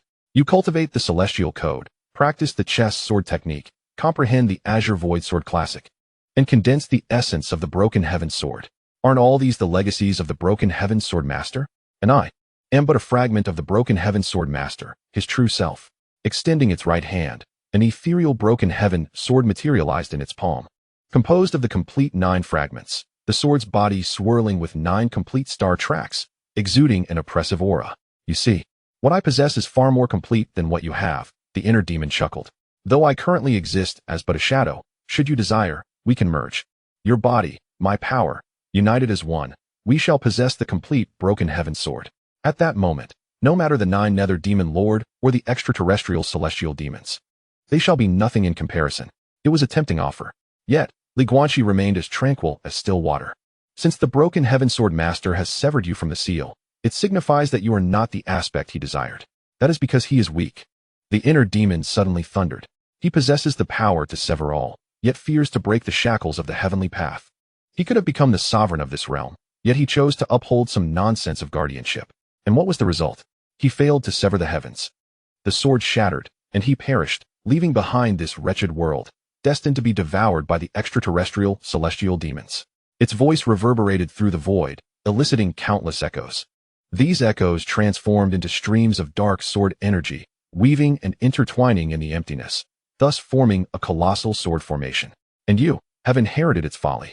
The heart demon fixated on Li Guanqi, clearly capable of taking a shortcut, yet choosing the most arduous path, clearly able to relinquish those superfluous emotions, yet burdening oneself with such encumbrances. Allow me to liberate you. It raised a hand and pointed. The black sword energy in the void simultaneously surged towards Li Guanqi. Each strand of sword energy harbored a lethal negative emotion: greed, anger, ignorance. These represented the 9 sword intents of the 9 hell sword formation.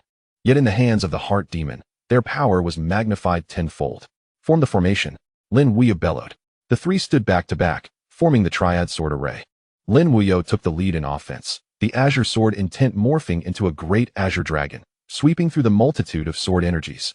Yi Qinghan assumed the defensive role, the cold moon sword intent coalescing into an ice wall, blocking any stray attacks. Li Guanqi, positioned centrally, coordinated their efforts, wielding the broken heaven sword to sever the most perilous sword energies in advance.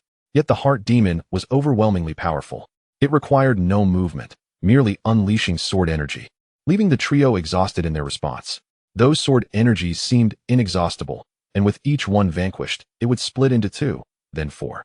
This cannot continue. Yi Qinghan gritted his teeth. We will be worn down. Li Guanqi understood as well. The heart demon had inherited 90% of the broken heaven sword master's strength. Even as a mere shadow, It was beyond their current capabilities to contend with. A flaw must be found. While battling, he scrutinized the heart demon. With his mind's eye fully opened, the 9 branches of the sword tree spun rapidly in his dantian, analyzing every movement and sword intent of the heart demon. Gradually, he discerned a pattern. The sword energies unleashed by the heart demon emanated from the 9 star chain locks. Each chain corresponded to a type of negative sword intent, and the heart demon extracted sealed power through these chains. Those chains, Li Guanqi's mind stirred, were not binding it, but rather a connection to the seal. Clever. The heart demon, having heard his thoughts, chuckled. These 9 chains are both my shackles and my source of power. That fellow, Broken Heaven, believed he could confine me this way. Alas, time has loosened the seal, and I am already able to utilize a portion of my strength. It pointed to the fractured chain. Do you see that one? The 4th fragment you removed caused that chain to snap. Now I am left with only 8 restraints. Sever 3 more, and I shall be utterly free. Then I cannot allow you to succeed. Li Guanqi's gaze hardened. The Broken Heaven sword aimed at the heart demon. Senior brother and sister, grant me 10 breaths of time. All right. Lin Wuyo and Yi Qinghan unleashed their full power in unison, the Azure Dragon and the Cold Moon Ice Phoenix shining together, temporarily halting all sword energies. Li Guanqi sat cross-legged, his mind fully immersed in his dantian. The 9 branches of the sword tree sensed his intent and began to release 9 forms of positive sword intent: protection, restraint, tranquility, wisdom, humility, generosity, diligence, letting go, and compassion. These 9 forms of sword intent perfectly countered the heart demon's 9 forms of negative sword intent. You wish to counter negativity with positivity? The heart demon scoffed. Far too naive. The strength of negativity lies in its roots within our nature, while positivity often serves as mere pretense. No. Li Guanqi opened his eyes, a kaleidoscope of 9 colors shimmering within them. I do not seek to restrain you. Rather, I aim to amalgamate with you. Rising to his feet, he thrust the Broken Heaven sword into the void, not aimed at the heart demons, but directed towards the 9 starry chains. In that moment of severance, he did not cleave time itself, but instead severed the connection between the chains and the heart demons, momentarily anchoring their existence in a past instant, thus preventing the demons from siphoning further power. The demons' countenance finally shifted. They sought to intervene, yet Ling Wuya and Yi Qinghan stood resolutely in their path. The sword energy carved countless wounds upon their bodies, yet they did not retreat an inch. Quickly, Ling Wuya bellowed. Li Guanqi's blade had already pierced the first chain associated with slaughter. The essence of compassion surged along the sword's body, colliding and merging with the murderous intent woven within the chain, not to obliterate, but to transmute. Just as he had transformed 8 forms of negativity into positivity during the 9 prisons trial. Now he aimed to transmute the negative sword intent within the chains with his own. Impossible. The heart demon could hardly believe it. How could you? Because I am not the master of the Broken Heaven sword, Li Guanqi replied calmly. He possessed the resolve to sever all, yet lacked the heart to embrace all. But I encompass both. The chains of slaughter metamorphosed into chains of protection. The aura of the heart demon visibly weakened. Continue. Yi Qinghan cried, her left shoulder pierced by a blade of energy, blood staining her garments. Gritting his teeth, Li Guanqi lunged towards the 2nd chain of greed. The essence of restraint poured forth. The 3rd, the calmness of wrathful intent. The 4th, the wisdom of foolishness. With every chain transmuted, the heart demon grew weaker. While Li Guanqi's essence surged, the positive sword intents that had been transformed nourished the 9 sword trees through the chains. However, upon reaching the 7th chain of lethargy, an unforeseen occurrence transpired. The heart demon let out a piercing wail, and its entire shadow exploded, morphing into 9 tendrils of black smoke, which fused into the remaining 3 chains. Those chains quaked violently, their starry patterns warping and reconfiguring, ultimately becoming 3 pitch-black vortices. Within those vortices emerged 3 visages. The first, a young Li Guanqi, vacant-eyed, kneeling at his mother's grave. The second, an adolescent Li Guanqi, wielding a blind cane, confronting his sister's tombstone. The third, the present Li Guanqi, yet with eyes aflame with the same inky fire as the heart demon. These represent your deepest obsessions, the heart demon intoned, its voice resonating from the 3 vortices. The anguish of losing loved ones, the impotent resentment, and the near-maniacal thirst for power. These you can never transmute. The 3 faces spoke in unison, their voices overlapping, for you are composed of these very elements. Ling Wuya and Yi Qinghan had been cast aside, grievously wounded on the ground. Only Li Guanqi remained, confronting the darkest corners of his own soul. Come now, face your true self, the heart's demon seduced. Embrace these, and we shall become one. You may possess complete power, resurrect your mother and sister, alter every regret. Li Guanqi gazed upon the three visages, enveloped in silence. Indeed, these obsessions had never truly been relinquished. Wasn't his initial pursuit of cultivation driven by the desire for vengeance? He grew stronger, not merely to avoid loss. Hence, embracing one's inner demons seems not entirely unjustifiable. The broken heaven sword slowly descended. The radiance of the nine-branch sword tree began to dim. Just as he was on the brink of surrendering, a voice suddenly echoed in his mind. It was neither Suen Weizi nor his master, but his sister, the gentle and kind sibling who had passed away when he was 9. Guanqi, do you remember what I told you? Memories surged forth like a tidal wave. At his bedside, his sister held his hand. From now on, I will no longer be here. You must take care of yourself. But do not let hatred blind your eyes. The Chen family may be despicable, yet if you become like them, my death will have been in vain. Before her grave, her ethereal image seemed to linger. Strive to be a kind person, Guanqi. Even if this world is unjust to you, choose kindness, for it is our only weapon against darkness. Then there were the words of his master. As a disciple of the sword sect, the sword may falter, but your heart must remain righteous. He recalled Su Yu, Zhou Han, Zhao Ming, Wang Lai, those who had once aided him, and his mother, in her final moments, had drawn a chessboard in his palm with her last strength. Chess mirrors life. Every move is irreversible. Suddenly, Li Guanqi smiled. He lifted his head, the confusion in his eyes dissipating, leaving only clarity. You are correct. These obsessions are part of me. He gazed at the three faces. Yet they were merely fragments of his being, not his entirety. He bore pain, yet also warmth. He harbored hatred, yet also forgiveness. He possessed a thirst for power, yet also a resolve to protect. He was a complete individual. The broken heaven sword was raised anew, and the nine-branch sword tree erupted with an unprecedented brilliance. It was not a singular hue, but a kaleidoscope, reminiscent of a rainbow. I do not need to annihilate you, nor do I need to merge with you. Li Guanqi articulated each word with conviction. I shall embrace you, then transcend you. The sword light cleaved through. It did not strike at the three faces, but rather at the chains that bound them in a vortex, severing the boundary, transcending time, merging them into one. This strike severed the connection to his obsessions and inner demons, as well as the shackles of his past. The three faces emitted a simultaneous scream, dissolving into black smoke.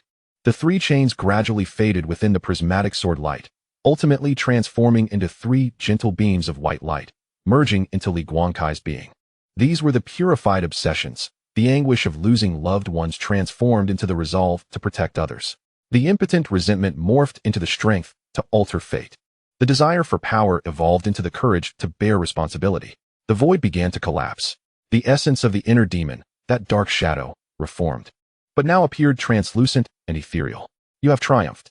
It regarded Li Guanqi with a complex expression. That broken heaven fellow chose wisely. Do you have any final words? Li Guanqi inquired. Final words? No, I was never meant to exist. The inner demon shook its head, but before I vanish, allow me to offer you a piece of advice. The Nine Nether Demon Lord is merely the beginning. The entity at the depths of the void is the true threat. Moreover, the extraterrestrial demons have already located the coordinates of this world. Within a decade, they will descend. It began to dissipate, transforming into specks of starlight. Lastly, take the fifth shard from the bottom of the sarcophagus. Thank you for liberating me from 3 centuries of resentment. As the echoes of my voice faded, the demons of my heart dissipated entirely. The collapse of the void accelerated. Li Guanqi rushed to the stone coffin and, indeed, found a shard at the bottom. Larger than the previous 4, its surface almost entirely intact with celestial trajectories. The 5th fragment of the broken heaven. He stowed the shard away, supporting the severely injured Ling Wuyu and Yi Qinghan, and dashed towards the luminous portal they had arrived through. Just as they burst through the portal, the entire sword tomb crumbled into a chaotic void. In the cavern, the 3 collapsed onto the ground, gasping for breath. Did we succeed? Wang Lai asked weakly. We succeeded, Li Guanqi affirmed, gripping the 5th shard, feeling the vast power within. With 5 shards united, the broken heaven sword regained half of its might. Yet, the words of the heart demon echoed in his ears. The 9 Nether Demon Lord, the bottom of the return void, the otherworldly celestial demons. The game was expanding, and the adversaries grew stronger. The pieces in his hand also felt increasingly burdensome. However, this time, Li Guanqi felt no weight. He understood that he was not fighting alone. He had his fellow disciples, his mentors, and those he cherished.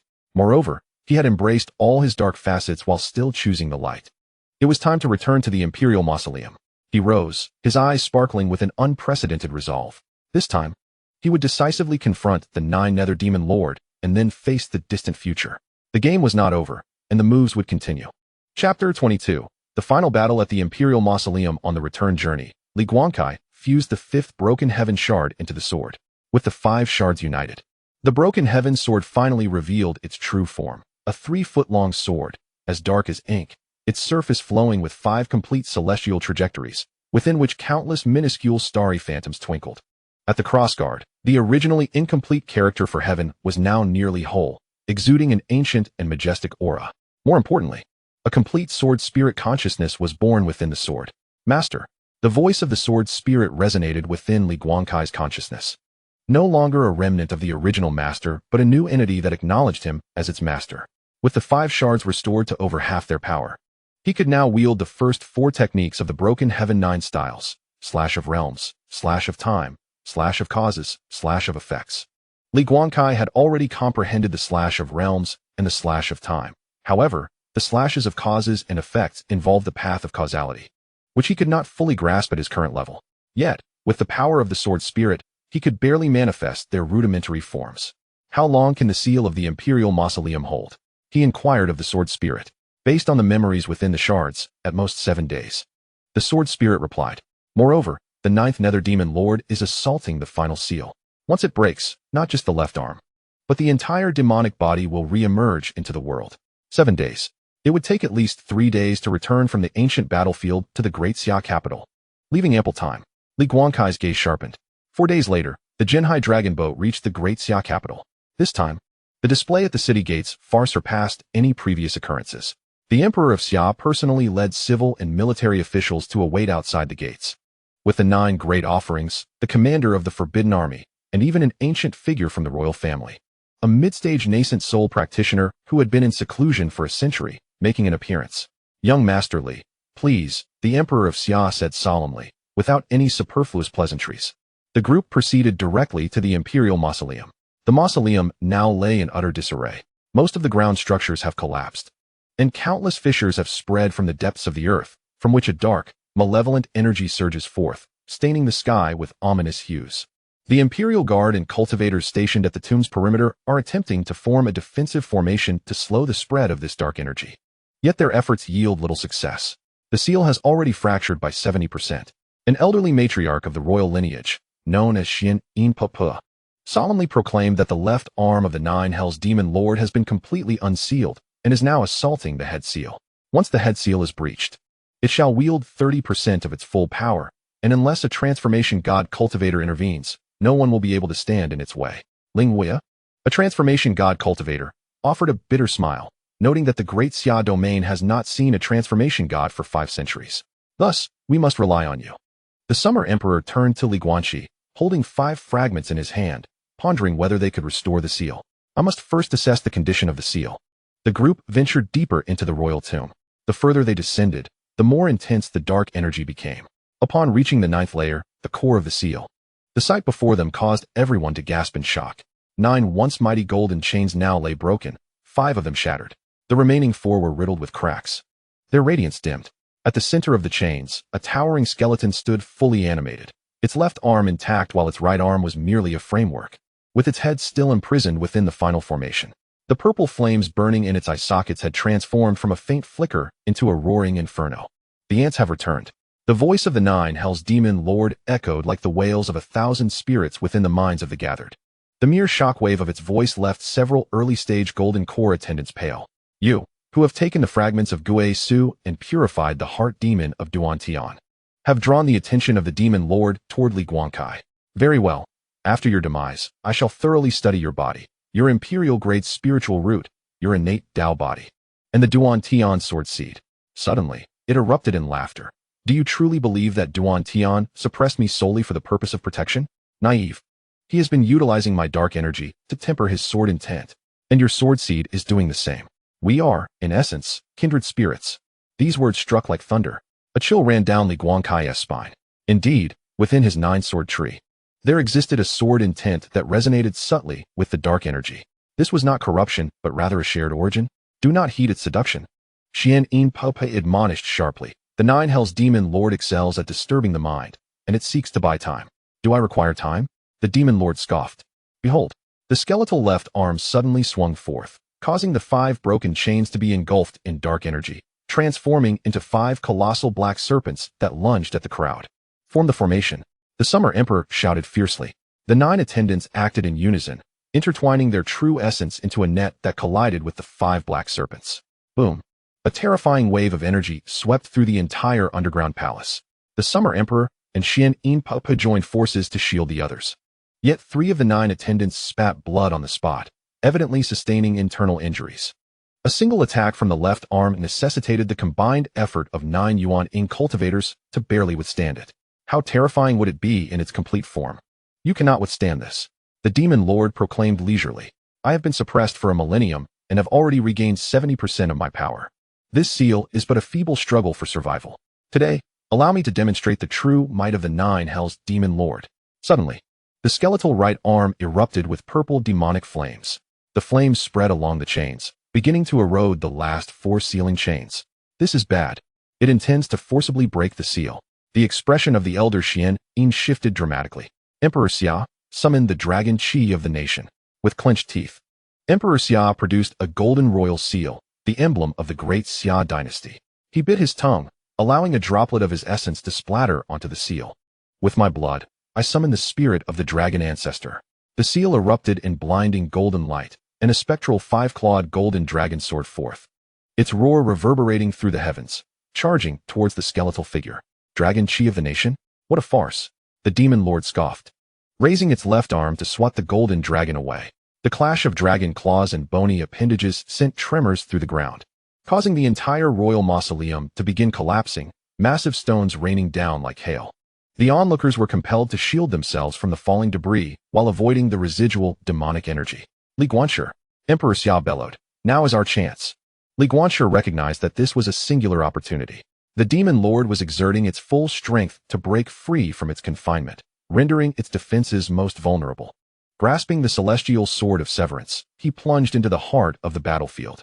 The 9 sword trees surged to life, resonating in unison.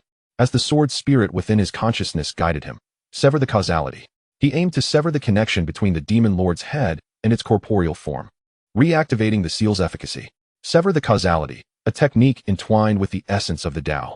Li Guanqi closed his eyes, his spirit merging entirely with the sword. He perceived countless threads of causality linking the Demon Lord to its seal, intertwined with the very fabric of the universe. Among the chaotic strands, one thread stood out, thicker and brighter, binding the Demon Lord's head to its body. That was his target. Sever. The celestial sword of severance was unleashed. There was no flash of light, no sound, only the essence of a conceptual strike. The causality thread snapped in response. The 9 Nether Demon Lord let out a soul-wrenching scream. The connection between its head and body was momentarily severed, violet flames flickering violently.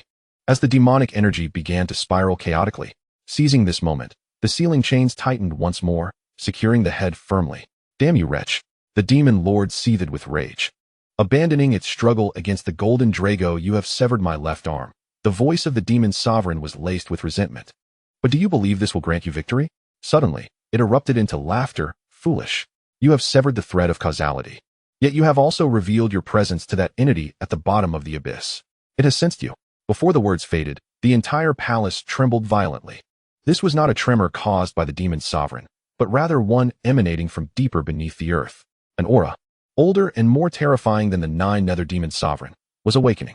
Granny Xianyin's face turned pale. How could the existence at the bottom of the abyss awaken due to this young man having taken a fragment of the abyss and undone part of the seal? The Demon Sovereign relished the misfortune. Now, he would face 2 enemies. No, 3. It cast its gaze behind Li Guanqi. At some point, a blood shadow had appeared in the palace. It was the remnant soul of the blood prison ancestor. Though weakened, its malice remained potent.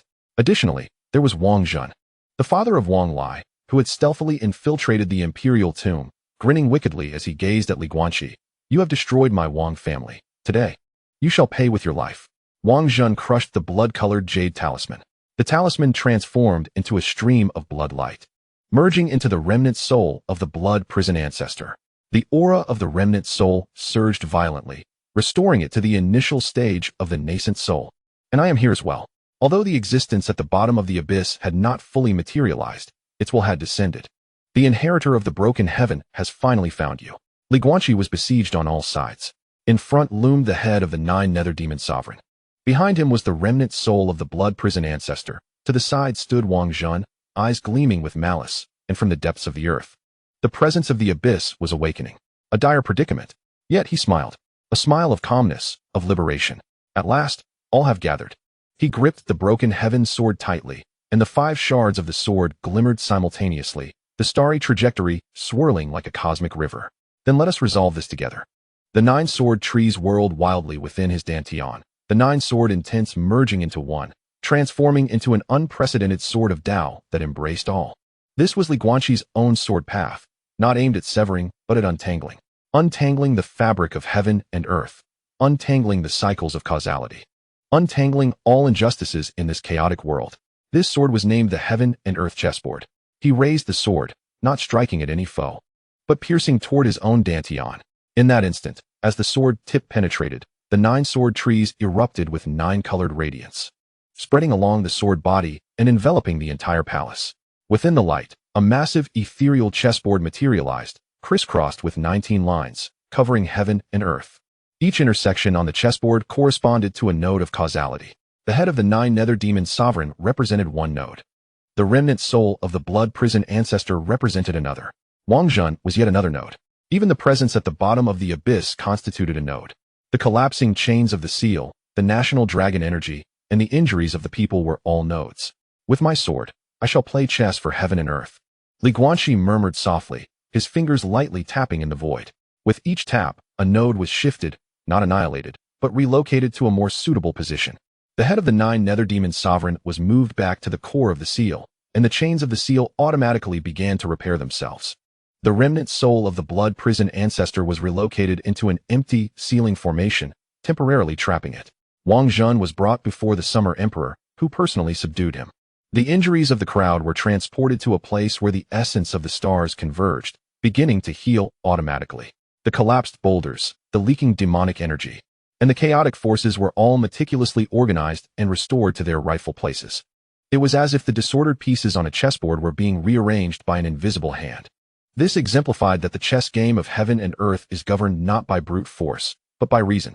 When the final node was restored, tranquility returned to the subterranean palace. The 9 Hells demon lord was resealed. Though he roared in fury, he was powerless to escape. The remnants of the blood prison ancestor were trapped, and Wang Zhen was captured. The presence at the bottom of the void sensed something, its will quietly receding. For it was not yet time for a full awakening. As the dust settled, Guanqi collapsed. This sword strike did not deplete his spiritual power, but rather his very essence. The sword lineage was utterly shattered, the 9 branches of the sword tree reduced to ashes, and the 5 fragments of the broken heaven dimmed. His cultivation plummeted from the 3rd level of qi refinement to that of an ordinary mortal, no longer even at the 1st level of qi refinement. Guanqi. Yi Qinghan rushed forward to support him. It's fine, Guanqi smiled weakly. I just cannot wield my sword for the time being. After examining him, Granny Xian Yin's expression turned complex. The foundation of your sword path has been completely destroyed. You will never be able to cultivate again. The crowd fell silent. A once genius, possessing an imperial-grade spiritual root, an innate Dao body, and the broken heaven legacy, had now fallen to the realm of mortals. Was it worth it?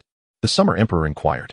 Yes, Guanqi replied, gazing at the resealed demon lord. At least I bought some time.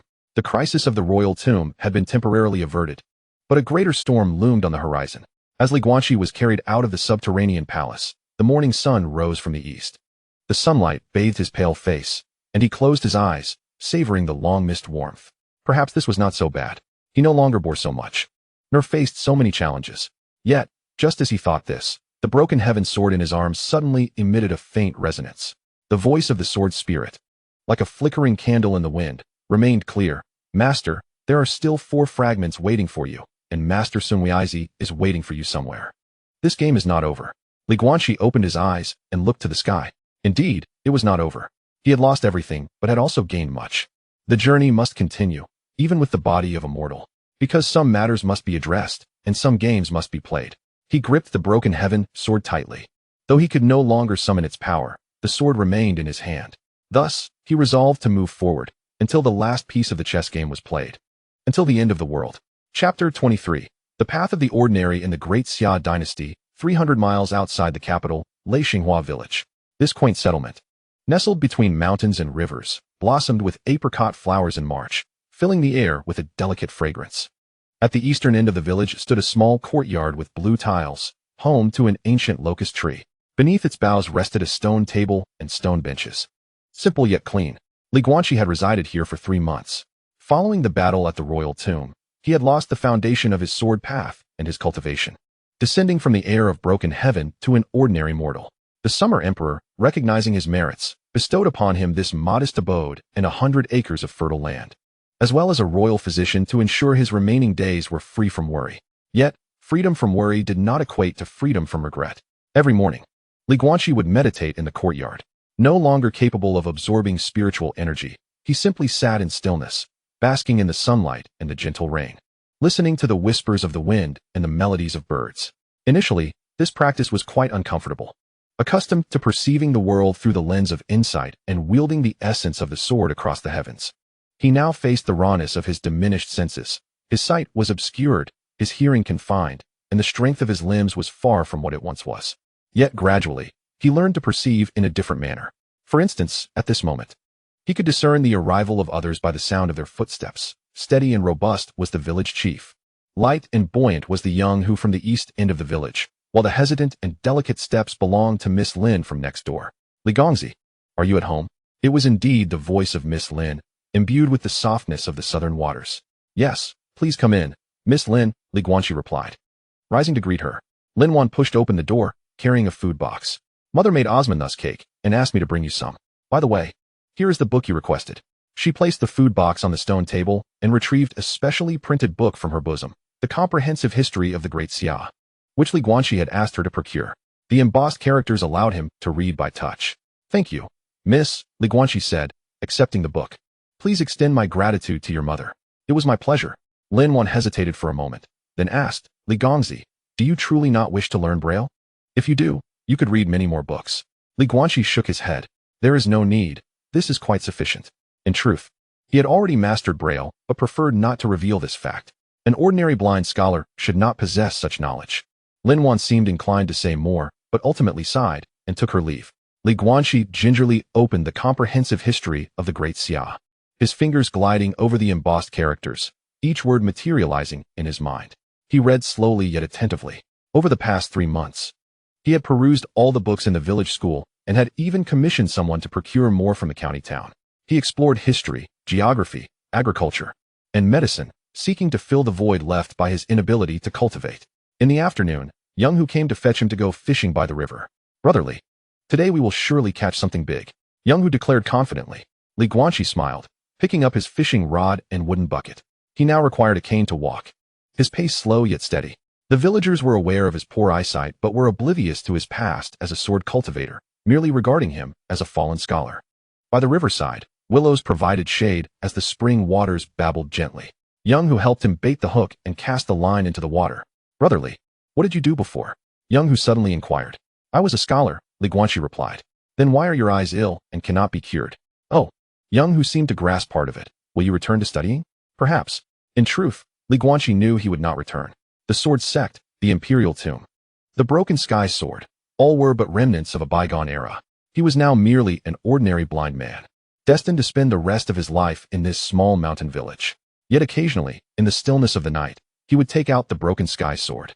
The 5 shattered fragments had lost their luster, and the sword's spirit had succumbed to slumber. However, the sword remained, its smooth touch reminding him that it was not all a dream. The black chess piece nestled in his palm, the heart of the broken sky sword, would sometimes radiate a faint warmth, as if calling out for something. Master, awaken. At times, Guanqi could hear the voice of the sword's spirit in his dreams. The fragments await your return, the world yearns for you. Yet, he awakens to the chilling grip of reality, a mere shadow of his former self. On that evening, Guanqi sat in the courtyard, listening to the rain when he was suddenly startled by the rapid pounding of hooves. Not one horse, but a dozen. The sound halted at the village entrance, followed by a cacophony of voices and cries. Something has happened. He rose, leaning on his cane as he made his way to the village's edge. A crowd had gathered, villagers murmuring anxiously, while several soldiers posted notices. The village chief's countenance was grim, and several women had begun to weep. What is happening? Guanqi inquired of the young boy beside him. The boy's voice trembled. The notice states that there is a demon disaster in the north. Many have perished, and the court requires conscription. Our village must provide 10 strong men. A demon disaster? A heavy weight settled in Guanqi's heart. Although the battle at the imperial tomb had quelled the 9 nether demon lord, the residual demonic energy had seeped forth, weakening the seals and affecting the entire Great Xia domain. Demonic creatures began to appear in various regions, and the court referred to it as a demon disaster. Village chief. There are only my mother and I left at home. I cannot go. A young man pleaded, falling to his knees. My family too. Cries erupted from the crowd. The village chief, harried and distressed, proclaimed, this is the emperor's decree. To refuse is to oppose the will of the throne, which could lead to execution. Guanqi listened in silence, then spoke up unexpectedly. Village chief, I shall go. Everyone fell silent, taken aback. Young Master Li, the village chief hesitated. Your eyesight. It is poor, yet you can still walk and perform some tasks. Guanqi replied calmly. The court has not stated that the blind cannot serve. I will go. A frail voice interjected. Allow me to go in place of the youth. I am old and have but a few years left. Sir. No. The crowd protested vehemently. Ultimately, the village decided to draw lots. 10 names would be chosen. Guanqi abstained from the drawing, having already registered his name. Despite the village chief's repeated objections, he remained resolute. I am alone, unburdened by ties, he stated. In truth, he was not entirely unencumbered. If the demon disaster truly spread to this small village, the kind-hearted villagers would suffer. Once, he had been the heir of the broken heaven. Even as a mere shell of his former self, he felt compelled to act. 3 days later, the conscription party set out. 10 strong men, along with Guanqi and the elderly gentleman who volunteered to take his place, totaled 12. The villagers accompanied them to the village's edge, tears streaming down their faces. Big brother Li, you must come back alive. The young boy cried. Young Master Li, take care. Lin Wan said, her eyes glistening with unshed tears. Guanqi nodded, turned, and departed with the group. He did not look back, for to do so would soften his resolve. The journey lasted 2 weeks, and they arrived at the northern military camp, a veritable hell on earth. The camp's perimeter was a desolate expanse of charred earth and strewn corpses. The air was thick with the stench of blood and decay, the sky a dark crimson, with sunlight unable to penetrate. In the distance, the occasional roar of demonic creatures mingled with the anguished cries of soldiers. New recruits have arrived. A scarred officer surveyed the crowd. Name, age, skills. When it was Guanqi's turn, the officer frowned. A blind man. Who allowed you to come? I register myself. Preposterous. This is a battlefield, not a charity hall. The officer waved his hand dismissively, signaling for him to be sent back. I am capable of working. Guanqi was resolute. He could cook, wash clothes, and care for the wounded. He was capable of anything. The officer scrutinized him for a while, ultimately grunting. Go to the logistics camp. If you cause trouble, you will be dealt with by military law. The logistics camp, located deep within the military encampment, was relatively safe. It housed the elderly, the weak, the ill, and those with disabilities, tasked with cooking, mending, and tending to the injured. Guanqi was assigned to look after the critically wounded. Inside a makeshift tent lay dozens of injured soldiers, most of whom were missing limbs, their agonized moans filling the air. The stench of medicine mingled with the metallic scent of blood, creating a nauseating atmosphere. New here? Bad eyesight. An amputee veteran inquired. How will you care for others? I can administer medicine, change bandages, and clean wounds, Guanqi replied. Just tell me what to do. The veteran scrutinized him for a moment before nodding. All right, follow me. In the days that followed, Guanqi busied himself in the infirmary. Although he could not see, his other senses sharpened. He could assess a soldier's condition by their breathing, discern whether a wound was infected by its scent, and even locate the most suitable bandaging spots through touch. Brotherly, your technique is more precise than that of the military doctors. A wounded soldier exclaimed in admiration. Guanqi merely smiled. He indeed employed his intuition. While he could not perceive everything, he was capable of sensing what was close. However, this heightened awareness was mentally taxing, often leaving him dizzy and disoriented. Yet it was worth it, for he had saved several soldiers on the brink of death. One night, while changing the dressing of a soldier, Guanqi suddenly heard the alarm outside. Monsters attacking at night. All troops on alert. Outside the tent, the sounds of battle, shouts, screams, and the roars of monsters merged into chaos. The injured huddled together in fear. Do not be afraid. The monsters cannot breach this place, the veteran reassured them, though his voice trembled. Guanqi set down the medicine bottle and walked toward the tent entrance. Where are you going, brotherly? The veteran asked urgently, to assess the situation. Your eyesight is poor. Do not cause trouble. Ignoring him, Guanqi lifted the tent flap. What lay outside was a scene of carnage. By the light of the campfire, countless dark figures clashed. The monsters took various forms. Some resembled giant bats, others decayed humanoids, and some were simply writhing masses of flesh. The soldiers had formed ranks to resist, but their defense was crumbling. What was more terrifying was a particularly towering figure among the horde. It was a 3-meter-tall skeletal demon general, wielding a massive bone axe. Wherever it passed, soldiers fell like stalks of wheat. Its eye sockets burned with green flames, an essence Guanqi recognized as the aura of the Nine Nether. Though faint, it was unmistakable. The demon general. It's the demon general. A soldier cried in despair.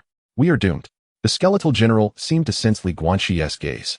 Turning its head toward the infirmary, the green flames flickered as it revealed a horrifying grin, then charged in their direction. Protect the wounded, the officer bellowed. But it was too late. The demon general cleaved through the soldiers blocking its path and advanced toward the infirmary. All were engulfed in despair, except for Guanqi. He stood at the front of the camp, blind cane in hand, facing the towering terror with a calm expression. Step aside, mortals, the demon general rasped. I require blood.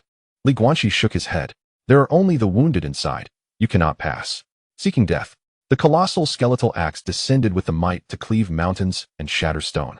Everyone closed their eyes, bracing for impact. Yet, the axe halted a mere 3 feet above Guanqi's head, not blocked, but rather held in place by an ancient, gnarled finger. An elderly man clad in gray had appeared beside Guanqi, effortlessly restraining the massive axe with one hand while the other rested behind his back. His demeanor tranquil. What skill is it to bully mere mortals? The old man spoke softly.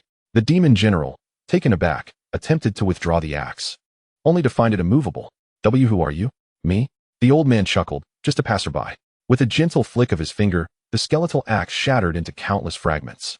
The demon general was sent hurtling backward, toppling dozens of demonic creatures, collapsing into a heap of shattered bones upon landing. The old man merely brushed his sleeve, as if dismissing a speck of dust. He turned to Guanqi, a glimmer of satisfaction in his eyes. Child, how have you fared these past 3 months? Guanqi trembled at the sound. The aura, Master Xianwei? The gray-clad elder nodded, placing a hand on his shoulder. Come, it is time for you to continue your journey. He gazed into the distance where the rising sun pierced through the darkness. The game of chess is far from over. Chapter 24. Rekindling the sword seed. Master Xianwei led Guanqi away from the northern army camp without alerting anyone. They boarded an inconspicuous small boat, drifting downstream for 3 days until they arrived at a mist-enveloped valley. Deep within the valley stood several humble thatched cottages, with vegetable plots in front and bamboo groves behind, while a gentle stream flowed by, reminiscent of a secluded paradise. This is Forgetfulness Valley, my refuge from 3 centuries past, Xianwei said, pushing open the wooden door. Come inside. Guanqi followed him into the dwelling. The interior was sparsely furnished, containing merely a bed, a table, and 2 chairs, with a wooden sword hanging on the wall, covered in dust. Sit, Xianwei instructed, boiling water for tea. I am aware of your circumstances. Have you been watching over me all along, master? Guanqi inquired. Since the day you left the sword sect, Xianwei confirmed. The battle at the Imperial Mausoleum, the journey to the return to the void, the array breaking at the sword burial abyss. Each event, I observed from afar. Then why did you not assist me? Xianwei interjected. Because this is your path. It must be walked by you alone. The air of the broken sky is not a flower in a greenhouse. One must be tempered between life and death, and comprehend the way in the face of despair. He pushed a teacup towards Guanqi. However, you have performed admirably, surpassing my expectations. To protect the wounded before the demon general with the frailty of a mortal, such resolve is worthy of the broken sky sword. Guanqi forced a bitter smile. But I am now a cripple. Who said that? Xianwei suddenly laughed. The foundation of your swordsmanship obliterated, your cultivation lost. Does that render you a cripple? Isn't it? Certainly not. Xianwei rose and retrieved the wooden sword from the wall. What do you see here? A wooden sword. Look again. Guanqi concentrated, and suddenly his heart trembled. The wooden sword, seemingly ordinary, harbored a vast ocean of sword intent. It was not spiritual power, but pure Dao. This is my destined sword, Wu. Xianwei gently caresses the blade, reminiscing about 3 centuries ago when he too was a sword cultivator, having reached the pinnacle of the transformation god realm. However, he later came to understand that the ultimate goal of the sword path is not to sever, but to relinquish. He extends a wooden sword to Guanqi, saying, Hold it for a moment. Li Guanqi takes the wooden sword, feeling its lightness. Yet, when he attempts to channel the sword intent, he discovers his dantian is utterly barren. The sword seed lies shattered, and the 9 branches of the sword tree have been destroyed. He is, at this moment, truly a mere mortal. Do you feel it? Zhuan Weizi inquires. I feel powerless, Li Guanqi replies. Incorrect, Zhuan Weizi shakes his head. What you perceive is the essence of reality, your true self and the true sword. He steps outside, gesturing towards the old locust tree in the courtyard. Tell me, does that tree possess cultivation? No, comes the reply. Yet it has thrived for 5 centuries, Zhuan Weizi continues. Not relying on spiritual power or techniques, but solely on sunlight, rain, and the nourishment of the earth. Its mere existence embodies its entire path. He then points to the stream, asking, does the stream possess cultivation? No, Li Guanqi answers again. Yet it flows night and day, carving through stone, merging into rivers, and ultimately returning to the sea. Its path is one of fluidity. Zhuan Weizi gazes at Li Guanqi, and you, fixated on your identity as a sword cultivator and the title of the severing sky heir, have forgotten the most fundamental question. What is the sword? Li Guanqi falls silent. What is the sword? Is it a weapon? A treasure? A symbol of power? The sword is a vessel, Zhuan Weizi articulates with precision. A vessel carries the path, and the path resides in the heart. Your path is not in the dantian, nor in the sword seed, but here, he gently taps Li Guanqi's heart. But my sword path. Li Guanqi begins. Your sword path has not been destroyed, Zhuan Weizi interjects. What has been shattered is merely the vessel that bore the path. Much like this cup that may be broken, yet the tea within remains. Suddenly, he points a finger at Li Guanqi's brow.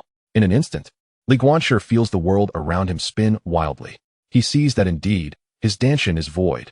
The fragments of the sword seed have turned to ash, and the 9 branches of the sword tree are reduced to withered roots. Yet amidst this desolation, a faint glimmer emerges, a point of light the size of a grain of rice. That is your sword heart, Zhuan Weizi's voice resonates within Li Guanqi's consciousness. The sword seed may break, the sword tree may wither, yet the sword heart endures. For it is not cultivated, it is inherent within you.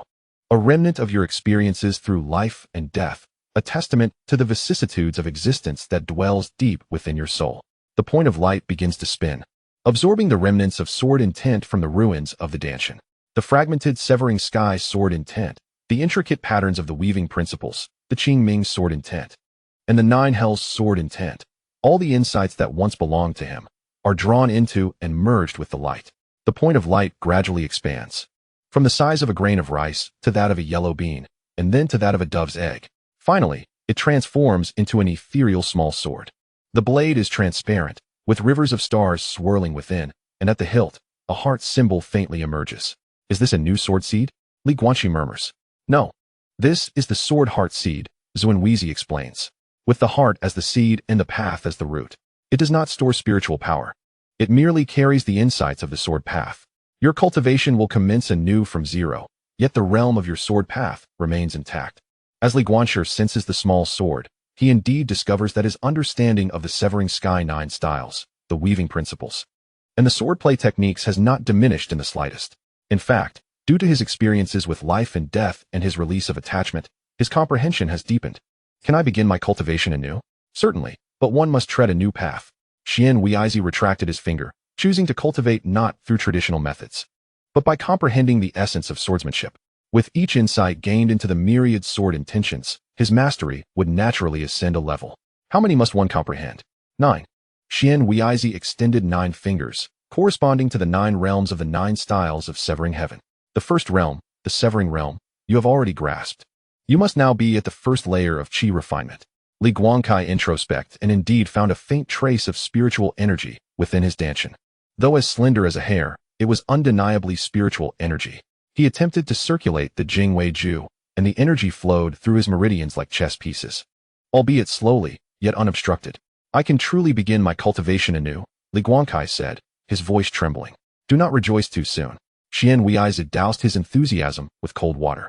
This path is 100 times more arduous than traditional cultivation. You must rediscover each sword intention, relying solely on your comprehension, not on the accumulation of spiritual power. You may find yourself stuck at a certain level for a lifetime, unable to progress further. I am unafraid. Li Guanqi's gaze was resolute. The chance to wield a sword once more was a tremendous blessing. Very well. Zhuan Weizi nodded with satisfaction. From this day forth, I shall impart to you the heart sword technique. In the days that followed, Guanqi embarked on a completely new journey of cultivation. Each dawn, he practiced swordsmanship by the stream, not focusing on techniques, but on the heart. Xian Weizi instructed him to cleave the water with a wooden sword, demanding that the water part and remain separated for 3 breaths. It sounded simple, yet was exceedingly difficult. The water was formless. It would reunite as soon as the sword passed. To achieve a separation lasting 3 breaths meant not merely severing the water, but disrupting the flow's momentum. This embodies the true essence of the severing realm. What is severed is not the physical, but the conceptual. Guanqi practiced diligently for 7 days, barely managing to part the water for a single breath. Too slow. Xian Weizi shook his head. The former severing heaven sword master achieved this in just 1 day. My disciple is dull-witted. It is not dullness, but a mind clouded with distractions. Xuan Weizi remarked, you are still preoccupied with past glories, lamenting lost powers, and burdened by future responsibilities. These distractions render your sword impure. He pointed to the stream. Look at this water. Does it contemplate where it wishes to flow? No. It merely flows. It evades stones, cascades off cliffs, and spreads across flatlands. Its way is to follow the natural course. But is not the swordsmanship meant to defy heaven? Who says so? Xuan Weizi smiled. Swordsmanship is a manifestation of the Dao, which flows naturally. How could it be against heaven? The severing heaven sword master did not defy heaven, but rather clarified the unreasonable aspects of the heavenly order. It is akin to a game of chess. One does not seek to upend the board, but to place each piece in its rightful position.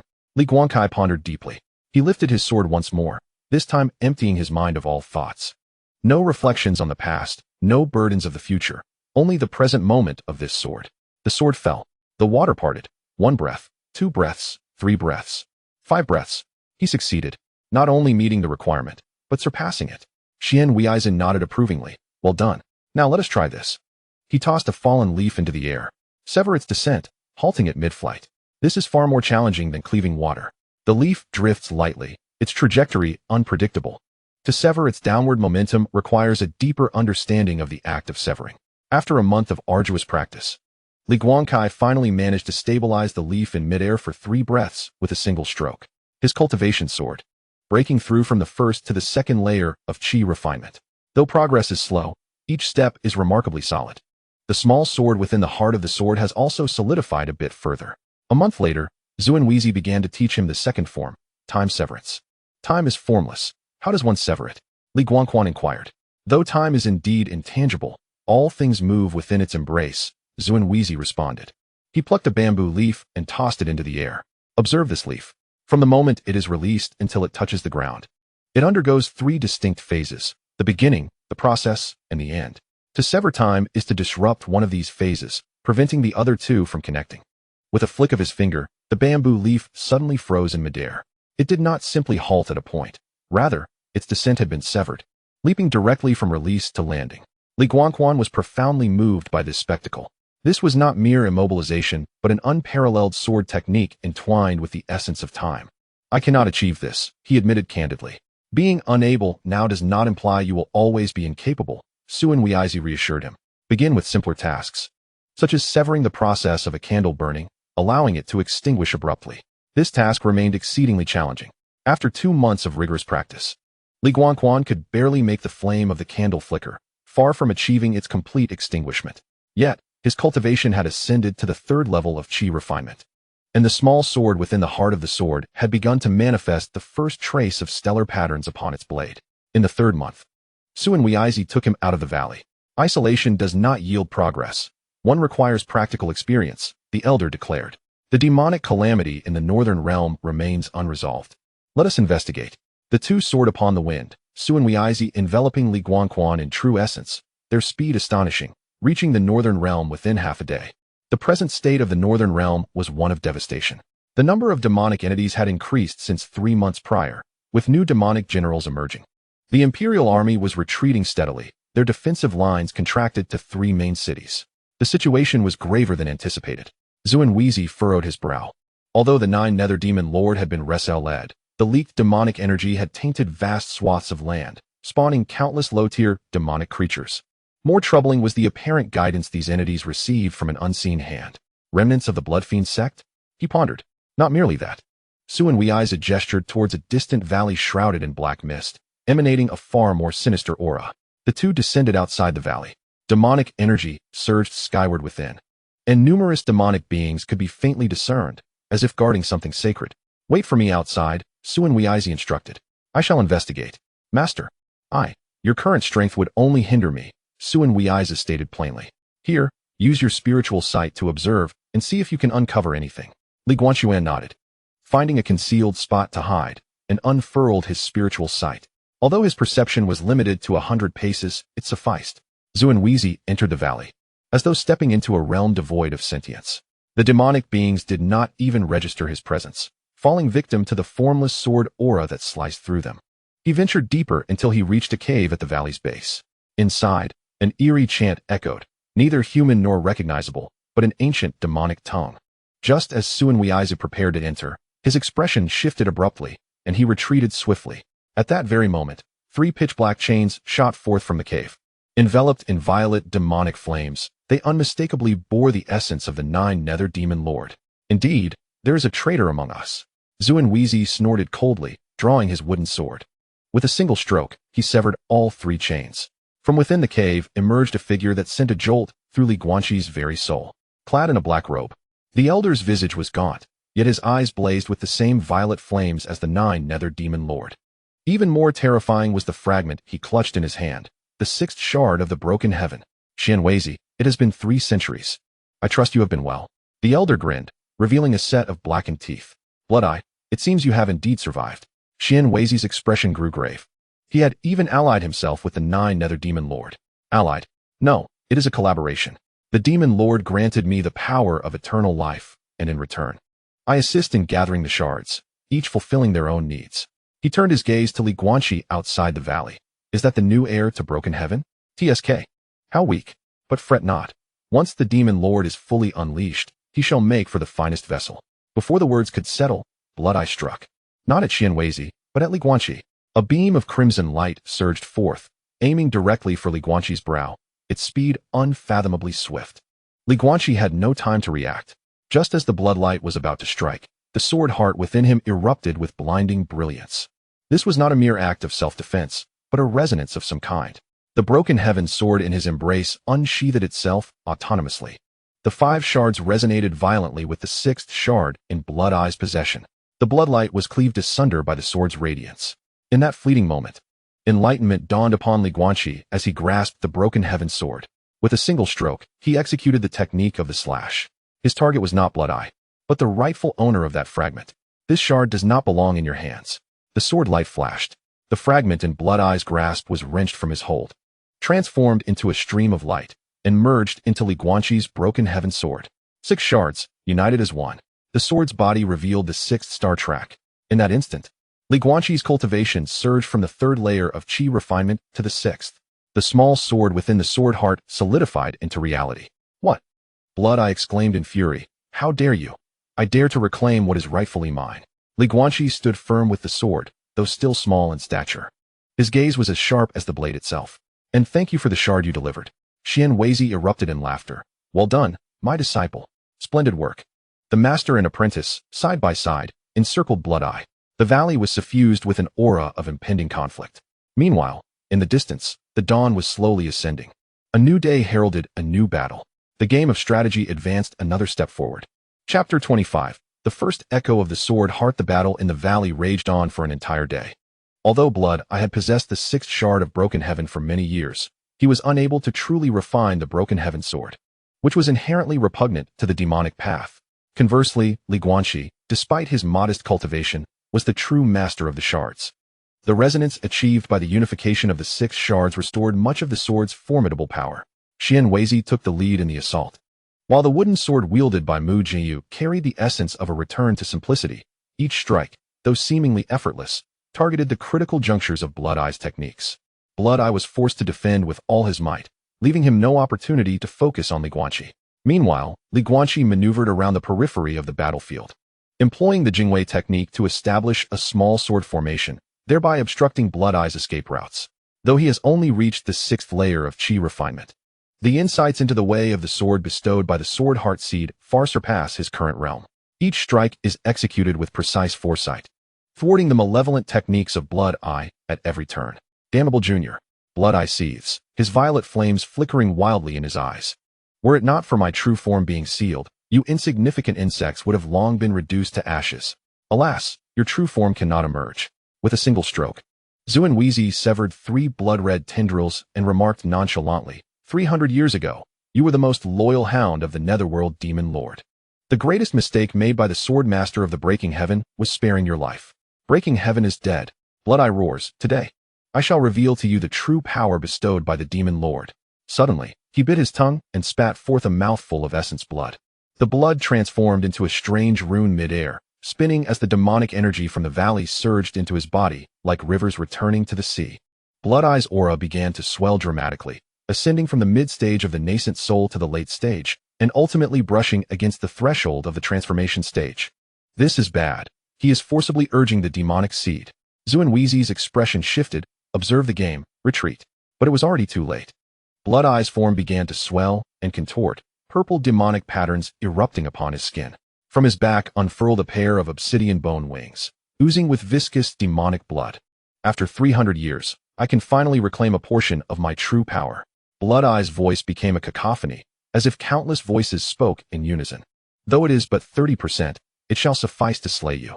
He raised his hand, tearing through the void. A colossal purple claw, covered in scales, reached forth from the shattered space, targeting Xuanweizi. The force of this strike far exceeded any prior assault.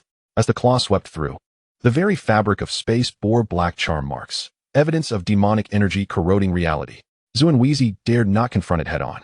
With his wooden sword, he executed 9 swift strikes, each targeting the weak points of the giant claw, finally managing to deflect its trajectory by 3 inches. It was this mere 3 inches that allowed the claw to graze past the hem of his garment, crashing into a nearby mountainside. Boom!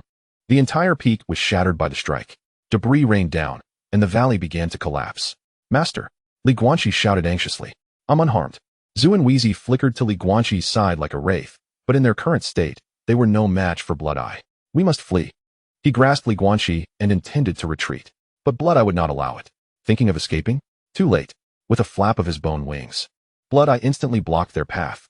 The purple claw descended once more, sealing off all avenues of escape. Despair. Xuanweizi clenched his teeth, preparing to burn his essence to force a breach. At that moment, Li Guanqi took an unexpected action. He thrust the Breaking Heaven sword into his own heart. It was not an act of suicide, but a means of becoming one with the sword. The sword heart seed erupted in full force. The ethereal small sword shot from his dantian, embedding into his heart, drawing forth a droplet of crimson blood. This blood fell upon the Breaking Heaven sword, causing the 6 fragments of the blade to resonate in unison. With my blood, I summoned the soul of the sword. Li Guanqi roared, blood streaming from all 7 orifices, a price paid for transcending his limits. Upon the Breaking Heaven sword, 6 astral trails spun wildly, ultimately coalescing into a point of exquisite void at the tip of the blade. It was neither darkness nor emptiness, but rather an absence of essence. The advancement of the severing boundary struck at existence itself. This sword did not aim for the Blood Eye, but rather severed the connection between him and the 9 nether demon sovereign. There was no earth-shattering explosion, no dazzling radiance, only a soft sound. The Blood Eye's movements suddenly froze. The skeletal wings behind him began to disintegrate, his inflated form started to contract, and the violet flames flickering in his eyes began to fade. You have severed the connection between the demon seed and the demon sovereign. He gazed at Li Guanqi in disbelief. This is impossible. How could a chi-refining cultivator wield such power? Because I am not utilizing magical energy, but rather the heart. Li Guanqi knelt on one knee. The Duantian sword embedded in the ground to support his weary body. This strike had nearly drained all his strength, dimming the sword's essence by a third. Yet, he had succeeded.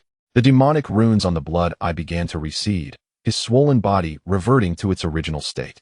He collapsed to the ground, his breath rapidly waning, plummeting from the threshold of the transformation stage back to the mid-Yuan Ing stage, and still descending. No. The power of the demon sovereign. My power. He howled in despair. Xuanweizi seized the opportunity, thrusting the wooden sword into the Blood Eye's forehead. Wuyo, with this sword, I send you to the afterlife. The sword's energy erupted within the Blood Eye, shredding his Yuan Ing soul, and the demon seed deeply embedded in his heart. The Blood Eye's body turned to ashes, dissipating entirely. Silence returned to the valley, where only the collapsed mountains and the bodies of fallen demonic creatures bore witness to the breathtaking battle that had just transpired. Zhu Weizi helped Li Guanqi to his feet. Are you out of your mind? Controlling the sword with your heart. One misstep and your soul could scatter. But I succeeded. Did I not? Li Guanqi smiled weakly. Zhu Weizi paused momentarily, sighing. You remind me of your senior brother. Senior brother? The master of the Duantian sword. Zhu Weizi gazed into the distance, a flicker of nostalgia in his eyes. He was just like this, always choosing the most perilous and reckless path. When he sought to sever the heavens and attain enlightenment, everyone urged him to give up, but he insisted on trying, resulting in the shattering of his sword and his demise. But you are luckier. You still have a chance. Master. Was the master of the Duantian sword truly your senior brother? Yes, Zhu Weizi nodded. We were fellow disciples under the same sect, Tian Dao. He possessed the highest talent and ambition, aspiring to create an unprecedented sword path. He later achieved it, but at a tremendous cost. He patted Li Guanqi's shoulder. Thus, my decision to take you as my disciple was not mere happenstance. The moment I laid eyes on you, I knew you were destined to walk a solitary and arduous path, much like him. Li Guanqi fell silent. Indeed, his journey had been fraught with difficulty from the very beginning. Yet, he bore no regrets. Where to next? He inquired. First, we shall return to the valley of Wuyo to recuperate, Zhu Weizi replied. Your sword's essence is damaged and will require at least a month to recover. Moreover, the sixth shard has just fused. You will need time to assimilate it. The two departed the valley and made their way back to the valley of Wuyo. In the days that followed, Li Guanqi entered a profound state of seclusion. The six shards fused within the Duantian sword, bestowing upon him an immense legacy of swordsmanship. Not only the subsequent techniques of the Duantian 9 styles, but also the Duantian sword master's profound insights into the principles of heaven and earth. His comprehension of the essence of swordsmanship, and even certain secrets concerning the extraterrestrial demons. These demons originate from the sea of nihility, a conglomeration of negative energies that have existed since the birth of the cosmos. The voice of the sword spirit resonated in Li Guanqi's consciousness, recalling how the Duantian sword master once severed the connection between the sea of nihility and this realm. Unfortunately, he was unsuccessful, having only managed to sever 70% of the link, with the remaining 30% still extant, erupting once every millennium. The millennium tribulation, Li Guanqi murmured. Indeed, less than a decade remains until the next eruption, the sword spirit replied. You must gather the 9 shards and reforge the complete Duantian sword before that time to truly sever the passage. Is 10 years sufficient? Uncertain. Yet it must be done, or all beings of this realm shall become fodder for the demons. The weight of this burden intensified Li Guanqi's focus. Each day, he practiced swordplay beneath the waterfall, allowing the torrents to crash upon him, while his heart remained as tranquil as a still mirror. The seed of his sword heart gradually regained its form through relentless tempering, even becoming more solid than before. A month later, he ascended to the 7th level of Qi refinement. Within the seed of the sword heart, a small sword now exhibited 6 celestial orbits. Zhu Weizi observed this with mixed emotions, both gratified that his disciple had indeed forged his own path in swordsmanship, yet anxious about the perilous nature of this journey, where every step could lead to a dead end. On one clear morning, Zhu Weizi summoned Li Guanqi. There is something I must disclose to you. Master, please proceed. I have uncovered the whereabouts of the 7th shard. Zhu Weizi's expression turned grave. It lies within the abyss of Tianyuan. A chill ran through Li Guanqi's heart. The abyss of Tianyuan is one of the most perilous places in the Great Xia domain, rumored to be an ancient battlefield where countless celestial beings fell, their vengeful spirits filling the air with malice, deterring even Yuanian cultivators from venturing too deep. Must I go? You must, Zhu Weizi affirmed. And it must be you alone. Why? Because the abyss is protected by a forbidden divine formation. Any cultivator above the golden core stage who enters will provoke a backlash from the formation, besieged by countless vengeful souls. Your current cultivation is just adequate. Li Guanqi understood. This was yet another test of life and death. When shall we depart? In 3 days. Understood. In those 3 days, Li Guanqi prepared meticulously. Zhu Weizi bestowed upon him 3 life-preserving items: a talisman capable of withstanding a single strike from a Yuanying, a vial of elixirs for rapid healing, and a detailed map of the abyss. Remember, Zhu Weizi cautioned, within the forbidden grounds, alongside the vengeful souls, there are ancient traps and formations left behind. Most importantly, do not trust any voices. Some vengeful spirits are adept at manipulation, disguising themselves as your loved ones or friends to lure you into traps. I shall heed your words.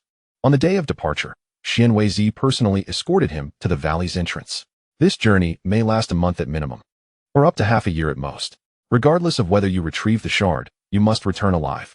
Rest assured, master. Li Guanqi shouldered the Duan Tian sword and turned to leave. The sunlight elongated his shadow as he gradually disappeared down the stone path. Xian Weizi stood at the valley's mouth, watching his disciple vanish at the mountain's end, silent for a long while. Finally, he sighed softly, "Brother, in those days you shattered the sword into 9 pieces, stating it was to leave a glimmer of hope for future generations. In this present moment, the vitality of hope rests upon the shoulders of this child, and we can only wish that he forges a path distinct from yours." As the wind stirs, it rustles the garments of the elder. His silhouette, turning to return to the valley, appears somewhat stooped. Time is relentless.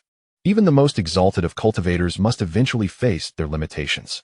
Yet, hope eternally resides in the next generation. At the end of the mountain path, Li Guanqi casts a glance back at the direction of the Valley of Forgetfulness before resolutely continuing forward. Ahead lies the abyssal forbidden land, fraught with unknown perils and a task that must be fulfilled. He grips the hilt of his sword, his eyes betraying no fear, only unwavering resolve. This is the path he has chosen, and he will see it through to the end, regardless of whether it leads to a mountain of blades or a chasm of despair. For he knows there are those he must protect behind him, and responsibilities he must shoulder. With sword in hand and feet upon the path, he shall press onward, until the journey's end, until he has accomplished all that is required of him. The youth, sword in hand, ventures deeper into the mountains. Sunlight casts a golden hue upon his figure, as if cloaking him in a suit of ethereal armor. Meanwhile, the distant abyssal forbidden land awaits its new challenger, heralding the onset of a fresh trial of life and death. Chapter 26. The Secret Council of the Sect on the 7th day after Li Guanqi departed from the Valley of Forgetfulness. A clandestine meeting convened within the secret chamber of the Great Xia Sword Sect's main peak. Only 3 individuals were present: the sect master, the Azure Mist Sword Sovereign, the Elder of Transmission, Zhou Baiai, and the recently returned Ling Weia from the Northern Territories. Flickering candlelight cast their shadows upon the walls, resembling 3 unsheathed swords. The blood-eyed old demon has been vanquished, and the calamity in the Northern Territories has temporarily abated, yet a more significant threat has emerged. Ling Weia reported gravely that remnants of the Blood Fiend sect are secretly setting up demonic arrays across various regions, seemingly preparing for the complete unsealing of the 9 Nether Demon Monarch. Additionally, I suspect that there are individuals within the court who are colluding with them. After Wang Zhen was captured, the Wang family's influence within the court has been largely purged. Zhou Baiai remarked. However, a centipede, though dead, does not lose its ability to writhe. The Wang family's centuries-old foundation cannot simply be uprooted. Not just the Wang family, the Azure Mist Sword Sovereign stated slowly. News from the royal family indicates that the 3rd prince, Xia Wuhen, has been particularly active of late, quietly gathering a considerable number of demonic cultivators. Although the Xia Emperor is aware, he seems to harbor reservations. The chamber fell into a brief silence. Power struggles within the royal family have always been matters the sect preferred to avoid. Yet, with the demonic tribulation looming, any internal strife could lead to catastrophic consequences. There is one more thing. Ling Weia hesitated before continuing. I encountered our ancestral master in the Northern Territories. What? Both the Azure Mist Sword Sovereign and Zhou Bai looked up simultaneously. The venerable master is residing in seclusion in the Valley of Forgetfulness with junior brother Li. Ling Weia explained. Although junior brother Li's foundation in the sword path has been utterly destroyed, it seems the master has helped him discover a new path of cultivation. Furthermore, they have slain the blood-eyed demon and reclaimed the 6th fragment of the broken heaven. A flicker of complex emotion crossed the Azure Mist Sword Sovereign's eyes upon hearing this. That child, Guanqi, has traveled further than we had anticipated. Sect Master, there is something I am uncertain whether to voice, Zhou Baiai interjected. Speak. The matter of the broken heaven sword pertains to the very survival of this realm, and Guanqi is its inheritor. Logically, the sword sect should devote all its efforts to assisting him in collecting the fragments. However, he paused. Do we truly understand the entirety of the truth regarding the broken heaven sword? The Lord of the Azure Sword remained silent for a considerable time before he finally spoke. What have you discovered? I have scoured the most ancient texts of our sect and uncovered a singular truth, Zhou Baiai replied, his voice lowered. 3,000 years ago, the master of the Breaking Heaven Sword established the Celestial Path sect, not with the intent to safeguard this realm, but to sever the ties between our world and the celestial order, enabling the entire sect to ascend to a higher dimension. Severing the ties to ascend? Indeed. However, the plan ultimately failed, leading to the fracturing of the Celestial Path sect. The master of the Breaking Heaven Sword then shifted his focus towards the protection of our realm. Ling Wuyo listened in shock. What of the current heir of breaking heaven? I do not know. Zhou Bai shook his head. Perhaps our venerable master Sun Wei is aware of the truth, yet he has not disclosed it. It may even be beyond his knowledge. The Lord of the Azure Sword rose and moved to the window, gazing out towards the distant mountains. When Master Xianwei brought Guanqi back to the Sword Sect, he merely stated, "This child is the key to breaking the calamity, yet also the greatest variable. It seems now that the implications of this variable are far more profound than we initially perceived." He turned and surveyed the two men. "Regardless, Guanqi is our disciple, a member of our sect. In his time of need, we must stand resolutely behind him. This is our duty as a sect, and indeed, as human beings." "You speak wisely," Ling Wuyu affirmed with conviction. "No matter the secrets surrounding the breaking heaven sword, we are well aware of Li Shidi's character. He would never commit acts that would endanger our realm." Zhou Bai nodded in agreement. "I merely offer a caution, not a challenge. What shall be our course of action now?" "3 tasks. The Lord of the Azure Sword raised 3 fingers. "First, mobilize all our intelligence networks to locate the remaining 3 shards.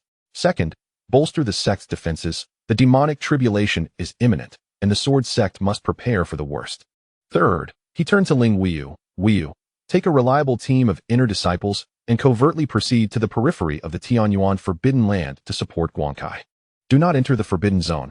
Remain on the outskirts." "Understood." Additionally, the Lord of the Azure Sword added, "Send messages to all our true disciples currently on missions outside the sect, summoning them back within 3 months. A storm approaches, and we require the presence of every member." As the meeting concluded, Ling Wuyu and Zhou Bai exited the secret chamber. The Lord of the Azure Sword stood alone by the window, watching the twilight deepen in the sky, his gaze contemplative. "Master, what scheme are you weaving? Can that child Guanqi truly bear such a heavy burden?" No one answered. Only the night breeze whispered through the window, emitting a mournful sigh. Meanwhile, 300 miles east of the Valley of Forgetfulness, in a clearing ablaze with fiery maple leaves, Li Guanqi paused beneath a millennium-old maple tree, retrieving his waterskin to drink. Having departed the Valley of Forgetfulness for 7 days, he estimated about 10 days remained to reach the Tianyuan Forbidden Land. He had not traveled swiftly, balancing his journey with cultivation. His sword heart had stabilized at the pinnacle of the Qi refining 7th layer, poised for a potential breakthrough at any moment. As dusk approached, he kindled a campfire beneath the maple tree, preparing to spend the night outdoors. Just as he was unpacking his provisions, an unexpected sense of foreboding surged within him. It was not a threat, but rather the presence of approaching individuals, and not just one. "Who goes there?" He grasped the sword hilt tightly. From the depths of the maple grove came a hearty laugh. "Do not be alarmed, brotherly, it is us." 3 figures emerged from the woods. Leading them was a young man clad in luxurious attire, perhaps in his early 20s, with striking brows and starry eyes. Exuding an air of nobility, none other than the 7th Prince, Xia Wuchen. To his left sat a scholarly figure clad in a traditional robe, gracefully wielding a folding fan. Exuding an air of refined elegance, to his right stood a youth dressed as a hunter, bearing a longbow, with eyes sharp as an eagle's. "Your Highness, Xia?" Li Guanqi expressed his astonishment. "How did you track a demon beast to this place? I happen to sense your aura as well." Xia Wuchen approached with a smile, unceremoniously taking a seat by the campfire. "Shall we share warmth while roasting some food?" Li Guanqi sized up the 3 individuals. Xia Wuchen had advanced to the initial stage of foundation establishment, significantly stronger than 3 months prior. The scholar, though seemingly frail, emanated a profound aura, indicating at least the 9th layer of Qi cultivation. The hunter youth, at the 8th layer of Qi, exuded a sharp intent akin to an arrow. Clearly not an ordinary adversary. "Who are these 2? He inquired. Xia Wuchen gestured towards the scholar. "This is the unparalleled swordsman and scholar, Gu Qingxian, a dear friend I met during my travels in Jiangnan." Gu Qingxian clasped his hands in respect. "I have long heard of your esteemed name, young masterly. It is a pleasure to finally meet you." Xia Wuchen then pointed to the hunter youth. "This is the renowned archer, Yan Fiyu, the finest hunter of the northern borders." Yan Fiyu cupped his fists. "I have heard of your deeds in the infirmary, young masterly. To protect the injured with a mortal body is the mark of a true man. I am impressed." Li Guanqi returned the gesture. "You flatter me." The 4 gathered around the campfire as Xia Wuchen produced a roasted spirit rabbit and some wine and delicacies from his storage bag. "Since fate has brought us together, let us eat and converse." As the wine flowed freely, the atmosphere gradually warmed. Gu Qingxian spoke eloquently, sharing his unique insights on swordsmanship, chess, and literature, resonating well with Li Guanqi. Although Yan Fiyu spoke little, his every word struck at the heart of the matter. displaying profound knowledge of the northern borders terrain and the habits of demon beasts. By the way, where is young Masterly headed? Xiao Wuchen inquired casually. To the abyssal forbidden grounds, Li Guanqi replied candidly. The three men immediately changed expressions. The abyssal forbidden grounds? Gu Qingxian frowned. That place is a death trap. Even nascent soul cultivators cannot return from there. What compels you to venture there? I seek an item, Li Guanqi stated firmly. I must go. Yan Feng gazed at him for a long moment before abruptly declaring, I shall accompany you. Yin brother. I have hunted demons in the north for 10 years and possess experience in perilous lands. Yin Feiyu's tone was resolute. Moreover, you saved my brother. The veteran with a broken leg in the infirmary, he is my cousin. Xiao Wuchen added, I will also join you. What say you, Gu brother? Gu Qingxian chuckled wryly. If you all are going, how can I abstain? Though I am not skilled in combat, I possess knowledge of formations and restrictions. Perhaps I can be of assistance. A warm surge filled Li Guanqi's heart. They had only met by chance, yet these three were willing to brave danger for him. There is no need for such sacrifice. He shook his head. The abyssal forbidden grounds are far too perilous. I cannot implicate you. That is not the correct sentiment, Xiao Wuchen asserted earnestly. You once saved my life. I owe you a debt of gratitude. Now that you face adversity, if I were to stand idly by, it would be an act of ingratitude. I feel the same, Yin Feiyu affirmed. As a man of the Yin family, I believe in repaying kindness. Gu Qingxian lightly waved his folding fan. Moreover, while the abyssal forbidden grounds are dangerous, they are also an ancient battlefield. There may be lost homes to uncover. For that reason alone, it is worth the journey. The three remained resolute in their decision. After a prolonged silence, Li Guanqi finally nodded. Very well. But you must promise me one thing. If the situation becomes dire, retreat immediately and do not concern yourselves with me. Agreed. The wine flowed freely, and the moonlight bathed the scene in a gentle glow. Xiao Wuchen suddenly proposed. It is a rare encounter, and our interests align. Why don't we four become brothers? Gu Qingxuan's eyes lit up, a splendid idea. It is precisely what I had in mind. Yin Feiyu nodded in agreement. I have no objections. The three turned their gazes toward Li Guanqi. Observing the earnest faces before him, Li Guanqi recalled his senior brothers and sisters from the Sword Sect, those who had extended a helping hand during times of adversity. He raised his wine cup. Very well. The four, under the witness of the maple tree and the heavens, knelt and swore an oath of brotherhood. By age, Gu Qingxian took the role of the eldest brother, Xiao Wuchen, the second, Yin Feiyu, the third, and Li Guanqi, the youngest, as the fourth brother. Today, we become brothers, not seeking to be born on the same day of the same month, but rather to share the same heart, the same virtue, and to advance and retreat together. Gu Qingxian proclaimed loudly, from now on, we shall share fortunes and misfortunes, entrusting our lives to one another. Fortunes and misfortunes shared, lives entrusted. The four echoed in unison. Their cups clinked together, and they drank deeply. The moonlight filtered through the maple leaves, casting their shadows upon the ground, as if they had truly merged into one. By the way, fourth brother, there is something I must share with you. After their oath, Xiao Wuchen changed his address. I did not come to the northern lands solely for hunting demons. My father has tasked me with secretly investigating the third prince, Xiao Wuhen. I suspect he has ties to the demonic path. A chill ran through Li Guanqi's heart. Do you have any evidence? Not direct evidence for the moment, but his recent actions are quite suspicious. Xiao Wuchen lowered his voice. He has frequently visited the Shadow Pavilion, a gathering place for practitioners of the demonic path. Moreover, after the downfall of the Wang family, he took in many of their retainers, among whom I recognize several as members of the Bloodslaughter sect. I should not speak too much about royal affairs, Gu Qingxian added, but if this truly involves the demonic path, it concerns the safety of the entire Great Xia domain. Fourth brother, as the heir of Duantian, this matter may also relate to you. Li Guanqi fell into contemplation. Indeed, if the third prince was colluding with the demonic path, there could be issues within the royal family. With the calamity of the demons approaching, this would undoubtedly exacerbate the situation. What would you like me to do? He inquired. For now, nothing is needed, Xiao Wuchen replied. I will continue my investigation. Just a reminder. If you encounter trouble in the imperial tomb or places related to the royal family, feel free to seek me out. Understood. As night deepened, the four took turns keeping watch. Li Guanqi was on the last shift. He sat beneath the maple tree, gazing at the dying embers of the campfire, feeling the pulse of the sword heart within him. Eldest brother Gu Qingxian, gentle as jade, possessed vast knowledge. Second brother Xiao Wuchen, a prince by birth, yet approachable. Third brother Yin Feiyu, taciturn yet steadfast in loyalty. And he, a once fallen individual, now rising again as the heir of Duantian. Fate is indeed wondrous. Just half a year ago, he was a solitary wanderer. Now, He has gathered so many trustworthy companions.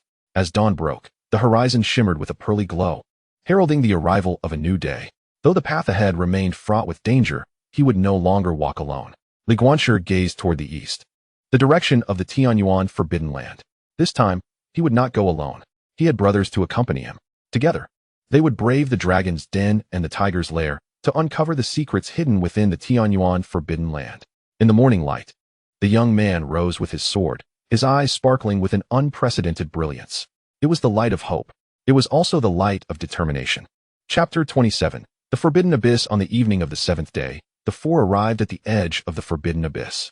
It was a desolate expanse that defied description, where the earth appeared to have been cleaved asunder by a colossal sword, revealing a chasm that plunged into unfathomable depths.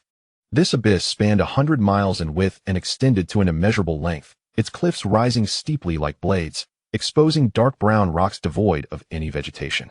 Most peculiar was the sky above the chasm. It was not the usual azure adorned with clouds, but rather a ceaseless whirlpool of sanguine hue. The vortex spun languidly, its center cloaked in profound darkness, while its edges shimmered with a viscous, blood-like luminescence. This eerie glow bathed the abyss in a surreal crimson light. "This is the abyss," murmured Gu Qingxian. Even he, a learned scholar, found himself awestruck by the sight before him. Ancient texts chronicled that this place was the final battleground of the ancient celestial and demonic war, where countless celestial lords and demon emperors had perished. Their lingering resentments, bloodlust, and remnants of souls intertwined, forming this eternal desolation. Yan Fu withdrew a longbow from his back and knocked a specially crafted arrow. As the arrow soared into the air, reaching a height of 100 zhang above the abyss, it was suddenly disintegrated by an invisible force. "There is a barrier against flight," he stated gravely, "and its potency is exceedingly high.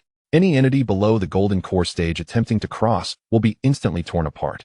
Xia Wuchen produced a compass from his robe, its needle spinning wildly before finally settling on a specific point within the abyss. "The resonance of the seventh shard lies just below us," he declared, though the exact location remained indeterminate. Li Guanqi unfurled the map provided by Sun Weizi. It outlined several relatively safe descent paths and marked areas requiring particular caution. "We shall descend through the Dragonbone Gorge," he indicated on the map. This was once the site of an ancient dragon's demise, where its lingering essence suppresses some of the vengeful spirits, rendering it comparatively safe. However, we must remain vigilant. The dragon's corpse may have transformed into a corpse dragon. The four meticulously arranged their gear, checked their elixirs and talismans, and, once assured of their readiness, began their cautious descent along the sheer rock face. The surface was slick with moisture, adorned with moss, and intermittently ensnared by unknown black vines. Though these vines appeared innocuous, when Yan Fu inadvertently brushed against one, it sprang forth like a venomous serpent, coiling towards his throat. "Be careful." Li Guanqi reacted swiftly, drawing his sword, Duantian, and severing the vine. The severed end spewed forth a foul black ichor, which corroded the ground, creating small pits. "This is the bone-corroding demon vine," Gu Qingxian remarked with a grave expression. "It thrives in places of extreme een and feeds on flesh and blood. We must steer clear of it." Their descent was painstakingly slow, each step taken with utmost caution. The chasm occasionally echoed with chilling wails, the laments of vengeful spirits, interspersed with curses in an ancient tongue. After descending approximately 3,000 zhang, the daylight was extinguished, not by the nightfall, but because they had penetrated to a depth where the sanguine light could no longer reach. They found themselves enveloped in utter darkness, with only the occasional flicker of ghostly blue phosphorescence providing a meager illumination. "Let us ignite a light," Xiao Wuchen suggested, retrieving a luminous pearl that cast a gentle glow, dispelling some of the surrounding darkness. However, the moment the light flared to life, countless distorted human faces suddenly materialized upon the rock walls. These visages lacked substance, merely formed from light and shadow, yet each bore an expression of agony, their mouths agape in silent screams. "This is the wall of vengeful souls," Gu Qingxian urged urgently. "Do not look. These restless spirits can invade the soul through their gaze." The four closed their eyes, relying solely on their senses as they descended further. However, the wailing of the spirits grew increasingly intense, ultimately transforming into tangible sound waves that assaulted their consciousness. Li Guanqi bore the brunt of this assault. His mind flooded with countless shattered images, the battle between celestial beings and demons, stars plummeting from the sky. A white-clad immortal wielding a celestial sword beheaded the demon emperor, yet fell victim to a deadly poison, plummeting from the heavens. A purple-robed demon emperor ignited his demonic soul, becoming an inferno that reduced the entire celestial army to ashes. The figure of the sword master of the broken sky emerged, standing at the edge of an abyss, wielding the complete broken sky sword, seemingly confronting some unseen entity. The visions fragmented and reassembled. This time, they depicted countless corpses of cultivators piled like mountains, blood flowing like rivers into the abyss. Guard your minds, Gu Qingxian admonished, simultaneously producing a jade flute and playing a calming melody. The melodious notes flowed like a clear stream, momentarily suppressing the shrill cries of the spirits. Seizing the opportunity, the four hastened their descent, finally escaping the range of the wailing spirits. As their feet touched solid ground, a collective sigh of relief escaped their lips. They found themselves on a platform at the bottom of the abyss. The platform was paved with a peculiar black crystal, its surface etched with ancient runes that, despite enduring millennia, still emitted a faint glow. Is this a teleportation array? Xia Wuchen mused, examining the runes. It is not a teleportation array, but a soul-suppressing platform. Gu Qingxian clarified, recognizing it as the core formation used by ancient cultivators to suppress the spirits in this place. However, it appeared to have largely lost its efficacy. Indeed, many runes on the platform were fractured and blurred, and the formation's radiance had dimmed significantly. Suddenly, Yan Feiyu pointed towards the edge of the platform. There are corpses. The group approached and discovered 3 weathered skeletons, seated in a meditative posture, clad in ancient Taoist robes. Though flesh and blood had long since decayed, their bones shimmered like jade, indicating that they were formidable cultivators in life, at least golden core practitioners. Xia Wuchen assessed that they had died here at least a millennium ago. Li Guanqi found a broken jade tablet beside the skeletons, which contained a recorded last testament. We 3 were commanded by our master to guard the Tianyuan. Yet, the demonic energy increasingly erodes our defenses, and the soul-suppressing formation will inevitably collapse. Should any later arrivals encounter this, depart swiftly. At the deepest part of the abyss lies the source of ancient calamities, and once unsealed, this realm shall. The remaining text was corrupted by demonic energy, rendering it illegible. The source of calamity? Gu Qingxian frowned, having never encountered such a term in any ancient texts. We shall uncover the truth by pressing onward. Li Guanqi tucked away the jade tablet, cautioning, this place is far more perilous than we imagined. They departed from the soul-suppressing platform, traversing a naturally formed stone path. Flanking the path were scattered fragments of magical artifacts, broken armor, and numerous skeletal remains, both human and otherwise. After approximately an hour of travel, a dilapidated palace appeared before them. The palace bore an exceedingly ancient style, resembling not the architecture of humans, but rather that of some divine or demonic beings. Standing 100 feet tall, it was constructed entirely of black jade. Though much had collapsed, the remaining sections still exuded a chilling aura of oppression. The sensation of the 7th fragment emanated from within the palace. Xia Wuchen's compass pointed towards the depths of the structure. The 4 entered the palace with caution. Inside, it appeared even more ravaged than it did from the outside. The colossal stone pillar collapsed onto the ground, and the majority of the murals had peeled away, leaving only faint traces of the celestial battles depicted. A thick layer of dust had settled on the floor, producing a soft rustling sound with each step. Just as they entered the main hall, an unexpected turn of events transpired. In the center of the hall, the towering statue of a divine being suddenly opened its eyes. The eyes, ablaze with 2 spheres of purple fire, mirrored the infernal flames of the demon lord of the netherworld. Those who trespass upon the divine palace shall perish. The statue let out a thunderous roar, seemingly brought to life.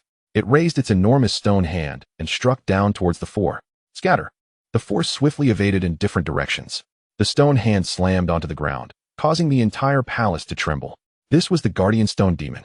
Gu Qingxian shouted while dodging, employing true fire and lightning techniques to target its joints. Xia Wuchen immediately formed hand seals, unleashing a stream of golden true fire towards the demon's knee joint. The flames seared, noticeably slowing the demon's movements. Yan Feiyu drew back his bow, releasing 3 arrows entwined with lightning, which accurately struck the joint of the demon's other leg. Li Guanqi executed the slashing realm technique, severing the connection between the stone demon and the palace's ley lines, preventing it from drawing power from the earth. The 3 coordinated seamlessly, and the stone demon quickly began to retreat. However, at that moment, the protective mirror on the demon's chest erupted with blinding purple light. Within that purple glow, the phantom of a shattered fragment emerged. It was the 7th shard of the broken sky. The shard resides within it. Li Guanqi exclaimed. Then let us rend it open. Yan Feiyu unleashed his strongest arrow, which pierced through the demon's chest, leaving only a shallow dent. Enraged, the stone demon pounded the ground with its fists, causing countless fissures to appear, from which viscous black sludge began to surge. This black sludge seemed alive, transforming into numerous tendrils that ensnared the four. This is abyssal demon mud. Gu Qingshuan's expression changed dramatically. Once ensnared, they would be dragged to the abyss's depths, doomed to eternal descent. In this perilous moment, Li Guanqi made a decisive choice. He charged towards the stone demon, not to attack, but to plunge the broken sky sword into the protective mirror on its chest. The 6 shards resonated with the phantom of the 7th shard. The stone demon's movements froze instantly, as the demonic energy within it was frantically absorbed and transformed by the broken sky sword. The stone demon let out a wretched howl, its body beginning to disintegrate. Starting from its chest, cracks spread across its entire form, culminating in a thunderous explosion, reducing it to a mound of rubble. Amidst the debris, a pitch-black shard lay quietly. The 7th shard of the broken sky. Li Guanqi stepped forward to retrieve the shard, intending to integrate it into the sword when a sudden wave of alarm surged within him. Be careful. He abruptly pushed Xia Wuchan aside, only to be struck in the chest by an unforeseen shadow, sending him flying. Fourth brother. The 3 exclaimed in shock. The shadow slowly took form, revealing not a solid entity, but a swirling mass of black mist. Within the mist, a distorted human visage could be faintly discerned. Finally, I await the air of the broken sky, the mist intoned with a raspy chuckle. I have waited for 3,000 years. Who are you? Gu Qingxian demanded sternly, simultaneously erecting a defensive formation. I am the Lord of the Abyss, the true sovereign of the celestial abyss, the mist replied languidly. In times past, that scoundrel of the broken sky severed my connection to this realm, imprisoning me here. At last, someone has brought me the key. His gaze fell upon the fragments in Li Guanqi's hand, 7 shards, merely 2 short of reconstituting the Sword of Severing Heaven. The Sword of Severing Heaven serves as the key to opening the portal to this realm. If I obtain it, I shall return to the mortal realm and fulfill the grand ambitions left unaccomplished in years past. No sooner had he spoken than the mist suddenly split into 4 streams, simultaneously charging toward the 4 individuals. Each stream of mist bore a strange power that eroded the very souls. Even Gu Qingshuan's clarity incantation struggled to withstand it. The 4 found themselves embroiled in a fierce battle. Meanwhile, Li Guanqi's attention remained fixated on the 7th shard in his grasp, then shifted to the mist that proclaimed itself the Lord of the Abyss. A sudden realization dawned upon him. The forbidden land of Tianyuan was never the source of calamity. Rather, it was an external entity attempting to invade this realm. The master of the Sword of Severing Heaven did not fail to sever the heavens. He succeeded in severing the connection between this existence and the realm, sealing it away. Now, this entity sought to return by means of the Sword of Severing Heaven. It must not succeed. Clenching his teeth, Li Guanqi pressed the 7th shard against the Sword of Severing Heaven. Yet, just as the shard neared fusion with the sword's body, it was abruptly thwarted by an invisible force. It was the power of the Lord of the Abyss. It was capable of interfering with the integration of the shards. Useless within this Tianyuan, the rule of this mist sneered. Surrender the shards, and perhaps I shall leave your corpses intact. A dire predicament descended once more. However, this time, Li Guanqi found himself remarkably composed. He regarded the shard in his hand, then cast a glance at his battling comrades. Recalling the words of Xuanweizi, the sword is an instrument, the path resides in the heart. He also remembered the warning from the master of the Sword of Severing Heaven. At the abyss's depths, do not look, do not listen, do not speak. Suddenly, he comprehended. It was not about refraining from seeing, hearing, or speaking. It was about not believing. This Lord of the Abyss may not possess any physical form at all. It was merely a confluence of resentment, demonic energy, and the obsessions of ancient warriors who perished in battle. A pure concept. To eradicate such a concept requires a path of equal stature. Li Guanqi closed his eyes, immersing his entire spirit into the seed of the sword's heart. The small sword within the seed began to burn, not in a physical sense, but ignited by the essence of the path. Through my sword's heart, I affirm my sword's way. He recited softly. This sword is not for severing, but for purification. Simultaneously, the 7 shards of the Sword of Severing Heaven began to glow. However, it was not the starlight of before, but a pure white radiance. It was the light of the sword's heart, the light of the heart of the path, the light that remains true after enduring trials. Wherever the white light passed, the black mist melted away like snow beneath the blazing sun. Impossible. You are merely an energy cultivator. How could you possibly wield the heart sword? The Lord of the Abyss shrieked in terror. Because I am not merely wielding a sword.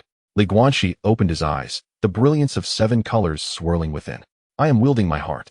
The white light erupted completely, enveloping the entire main hall. When the radiance dissipated, the black mist had vanished without a trace. Only one complete 7th shard remained, quietly suspended in the air. Li Guanqi reached out to grasp the shard. This time, there were no obstructions, and the shard smoothly fused with the sword of severing heaven. The 7 shards became one. The sword of severing heaven regained 70% of its might, with 7 star trails swirling upon its body like a galaxy. And the character Tian at the sword's guard was nearly complete. At that moment, Li Guanqi's cultivation transcended to the 8th layer of qi refinement. The small sword within the sword heart seed solidified as if it were a genuine blade. Is it over? Xiao Wuchen gasped, breathless. For now, yes, Li Guanqi replied. Sheathing his sword, his complexion pale. The previous strike had drained his essence, yet the Lord of the Abyss had not perished. He was merely gravely wounded. We must depart swiftly. The 4 did not dare to linger, hastily retreating from the palace along the path they had come. When they finally emerged from the abyss, basking in the sunlight once more, they collapsed to the ground, gasping for breath. The warmth of the sun and the gentle breeze starkly contrasted with the suffocating darkness of the abyss. We have finally survived, Gu Qingxian expressed with emotion. Yan Feiyu turned to Li Guanqi, saying, 4th brother, that last strike was the sword heart. Li Guanqi replied, my master once said, the pinnacle of the sword path is not in severing, but in discerning the heart and recognizing one's true nature. I believe I am beginning to understand. Xiao Wuchen patted his shoulder, saying, regardless, we have succeeded. 7 shards collected, only 2 remain. Indeed, just 2, Li Guanqi acknowledged. However, the last 2 are undoubtedly located in the most perilous places. He gazed into the distance, where the end of the Great Xia domain lay, a threshold to the unknown. Let us rest for a few days, he suggested, before we continue our journey. The path ahead was long, but at least they had made significant progress. Meanwhile, at the depths of the abyss, the wounded consciousness let out a reluctant roar. We shall meet again, inheritor of the broken sky. When the 9 shards are gathered, you will uncover the true reality.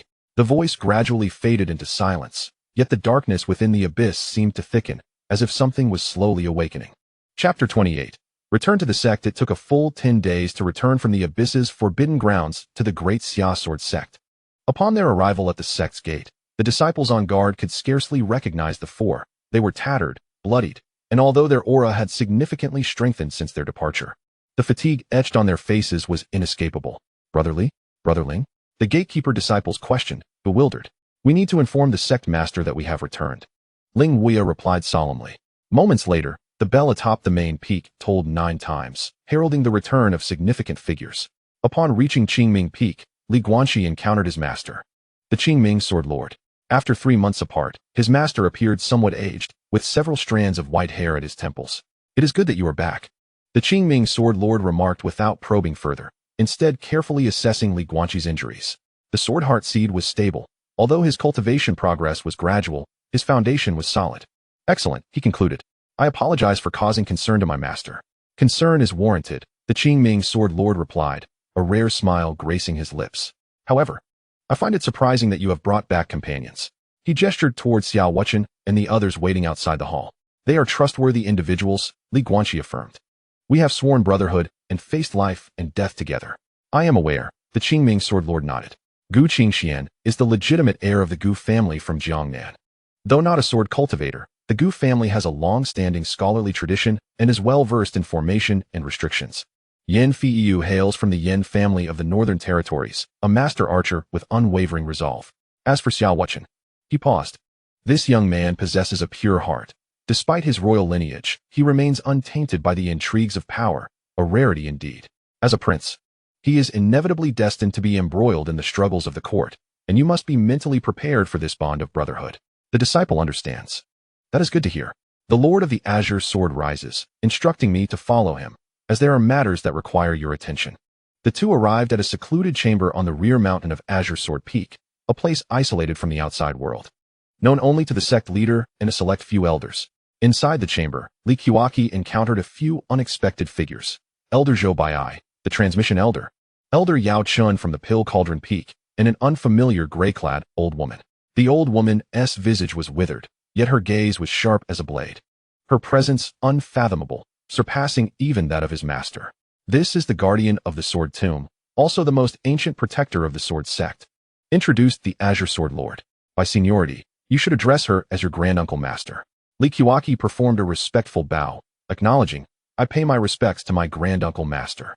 The gray-clad old woman scrutinized him for a moment before slowly nodding. The 7 swords of broken heaven have forged a heart of the sword. That lad Suanwei has indeed found an excellent disciple. Her voice was hoarse, yet resonated with a peculiar rhythm, reminiscent of the sound of a sword striking.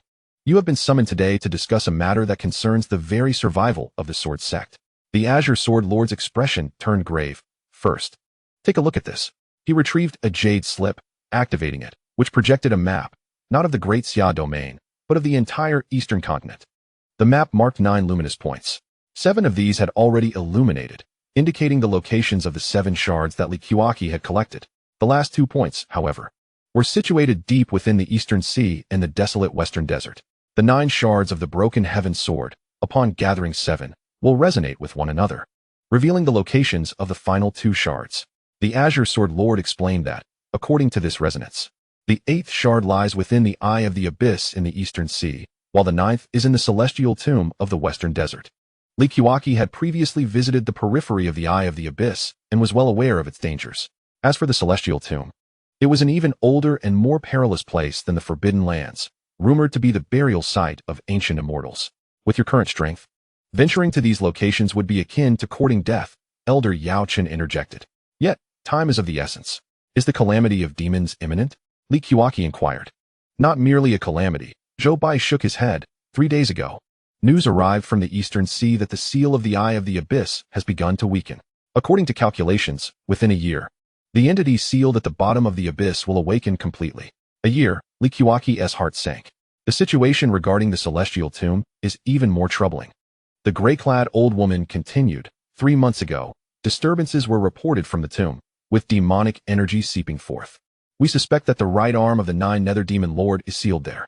Should the right arm break free, it would resonate with the left arm in the Imperial Mausoleum, causing the Demon Lord to awaken prematurely. A dual crisis. Guanqi remained silent for a moment. So, I must gather the last 2 shards within a year, reforge the complete Broken Heaven Sword, and simultaneously subdue the entity in the abyss and the 9 Nether Demon Lord? Yes, the Azure Sword Lord affirmed. This is the only solution. However, the challenge is immense, which is why the Sword Sect will devote all its resources to assist you. He produced 3 items. The first was a set of moon-white inner armor. This is the Starry Moon soft armor, woven from celestial gold, capable of withstanding a full-force strike from an early-stage nascent soul. Wear it close to your body. It may save your life in critical moments. The second was a sword-shaped jade pendant. This is the Sword Spirit pendant, containing 3 strands of nascent soul-level sword energy, which can be activated to protect its owner. However, it may only be used 3 times, so employ it judiciously. The third item is a jade vial. This is the elixir of life, capable of sustaining your existence for 3 days as long as there remains a breath, granting you precious time to mend your wounds. All 3 items are life-saving treasures, worth their weight in gold. Why does the sect treat its disciples so generously? Inquired Guanqi. Because you are not fighting alone, replied the Sword Monarch, gazing at him. You are a disciple of the Sword Sect, a beacon of hope for the entire Great Xia domain. We old-timers may not be able to offer much assistance, but we certainly will not allow you to face this battle in solitude.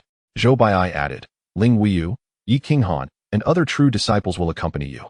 Though they may not match your cultivation, they are reliable allies in combat. Elder Yaokin then presented him with a medicinal pouch, saying, inside are various elixirs for healing, detoxification, and restoration, sufficient for half a year. Remember, return alive. The gray-clad old woman finally spoke. Child, I have guarded the sword tomb for 300 years and witnessed countless talents rise and fall.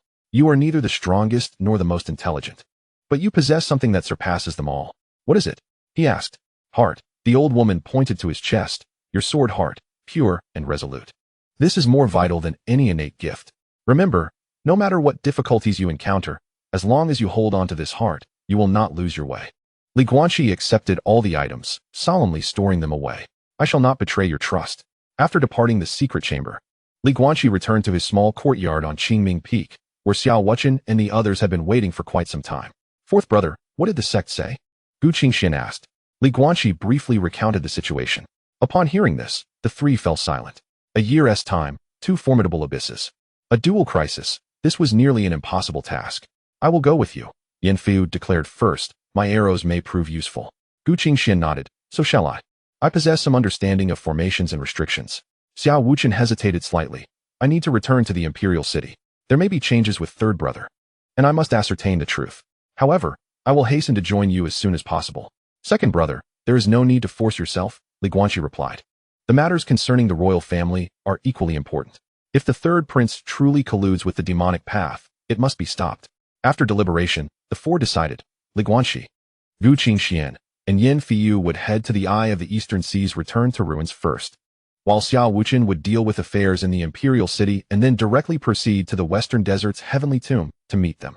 Additionally, the senior brothers and sisters of the Sword Sect would also accompany them. Li Guanqi added, strength in numbers is advantageous, yet it also brings greater peril. Everyone must be mindful of this. I have long since made up my mind. Gu Qingxian smiled. Since we have sworn brotherhood, we shall naturally share life and death. Indeed, Yin Fiyu rarely smiled. A bond of life and death is nothing less. That evening, Li Guanqi visited Danding Peak. Wang Lai had awakened and was undergoing rehabilitation training under Elder Yeokin's guidance. Though he had lost all his cultivation, his foundation remained intact, while retraining would be arduous. It was not impossible. Junior brotherly? Wang Lai was somewhat surprised upon seeing Li Guanqi. I heard you returned from Tianyuan and brought back the 7th fragment. Congratulations. How do you fare, senior brother Wang? Not too bad, Wang Lai replied with a wry smile. It's just that starting over feels a bit strange. However, it's also a good opportunity to reorganize my sword path. The two strolled through the medicinal garden on Danding Peak. The evening breeze carried the fragrance of herbs, creating a tranquil and serene atmosphere. Disciple, there is something I have long yearned to convey to you. Wang Lai suddenly halted his steps, expressing gratitude for my rescue. Yet, you two have saved me. That is not the same. He shook his head. My act of saving you stemmed from the guilt I feel for the deeds done by my father and the Wang family. Your rescue of me, however, is rooted in pure benevolence. This realization enlightens me. Though the path of cultivation is fraught with peril, the warmth of the human heart prevails. He gazed at Li Guanqi, saying, therefore, dear disciple, regardless of how arduous the journey ahead may be, please preserve this heart of yours. It may prove more significant than any sword technique. The elder brother's teachings shall forever be etched in my memory. Leaving Danding Peak, Li Guanqi ventured once more to the sword tomb. The elder guarding the tomb, or perhaps the lingering remnant of his spirit, had dissipated, yet the sword tomb remained. Countless weapons stood silently embedded in the inverted mountain, awaiting new masters. Li Guanqi made his way to the innermost recesses, before the scar left by the broken heaven sword. The scar remained, with the constellations swirling above. Yet this time, he did not sense a call, but rather an anticipation. As if the scar awaited the day when he would gather all the fragments and reforge the complete broken heaven sword. I shall return, Li Guanqi whispered, bearing the intact broken heaven sword to fulfill the unaccomplished endeavors of my predecessors. The scar glimmered faintly, as if in response. Finally, Li Guanqi arrived at the transmission hall. Elder Zhou Baiai was organizing tomes, and, upon seeing him, offered a slight smile. Here to obtain the remaining techniques of the 9 styles of broken heaven? You are aware? You have gathered 7 fragments, and your comprehension of the 9 styles should have progressed to the 4th technique, the cut of fruits. Zhou Baiai withdrew an ancient jade slip, which contained the remaining scroll of the broken heaven sword scripture, detailing the entry-level insights for the 5th technique, the cut of life, and the 6th technique, the cut of Dao. As for the 7th technique and beyond, their secrets have been lost to time, requiring your own understanding. Li Guanqi accepted the jade slip with solemn gratitude. Guanqi, do you know what the final technique of the 9 styles of broken heaven is? Zhou Baiai suddenly inquired. The disciple does not know. It is the cut of self, Zhou Baiai replied slowly, severing one's own attachments to attain a state of no self and no sword. That is the pinnacle of the sword path, the domain that the master of the broken heaven sword ultimately could not reach. The cut of self, Li Guanqi pondered deeply. Perhaps when he truly comprehends this technique, he will understand why the master sought to sever the heavens and why he ultimately failed. As he departed the transmission hall, twilight had fallen. Li Guanqi returned to his small courtyard on Qingming Peak, preparing his belongings. The broken heaven sword lay across his knees, the 7 fragments shimmering like starlight. The essence of the sword was slowly revolving within his dantian, taking on a more solid form. Tomorrow, he would embark for the Eastern Sea. This journey promised to be more perilous than any before. The eye of the return to the void harbored an existence that even the master of the broken heaven sword feared. Yet, he had no alternative. For behind him stood countless individuals worth protecting. The mentors and fellow disciples of the sword sect, sworn brothers, the villagers of Xinghua village, the wounded of the northern borders, and the self who chooses light amidst darkness. Li Guanqi gripped the hilt of his sword, determination flashing in his eyes. Then let it be so. Off to the eastern sea, to the return to the void, to confront the unknown terrors, and then return triumphant. The game of chess is not yet concluded. The pieces continue to be played, and this move must fall upon the return to the void. The night deepened, and the moonlight flowed like water. The young man sat cross-legged, the sword beside him, his heart as tranquil as still water. Tomorrow heralds a new journey. Chapter 29. The eye of the abyss above the East Sea. Tumultuous waves surged. A 30-zhang-long ironclad warship cleaved through the waters, heading towards the deep sea. On the deck stood Li Guanqi, Gu Qingxian, and Yin Feiyu, flanked by Ling Weya, Yi Qinghan, and over a dozen elite disciples from the Sword Sect. This was the Sea Guardian sword vessel of the Great Xia Sword Sect, meticulously crafted for voyages into the deep sea. The hull was inscribed with water-warding runes. And at the prow, a sword-shaped ram could unleash sword energy comparable to a golden core strike in times of peril. According to the nautical charts, they would reach the stormy sea surrounding the eye of the abyss in 3 days. Gu Qingxian unfurled an ancient, yellowed sea chart.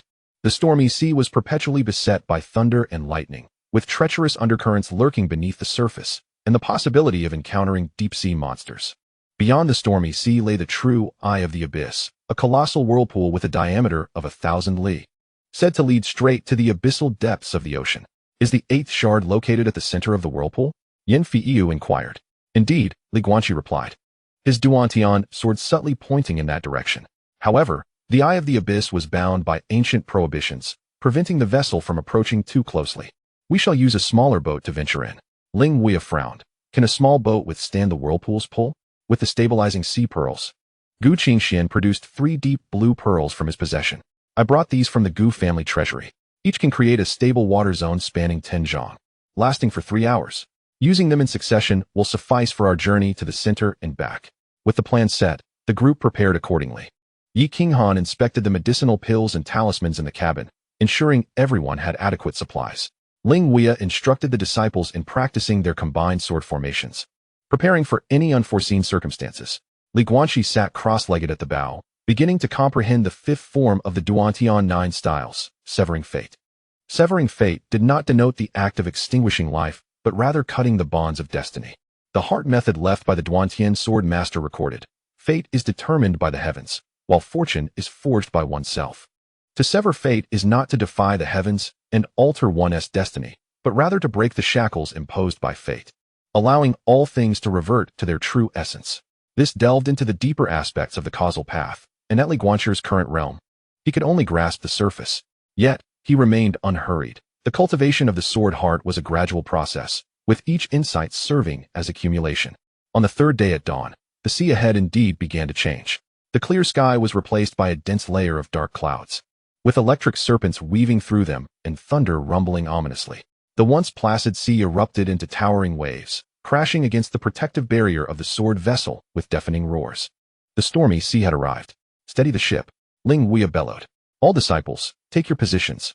The sword vessel raised 3 layers of protective barriers, boldly plunging into the tempest. Lightning struck the barrier, igniting dazzling sparks. The colossal waves surged like walls, violently rocking the ship. Li Guanqi stood at the bow, Duantian's sword in hand, his spiritual senses fully attuned to his surroundings. He discerned that within the storm, there existed not only natural forces, but also traces of demonic energy. Though faint, its presence was undeniable. Attention! Something approaches. Yin Feiyu suddenly drew his bow, aiming at the surface of the sea to port. Before he could finish his warning, a tentacle the thickness of a barrel burst from the waves, coiling towards the sword vessel. The surface of the tentacle was covered in suction cups, each lined with sharp teeth. A deep-sea octopus demon. One of the disciples exclaimed in horror. The arrow of Yin Feiyu has been unleashed. It spiraled with lightning, striking precisely at the base of the tentacle. In pain, the tentacle recoiled into the depths of the sea, yet soon, more tentacles surged forth from all directions. Form the formation, Ling Weya commanded sternly. The disciples quickly arranged themselves into the Qing Ming sword formation, their sword energies intertwining, severing the advancing tentacles one by one. However, the true form of the Zhang Yao remained hidden in the deep sea, with tentacles continuously emerging. Li Guanqi refrained from intervening. He was searching for the true essence of the Zhang Yao. Within his mind's eye, He sensed a colossal life force lurking 100 fathoms beneath the surface.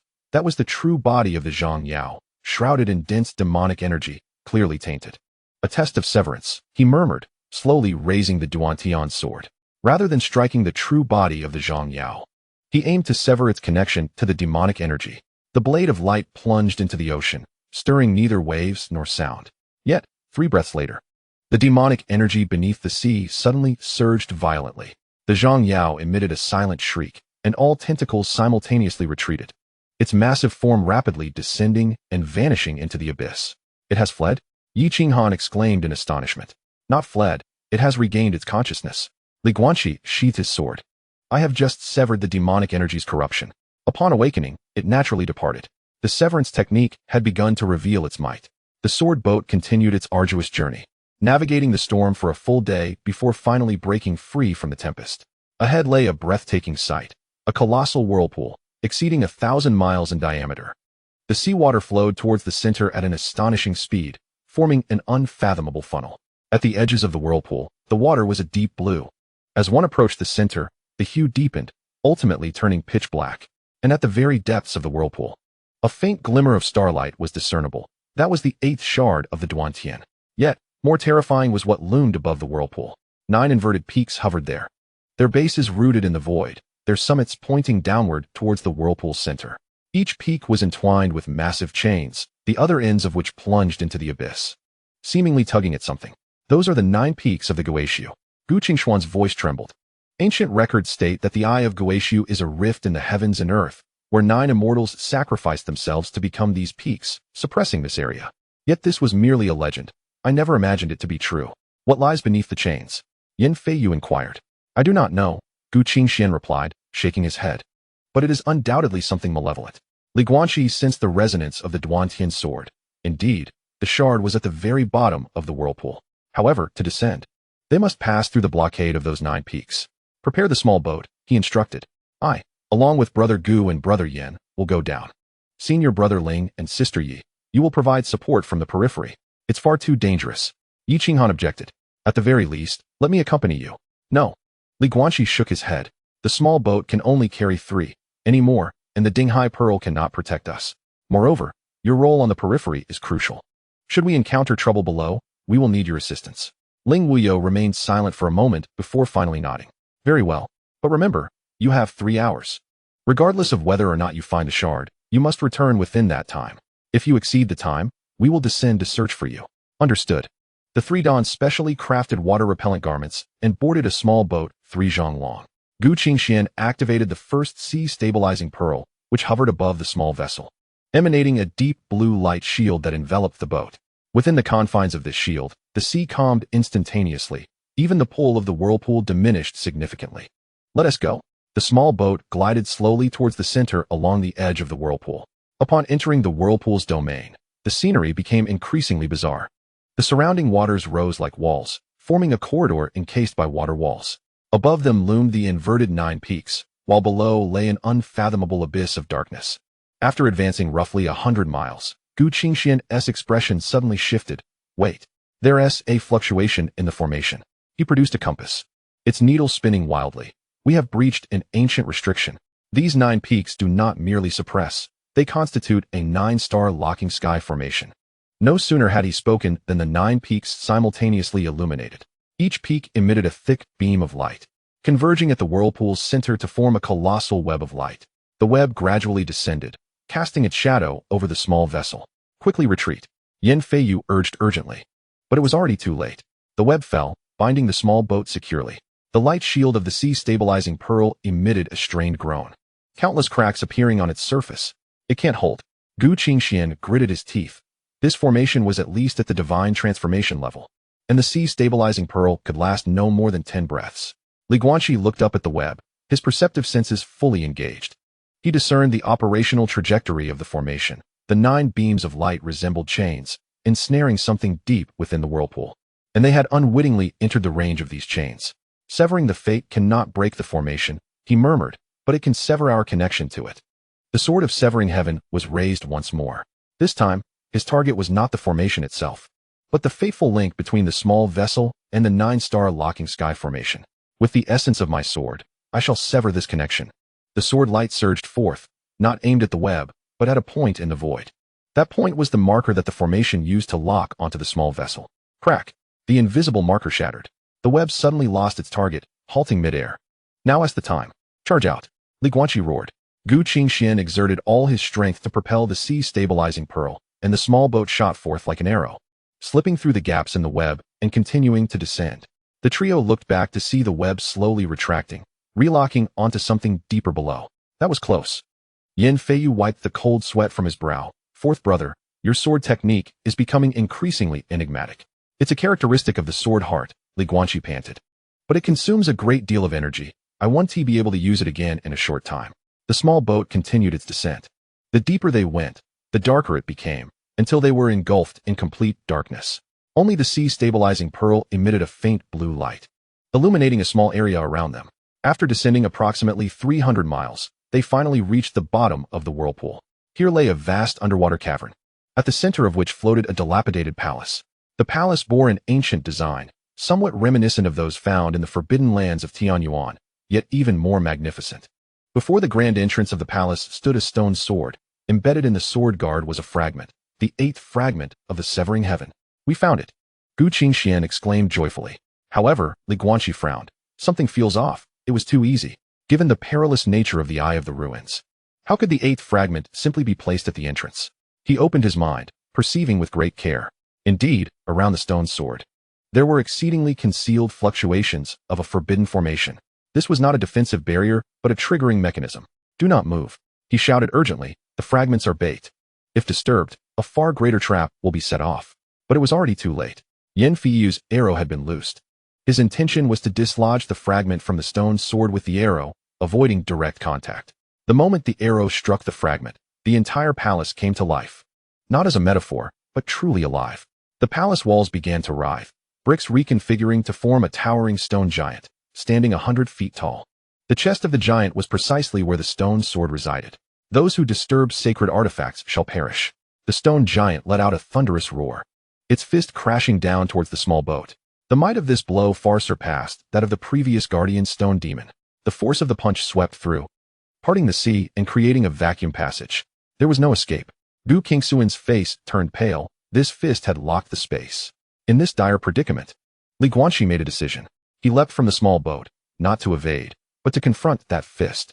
At the same time, he channeled the power of the 7 shards of the Duantian sword into the seed of the sword heart. The small sword within the seed began to blaze. With my sword heart, I ignite my sword soul. This strike was named Sever Me, not the Sever Me of the Duantian 9 styles, but his own, severing the fear of life and death, cutting through the obsession with power, and cleaving away all distractions, leaving only the purest sword intent. The Duantian sword thrust forth, colliding with the fist of the stone giant. There was no earth-shattering explosion, only a faint hissing sound. Then, the stone giant's fist froze in midair. It was not blocked. Rather, its existence began to dissipate. From the fist, it spread to the arm, shoulder, and body. After 3 breaths, the 100-foot stone giant transformed into drifting ash. Li Guanqi also plummeted from the air, caught by Yin Feiyu. He bled from all 7 orifices, his breath reduced to a mere whisper. The light of the sword heart seed dimmed by 90%, nearly extinguished. Fourth brother, Gu Qingxian hastily fed him a healing elixir. Li Guanqi struggled to open his eyes. Did you retrieve the fragment? Yin Feiyu had already dashed forward, locating the fragment amidst the ashes. It remained intact after the stone giant's dissolution. I got it, but you? I will be fine. Just let me rest for a moment. Li Guanqi weakly replied. We must hurry. The commotion will attract something far more terrifying.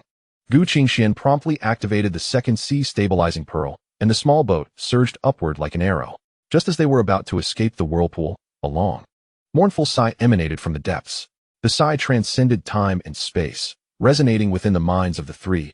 Heir of Duantian, you have passed the trial. But the true tribulation has only just begun. Remember, the day you gather the 9 shards is the day the truth will be unveiled. And that truth may be more brutal than you can imagine. The voice gradually faded. When the 3 burst forth from the whirlpool and returned to the sword boat, they were all filled with trepidation. What lies beneath? Yi Qinghan inquired. Li Guanqi gazed at the 8th shard in his hand, then towards the depths of the whirlpool. I do not know, but it certainly bodes ill. He pressed the shard against the Duantian sword. The 8 shards fused into one. and the 8-star track materialized along the sword's body. The character for heaven at the sword's guard finally became complete. The Broken Sky sword has regained 80% of its power, and Li Guanqi's cultivation has ascended to the 9th level of Qi refinement. The small sword within the sword heart seed has solidified as if it were a genuine weapon. However, this came at the cost of a permanent, irreparable crack in the sword heart seed, a consequence of forcibly unleashing a counterattack against me. Suen Weizi had once stated that once the sword heart seed is damaged, it is exceedingly difficult to restore.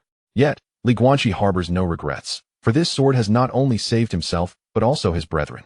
It was worth it. The sword boat altered its course, departing from the eye of the return to the void.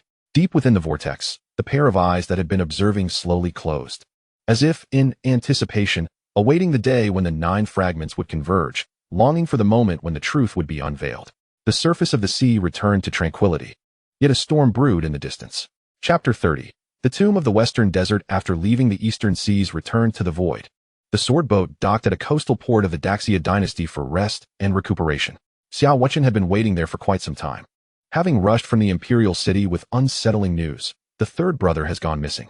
His countenance grave, Xiao Wuchen revealed that half a month prior, the last sighting of him was at the Shadow Pavilion, after which he was never seen again. The Shadow Pavilion now stood desolate, littered with chaos. What of the remnants of the Blood Fiend sect? Li Guanqi inquired.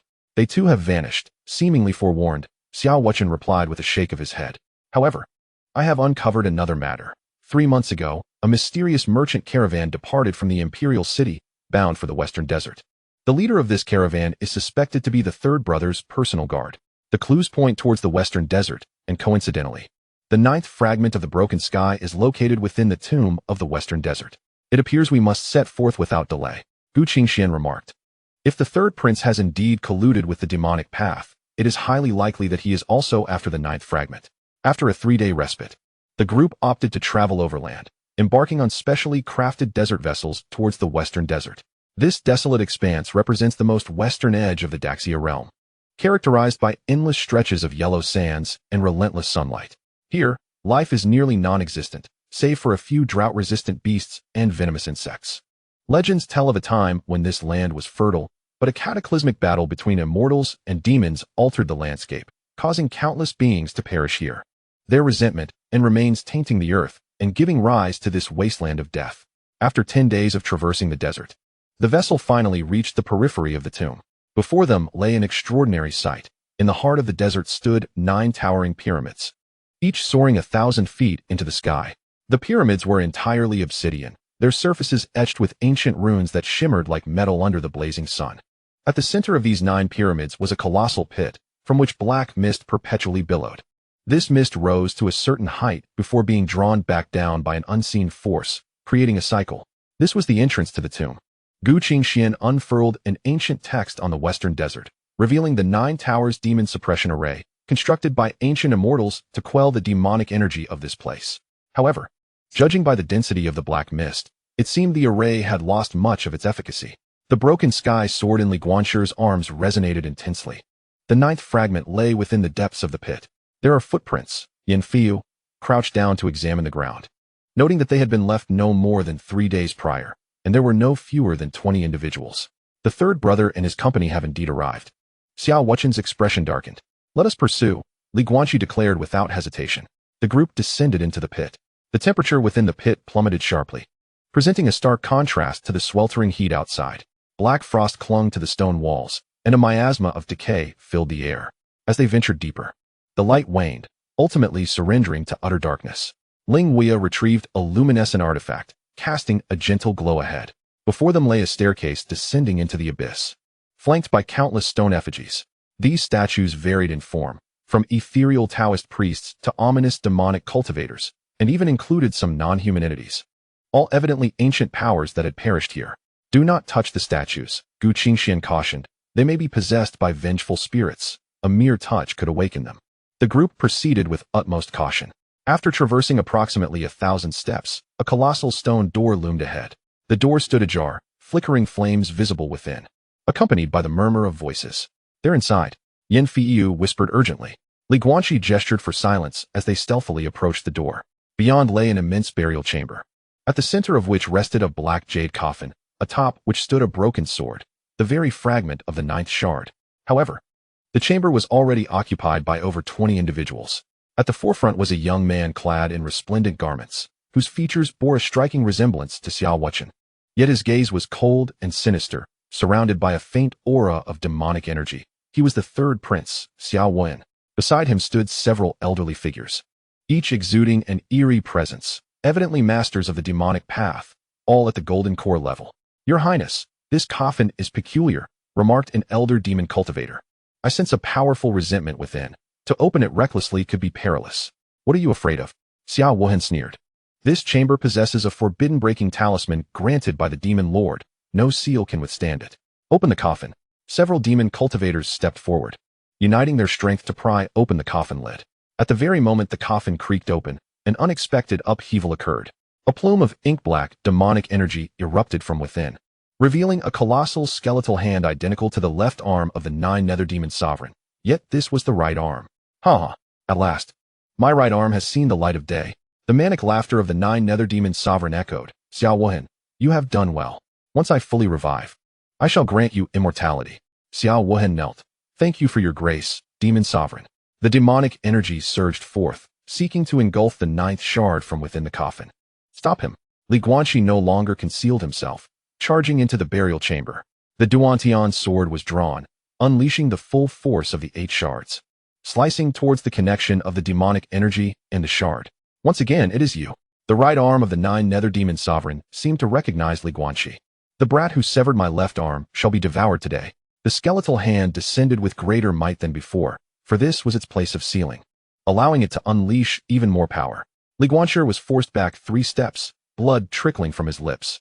Ling Weia, Yi Qinghan, and the others rushed in, engaging the demon cultivators in battle. "Second brother, you confront the third brother. We shall handle this." Gu Qingxian urged anxiously. Xiao Wuchen nodded, charging at Xiao Wuhan. "Third brother, cease this at once. Collaborating with the demonic path endangers the realm. This is not the conduct befitting a royal." "Royal?" Xiao Wuhan cackled madly. "You are so naive, 7th. Our father has grown old. The Great Xia dynasty requires a new sovereign. The demon sovereign has promised me that once I succeed, I shall become the ruler of Great Xia and enjoy eternal life. Is this not superior to being an ordinary prince? You are mad. It is you who are insane." Xiao Wuhan summoned a blood-red long sword, declaring, "Since you have come, perish here." Brothers turned against one another, embroiled in battle.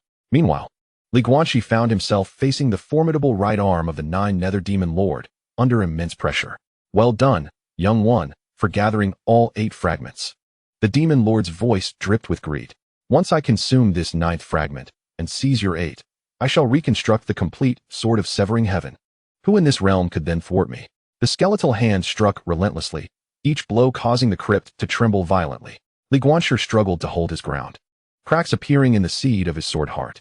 "Fourth brother, use this." Yan Feiyu suddenly tossed over a quiver. Inside were merely 3 arrows, yet each was entwined with golden runes. These were the Yin family's ancestral demon-slaying arrows, specifically designed to vanquish evil beings. Li Guanqi understood the implication.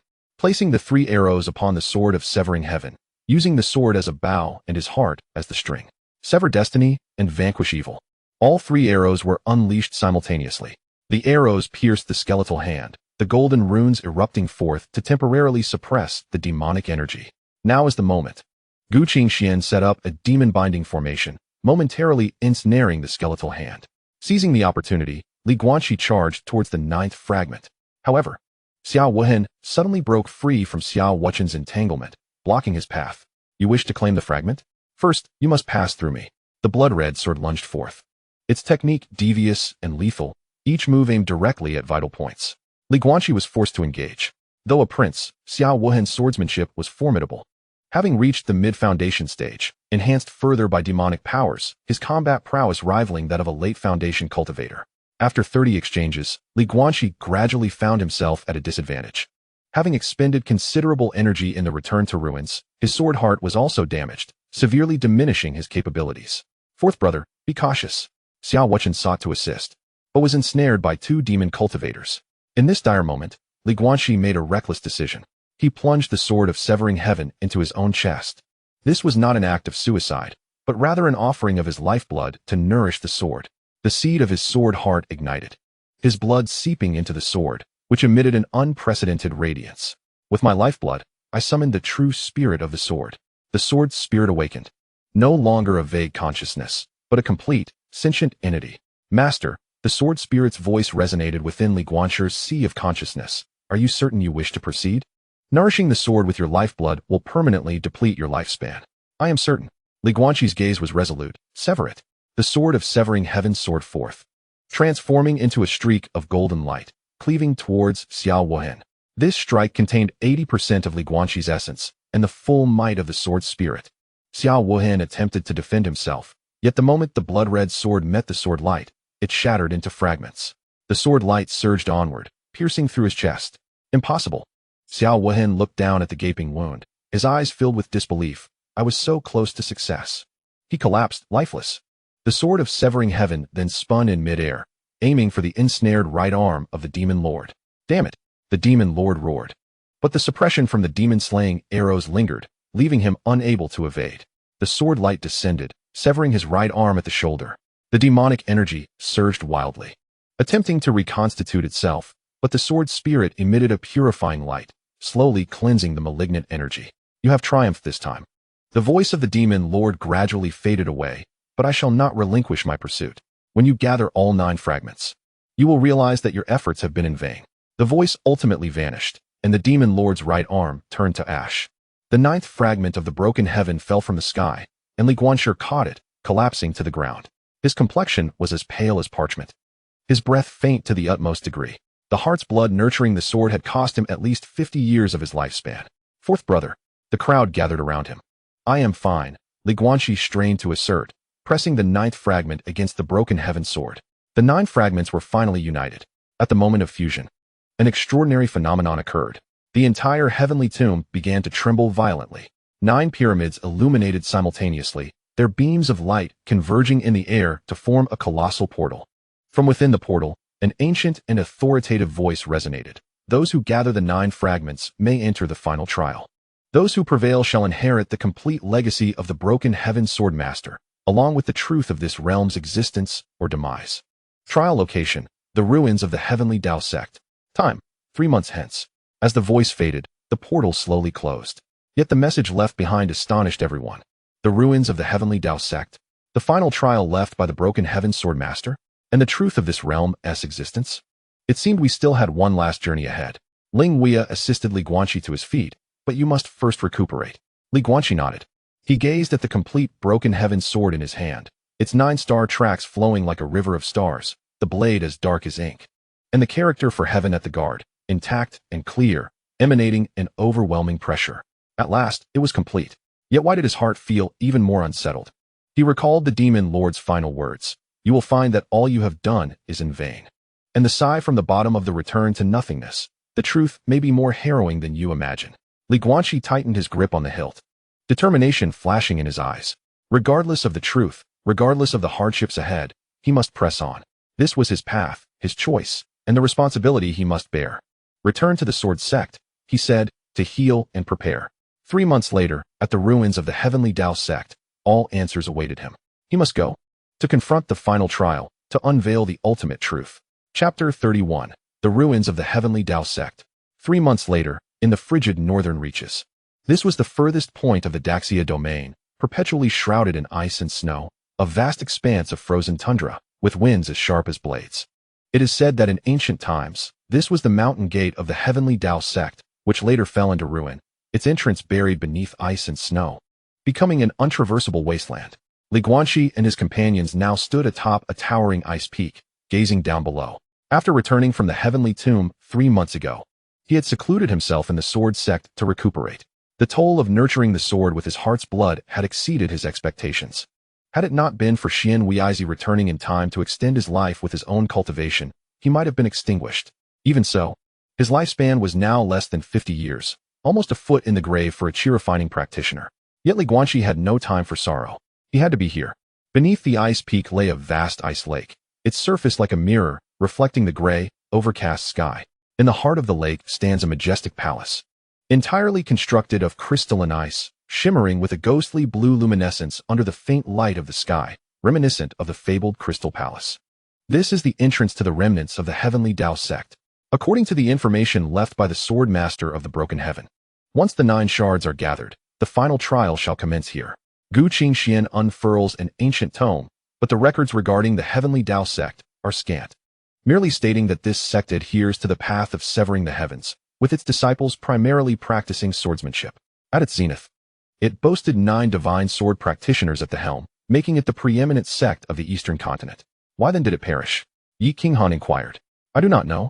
Gu Qingxian replied, shaking his head. All texts remain vague on the matter, only mentioning an infraction against the heavenly prohibitions that led to the sect's collapse. Yet, what specific transgression was committed remains a mystery. Li Guanqi tightened his grip on the broken heaven sword, feeling the warmth emanating from the 9 shards, guiding him towards the palace at the lake's center. Let us proceed. The group soared on their swords towards the heart of the lake. As they approached the palace, the temperature plummeted. Even for a late-stage foundation establishment cultivator like Ling Wei, it became necessary to channel true essence to fend off the biting cold. The inner disciples appeared pallid, evidently unable to endure much longer. Those below the golden core stage should remain outside, Li Guanqi instructed. Ling, Yi, Gu, Yan, and Xia, you will enter with me. The others will guard the perimeter. Should anything amiss occur, retreat immediately and do not concern yourselves with us. Junior brother, one disciple protested. This is an order, Li Guanqi stated sternly, a rare display of severity. The fewer who entered, the more agile their response could be. Moreover, the dangers of this trial were unknown, and it was unnecessary for all to take such risks. Ultimately, 6 individuals entered the palace. Inside, the palace was even more magnificent than it appeared from the outside. Towering ice pillars supported the dome, their surfaces adorned with intricate sword techniques. Variations of the 9 styles of broken heaven, each more exquisite and profound than the last. At the far end of the hall stood 9 ice sculptures, each distinct in form, some male, some female, some elderly, some youthful, all wielding long swords and bearing solemn expressions. The central sculpture depicted a scholar in a blue robe, his features indistinct, yet the sword in his grasp bore a striking resemblance to the broken heaven sword. Are these the statues of the sect's past leaders? Gu Qingxian speculated. Just as the 6 stepped into the grand hall, the 9 ice sculptures simultaneously opened their eyes. It was no illusion. They truly awakened. Radiant 9-colored lights flickered within the eye sockets of the sculptures. Those who gather the 9 shards may enter the final trial. The central blue-robed ice sculpture spoke, its voice resonating like the clash of ice crystals, clear yet frigid. However, before the trial begins, one must first answer a question. Pray tell. Li Guanqi stepped forward. What is the essence of the sword path? Silence enveloped the hall. The question appeared straightforward, yet all understood that the answer would be anything but simple. After a moment of contemplation, Ling Wei was the first to respond. The sword path is one of slaughter and conflict, slaying demons and protecting the innocent. The blue-robed ice sculpture shook its head. Yi Qinghan then stated, the sword path is one of the heart and spirit. To wield the sword is to wield the heart. For when the sword is just, the heart is just. The sculpture again shook its head. Gu Qingxian proposed, the sword path is one of balance, orchestrating the entirety like a chess game, achieving the greatest effect with the least cost. Yet, the sculpture continued to deny. Yan Fiyu asserted, the sword path is one of precision, akin to an arrow released from the bow, striking true without a trace of hesitation. Xiao Wuchen added, the sword path is one of benevolence and righteousness, protecting the weak and halting strife with the sword. Once more, the ice sculptures shook their heads in unison. At last, all eyes turned to Li Guanqi. After a prolonged silence, he spoke slowly, I do not know. Upon hearing this, the other 5 were taken aback. However, a flicker of intrigue appeared in the eyes of the ice-clad figure in blue. Why do you not know? Li Guanqi replied with composure, because the path I have walked is still too short. I once believed that the sword path was one of vengeance, to slay my enemies for my mother and sister. Later, I thought it was a path of guardianship, to protect my peers and the common folk, to shield those who ought to be safeguarded. Eventually, I came to see it as a path of transcendence, severing all shackles to attain a state of freedom. He paused, then continued, but now I realize that these notions do not encompass the entirety of the sword path. What the sword path truly is may require a lifetime of exploration to uncover. Thus, I do not know. The blue-clad figure gazed at him for a long while before finally nodding. You are correct. What? The others exclaimed in astonishment. The sword path is boundless, and no one can truly define it, the ice figure explained. To acknowledge one's ignorance is the first step toward embarking on the true sword path. Congratulations. You have passed the first trial. As the words fell, 9 ice sculptures simultaneously shattered, transforming into 9 streams of light that merged into the floor of the grand hall. The crystalline surface began to shift and reconfigure, ultimately forming a colossal chessboard with 361 squares, precisely the size of a Go board. The second trial, the chessboard of heaven and earth, echoed the voice of the blue-clad figure. You 6 must engage in a game against the heavens using 6 colored pieces. Victory will grant you passage, while defeat will condemn you to remain here eternally, transformed into ice sculptures. Opposite the chessboard, a hazy silhouette materialized. This figure bore no face. Only a pair of profound eyes reminiscent of the starry sky, the embodiment of the heavens. How do we play? Xia Vuchen furrowed his brow. We only possess a rudimentary understanding of Go. This is not Go. Guanqi observed the board and suddenly comprehended. It is the Dao chess. Each piece represents a distinct Dao. We must engage in a contest against the Dao of heaven using the paths we have discerned. He looked at the 5 others. We each embody different paths. Senior brother Ling is fierce, sister Yi is flexible, brother Gu embodies balance, brother Yan is precise. Brother Xia is benevolent, and I may represent the unknown. These 6 paths can perfectly compose a complete game, but we do not know how, they protested. You need not know, Guanqi replied. You only need to be yourselves. He made the first move, not with his hand, but with his sword. Directing it toward the center of the board, the sword's tip descended, and a white piece materialized at the central position, symbolizing the path of the unknown. The heavenly figure remained silent for a moment before placing a black piece adjacent to the white one, representing order. Following this, Ling Wuya made his move, placing a red piece that symbolized fierceness diagonally opposite the black piece. Yi Qinjia placed a blue piece, representing flexibility, beside the red piece. Gu Qingxian positioned a green piece, symbolizing balance, in another corner of the board. Yan Feiyu placed a golden piece, representing precision, in a critical position. Xia Vuchen completed the sequence with a yellow piece, symbolizing benevolence, filling the remaining gap. The 6 players made their moves, each showcasing their unique characteristics. Meanwhile, the heavenly figure continued to drop black pieces, each perfectly aligned with the profound truths of the universe, reminiscent of the movement of stars and the cyclical nature of the seasons. As the game progressed into the mid-game, the 6 gradually found themselves at a disadvantage. The heavenly strategy was flawless, nearly impeccable. As the situation unfolded, Gu Qingxian began to perspire, realizing that while each of their paths possessed unique strengths, they lacked coherence and were being systematically dismantled by the Heavenly Dao. Guanqi fixated on the chessboard, a multitude of thoughts racing through his mind. Suddenly, he recalled the words of Sun Weizi. Chess is akin to life, and life mirrors chess. Yet, the true master of the game does not merely seek victory. Rather, their goal is to position the pieces in their most suitable places. He also remembered the admonition of the sword master of the broken sky. To sever the heavens and attain enlightenment is not to conquer the heavens, but to render the universe more rational. A realization dawned upon him. This game was not about winning. It was about completion. Reposition. Guanqi exclaimed. Brother Ling, your path of strength is too forceful and requires Sister Yi's gentle balance. Brother Gu, your path of equilibrium is overly cautious and demands Brother Yan's precise breakthroughs. Brother Xia, your path of benevolence is too broad and needs my path of the unknown to disrupt the norm. The 6 began to adjust their placements according to his guidance. No longer fighting individually, they started to cooperate and complement one another. The forceful merged with the supple, achieving a harmonious balance. The balanced combined with the precise, seeking change within stability. The benevolent intertwined with the unknown, fostering innovation through inclusivity. The 6 paths began to merge, forming a complete cycle. For the first time, the movements of the Heavenly Dao's ethereal presence faltered. The game, no longer a chaotic scattering of pieces, had transformed into a self-consistent system. Although it did not achieve the perfection of the Heavenly Dao, it was undeniably more authentic. True life is inherently flawed. It is precisely these imperfections that necessitate complementarity. It is due to this lack of perfection that one can transcend it. As the game approached its conclusion, although the 6 were numerically disadvantaged, their pieces matched the quality of the Heavenly Dao. The final move was made. Guanqi placed his piece, neither in offense nor defense, but in harmony. The white piece settled at the center of the board, fully merging the 6 paths into a complete circle. This circle, though imperfect with its edges and flaws, was alive. In contrast, the Heavenly Dao's pieces, flawless yet lifeless, signified a draw. The ethereal presence of the Heavenly Dao spoke. Its voice imbued with emotion for the first time. You have succeeded. The chessboard vanished, and the ethereal figure dispersed. At the end of the grand hall, a portal of light appeared. The final trial awaited beyond the threshold.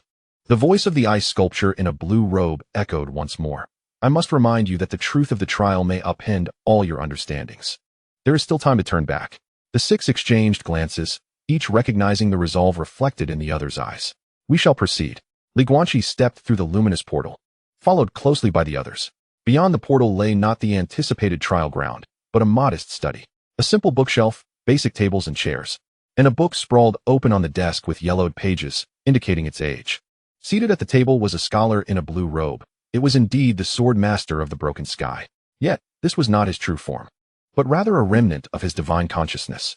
At last, you have arrived. The sword master of the broken sky raised his gaze, his features bearing a striking resemblance to Guanqi, albeit more weathered. I have waited for 3 centuries. Senior, Guanqi bowed respectfully. There is no need for excessive formality. The sword master gestured dismissively. Please, take a seat. Time is of the essence, and I shall convey what needs to be said. The 6 complied and settled into their seats. Firstly, congratulations on your success in overcoming the initial 2 trials. The master of the sword of severing the heavens stated. The first trial questioned the essence of the sword path, while the second assessed the fusion of paths. The purpose of these trials was to ascertain your eligibility to grasp the truth. He paused, gazing at Guanqi. Within you resides my lineage of the sword. You should have already sensed that upon the gathering of the 9 fragments, the true purpose of the sword of severing the heavens will be revealed, correct? Guanqi nodded. It is to sever the connection between this realm and the sea of nihility, thereby preventing the invasion of the extraneous demonic forces. Correct, yet not entirely. The master of the sword of severing the heavens responded, shaking his head. While the sword of severing the heavens can indeed sever that connection, it is not its true purpose. Its true purpose is to serve as a key, he articulated with precision, the key to unlocking the gate of ascension. The 6 individuals simultaneously paled. The gate of ascension? What is that? This realm is merely one among countless small worlds, and above all these small worlds lies a broader, more perfect upper realm, the master explained slowly. In ancient times, there existed a passage between this realm and the upper realm, allowing cultivators who reached the pinnacle of divine transformation to ascend and pursue a higher path. However, 30,000 years ago, that passage abruptly closed. The reasons remain obscure. All that is known is that since then, no one from this realm has successfully ascended. More alarmingly, as time has passed, the spiritual energy of this realm has begun to wane, and the great path has become fragmented, ultimately attracting the gaze of the sea of nihility. The sea of nihility is a negative confluence of the universe. It devours all worlds that are on the brink of decay. The sword of severing the heavens is the key I forged with my very life. It can momentarily open the gate of ascension, allowing the most exceptional cultivators of this realm to collectively ascend and escape this world, which is on the verge of being consumed. The truth struck like thunder. Guanqi felt a chill engulf him. So, the path of severing the heavens is not about cutting off the connection to the sea of nihility, but rather about facilitating the escape of a select few. It is about salvation, the master of the sword corrected. When a ship is on the verge of sinking, it is unrealistic to save everyone aboard. The best choice is to allow the most valuable individuals to board the lifeboat and preserve the flame of civilization. And what of the others? Xiao Wuqing's voice trembled. Those ordinary folk, those lower-tier cultivators, should they be abandoned? Otherwise, the master of the sword countered. Should we allow everyone to perish together? There must be a way to mend this realm. Yi Qinghan urged fervently. Surely there is a solution. I have tried. The master of the sword replied with a bitter smile. I spent 300 years seeking a method to restore this realm, only to ultimately discover it was impossible. The foundation of this realm has already decayed, akin to a tree rotting from its core. No matter how one prunes its branches, it cannot alter its destined downfall. He turned to Guanqi. Thus, I left behind the 9 fragments and the final trial, to choose a successor, one who can complete the lifeboat plan after my failure. Guanqi gripped the sword of severing the heavens, his hands trembling. Therefore, the sword he had desperately sought was not the hope for saving the world, but rather a tool for the escape of the few. What of the calamity of demons? What of the demons sovereign of the 9 hells? Ling Wuyu inquired. What is their role in all of this? They are the scavengers, the master of the sword elucidated. Before the sea of nihility devours a world, it will first dispatch its minions to eliminate any potential obstacles to its consumption.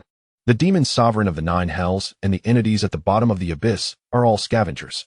Their purpose is to ensure that when the sea of nihility arrives, there will be no forces of resistance remaining in this realm. Thus, has our struggle all along merely been a means to delay?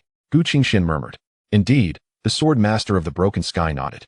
Delaying until the day the ascension gate opens. A profound silence enveloped the study, as the truth was too harsh, too unbearable to confront. There remains one final question. Li Guanqi inhaled deeply. Did you succeed back then, senior? The sword master of the broken sky remained silent for a long while before slowly responding. I opened the ascension gate, but did not enter. Why? Because I wavered at the last moment. Pain flickered in the sword master's eyes as he recalled watching those I had chosen, my disciples, my friends, my family, approach the ascension gate with hope. Behind me lay billions of ignorant souls. I suddenly thought, if I were to leave like this, how would I differ from those path cleansers? We would all be abandoning our responsibilities before the onset of destruction. Hence, I closed the ascension gate. Choosing to remain and share in the fate of this world, I shattered the broken sky sword into 9 fragments, scattering them far and wide, hoping that future generations might make a different choice, either to discover a means to mend this realm and genuinely save everyone, or at the very least, to face their own choices with equanimity, not like me, regretting in the final moment. He turned to Li Guanqi. Now, the power of choice lies in your hands. The 9 shards have been gathered. The broken sky sword can once again unlock the ascension gate. You may depart with those you hold dear and begin anew in the upper realms, or you may remain and seek that nearly impossible third option. My time has come. Remember, whatever you choose, ensure that your conscience is clear. As his words faded, the sword master's spirit began to dissipate, and the study crumbled around them. The 6 were transported back to the ice lake above. The cold wind howled, snowflakes danced down. Yet colder than the wind and snow was the chill within their hearts. Li Guanqi gazed at the broken sky sword in his hands, feeling its weight for the first time. So heavy it was, he could scarcely lift it. It turned out that his arduous pursuit was not for hope, but rather a brutal dilemma. Ascend, or remain. Save the few, or perish with the many. He did not know. He truly did not know. Amidst the wind and snow, the youth stood with sword in hand, feeling lost for the first time. In the distant sky, black fissures began to emerge, heralding the imminent arrival of the Sea of Nihility. Chapter 32. The weight of choice. Upon returning from the north to the Great Xia Sword Sect, the 6 remained enveloped in silence. The truths revealed by the sword master of the broken sky were overwhelmingly heavy, like a boulder pressing upon each heart. The ascension gate, the lifeboat plan, the inevitable destruction of the world. These concepts surpassed their comprehension, yet were harshly laid before them. 10 days later, in the grand hall of the sword sect's main peak, Lord Qingming listened to Li Guanqi's account, remaining quiet for an extended period. The flickering candlelight danced within the hall, casting his shadow upon the wall like a silent statue.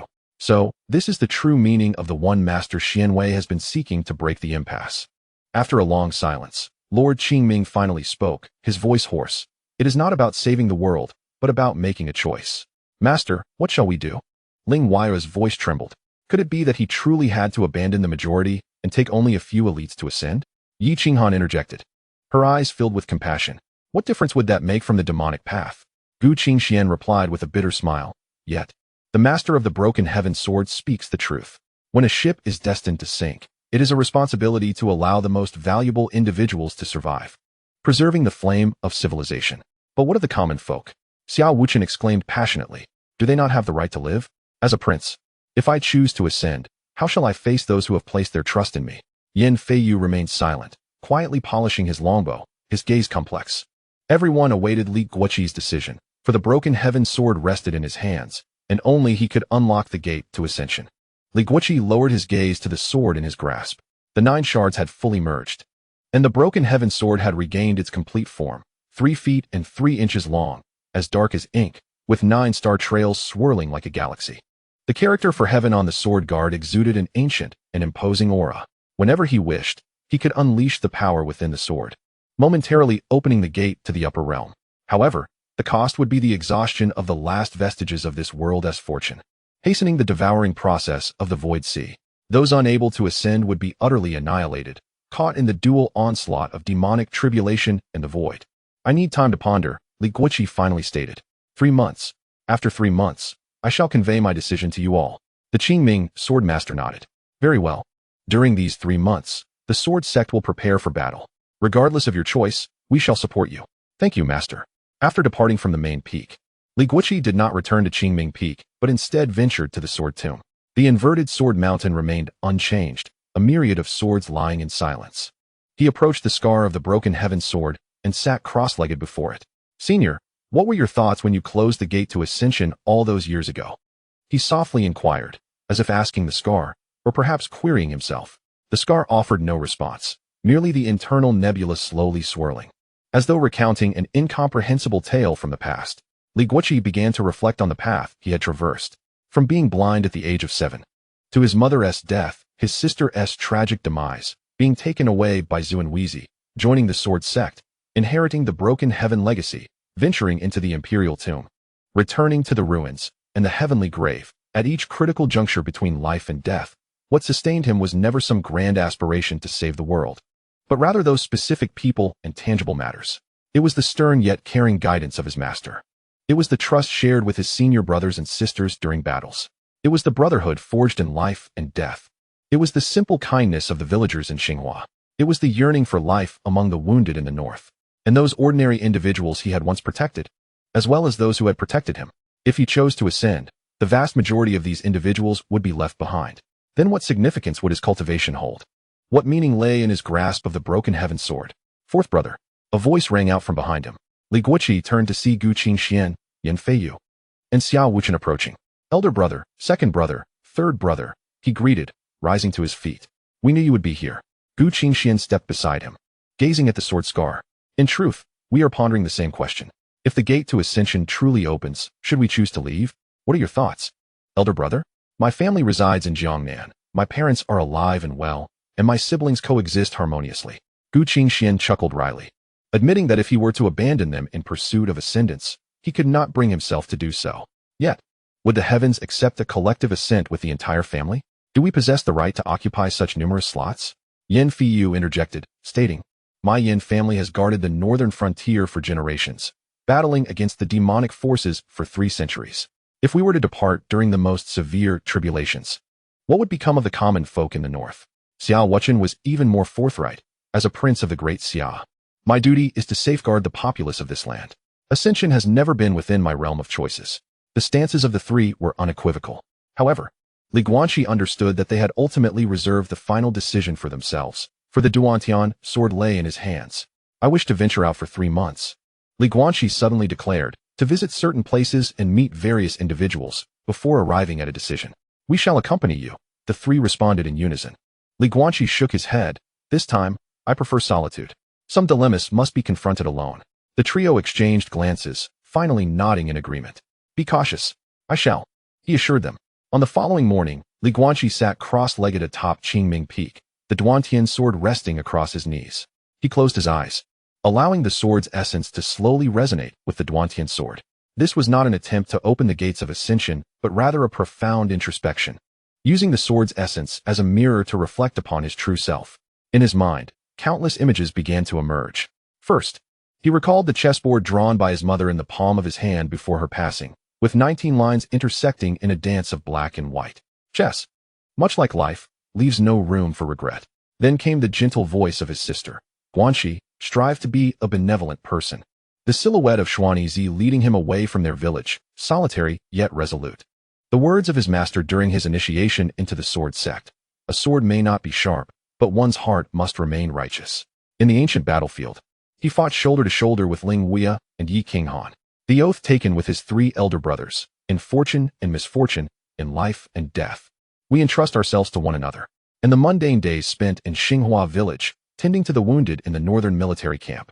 Each memory, each event, resembled pieces on a chessboard, starkly contrasting yet interdependent.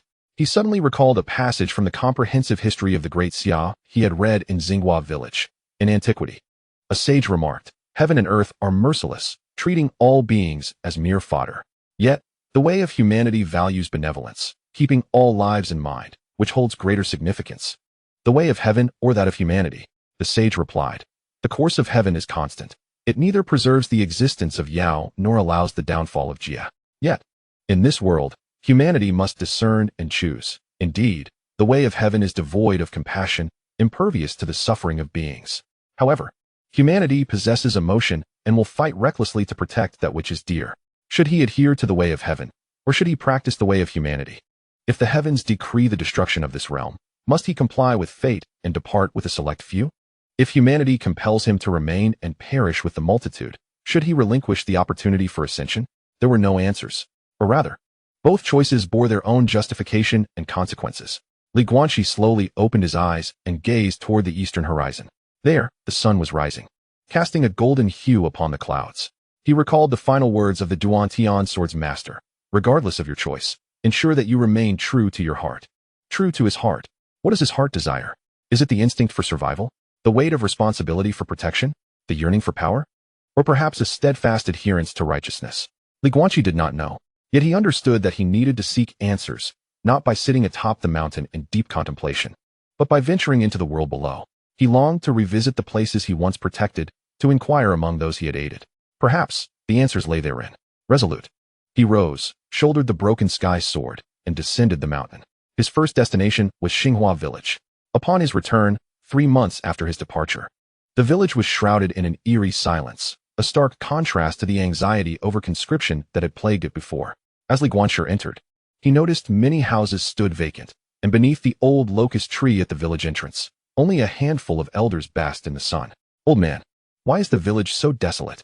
He inquired of a silver-haired elder. The old man looked up, his murky eyes studying him for a long while before recognizing him. Is that you, young Master Li? You have returned? Indeed, he replied. What has become of the villagers? With a sigh, the elder lamented, everyone has departed. The calamity in the northern borders has worsened, and the court declared this place unsafe, urging the entire village to relocate to the southern safe zones. Most have left, and only we old bones remain, unwilling to abandon our homeland. What of Xiao Hu? What of Miss Lin? Xiao Hu and his mother have gone south. Miss Lin, I hear, has sought refuge in the imperial city with relatives. The elder regarded Li Guanqi with a grave expression. Young Master Li, you are a practitioner. You must understand the state of the world. Speak the truth to us. Is a storm approaching? Li Guanqi fell silent. The elder seemed to grasp the gravity of the situation, nodding in understanding. You need not speak further. I comprehend. Having lived for 80 years, I have seen enough. It is a pity for this village. 300 years of Xinghua village shall never be seen again. After leaving Xinghua village, Li Guanqi made his way to the military camp in the northern borders. 3 months had transformed it into a wasteland. The scale of the calamity surpassed all expectations, with the defensive lines retreating repeatedly, leaving only 3 main cities still holding their ground. In the infirmary, he encountered the cousin of the veteran Yan Fiu, who had lost a leg. The veteran recognized him and struggled to sit up. Young Master Li, what brings you here? It is too perilous. I came to see. Li Guanqi said, steadying him. How fares your injury? I shall survive, though I am rendered useless, the veteran replied with a bitter smile. Yet compared to those brothers who have perished, I am fortunate. Young Master Li, I have heard you are a profound practitioner. Could you tell us when this calamity might end? Once more, Li Guanqi remained silent. The veteran, observing his expression, seemed to glean the truth, his gaze dimming. I understand. You need not elaborate. It is merely tragic for the common folk, who remain oblivious, left to their fates. As Li Guanqi departed the military camp, he heard a young soldier weeping. My mother is waiting for me at home. She said once I achieve military merit, she will arrange for my marriage. I do not wish to die. His voice, heart-wrenching and anguished, echoed in the air. His third destination was the Great Xia dynasty. He did not enter the imperial city, but paused in a small town outside its walls. Here, a multitude of refugees from the northern borders had gathered. Tents stretching for miles, the air thick with despair. A small girl tugged at her mother's garment, asking, Mother, when can we return home? Embracing her, the mother wept. Soon, soon.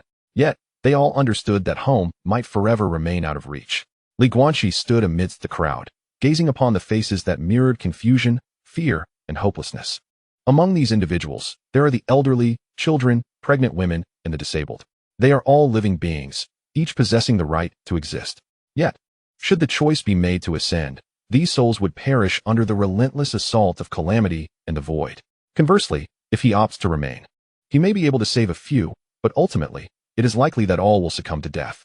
A predicament of profound complexity. Li Guanqi spent 3 days in the small town.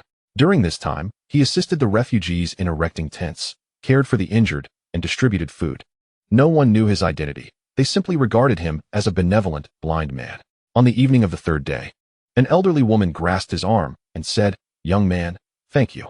Though I do not know who you are, your kindness has greatly aided us these last few days. May the heavens bless you, and may you live a life of peace as a good person. A tremor coursed through Li Guanqi's heart. A life of peace as a good person? If this world is destined for destruction, what solace is there in a life of peace?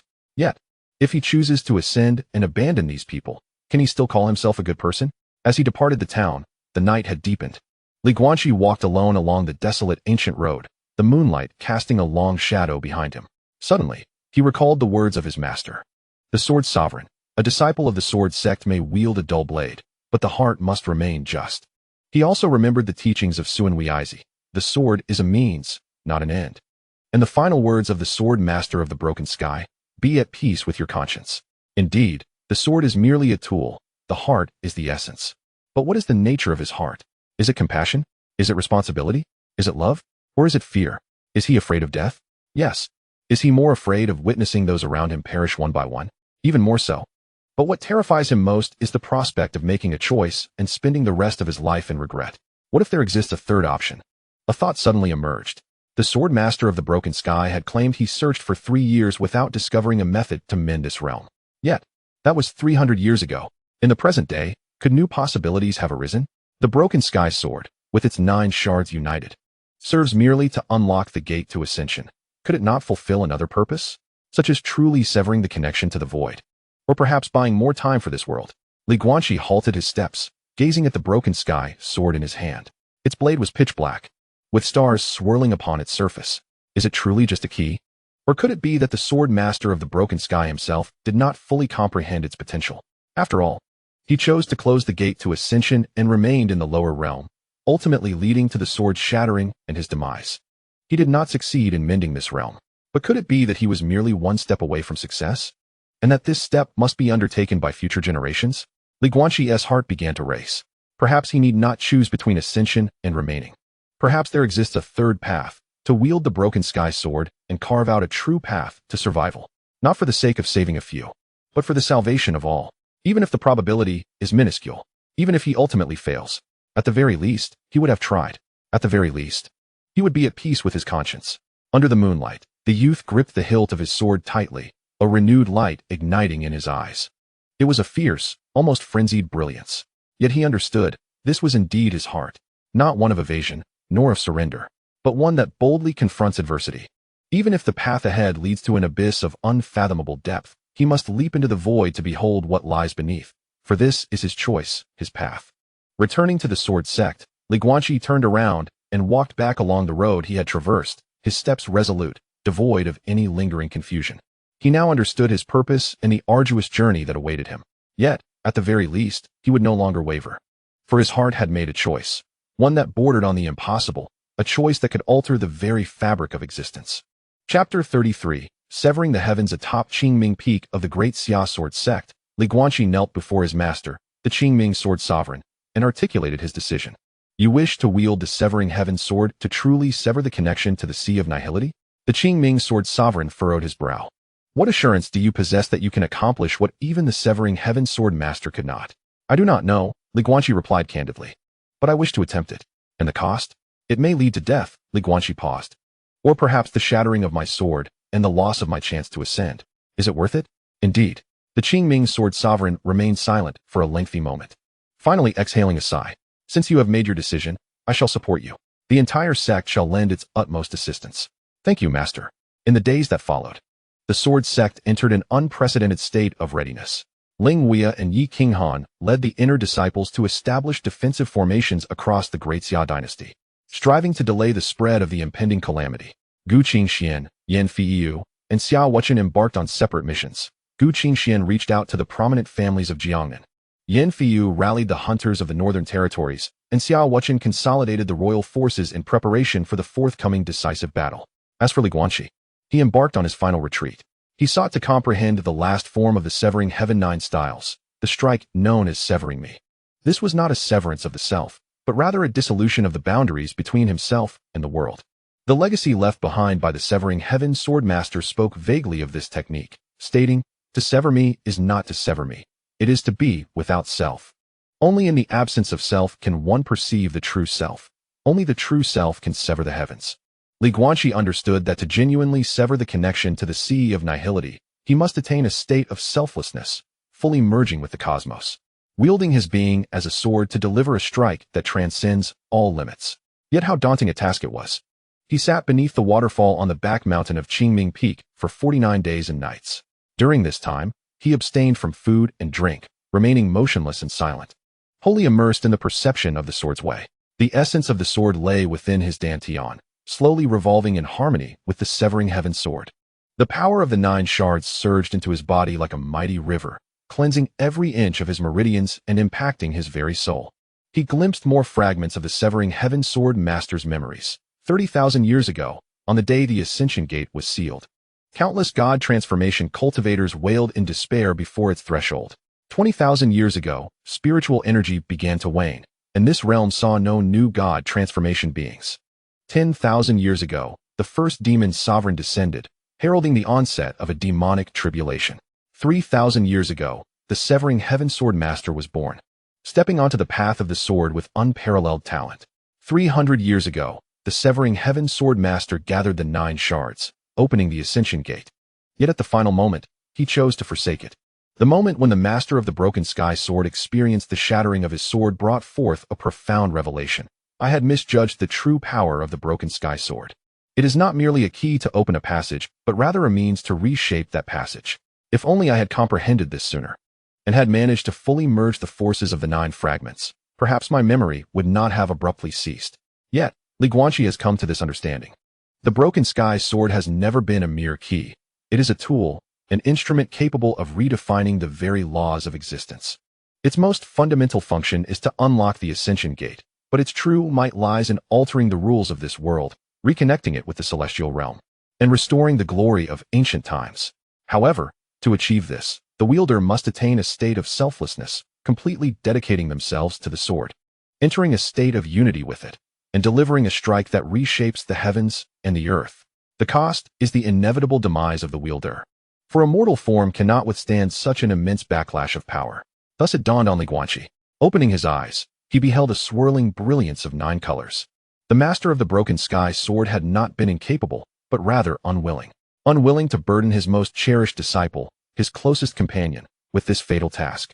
Thus, he chose to sacrifice himself, shattering the sword into 9 pieces, hoping that future successors might make a different choice, to ascend and escape, or to embrace death in the act of reshaping. There exists no third path. It is time to emerge from seclusion. Guanqi rose. After 49 days of isolation, his aura had transformed entirely. Though his cultivation remained at the 9th level of qi refinement, the sword intent that surrounded him resonated with all the blades upon Qingming Peak. As he stepped out from his retreat, he discovered that everyone had been waiting for him. Qingming's sword sovereign, Zuan Weizi, Zhou Bai, Elder Yaochen, Ling Huaya, Yi Qinghan, Gu Qingxian, Yan Feiyu, Xia Wuchen, along with hundreds of inner disciples from the sword sect and reinforcements from various regions, the Jiangnan aristocracy, the northern hunters, the royal imperial troops, formed an overwhelming sea of faces stretching as far as the eye could see. Guanqi was momentarily taken aback. "We have all been waiting for you." Zuan Weizi stepped forward, patting him on the shoulder. "Whatever decision you make, we shall support it. Yet this path may lead to certain death. And so what of that?" Ling Huaya replied with a smile. "Junior brother, do you think you are the only one unafraid of death?" Yi Qinghan nodded. "As disciples of the sword sect, we fear not life or death." Gu Qingxian lightly waved his folding fan. "Scholars often say, one must sacrifice their life for righteousness. Today, I, Gu, am willing to embody this principle." Yan Feiyu readied his bow. "My arrows shall always be aimed at the enemy." Xia Wuchen drew his sword. "As children of the royal family, we must die for the common good." Behind them, hundreds of voices rose in unison. "We are willing to follow senior brother Li into battle." Their voices thundered through the skies. Guanqi felt warmth welling in his eyes. He turned to his master, who nodded. "Go, do what you must. The future of the sword sect lies in your hands. I shall not fail in my duty." The site for the decisive battle was chosen at the frigid northern realm, at the ruins of the Tiandao sect. It was there that the connection between this world and the sea of nothingness was at its weakest. The very location where the master of the broken sky sword once attempted to reshape the passage. 3 days later, the army arrived. As they gazed across the ice fields, a dark mass loomed, with at least 10,000 cultivators gathered. This was nearly the entirety of the last resistance of the Great Xia domain. Yet at the far end of the ice plain, the sky had begun to collapse. It is no mere metaphor. The chasms of darkness truly collapse, spreading like a web. From these fissures flows a viscous black liquid, the vanguard of the sea of nihility.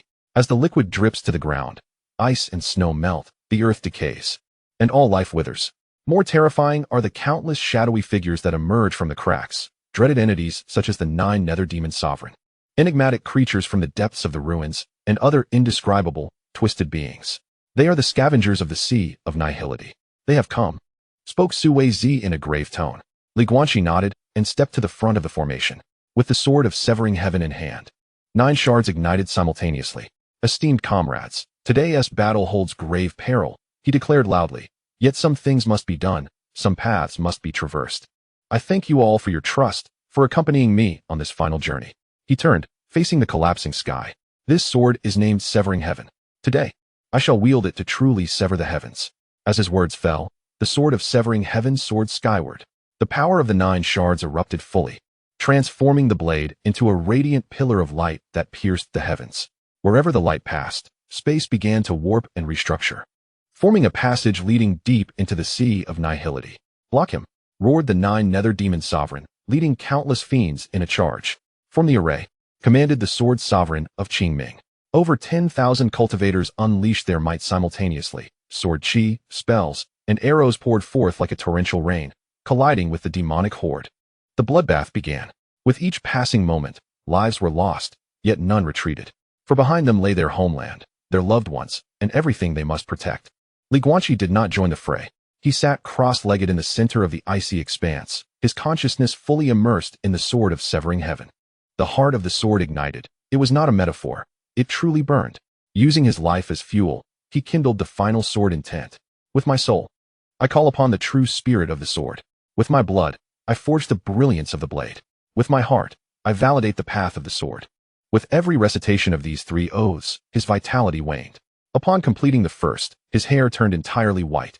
After the second, blood flowed from his 7 orifices. Upon finishing the third, he began to grow transparent, life fleeting at an alarming rate.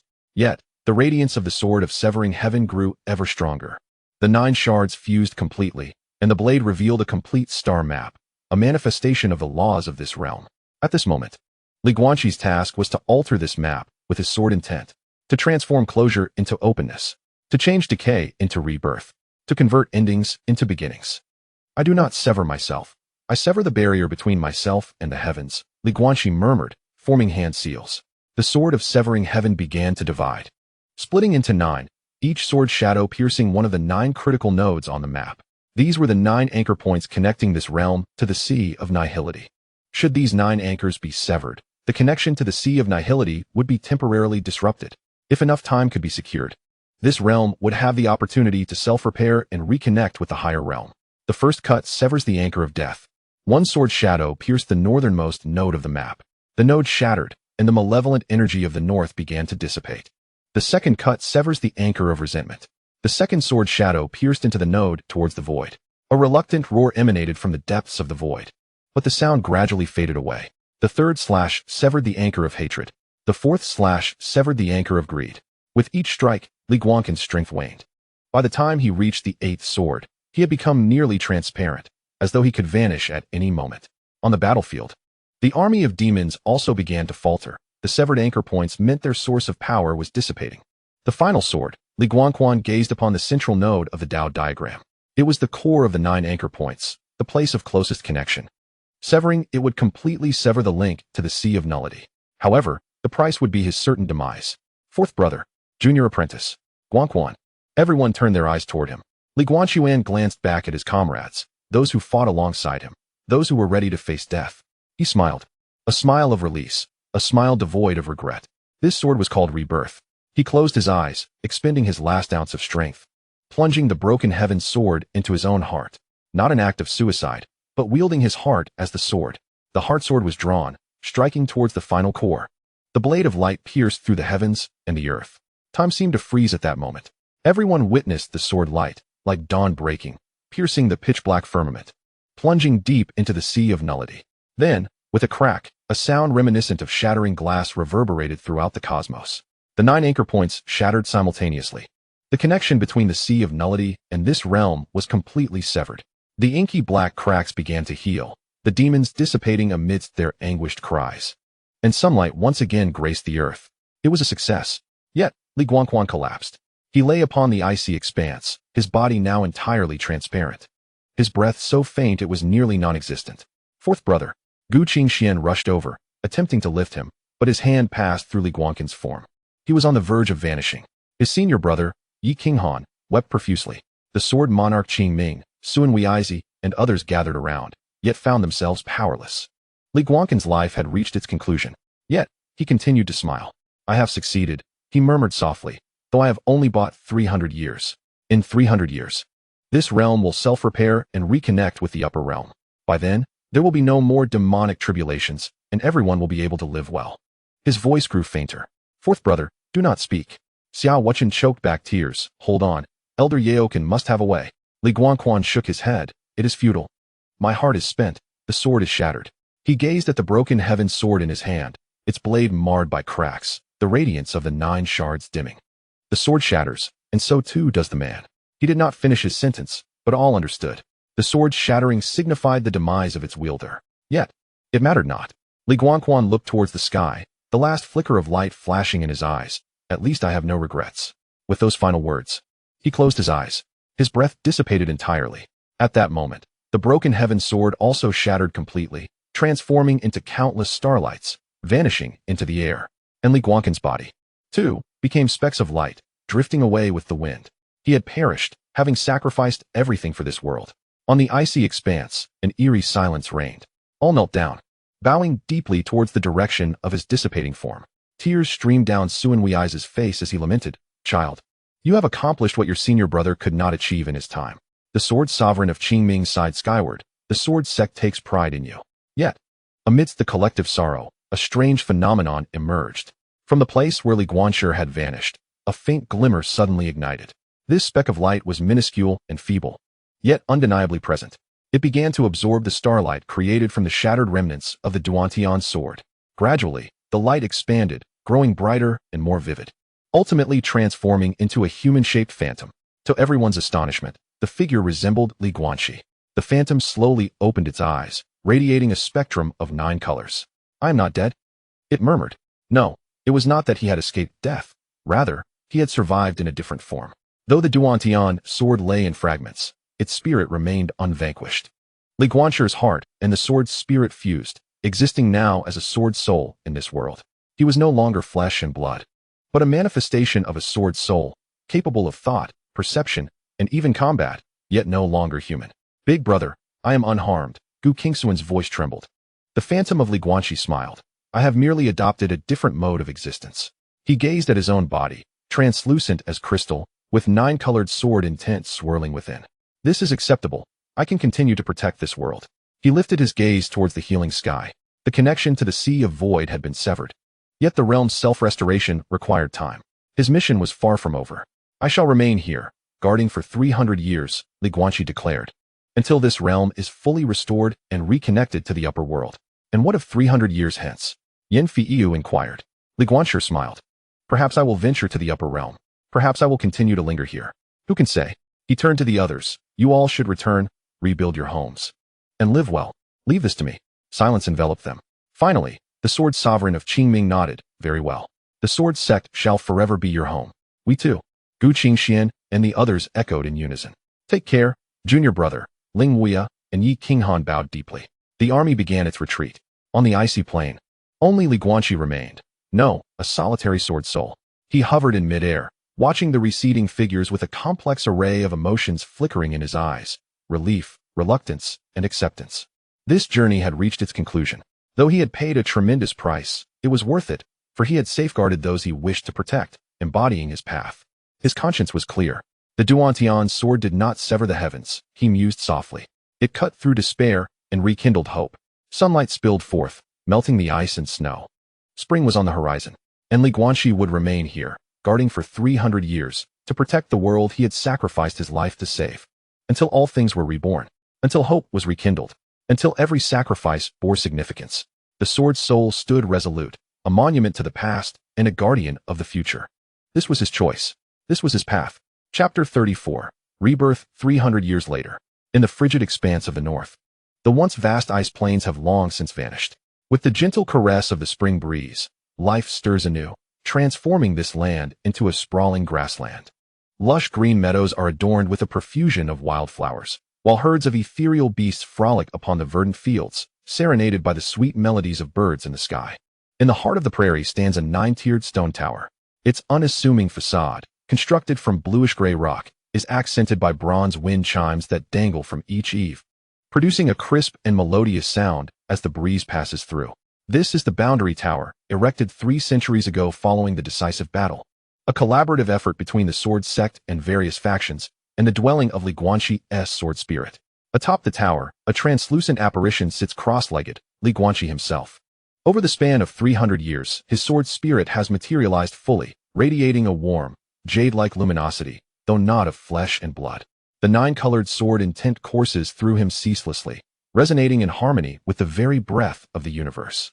Throughout these 3 centuries, he has steadfastly guarded this place. In the initial decades, the Void Sea would occasionally send residual waves, attempting to re-establish a connection, all of which he repelled with his sword intent. For a century thereafter, this realm began to heal itself, the spiritual energy gradually reviving, and the laws of the Great Dao restoring their completeness. He guided the course of this restoration, ensuring no deviations occurred. In the final century, the repairs reached their culmination, and this realm re-established a tenuous connection with the higher realm, not a one-way portal to ascension, but a stable, bidirectional link. Though still fragile, it was sufficient to instill hope in the realm's cultivators. During this time, he bore witness to countless transformations. The Sword Sect flourished over the span of 3 centuries, producing 3 transcendent beings and reclaiming its status as the foremost sword school in the Eastern continent. Ling Wei succeeded as the sect leader, with Yi Qinghan becoming the elder of the council. Their lineage has now extended over 7 generations. The Daxia dynasty has undergone 2 dynastic changes, now known as the New Xia dynasty, where the descendants of Xia Wuchen continue to hold significant positions within the court. The Gu family of Gu Qingxian has risen to prominence as the foremost scholarly family in Jiangnan, while the Yin family, led by Yin Feiyu, has upheld its duty of guarding the northern frontier for generations. These families now stand as illustrious pillars of society. Most of those who once fought alongside him have since passed away. Zhuan Weizi attained enlightenment 150 years ago and, before his departure, visited the tower for a 3-day conversation, passing away with a smile.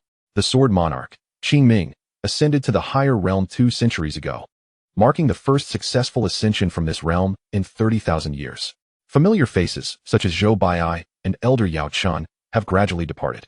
Only he remains, witnessing the passage of time and the ebb and flow of worldly affairs in the form of a sword spirit. Masterly, a melodious voice echoed from below the tower. Li Guanqi opened his eyes to see a girl of approximately 15 or 16 standing before him. Dressed in the light blue robe of an inner disciple of the Sword Sect, she bore a resemblance to Yi Qinghan, yet her demeanor was more lively and spirited. Is she a descendant of Qinghan? Li Guanqi mused with a smile. The 7th generation. The girl beamed, bowing respectfully. I am disciple Yiling, sent by the sect leader to deliver this year's spring dew tea and to share some delightful news. She produced a jar of tea leaves and a jade slip. Receiving the jade slip, Li Guanqi scanned its contents with his consciousness, a glimmer of satisfaction crossing his eyes.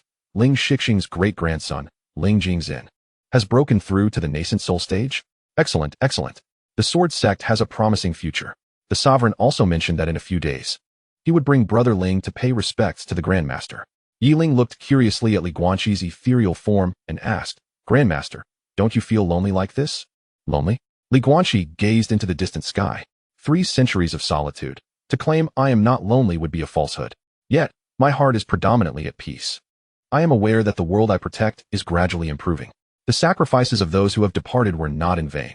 Those who remain are imbued with hope. That is sufficient. I am not lonely, he softly replied. Watching you all grow through the generations brings me great joy. Yiling nodded, as though she understood, and inquired. Grandmaster, how much longer do you intend to stay here? The sovereign mentioned that this realm has largely been restored. Can you not leave now? Leave? Li Guanqi fell silent. Indeed, according to the agreement made long ago, he was to guard this realm for 3 centuries. Now that 300 years had passed and the connection between this world and the upper realm had stabilized, he could depart. He could visit his esteemed teacher in the upper realm and reconnect with those who had ascended before him. Alternatively, he could choose to dissipate and find true rest. Yet, a sudden hesitation gripped him. It was not that he was reluctant to part from this world, but rather that he was uncertain of where to go thereafter. As a sword spirit, would he ascend to the upper realm? Would it accept a mere sword spirit? Or should he dissolve, merging with the heavens and the earth? Grandmaster? Yiling noticed his distraction and gently called out. Oh, it is nothing. Li Guanqi returned to himself. You may go back now and inform Sovereign Ling that I shall visit the Sword Sect in a few days. Really? Yiling exclaimed with delight. The Grand Master is leaving the tower? That is splendid. I shall inform the sovereign at once. And with that, the young girl joyfully ran away. Guanqi watched her retreating figure, a faint smile gracing his lips. Yes, it was time to venture outside. 300 years had passed, and he had yet to truly behold the world he had safeguarded with his life.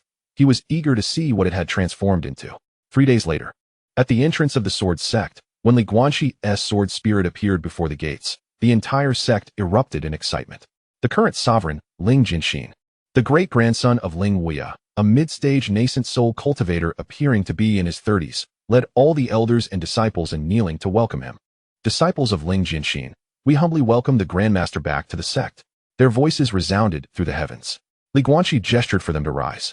Please, stand. I am not a Grandmaster, merely a guardian of the tower.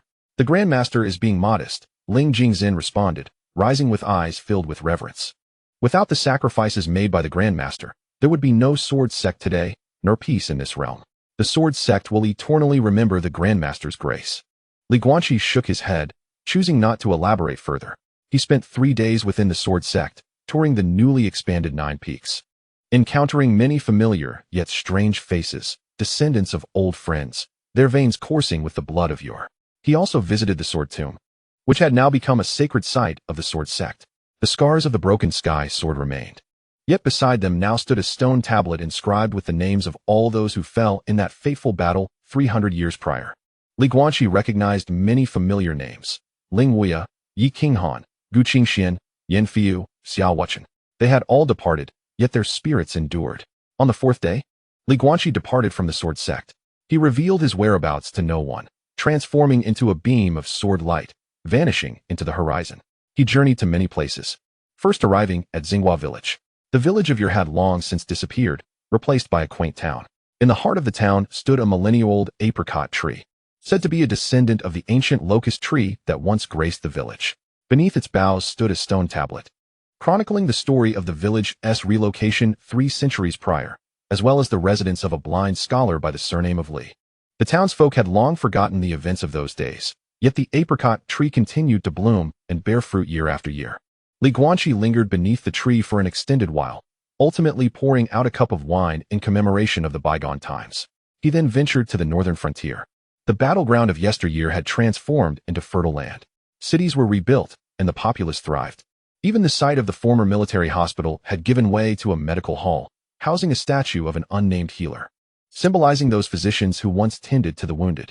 Guanqi paused before the hall, hearing children reciting from the medical texts within. The healer possesses a benevolent heart, saving lives and alleviating suffering. The swordsman embodies chivalry, safeguarding the common folk. He smiled before turning away. Next, he traveled to Jiangnan, arriving at the Gu family estate. The Gu family now stood as the foremost clan in Jiangnan, their residence sprawling over 1,000 acres, with a lineage exceeding 10,000. A portrait of Gu Qingxian hung prominently in the ancestral hall, beneath which were the tablets of the family heads from generations past. The current head of the family, the 6th descendant of Gu Qingxian, was a refined and cultured middle-aged scholar. Sensing Guanqi's presence, he personally welcomed him, bowing deeply. Before his passing, their ancestor had instructed that should elderly visit, he must be treated with the utmost respect. The family head bowed profoundly, acknowledging that the Gu family's prosperity was indebted to the life and death bond forged between their ancestor and the elder. Guanqi shook his head, stating, "It is the fortune of brother Qingxian." He spent half a day at the Gu residence, examining the manuscripts, poetry collections, and the set of wine vessels treasured by the family since the day of their brotherhood. Lastly, he journeyed to the imperial city of the Great Xia. The imperial city of today was even more magnificent than it had been 3 centuries ago, with towering walls reaching heights of 100 feet, and a profusion of palatial structures within, far surpassing the grandeur of old. The descendants of Xiao Wuchen still held prominent positions in the court, yet they were no longer of the royal lineage of the new Xia dynasty, which had been established by a peasant general. On a mountain outside the imperial city, Guanqi found the tomb of Xiao Wuchen. The gravestone bore the inscription, "Tomb of the loyal and valiant king of the Great Xia, Xiao Wuchen." Below that, in smaller letters, it read, "In death with the people, in rest with the nation." Guanqi stood silently before the tomb for a long time, ultimately leaving behind a wooden sword, a replica of the beloved sword of Xiao Wuchen. "Brother, the land you protected is thriving now," he whispered softly. Having traversed familiar grounds and encountered old acquaintances, Li Guanxi returned to the northern frontier grasslands. However, he did not return to the town of the Tower of Realms. Instead, he journeyed to the farthest northern point, the pinnacle of the extreme north. There lay the highest point of this realm, the place most closely intertwined with the upper realm. Standing atop the mountain, he could faintly perceive the ethereal hues of the seven-colored clouds swirling in the sky, a reflection of the upper realm's spiritual essence, and a testament to this realm's renewed connection with the higher plane. Li Guanxi settled into a meditative posture, beginning to contemplate. With the 3-century period of guardianship now concluded, where should he go from here? Should he remain in this place, in the form of a sword spirit, guarding for another 300 years, or even 3,000? Shall one still attempt to ascend to the higher realms, or simply dissolve into oblivion and find true repose? There lies no answer. He closed his eyes and began to introspect. Within the essence of his sword soul, the 9-colored sword intent flowed ceaselessly. This was the culmination of 3 centuries of cultivation, as well as the deepest bond he shared with this world. He could feel the memories, emotions, and obsessions embedded within each strand of sword intent, his mother's gentle touch, his sister's melodious voice, his master's stern teachings, and the trusting gazes of his senior brothers and sisters. There were the vows of brotherhood forged in life and death, the innocent smiles of the villagers of Xinghua, the yearning for life from the wounded soldiers of the northern realm, and the magnificent cries of thousands during that fateful battle. All of this had merged into his sword soul, becoming an inseparable part of him. I cannot bear to part with it, Li Guanxi murmured to himself. It was not life he was reluctant to relinquish, for he had long since shed his corporeal form. Rather, it was the memories, the emotions, and all that he had once safeguarded with his very life that he found hard to let go. Yet, if he remained forever attached to the past, how could he confront the future? Just as he found himself in this dilemma, an unexpected disturbance arose in the heavens. A radiant display of multicolored light surged violently, and a beam of golden light shot forth from the brilliance, descending straight towards the mountaintop where Li Guanxi stood. Within the golden light, an ethereal figure took form. It was a scholar clad in azure robes, his visage obscured, yet his presence was as vast as the ocean. Indeed, it was the master of the broken sky sword. Senior? Li Guanxi exclaimed in astonishment. My child, it has been 3 centuries, and you have done remarkably well. The figure of the master of the broken sky sword smiled. Better than I did in my time. You have been watching over me all along. Indeed, the master nodded, not just myself, but many seniors from the higher realms have been observing. They have witnessed how you have guarded this world and guided it towards rebirth. He paused now. Your mission is complete. This realm has reconnected with the higher realms, and the future shall grow ever brighter. It is time for you to make your own choice. My choice. To remain in this realm, eternally guarding it with your sword soul, or to ascend to the higher realms and embark on a new path of cultivation. The master of the broken sky sword elucidated, whichever you choose, the higher realms shall respect your decision. Li Guanxi fell into silence. After a considerable time, he finally spoke. Senior, when you closed the gate to ascension, what was your sentiment? The master of the broken sky sword was momentarily taken aback, then he smiled. Are you inquiring whether I have ever regretted it? Indeed, I have felt regret, the master admitted candidly, especially at the moment when the sword shattered. I truly regretted it. Yet later, upon witnessing your divergent choice and seeing this world reborn through your efforts, I found no cause for regret. He gazed at Li Guanxi. My choice led to your choice, and your choice has transformed this world. Perhaps this is the essence of legacy. Li Guanxi pondered deeply. Thus, there is no need for you to be tormented, the master of the broken sky sword continued, for whatever path you choose. As long as it is in accordance with your conscience, it suffices. In accordance with my conscience. This phrase echoed again. 3 centuries prior. It was this very sentiment that had propelled him to make that nearly mad decision. Now, 300 years later, this phrase remained the guiding principle of his heart. I understand. Li Guanxi nodded. I shall remain here. Not ascending? Not for the time being. Li Guanxi gazed into the distance. This realm has only just begun to restore itself. It still requires protection. Moreover, I wish to witness its gradual improvement. He paused for a moment and said, one day, when I feel it is safe to depart, perhaps I shall venture to the upper realm. The master of the sword of severing heaven smiled. Very well. I shall await you in the upper realm. As the ethereal figure began to dissipate, he added, before I vanish, allow me to impart one final piece of wisdom. Your sword soul's essence can indeed be reshaped into a corporeal form. If you can comprehend the self that emerges after transcending the no-self, you shall be reborn. The self that emerges after the no-self? Indeed, no-self signifies the severance of attachments, while self signifies the reclamation of one's true heart. The master of the sword of severing heaven's voice grew fainter. When you truly grasp who you are and what you desire, your physical form shall naturally coalesce. With that, his voice faded into silence. Li Guanqi remained rooted in place, reflecting on these words.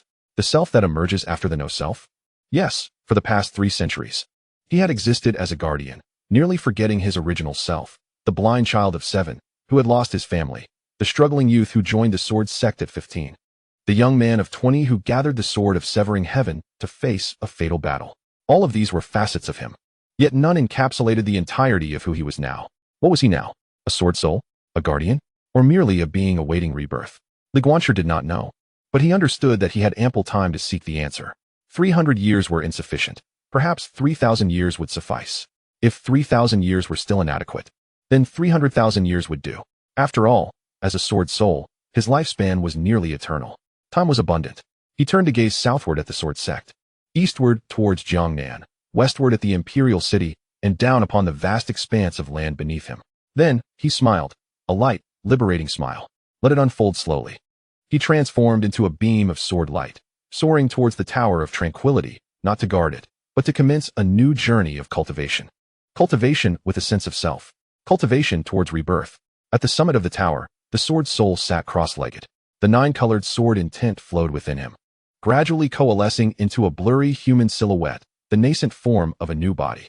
Although it remained elusive and it was uncertain how many years it would take to solidify, at least he had found direction. Hope had been rekindled.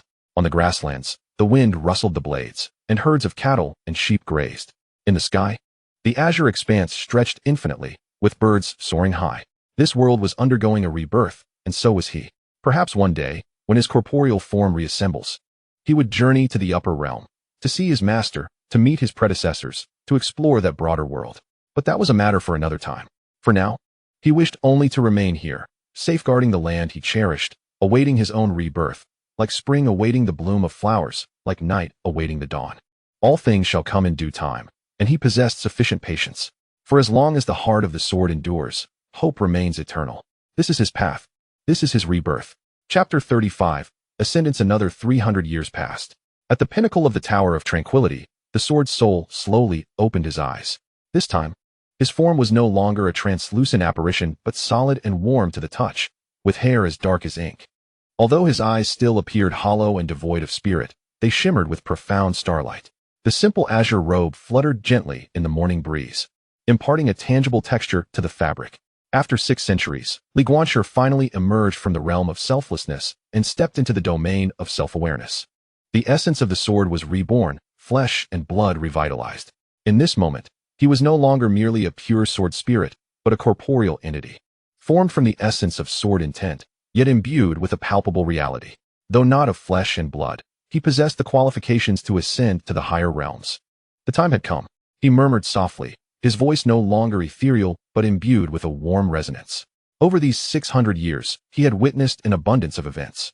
The sword sect had produced 5 transformation masters, 3 of whom had successfully ascended, including Ling Jinxin's descendant, Ling Waya, who had broken through to the pinnacle of transformation 3 centuries prior and ascended amidst radiant clouds. The Gu family, the Yin family, and the Xia family had all become illustrious lineages, thriving for generations, their descendants flourishing with prodigious talent. The town at the site of Xinghua village had blossomed into a bustling city, known as Guanqi City, where a statue of him stood, receiving continuous reverence. The connection between this realm and the higher realms had become increasingly robust, with cultivators ascending successfully each year and occasional exchanges with celestial beings. Everything had unfolded as he had wished, growing ever more splendid. Now, it was time for him to depart. This was not a farewell, but rather a new beginning. Li Guanqi rose, stepping out of the town's boundary tower, suspended in midair. He disturbed no one, merely gazing quietly at the land beneath him. 6 centuries of guardianship. 6 centuries of witnessing. To say he felt no emotions would be untrue. Yet, he understood that true guardianship did not lie in remaining forever in one place, but rather in allowing this world to learn to thrive independently. Now, this realm no longer required his constant vigilance. It was time to let go. He extended his hand, grasping the air, and a phantom long sword coalesced in his palm, not the shattered Duantian sword, but rather a brand new blade, forged from his own sword intent. The blade was translucent, radiating with 9 hues of brilliance, and at the crossguard, there were no inscriptions, only a simple design, a chessboard with 19 intersecting lines. This sword was named Rebirth. He softly bestowed the name upon it, and then bowed deeply towards the direction of the Southern Sword Sect. He offered farewells to all living beings on this land, bowing towards the east, west, and north. Finally, he gazed skyward, where resplendent clouds of 7 colors swirled, and the majestic silhouette of a celestial gate could be faintly discerned. This was the portal to the higher realms, now transformed into a bidirectional gateway. Let us proceed. Li Guanxi grasped the sword and transformed into a beam of 9-colored sword light, soaring into the heavens.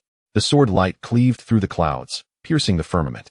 Wherever he passed, the radiant clouds parted as if to welcome this hero who had safeguarded this realm for 6 centuries. Below, countless individuals looked skyward. Within the sword sect, the current sect master, a middle-aged cultivator in the early stages of transformation, led all disciples in kneeling. We bid farewell to our revered ancestor's ascension. In Guanqi City, the populace spontaneously gathered before his statue, lighting incense and praying. We bid farewell to immortal Li. Families connected to him, such as the Gu family of Jiangnan, the Yin family of the northern frontier, and the Xia family of the imperial city, all sensed something profound in that moment, bowing towards the north. Even the spirit beasts on the plains ceased their frolicking and howled skyward, as if to bid him farewell. The 9-colored sword light ascended, piercing through the clouds and breaking past the fierce winds, ultimately reaching the edge of the world. There, a magnificent portal of radiant hues gathered, within which faintly appeared celestial mountains and pavilions, surrounded by auspicious clouds and soaring cranes, an enchanting vista of the higher realm. Li Guanxi paused before the portal, casting a final glance back. Through the gaps in the clouds, he beheld the familiar land, the beloved scenes, and the beings he had safeguarded for 600 years. There was no sense of reluctance in his heart, only solace, for he understood that he had fulfilled his mission. The path ahead was to be traversed by those who would follow. Farewell, he whispered softly, then turned and stepped into the portal. In an instant, the world spun around him, not the agony of spatial transition, but a gentle embrace, as if returning to the womb, warm, secure, and brimming with vitality. When his vision cleared, he found himself standing upon an expanse of clouds. Beneath him lay pure white clouds, soft as cotton. Above, the azure sky, clearer than in the mortal realm. The air was suffused with a rich, yet gentle spiritual essence that invigorated him with each breath. Before him stood several figures. At the forefront was a scholar clad in azure robes, with a gentle visage and profound eyes. It was none other than the master of the broken heaven sword. Yet unlike the fleeting apparition he had previously encountered, this time he possessed a corporeal form, his aura vast as the ocean. Beside him stood the lord of the azure sword. Though 6 centuries had passed, his appearance remained unchanged, though his eyes bore the weight of time. There was also Suen Weizi. Despite his age, he radiated vitality, his eyes sparkling with a look of contentment. Alongside them were several venerable elders, imbued with the essence of celestial elegance, all of whom, from their auras, could be discerned as predecessors who ascended from this realm in ancient times. Disciple Li Guanxi pays his respects to master and esteemed elders. Li Guanxi bowed deeply. The Lord of the Azure Sword stepped forward, lifting him up, tears glistening in his eyes. Good child, you have finally arrived. Suen Weizi laughed heartily. I told you so, this lad would surely come. The master of the broken heaven sword smiled and nodded. 600 years, faster than I anticipated.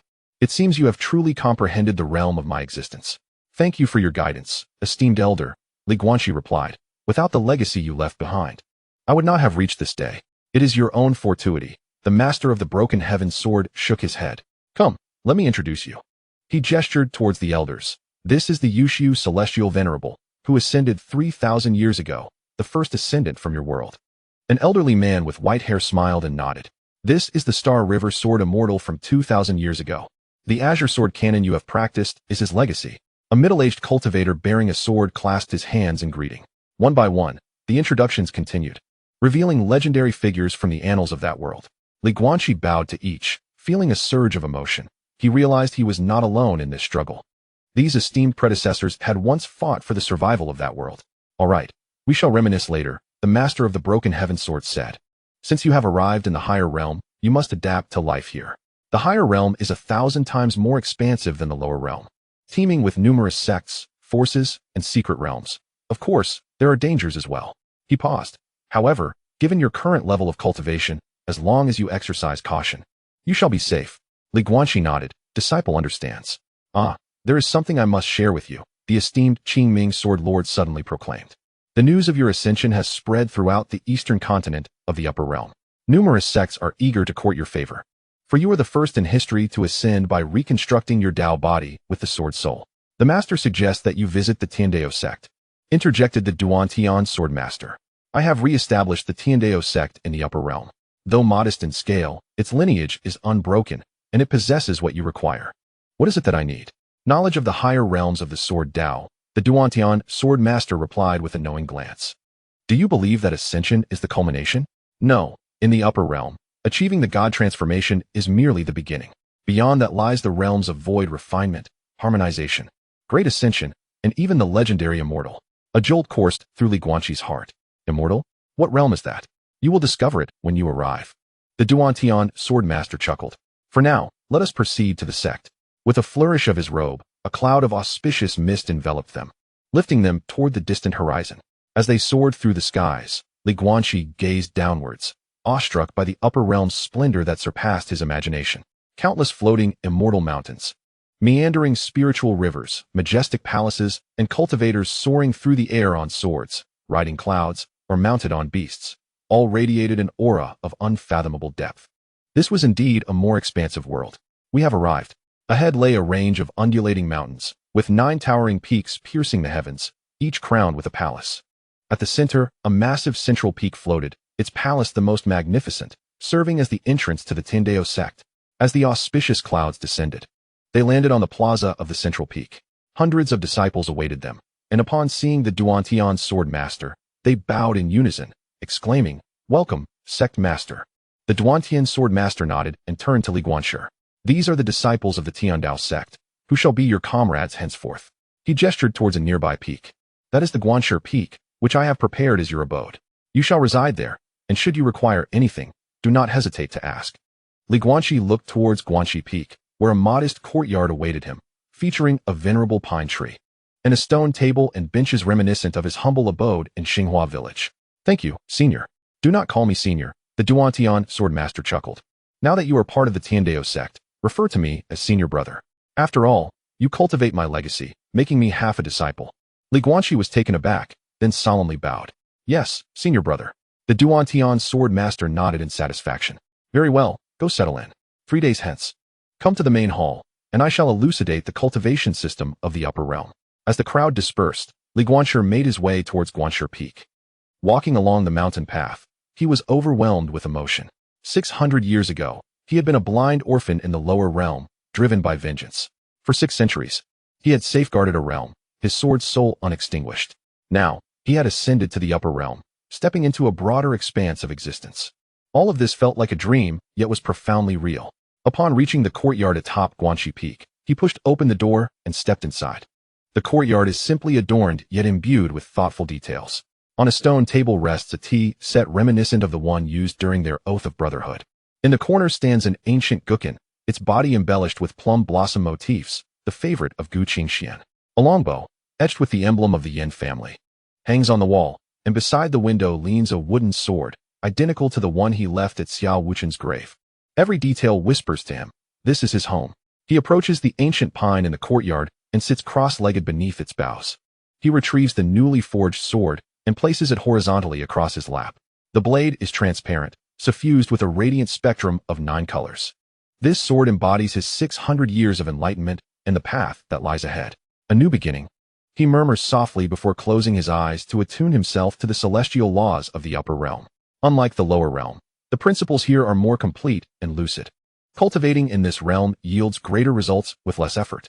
He senses that his sword heart seed, nourished by the upper realm's spiritual essence, begins to undergo subtle transformations. The 9-colored sword intent seems to be evolving towards a higher plane. Patience, he thinks, opening his eyes and smiling gently. There is no rush. He has all the time in the world. Having lived for 6 centuries, what is there to fear? For now, his task is to adapt to life in the upper realm, to acquire new knowledge, and to pursue loftier heights. Perhaps one day, when he has grown sufficiently powerful, he may return to the lower realm to see the descendants of his old friends and the beloved world he left behind. He might even bring back the legacy of the upper realm to improve that world. But that is a matter for another time. For now, he seeks only to calm his spirit and relish this rare tranquility. As the sun sets, casting a glow across the sky.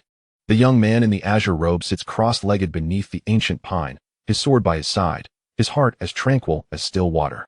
Outside the courtyard, celestial cranes flutter, and ethereal deer wander freely.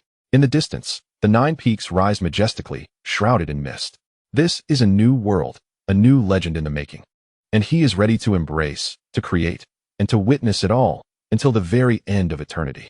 Chapter 36, 9 Heavens and 10 Earths 3 days later. In the Hall of the Daoist Master, Guanqi gains a comprehensive understanding of the upper realm structure for the first time.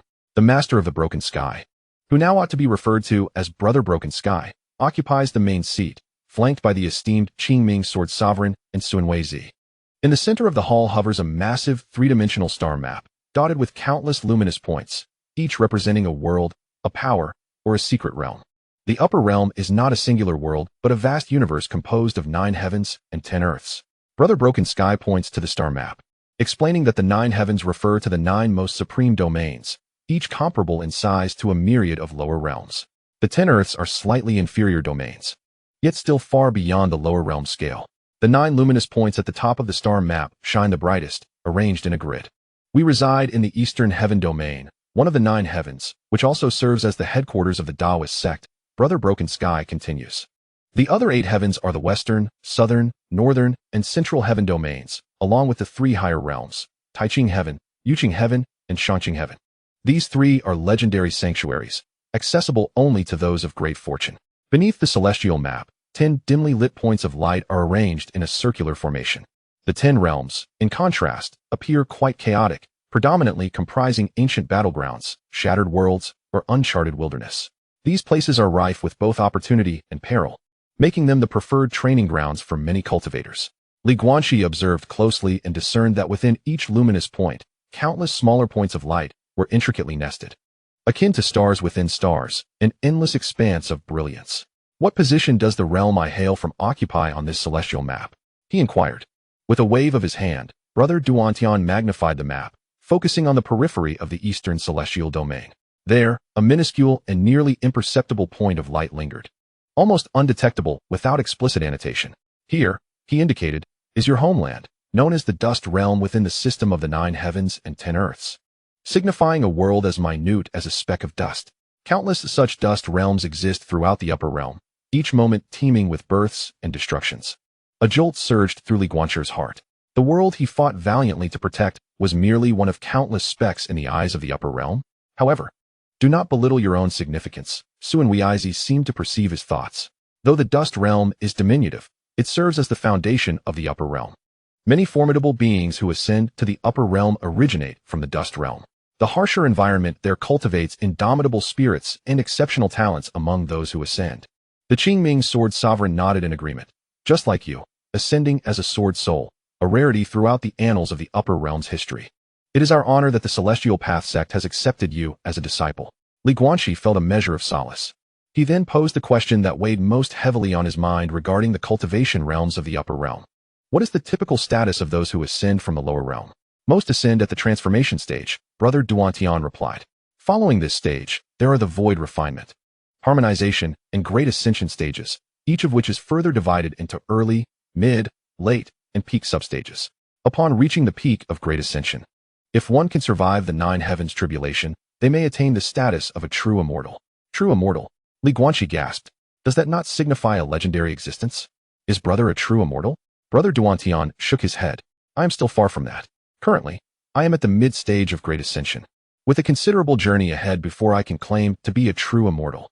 The mid-stage of great ascension was already a height beyond Guanqi's imagination. Are there true immortals in the upper realm? Indeed, but they are exceedingly rare. Brother Duantian's expression turned solemn. Moreover, most true immortals remain reclusive, seldom traversing the mortal realm.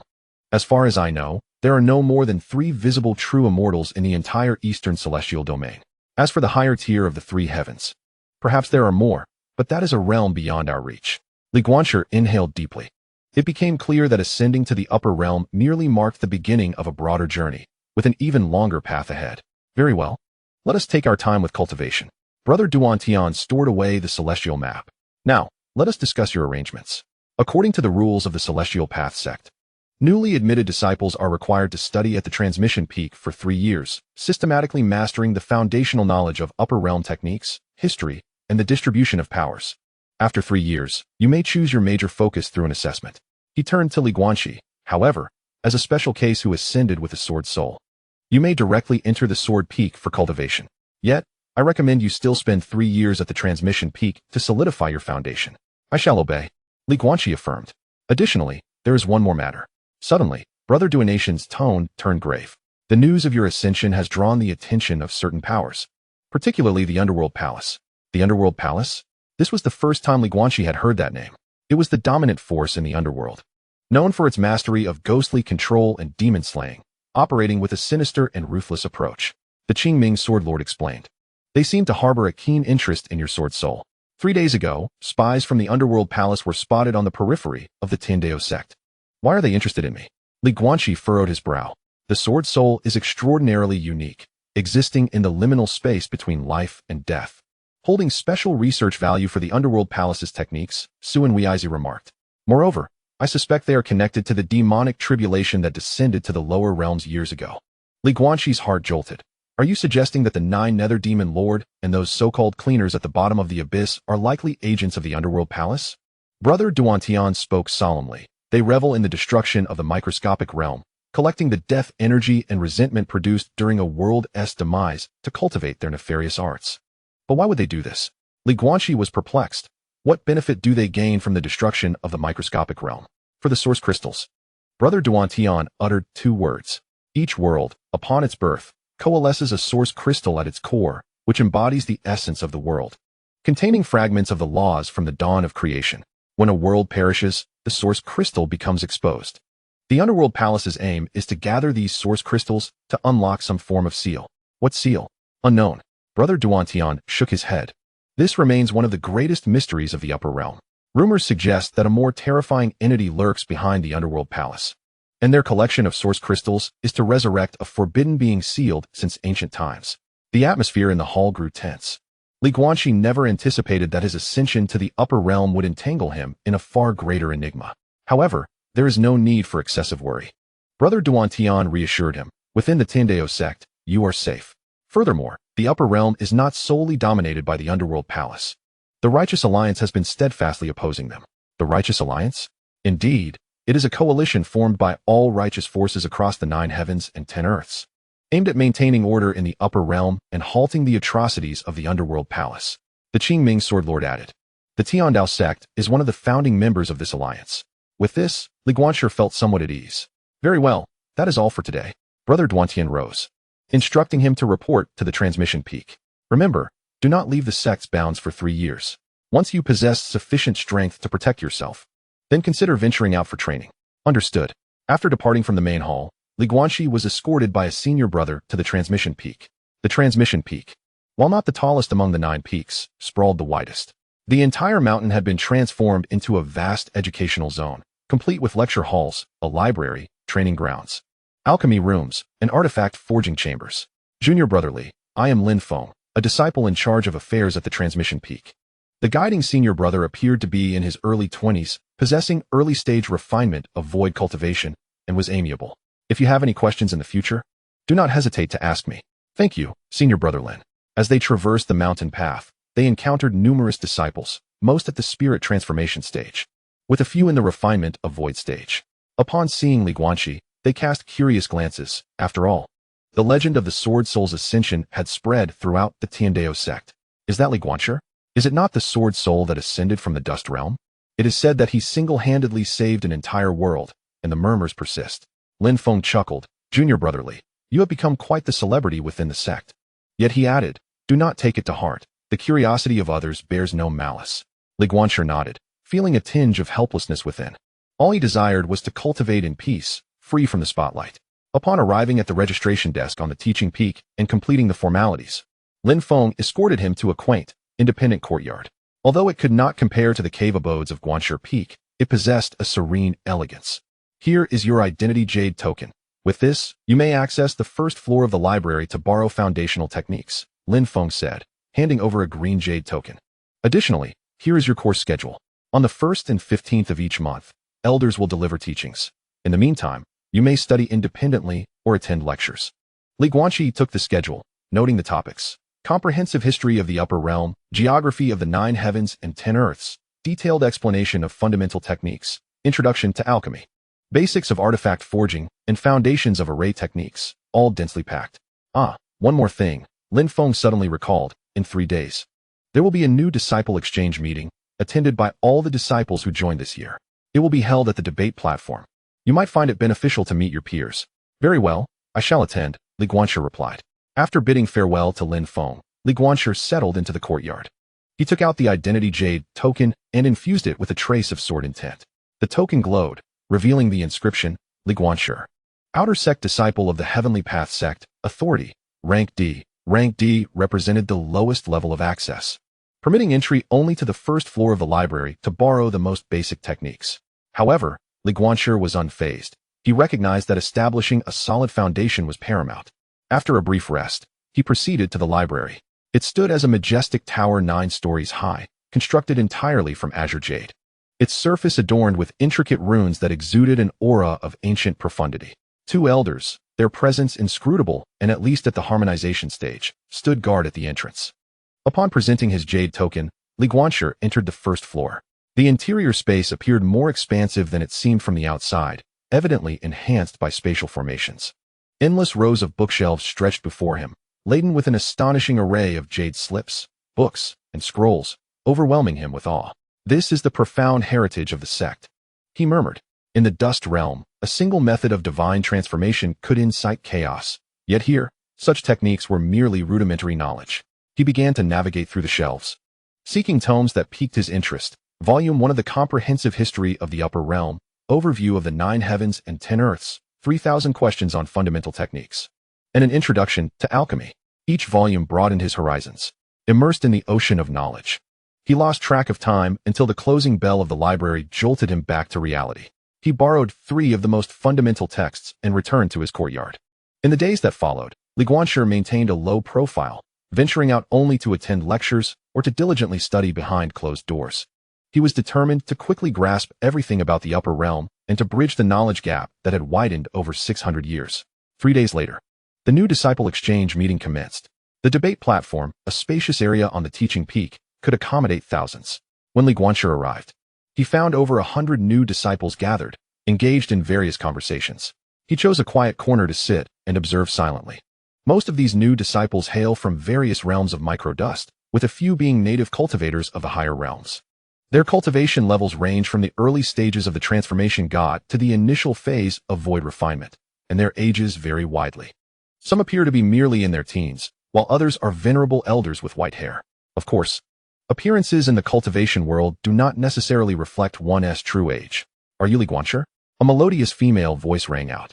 Guanqi looked up to see a girl clad in red standing before him, seemingly around 16 or 17 years of age, exuding a fierce aura indicative of an advanced transformation god, clearly a sword cultivator.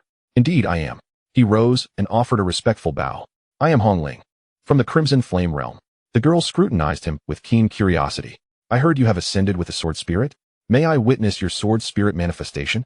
Her request was somewhat abrupt, yet Guanqi sensed no malice, only pure curiosity. With a thought, a faint 9-colored halo enveloped him, the distinctive aura of his sword spirit. Hongling's eyes sparkled with intrigue. Truly remarkable, suspended between life and death, yet infused with pure yang sword intent. How did you achieve this? By chance, Guanqi replied, reluctant to elaborate further. Hongling did not press on, seating herself beside him. I am also a sword cultivator, primarily practicing the Crimson Flame sword technique. We can exchange insights in the future. Certainly. As they conversed, several others approached, drawn by curiosity towards the soul sword spirit ascendant among the new disciples. Guanqi responded to each with a warm demeanor, yet his words were measured. Senior brother Duan Tian had cautioned him that the hearts of those from the higher realms were intricate and not to be easily trusted. Just as the exchange was in full swing, a sudden turn of events transpired. A pitch-black rift appeared in the air above the discussion platform. From the rift surged a thick, malevolent aura, instantly enveloping the entire area. Not good. It's an attack from the hall of the underworld. A disciple cried out. From the inky rift emerged 3 figures clad in black robes, their faces obscured by hoods, surrounded by a palpable aura of death. The leader among them possessed the strongest presence, boasting an initial stage of harmony cultivation. Li Guanqi, come with us. The raspy voice of the lead figure commanded. The lord of the hall wishes to see you. As he spoke, he raised a hand, and a dark, bony claw materialized from thin air, reaching towards Li Guanqi. The strike was as swift as lightning, the malevolent power causing the surrounding space to decay. Li Guanqi attempted to evade, only to discover his body ensnared by an invisible force, an absolute suppression of realms. The disparity between harmony and transformation was insurmountable. As the claw neared him, a brilliant scarlet sword light suddenly cleaved through the air. It was Hongling. Do not harm my fellow disciple, she cried defiantly, unleashing the full force of her crimson flame sword intent, momentarily halting the bony claw. However, her face paled instantly, with her transformation god stage confronting an initial harmony stage. Such resistance was nearly impossible. Seeking death, the black-robed figure sneered, and with a tremor of his claw, the scarlet sword light shattered, sending Hong Ling reeling back, bloodied. The other disciples, eager to assist, found themselves thwarted as the two remaining black-robed figures unleashed their might, easily subduing all the new disciples. Despair loomed once more. Clenching his teeth, Li Guanqi prepared to ignite his sword spirit in a desperate bid. Enough!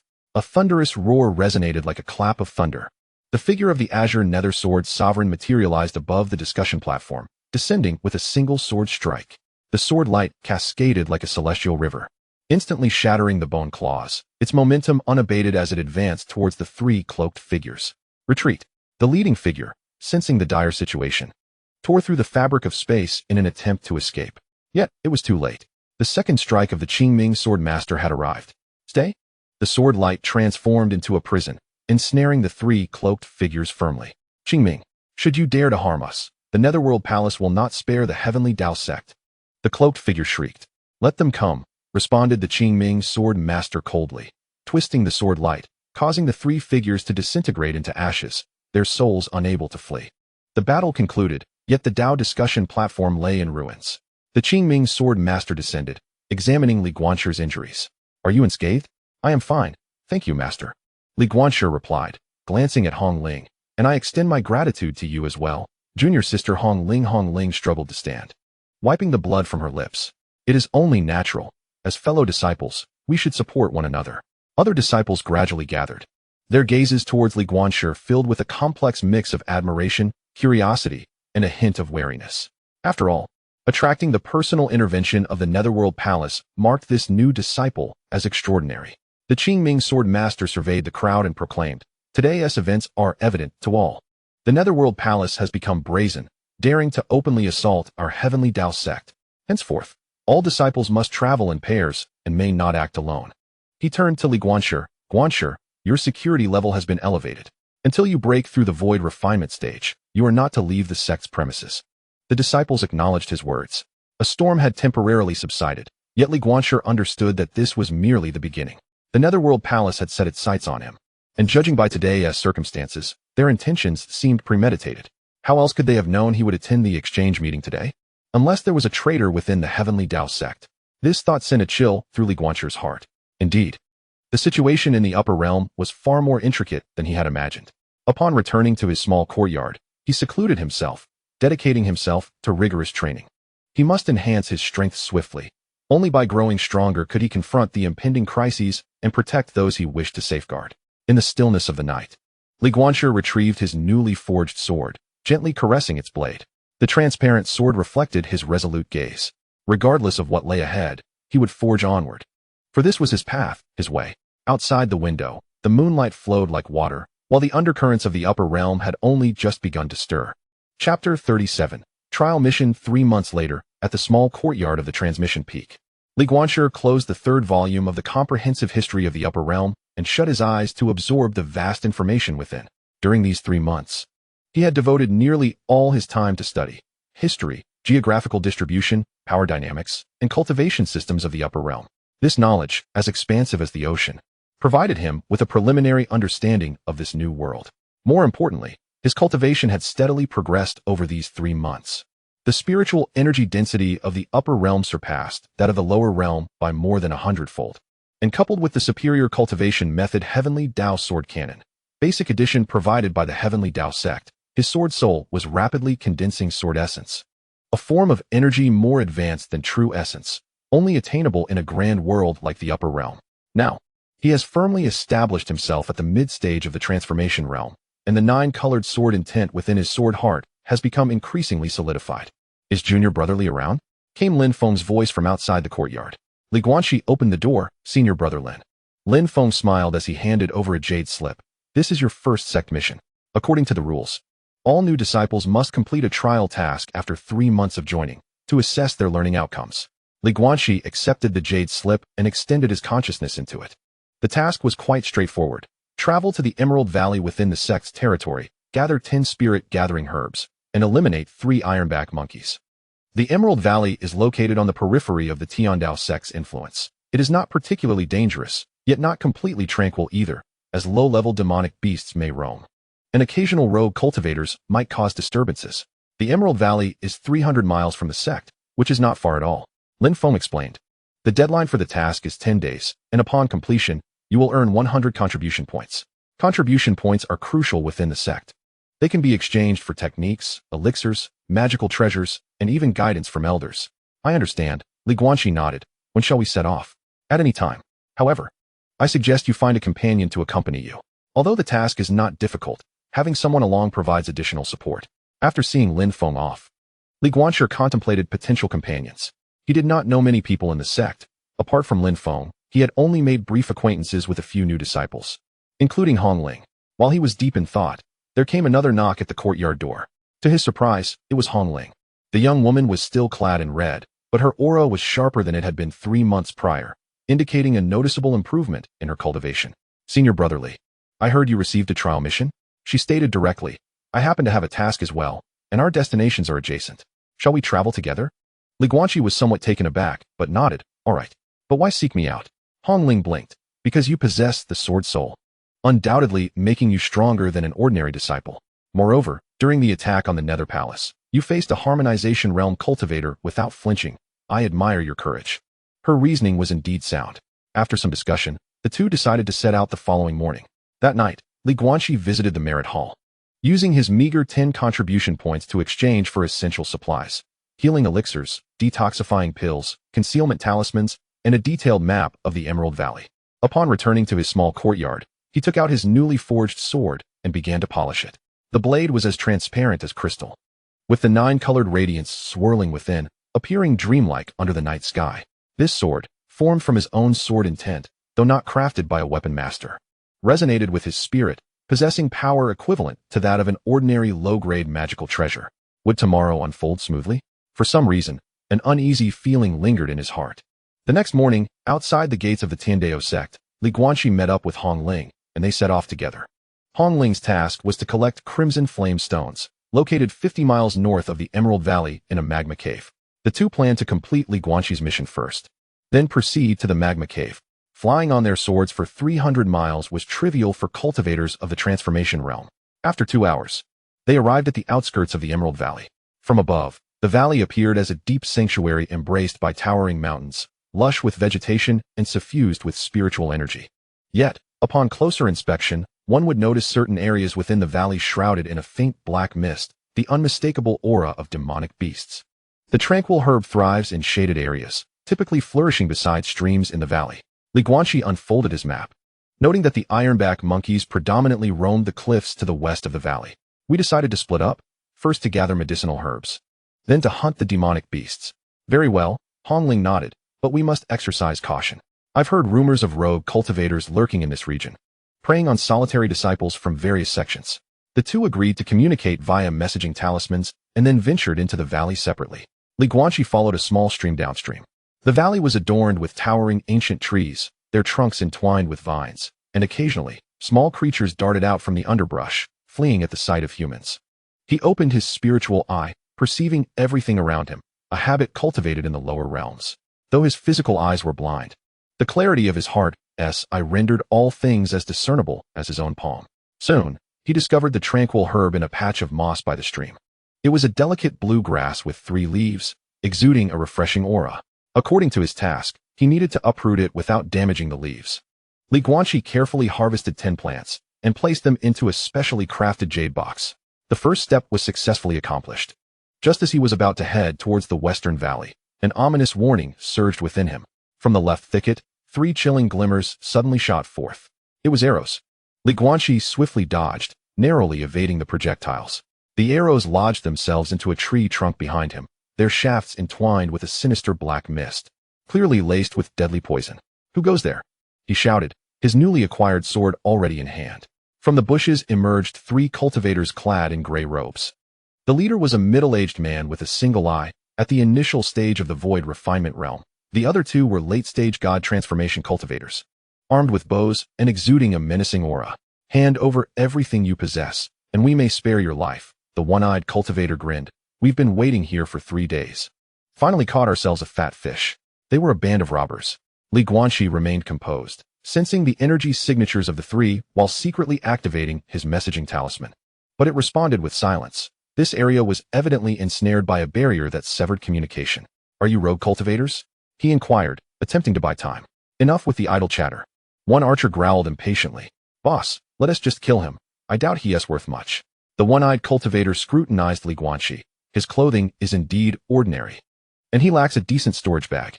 However," his gaze fell on the newly acquired sword. "That sword is quite impressive. It appears to be a magical artifact.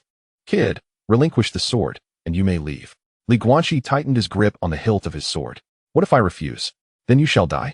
The one-eyed cultivator was the first to strike, wielding a ghostly blade that sliced through the air with deadly intent, aiming directly for Guanqi's throat in a bid for a swift kill.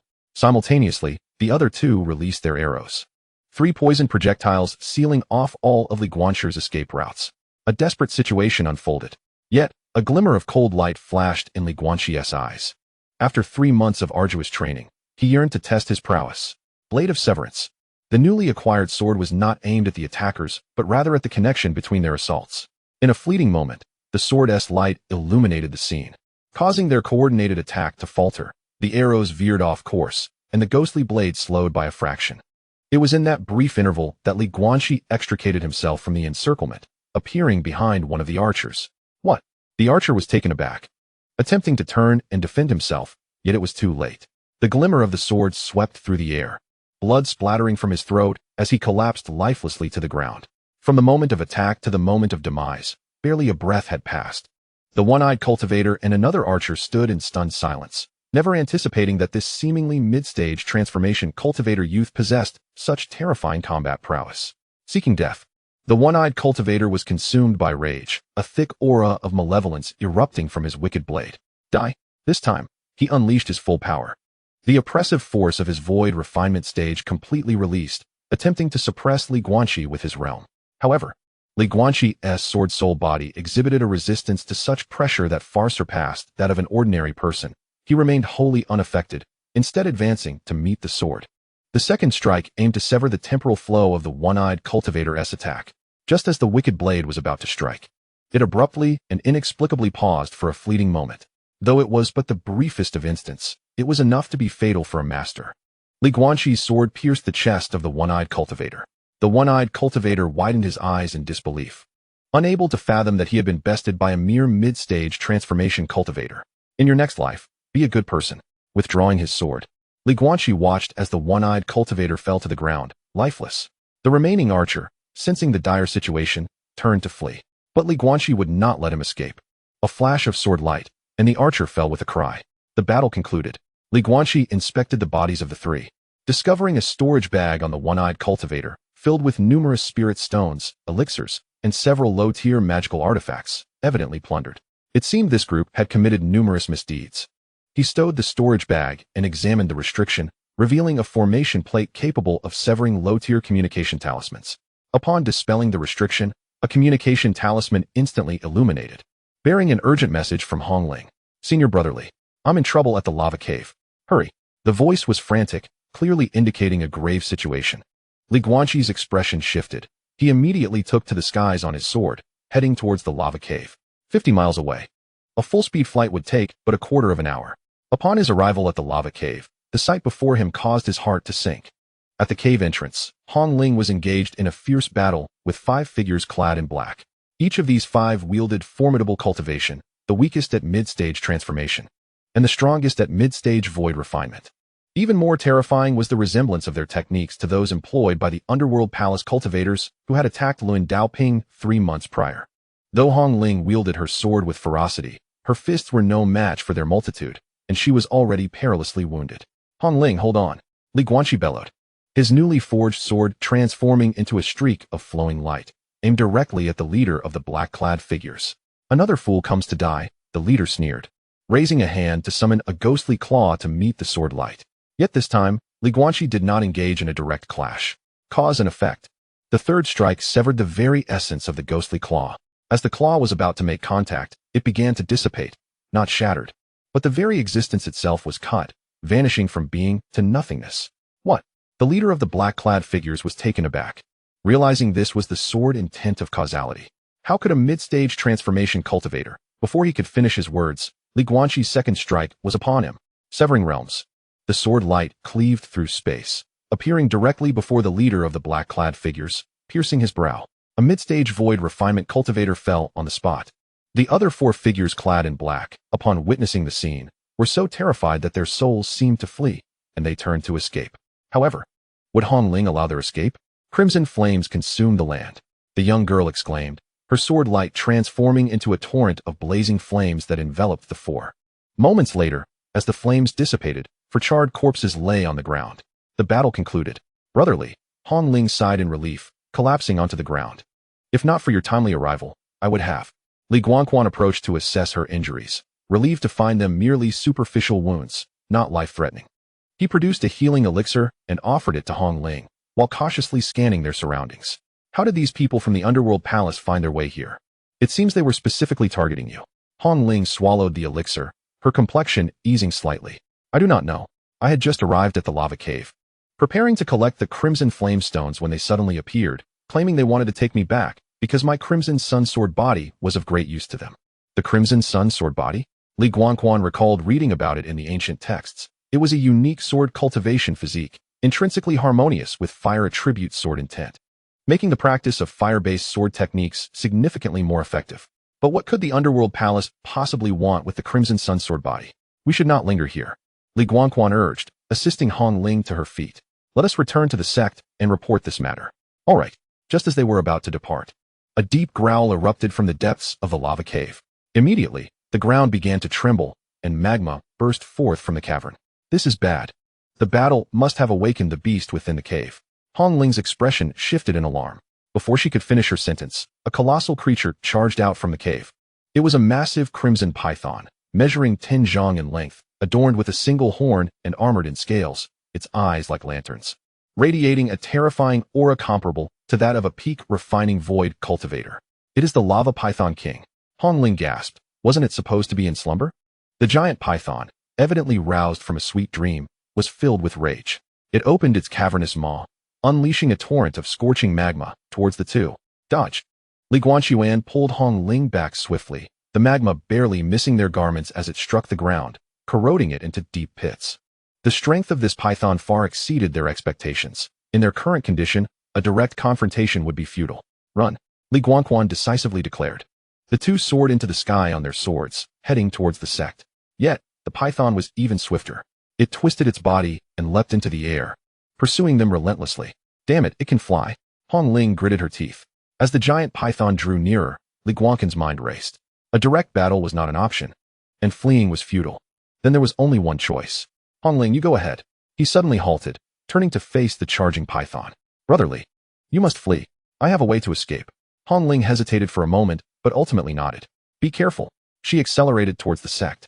Meanwhile, Li Guanqi hovered in midair, confronting the swiftly approaching python, sword in hand. This was not about a direct confrontation. Instead, it was about employing that technique, the 6th form of the heavens severing 9 styles, the severing of the Dao. What he aimed to sever was not the physical form, nor time, nor causality. It was the Dao itself. The lava python king practiced the Dao of fire, commanding magma and incinerating all. Thus, he would sever its connection to the Dao of fire. With my sword heart, I shall sever its Dao. Li Guanqi poured all his sword intent into the newly forged sword, which erupted with an unprecedented brilliance. 9 colors of radiance circulated, coalescing into a point of pure emptiness at the sword's tip. Then he struck. The sword's light pierced into the colossal python's body. There was no earth-shattering explosion, No anguished roar. The great serpent froze suddenly in its movements. The flames enveloping it began to extinguish, its scales lost their luster, and the ferocity in its eyes quickly dimmed. After 3 breaths, the massive form plummeted from the sky, crashing to the ground with a thunderous roar, stirring up a cloud of dust. Guanqi also fell from the air, his complexion as pale as paper. The sword technique he executed drained his foundational strength. Had it not been for the peculiar nature of his sword spirit body, that single strike could have rendered him utterly powerless. Even so, he was utterly exhausted, unable to even wield his sword. Just as he was about to hit the ground, a fleeting azure shadow appeared and caught him. It was the Qingming sword sovereign. Master, Guanqi said weakly. Do not speak. The Qingming sword sovereign replied gravely, infusing a pure essence of true energy into his body. You are far too reckless. The path of the sword is not something you can handle at present. I had no choice, the disciple admitted. The Qingming sword sovereign assessed his injuries and breathed a sigh of relief. Fortunately, your sword spirit foundation remains intact. With a few days of rest, you shall recover. However, if you attempt such recklessness again, I shall confine you. At that moment, Hong Ling arrived with several elders, and upon seeing the corpse of the lava python king on the ground, everyone was taken aback. Did senior brother Li really slay this beast? Hong Ling exclaimed in disbelief. Let us return to the sect for now, one elder stated solemnly. After arriving back at Tiandao sect, Guanqi was taken to Yaofeng for recuperation. Hong Ling then reported the events in detail. Soon, the investigation yielded results. The calamity in Quavai Valley was unrelated to the Yuming Palace, merely a coincidence. However, the attack in the lava cave was indeed meticulously orchestrated by the Yuming Palace, which had learned through unknown channels that Hong Ling possessed the Xiang sword body and had set a trap to capture her. The awakening of the lava python king was also the result of the Yuming Palace's covert machinations, aimed at creating chaos to facilitate their retreat. Guanqi's feat of slaying the lava python king caused quite a stir within the sect, although the Qingming sword sovereign suppressed news of the sword technique, claiming it was merely a stroke of luck. The accomplishment of defeating a peak-level demon beast while being in the mid-stage of the transformation god realm was indeed remarkable. 3 days later, Guanqi's injuries healed. In the Merit Hall, he submitted 10 spirit concentrating grasses and the demon core of the ironback ape, the latter provided by the Qingming sword sovereign, as the value of the lava python king far exceeded that of the ironback ape. With the completion of his task, he received a reward of 100 contribution points.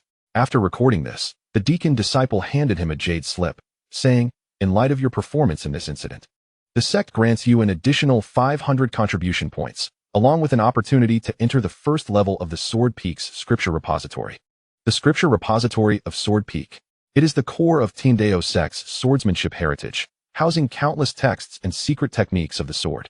Ordinary disciples must accumulate over 10,000 contribution points for a single entry, yet Thank you, Guanqi said earnestly as he received the jade slip.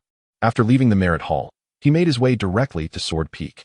Sword Peak is one of the 9 peaks of Tiandao sect, dedicated solely to the cultivation of swordsmanship.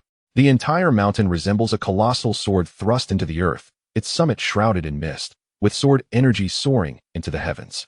The scripture repository is located midway up the peak, a 7-story tower. Upon presenting the jade tablet, the elder guardian permitted him to enter the first level.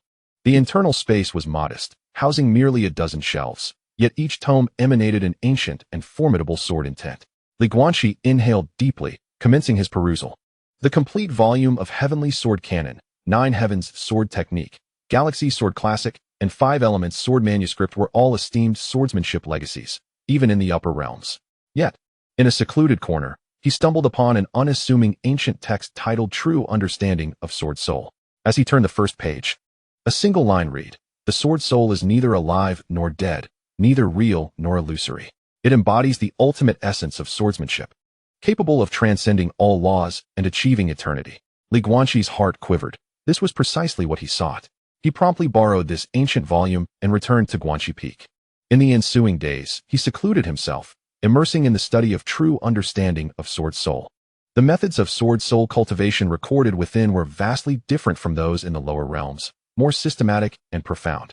According to the text, the sword soul is divided into 9 realms. He was currently at the first realm of soul condensation, with subsequent stages being soul refinement, soul transformation, and soul fusion. With each elevation, the sword soul's power would undergo a qualitative change. Ultimately, the pinnacle of sword soul is the immortal sword soul, which endures eternally, coexisting with the universe. It dawned on him that the journey ahead was still long. Guanqi closed the ancient text, his eyes shimmering with anticipation. Indeed, the path was lengthy. Yet he had at least discovered his direction.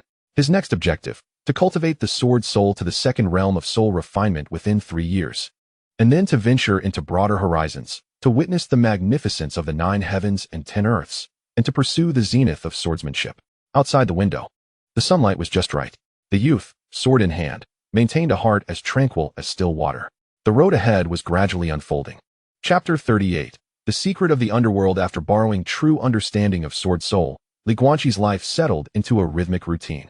Each morning, he would breathe in the purple qi atop Guanqi Peak, attend lectures or self-study at Transmission Peak in the morning, delve into true understanding of sword soul and practice sword soul cultivation in the afternoon, and in the evening, he would nourish his newly forged sword with sword intent, fostering an ever deeper connection with it. After 2 months of such a regimen, his cultivation steadily advanced to the late stage of spirit transformation, and his sword soul gradually approached the threshold of the second realm of soul refinement. One afternoon, as Guanqi was engrossed in the chapter on soul refinement within true understanding of sword soul, he was interrupted by hurried footsteps outside his courtyard. "Senior Brotherly, are you there?" It was Hong Ling, her voice tinged with urgency. Guanqi opened the door to find Hong Ling standing outside, her expression grave, holding a black jade tablet. "What has happened?" he inquired. Hong Ling handed him the jade tablet. "Look at this. I stumbled upon it today at the sects marketplace." The vendor was a mysterious figure clad in black. He claimed that the contents of this jade tablet would pique your interest. Guanqi accepted the tablet, probing its contents with his consciousness. What was recorded within was not some secret technique or magical art, but rather a concealed history concerning the truth of the underworld. In the upper realms, cultivators are well aware of the 9 heavens and 10 earths, yet few dare to mention the underworld. This is not because the underworld does not exist, but rather, it has been deliberately obscured. According to the Jade Tablet, the underworld is not a singular realm, but rather a vast system that exists in parallel to the mortal world, encompassing the 9 heavens and 10 earths. This intricate structure is composed of 18 layers of hell, the 6 paths of reincarnation, and countless ghostly realms, presiding over the cycle of life and death for all beings. Astonishingly, the Nether Palace serves as the representative of the underworld in the mortal realm. Even more astonishing is the revelation within the Jade Tablet that the purpose of the Nether Palace's collection of source crystals is not to resurrect any forbidden existence, but to mend the barrier between the underworld and the mortal world. 30,000 years ago, a cataclysmic battle tore apart the yin-yang barrier, blurring the boundaries between the 2 realms. The Jade Tablet records that since then, the underworld has been unable to fully govern the cycle of reincarnation, while the mortal realm is frequently plagued by restless spirits. The Nether Palace has been tasked with gathering source crystals to restore this barrier and re-establish the order of yin and yang. Guanqi was profoundly shocked by this revelation. If this were indeed true, then the Nether Palace was engaged in a righteous endeavor? Yet, upon further reflection, he felt a sense of unease. If the Nether Palace truly aimed to repair the yin-yang barrier, why resort to the annihilation of worlds to collect source crystals? Why capture the Qiyang sword body? And why attack him? Could the Jade Tablet be trusted? He raised his gaze to Hong Ling. "I do not know," Hong Ling replied, shaking her head. "But the person who sold the Jade Tablet said that if you wish to know more, you should find him at the Ghost Market 3 days from now, during the Hour of the Rat." "The Ghost Market?" "Yes, it is the largest black market in the Eastern Celestial Domain. Located in a lawless zone where anyone can go and anything can be traded," Hong Ling explained. "However, it is also perilous, rife with treachery, and violence over treasures is commonplace." Guanqi pondered deeply. This was clearly a trap, deliberately luring him with the secrets of the underworld to entice him to the Ghost Market. Yet the temptation was overwhelming. The truth of the underworld, the intentions of the Nether Palace, and the mysterious seller of the Jade Tablet seemed to harbor profound secrets. "Will you go?" Hong Ling inquired. "Yes," Guanqi nodded. "But you cannot accompany me. It is too dangerous." "No, I must go?" Hong Ling insisted. "I purchased the Jade Tablet, and I brought the clues. How can I allow you to undertake this peril alone?" She paused. "Besides, I have a feeling that this matter is connected to my Qiyang sword body." The seller's gaze was peculiar when he saw me. Guanqi sought to dissuade her, but upon seeing the determination in her expression, he knew he could not change her mind. "Very well, but you must promise me to follow my lead and retreat at the first sign of danger." "Agreed." The two arranged to depart together in 3 days, and Hong Ling then took her leave. Upon returning to the courtyard, Guanqi delved once more into the Jade Tablet. This time, he uncovered further details. The tablet mentioned that the rending of the yin-yang barrier was linked to an ancient battle between celestial beings and demons, wherein one side represented the heavenly order, while the other symbolized the cycle of the underworld. The outcome was a mutual devastation, the heavenly realm shattered, transforming into the 9 heavens and 10 earths, while the underworld suffered damage, resulting in disarray in the cycle of reincarnation. The Nether Palace stands as a remnant of the underworld's forces established in the mortal realm, with the aim of collecting source crystals to restore the order of the underworld. If this were true, then the Nether Palace was not inherently malevolent, but merely employing extreme measures. Guanqi fell into deep contemplation. Yet soon, he recalled the impending calamity descending upon the lower realm. In the depths of the abyss, the so-called cleaners, who slaughter sentient beings and obliterate worlds. Do they truly embody justice? Perhaps the records within the Jade Tablet reveal only a fragment of the truth. Or perhaps a schism has already emerged within the Hall of the Nether. 3 days have swiftly passed. As the midnight hour approaches, Guanqi and Hong Ling convene at the entrance of their sect. Both have donned disguises. Guanqi has exchanged his attire for a simple gray robe, suppressing his sword intent to appear as an ordinary wanderer, while Hong Ling cloaks herself in a black mantle, concealing her visage and form. The Ghost Market lies within the chaotic Star Sea, approximately 3,000 miles from the sect. Hong Ling unfurls a rudimentary map, depicting the borderlands of the Eastern Celestial Domain, an area prone to spatial rifts and harsh conditions, yet it has consequently become a lawless zone. The two ascend on their swords, journeying towards the chaotic Star Sea. Given their speed, the 3,000-mile distance will take about an hour. Throughout their flight, Guanqi remains vigilant, his mind's eye fully attuned to the surroundings. Indeed, when they are 500 miles from the chaotic Star Sea, he detects several concealed auras discreetly trailing them. Someone is following. He relays this to Hong Ling. I sense it too, at least 3, all at or above the void refinement stage, she replies. Shall we shake them off? No, let them follow. A glint of cold light passes through Guanqi's eyes. It is an opportune moment to discern who is orchestrating this intrigue. The two feign ignorance and continue their flight. An hour later, they arrive at the chaotic Star Sea. From their aerial vantage, it is a bizarre expanse of water, dark violet in hue, littered with countless shattered star fragments that emit a faint starlight, casting an otherworldly glow over the entire sea. At the center of this realm lies a massive floating island, ablaze with lights, where numerous stalls, shops, and shadowy figures bustle amidst the din. This is the Ghost Market. As they land at the island's edge, they are immediately met with a multitude of scrutinizing glances, some curious, some assessing, and others imbued with malice. The Ghost Market lives up to its reputation. Its atmosphere a tumultuous blend of energies, righteous cultivators, demonic practitioners, monstrous beings, and even a few cold, sinister spirits are present. Let us venture inside, Guanqi murmurs. The two blend into the throng and enter the market. The streets are lined with stalls offering a plethora of peculiar items, unknown beast materials, remnants of mysterious artifacts, and even vessels containing sealed souls. Yet, the most captivating are the stalls peddling information. A map of the latest power distribution in the Western Celestial Domain. Only 300 spirit stones. Strategies for the Taiji sect entrance trial. Exclusive secrets. A list of personnel within the Hall of the Nether. Price negotiable. The calls of vendors echo throughout. Guanqi and Hong Ling make no halt, proceeding directly towards the location mentioned in the Jade Tablet, the innermost depths of the market. To a shop named Yin-Yang Pavilion.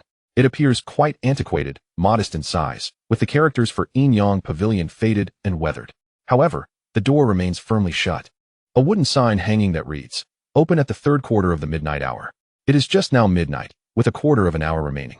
Let us wait. Guanqi suggests. 2 individuals found a nearby tea stall to sit down, ordering 2 cups of spiritual tea as they awaited and observed their surroundings. The flow of people in the Ghost Market was substantial. However, it was peculiar that the area around the Yin-Yang Pavilion was exceptionally desolate, with hardly any pedestrians approaching. This establishment harbors secrets, Hong Ling conveyed telepathically. It is far too quiet. Indeed, Guanqi nodded, and those 3 tails behind us have also followed. Out of the corner of his eye, he glanced and indeed saw 3 ordinary-looking cultivators, their presence concealed, lingering not far off. They appeared to be casual, yet they were intently watching them. As time gradually passed, the moment of the 3rd watch finally arrived. The door of the Yin-Yang Pavilion opened silently, revealing an impenetrable darkness within. Shall we enter? Hong Ling inquired. Guanqi pondered for a moment before nodding. Let us proceed. The 2 rose and approached the Yin-Yang Pavilion. Just as they stepped over the threshold, the 3 pursuers suddenly sprang into action, charging towards the pavilion. However, A powerful suction emanated from within, drawing Li Guanqi and Hong Ling inside, and the door slammed shut with a resounding thud, barring the three pursuers outside. Damn it! The leader in black cursed furiously, attempting to breach the door, but a black rune emerged on the surface, effortlessly nullifying his assault. Inside the establishment, Li Guanqi and Hong Ling steadied themselves, realizing they were in an extraordinary space. This was not an ordinary shop, but rather a small world. The sky was a deep crimson, devoid of sun, moon, or stars, with only floating ghostly flames providing dim illumination. The ground was covered in a mound of bones. Atop the mountain of bones sat a figure cloaked in black robes.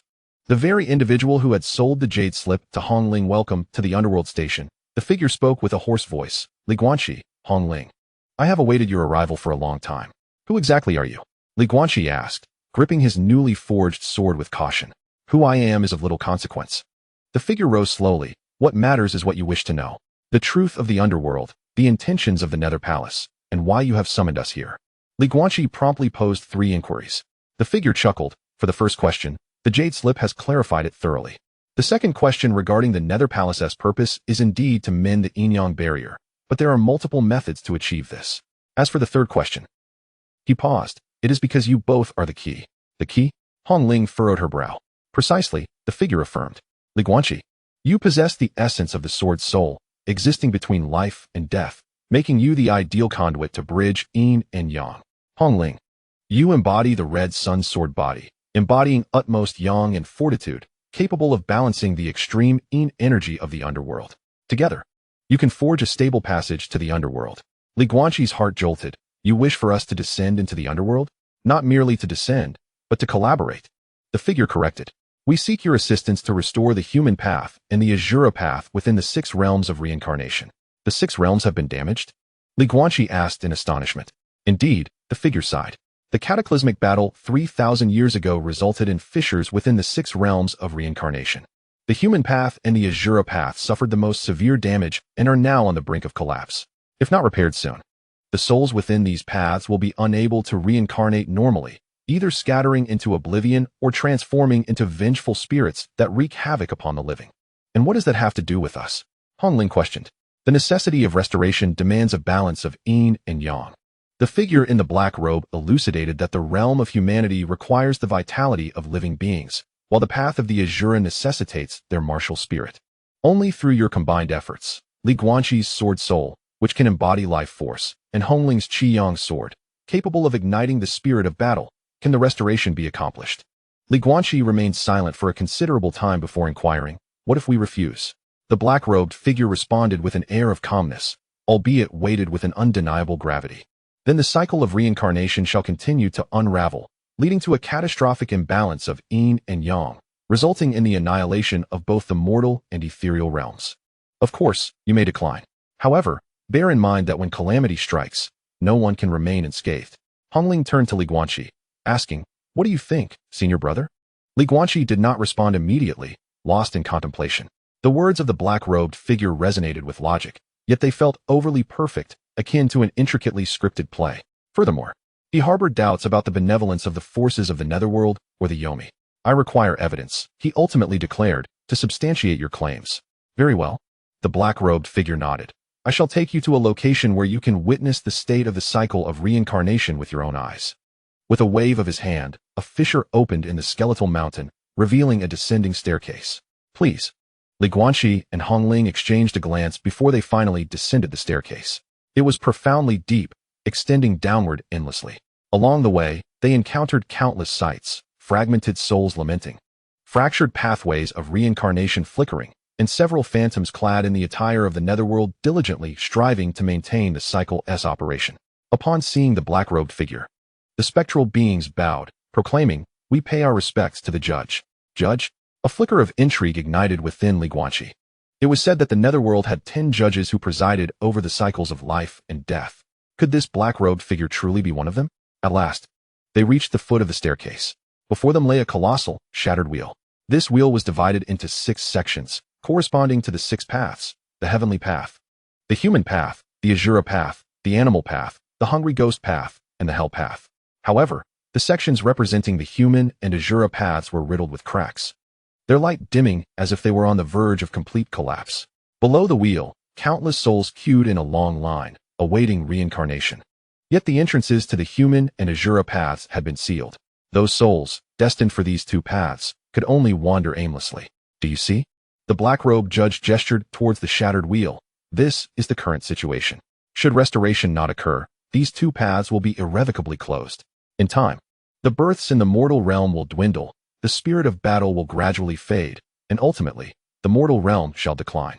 Guanqi gazed at the fractured wheel, feeling the sorrow and despair it encapsulated. The wandering souls, the shattered pathways, none of it seemed fabricated. How long will the restoration take? He inquired. If you cooperate fully. It will take approximately 3 years, the black-robed judge replied. During this period, you must remain in the netherworld to nurture the cycle with your own strength. Rest assured, we shall not require your efforts in vain.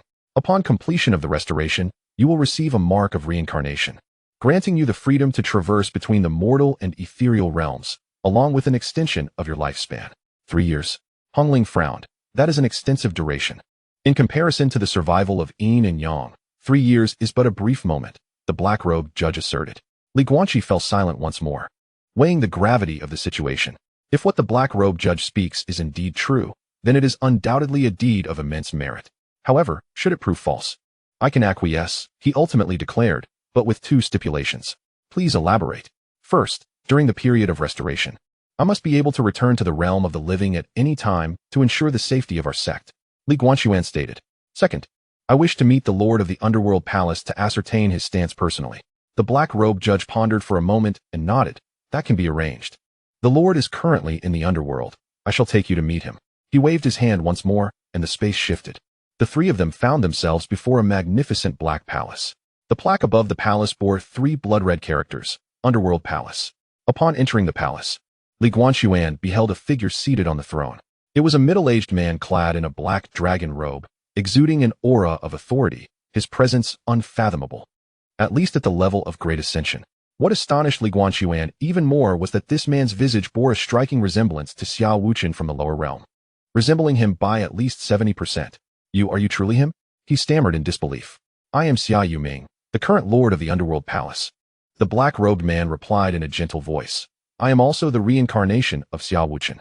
Reincarnation? Guanqi's mind was in disarray. Hadn't Xia Wuchen perished? How could he be in the underworld and become the lord of the Underworld Palace? In my past life, I fell in battle and my soul entered the underworld. Due to the merits I accrued during my lifetime, I was chosen as a candidate for the judge, Xia Yuming explained. Later, when the previous lord perished, I succeeded to the position. Over these years, I have been dedicated to repairing the barrier between the realms and restoring the order of reincarnation. He gazed at Guanqi. Fourth brother, it has been a long time. The term fourth brother stirred a complex wave of emotions within Guanqi. To reunite with a sworn brother from those years in the underworld was nothing short of miraculous. Is it truly you, second brother? His voice trembled slightly. Without a doubt. Xia Yuming responded, rising and approaching him. Do you recall the oath we made when we swore brotherhood? In fortune and misfortune, life and death entrusted to one another. Now, with the realms in turmoil, I require your assistance. Guanqi gazed into those familiar eyes and finally believed. The person before him was indeed Xia Wuchen, his second brother. Second brother, he inhaled deeply. What you speak of is genuine. It is all true, Xia Yuming affirmed. The Underworld Palace's methods of collecting source crystals are indeed extreme. But we have no other choice. The barrier between the realms is severely damaged, and if not repaired promptly, the consequences will be dire. I am aware that the tribulations in the lower realm have caused much suffering, and for that, I am truly sorry. A flash of pain crossed his eyes. Guanqi fell silent. After a long moment, he finally nodded. Very well. I shall assist you in restoring the 6 paths of reincarnation. Thank you, Xia Yuming said solemnly. Fourth brother, this kindness shall be remembered across realms. Hongling added, I too am willing to help, but I have one condition. Please state it. Upon completion of the restoration, I wish to peruse all records in the underworld regarding the Qiyang sword body, Hongling expressed. I have always felt that my constitution is extraordinary. Xia Yuming nodded. That can be arranged. The underworld's library will be completely open to you. With the agreement established, Guanqi and Hongling decided to first return to their sect to inform them before officially entering the underworld to commence their 3 years of restoration work. As they departed the Underworld Palace, Xia Yuming presented them with 2 black tokens. These are the yin-yang tokens.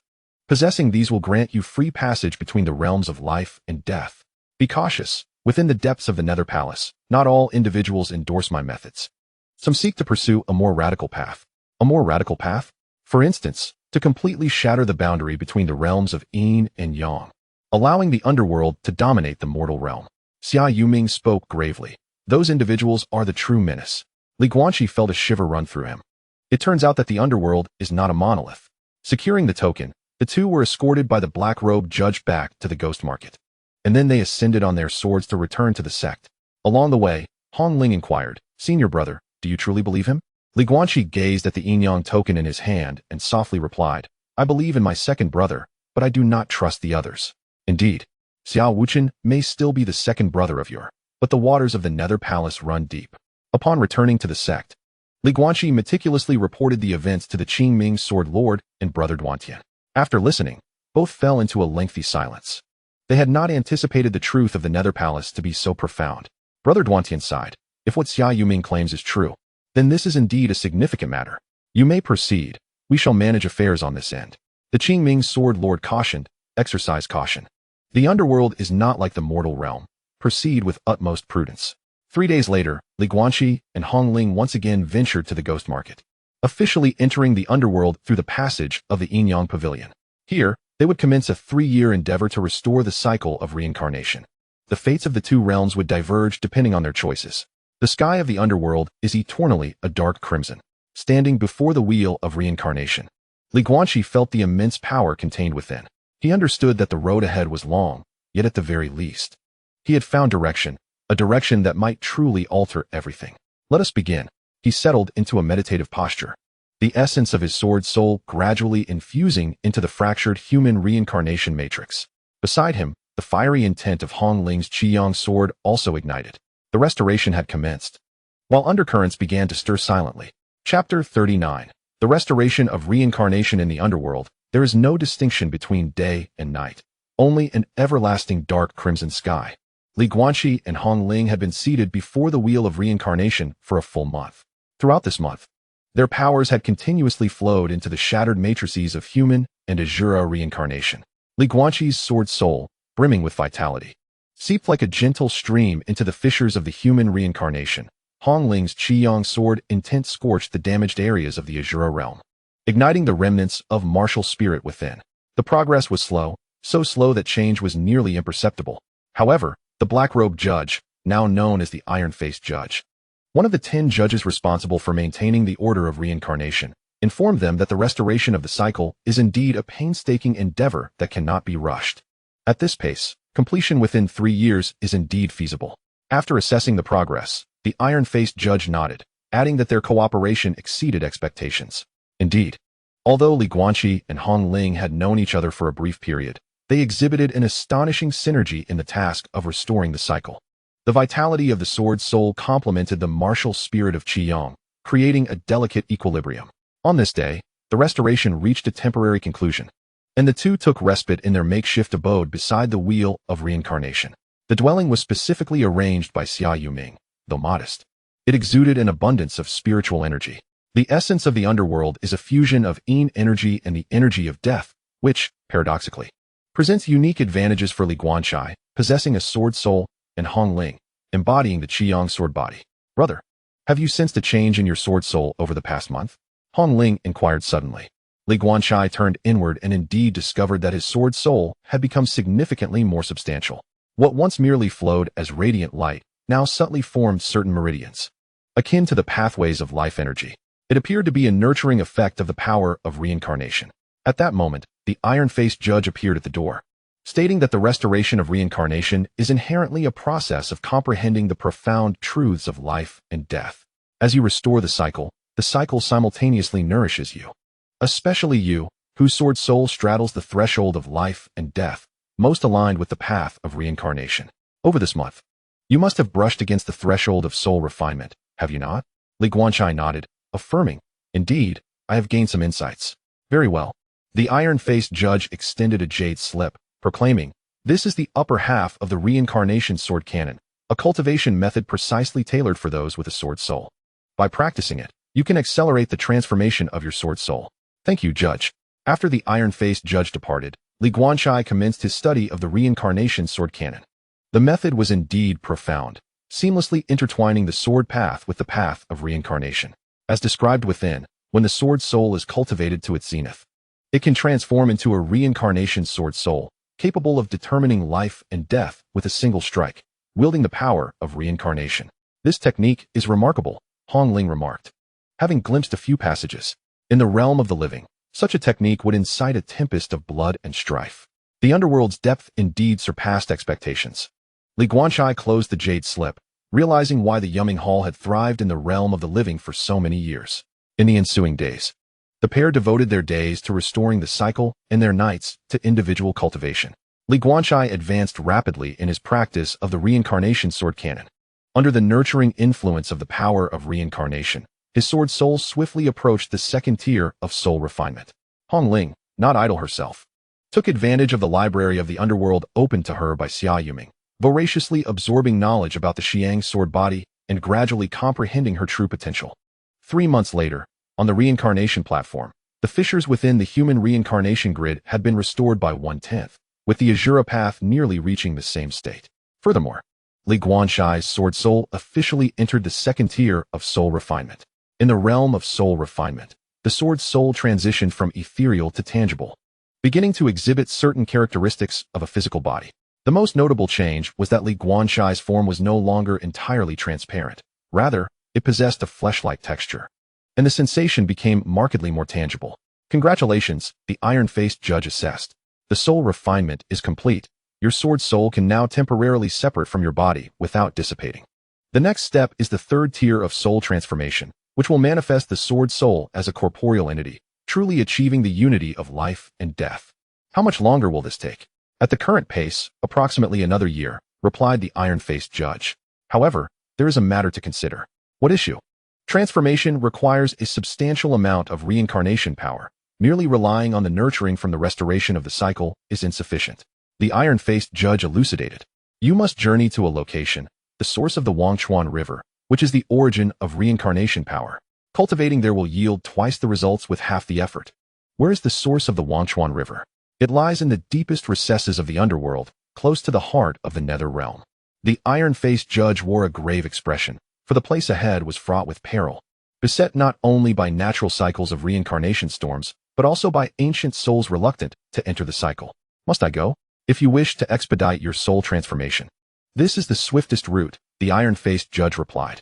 Furthermore, at the source of the river of forgetfulness, there exists a unique reincarnation flower, which would greatly benefit your sword soul. If acquired, the duration for soul transformation could be reduced to merely 6 months.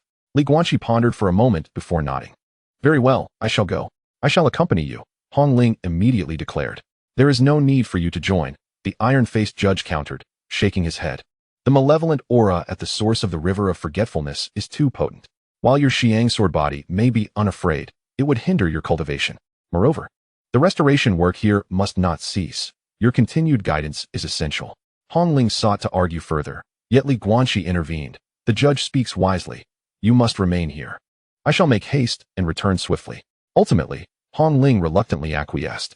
3 days later, under the guidance of the iron-faced judge, Li Guanqi journeyed towards the source of the river of forgetfulness.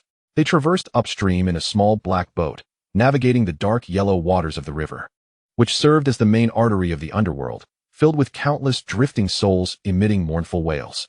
It is said these souls are lost in the reincarnation cycle, forever unable to transcend.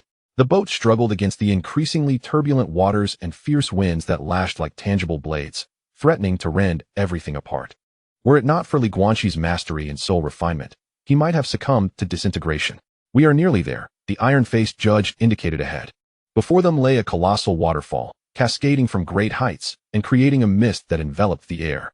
At the summit of the waterfall, a massive whirlpool could be faintly discerned. It was the source of the river of forgetfulness, the origin of the power of reincarnation. I can only take you this far, the iron-faced judge declared, halting the boat. The remainder of the journey is yours alone. Remember, your time for cultivation at the source is limited to 7 days. Exceeding this limit will result in your sword soul being assimilated by the power of reincarnation, irrevocably merging into the river of forgetfulness. Understood. With that, Li Guanqi leapt from the boat, soaring upwards towards the waterfall's apex. As he approached, the oppressive force of reincarnation grew ever stronger, weighing down upon him like a mountain, nearly robbing him of breath. Yet, he gritted his teeth, advancing step by step toward the whirlpool's center. At the very heart of the whirlpool lay a serene pool of water, its crystalline depths starkly contrasting the murky yellow downstream. Surrounding the pool were clusters of peculiar white flowers, the reincarnation flowers. These blossoms bore no leaves, only slender stems topped with pristine petals. A faint aura of reincarnation swirled around them, instilling tranquility in all who drew near. Guanqi settled by the pool, assuming a meditative posture, commencing his cultivation. The reincarnation sword cannon activated fully, and his sword soul greedily absorbed the surrounding energies of reincarnation. As he delved deeper into his practice, he witnessed an array of extraordinary visions. The rapid succession of countless beings' lives and deaths unfolded before him. There were mortals traversing the journey from birth to death, and cultivators soaring from the realm of Qi to ascension.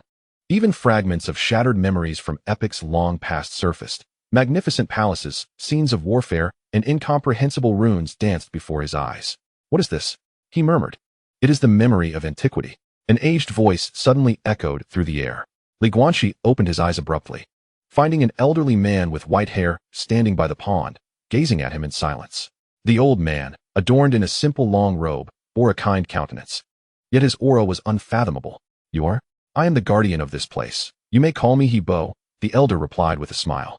"It has been many years since anyone has come here to cultivate. You are quite special." "Hebo, esteemed elder," Guanqi said, bowing respectfully. "I, Guanqi, have come to cultivate the art of soul transformation." "I perceive that," Hebo nodded. "A body of sword soul, practicing the reincarnation sword cannon. Are you the one summoned by Xia Yiming? Are you acquainted with the Hall Master?" Guanqi inquired. "Consider it an old acquaintance," Hebo sighed lightly. "That child has sacrificed much to restore the cycle of reincarnation." He sat down across from Guanqi. "Since you have arrived, I shall bestow upon you a stroke of fortune." "Fortune?" "Indeed." Hebo extended his hand, scooping a handful of water from the pond. "This is the purest water of reincarnation, imbued with the mysteries of ancient cycles. Should you fathom it, not only will the transformation of your soul be effortless, but you may also unveil some buried truths." "Truths?" "Concerning the reality of that ancient cataclysm." A glimmer of nostalgia flickered in Hebo's eyes. "Do you truly believe it was merely a conflict between the heavenly court and the netherworld?" Guanqi's heart trembled. Could there be hidden truths? "Certainly," Hebo declared, casting the water into the air. The droplets transformed into vivid scenes. "Behold, in the images, countless immortals and ghostly cultivators were engaged in fierce combat. Yet, strangely, they were not battling each other, but rather opposing a singular foe. It was an entity shrouded in mist, its true form obscured, only countless tendrils emerging from the fog. Whereupon countless immortals perished, and ghostly cultivators collapsed." "What is this?" Guanqi gasped in astonishment. "It is the essence of the Sea of Nihility." Hebo's voice grew grave. "In ancient times, the Sea of Nihility sought to engulf both realms of yin and yang. The heavenly court and the netherworld joined forces to resist it. Although they ultimately repelled it, the cost was dire. The heavenly court shattered, the netherworld was ravaged, and the barrier between yin and yang was torn asunder. The truth struck like thunder. The adversary of the ancient war was not the heavenly court and the netherworld, but rather the Sea of Nihility. Was the Hall of the Underworld collecting source crystals to mend the barrier between yin and yang, actually to prevent another incursion from the Sea of Nihility? Yet, the Hall of the Underworld existed in the lower realm. Guanqi recalled those demonic tribulations. That was the stance of another faction. Hebo shook his head. Xia Yiming advocates for a gentle restoration, gathering naturally dissipating source crystals. However, within the Hall of the Underworld, there exists a radical faction that seeks to actively annihilate the world, hastily collecting source crystals to expedite the restoration process. Those are the true threats. And the demonic tribulations in the lower realm? They are the result of the radicals' unauthorized actions. Hebo sighed. Xia Yiming has been suppressing them, but to no avail. The influence of the radicals has already infiltrated the realm of the living. Guanqi remained silent for an extended period, absorbing this information. Everything was more intricate than he had imagined. "Very well, I have said all that needs to be said." Hebo rose. "The rest, you must comprehend on your own. Remember, restoring the cycle is vital, but even more crucial is finding balance. Balance between yin and yang, life and death, and the hearts of men." With that, the elder transformed into a wisp of green smoke, dissipating into the air as if he had never existed. Yet Guanqi understood that everything that had just transpired was indeed real. He resumed his seat, gazing intently at the imagery woven by the waters of reincarnation. embarking on a journey of profound contemplation. Days turned into weeks, and the 7-day deadline swiftly approached. When the iron-faced judge arrived to escort him, Guanqi had already completed the transformation of his soul. His sword spirit had fully materialized, indistinguishable from his corporeal form. He could even perceive his heartbeat, the flow of blood, and the warmth of life. Although he remained in the guise of a sword spirit, he had acquired all the sensory perceptions of a physical body. More importantly, his comprehension of the path of reincarnation had ascended to an unprecedented zenith. "Congratulations," the iron-faced judge remarked, a flicker of astonishment in his eyes. The speed at which he had completed the soul transformation was unparalleled. "Thanks to the guidance of the river god," Guanqi replied. "The river god?" The iron-faced judge paused. Taken aback. "You have met him?" "Indeed." The iron-faced judge fell silent for a moment, then sighed. "That is your fortune. The river god has guarded the source of the river of forgetfulness for 100,000 years, seldom revealing himself to outsiders." The two took a boat back. Along the way, Guanqi relayed the river god's words to the iron-faced judge. After listening, the judge remained silent for a long while. It appeared that the radicals had advanced to this stage. He finally declared, "We must accelerate the restoration process. Once the reincarnation is restored, Lord Xia will possess sufficient authority to suppress the radicals. What can I do?" "Continue restoring the reincarnation while simultaneously enhancing your strength." The iron-faced judge regarded him, stating that following the soul transformation, the next step was soul fusion, wherein the sword spirit would be entirely integrated with the path of reincarnation. Achieving that realm would elevate your prowess to that of the great ascension, capable of deterring the wicked. "How long will that take?" "Under normal circumstances, at least a century," the iron-faced judge replied. "But with the reincarnation flower and the river goddess guidance, perhaps a mere 10 years will suffice." 10 years, Guanqi clenched his fists. "Then it shall be 10 years. Upon returning to the reincarnation disk, he devoted himself even more diligently to his training and restoration. Hongling also made commendable progress. The Xiang sword body, in this realm of utmost ease, was tempered and grew increasingly pure. Seasons changed, and time flew by. Half of the 3-year restoration period had swiftly elapsed. One day, while Guanqi was engrossed in his cultivation, he suddenly received a message from Xia Yuming. "Hasten to the Netherworld Palace. Urgent matters await." He immediately set off. Inside the Netherworld Palace, the atmosphere was tense. Xia Yuming occupied the main seat, with a dozen judges and ghost generals standing below, each bearing a grave countenance. "What has happened?" Guanqi inquired. "The radicals have taken action," Xia Yuming replied somberly. "They have launched a large-scale assault in the mortal realm, targeting the major righteous sections. Moreover, they have uncovered clues leading to the Forbidden Lands." "The Forbidden Lands?" "That was a coordinate point left by the Sea of Nihility long ago," Xia Yuming explained. "If the radicals gain control, they could summon the powers of the Sea of Nihility and forcibly breach the yin-yang barrier. At that point, all would be lost." "What must we do?" "You are to continue restoring the reincarnation, which is paramount," Xia Yuming instructed. "I will personally head to the mortal realm to thwart the radicals. Additionally, I require your assistance in contacting the Dao of Heaven sect to unite the righteous forces in a collective response." He handed Guanqi a black token. "This is the Netherworld command. Possessing this token signifies your representation of the Netherworld Palace. Return to the mortal realm. Inform Senior Brother Duantian of the situation, and request the Dao of Heaven sect to dispatch aid." "Understood." Guanqi took the token and declared, "I shall set forth immediately." "Be cautious," urged Xia Yuming. "The radical faction wields significant influence in the mortal realm, particularly as they may have infiltrated various major sections." A chill ran through Guanqi's heart. Indeed, without internal collaborators, how could the radicals operate so brazenly in the mortal realm? After bidding farewell to Xia Yuming, he promptly returned to the mortal realm via the Yin-Yang Pavilion. Upon his return to the Tiandao sect, he found the atmosphere palpably tense. The sect had fortified its defenses. The protective mountain array was fully activated, and the disciples moved hurriedly, their faces etched with anxiety. "Junior Brotherly, you're back?" Lin Feng exclaimed upon seeing him, a mixture of surprise and joy illuminating his expression. "Where have you been for the past 3 years? The sect has been searching for you." "It's a long story," Guanqi replied. "Take me to see the sect master. I have urgent matters to report." In the main hall of the peak, Brother Duantian, the Qingming sword sovereign, and several esteemed elders were present. After listening to Guanqi's account, shock rippled through the assembly. It turned out that the division within the underworld hall had escalated to such a degree. Brother Duantian furrowed his brow. Who is the leader of the radical faction? "I do not know," Guanqi shook his head. "Master Xia only mentioned that this individual lurks in the shadows, eluding even his scrutiny. That poses a significant problem." An elder remarked, with the enemy hidden and us in the light, we are at a distinct disadvantage. Our immediate priority should be to unite with the righteous forces. The Qingming sword sovereign interjected, but how can we ascertain that other sects have not been compromised? This indeed was the most vexing dilemma. If the radical faction had infiltrated the righteous path, a united front might inadvertently lead to our own undoing. There is a method, Guanqi suddenly proposed, to detect with the power of reincarnation. Anyone who has come into contact with the Void Sea's energy will bear a unique mark on their soul. By illuminating with the power of reincarnation, we can uncover them. Only you can wield the power of reincarnation, correct? Indeed, Guanqi confirmed, therefore. I must visit each major sect to conduct covert inspections. That is exceedingly perilous, Brother Duantian objected. You are now a target of the radical faction. An exposure could be catastrophic. However, I possess a soul transformation body and the Yin-Yang token, allowing me to retreat to the underworld at any moment, Guanqi asserted. And this is the sole method we have. A profound silence enveloped the hall for a considerable time. Ultimately, Brother Duantian nodded, very well, but you must conceal your identity. And I shall dispatch Ling Jingzhen along with a team of elite disciples to protect you. Understood. With the plan established, Guanqi would visit the various righteous sects in the eastern celestial domain under the guise of a wandering cultivator. His first destination was the Guanqi sect, the closest to the Tiandao sect.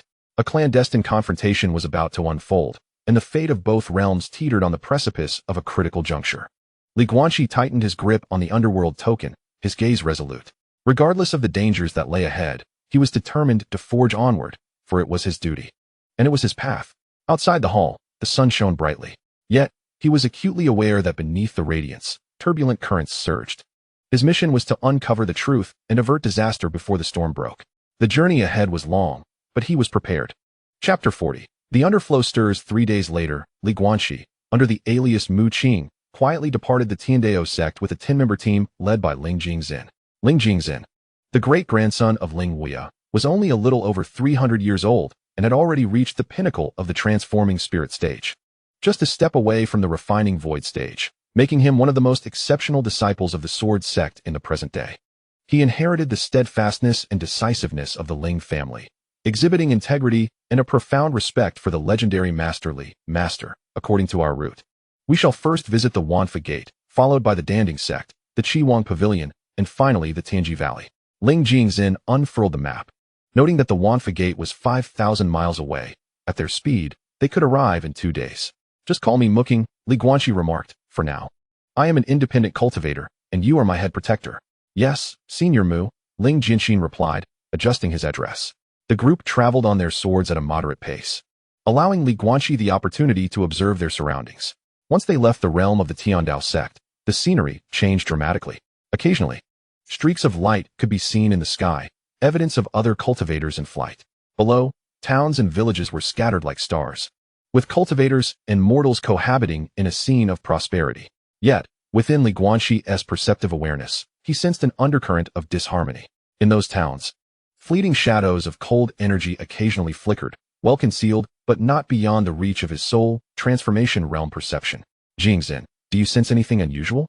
He inquired telepathically. Ling Jinxin concentrated for a moment and shook his head. No, everything seems normal. Did you discover something, Senior? Nothing significant, Guanqi replied, withholding further elaboration. He suspected those cold energies were spies from a radical faction, but preferred to avoid alarming them. 2 days later, they arrived at the gates of the Guanqi Gate. Among the 4 great sects of the eastern heavenly domain, the Guanqi Gate was renowned for its mastery of spells, with disciples primarily focusing on magical cultivation. The mountain gate was situated in the Qianfeng mountain range, a veritable tapestry of over 1,000 peaks, each adorned with palatial structures, shrouded in mist, where celestial cranes danced amidst rich spiritual energy. Who goes there? A gatekeeper disciple halted their advance. Ling Jingzhen stepped forward, presenting a visiting invitation from the Tiandao sect. I am Ling Jingzhen of the Tiandao sect, here on the orders of our sect master to visit the head of the Guanqi Gate. After inspecting the invitation, the gatekeeper's demeanor shifted to one of respect. Ah, a fellow cultivator from the Tiandao sect. Please, follow me. They were escorted to the main peak, the Guanqi Hall, where the head of the Guanqi Gate, the Xianzhen Daoist, awaited them. The venerable elder, with white hair and beard, donned a purple robe and wielded a whisk, exuding an aura as profound as the ocean, clearly at the initial stage of the Great Ascension realm. Young Jinxin, it has been years. Your cultivation has certainly progressed. The Xianjin Daorist smiled, his gaze sweeping over Li Guanqi. And this is my junior, Muking, an independent cultivator. Li Guanqi responded with a bow. The Xianjin Daoist appraised him for a moment, a flicker of intrigue in his eyes. Junior Mu is remarkable. Your aura reminds me of an old acquaintance. You flatter me, master, Li Guanqi replied modestly. After exchanging pleasantries, Ling Jianxin articulated their purpose. Ostensibly, it was for sect exchanges. But covertly, it was a request for the Wanfa Gate's assistance against the demonic path. The demonic path is rampant. Indeed, we should unite in response. The Xianjin Daorist nodded. However, why did the Tiandao sect not send an invitation directly under the sect master's name, but rather send you juniors? The inquiry was incisive. Ling Jianxin had anticipated this. The sect master is currently in seclusion, undergoing a critical breakthrough, making it inconvenient for him to attend. However, given the urgency of the demonic path situation, we were dispatched to initiate contact, and once the sect master emerges, we shall formalize the alliance. Quite reasonable. The Xianjin Daorist conceded, ceasing further questioning and arranging accommodations for them at the guest peak. That evening, Li Guanqi took the opportunity to stroll alone amidst the peaks of Qianfeng Mountain, citing an interest in the nocturnal beauty of the Wanfa Gate. He appeared to be casual, yet his mind was fully alert, subtly channeling the power of reincarnation to sense the essence of the entire 10,000 Laws sect. The force of reincarnation spread like invisible ripples, revealing the souls of all living beings within his perception. Most souls radiated their distinctive energies, indicative of their unique practices. However, upon gazing deeper into the main peak, a jolt of shock surged through him. There, 3 souls emanated a bizarre gray-black aura, a hallmark of contact with the forces of the Void Sea. Furthermore, the positions of these 3 souls were alarmingly situated within the core area of the 10,000 Laws sect, even encroaching upon the secluded space of the esteemed Xianjin Daoist.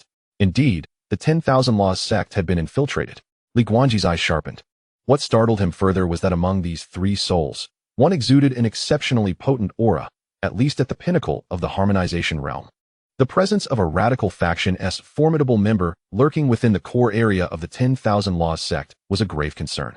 This implied that some of the sect's higher echelons might already be under control, potentially one of the radical faction's affiliates. He discreetly returned to the guest peak to relay his findings to Ling Jianxin. Pinnacle of the harmonization realm. Ling Jianxin's expression paled. The 10,000 Laws sect officially recognized only 2 elders of the harmonization realm, both disciples of Xianjin Daoist. If one of them were a radical, the sect would be in peril. It is not merely one, Li Guanqi replied solemnly. There are 3 presences, the other 2 are slightly weaker, yet still in the initial stage of the harmonization realm. This signifies that the radical faction has at least 3 high-ranking members within the 10,000 Laws sect. We must immediately inform the Xianjin sect master. Not so, Li Guanqi shook his head. Xianjin Daoist himself may be compromised, although his aura appears normal. If those 3 are indeed his disciples, how could he remain oblivious? Ling Jianxin fell silent. Indeed, how could a master remain unaware of 3 harmonization realm experts being infiltrated right under his nose? Unless he was complicit or entirely in the dark. Though the likelihood of that seemed minimal. What shall we do then? First, we need to gather evidence, Li Guanqi stated. I must approach those 3 to ascertain their identities and intentions. You should investigate any recent unusual activities within the 10,000 Laws sect, particularly looking into any missing disciples or erratic behaviors. Understood. The plan is set.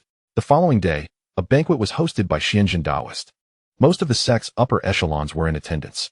Li Guanqi discreetly observed and soon discerned the source of the 3 gray-black auras.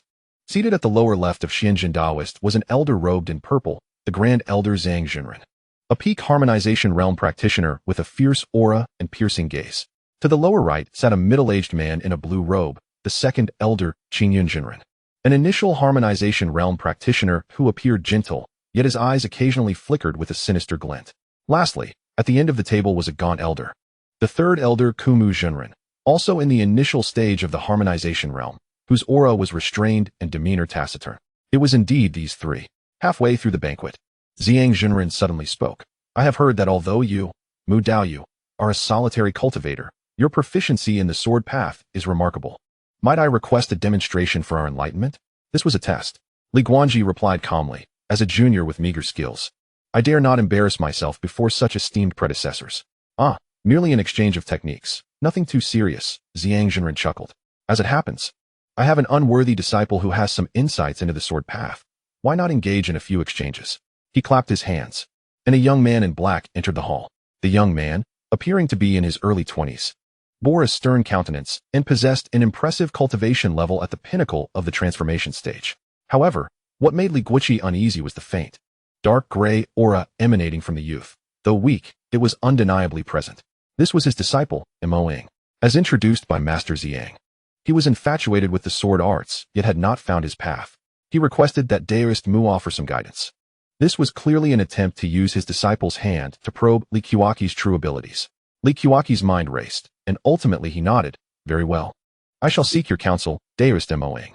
The two proceeded to the martial arts arena outside the hall, which was already surrounded by numerous disciples of the 10,000 Methods sect, indicating that Master Xiang had arranged this in advance. Imoing stood with his sword, its blade as dark as ink, exuding a chilling presence. Daoist Mu, please. As soon as the words left his lips, Imoing drew his sword. His sword techniques were enigmatic, darting like phantoms, with each strike aimed at vital points, ferociously lethal. More alarming was the faint black mist coiling around the sword, an embodiment of the power from the sea of nothingness. Though weak, it had the potential to erode one's true essence. Li Guiqi dared not reveal his true strength and responded with basic sword moves from the Reincarnation Sword Classic. The sword light flowed gracefully, appearing unremarkable, yet adeptly deflecting Imoing's assaults. The power of reincarnation indeed countered the might of the sea of nothingness, and he understood this well. Frustrated by his inability to land a blow, Imoing's eyes flashed with agitation. Suddenly, his sword intent shifted, and the black mist surged, transforming into a colossal black claw aimed at Li Guiqi. Imoing, halt! Master Xing shouted, though a barely perceptible smile flickered in his eyes. This was clearly a deliberate test to observe how Li Guiqi would respond. Li Guiqi's gaze turned icy. In light of this, he ceased to conceal his strength. Infusing the power of reincarnation into his sword, the newly awakened blade erupted with a faint 9-colored radiance. Break! With a single stroke, the black claw shattered. Imoing was sent flying, crashing to the ground, and spitting a mouthful of black blood, the result of the sea of nothingness power being repelled by the force of reincarnation. Disciple. Master Xiang's expression changed as he swiftly moved to support Imoing.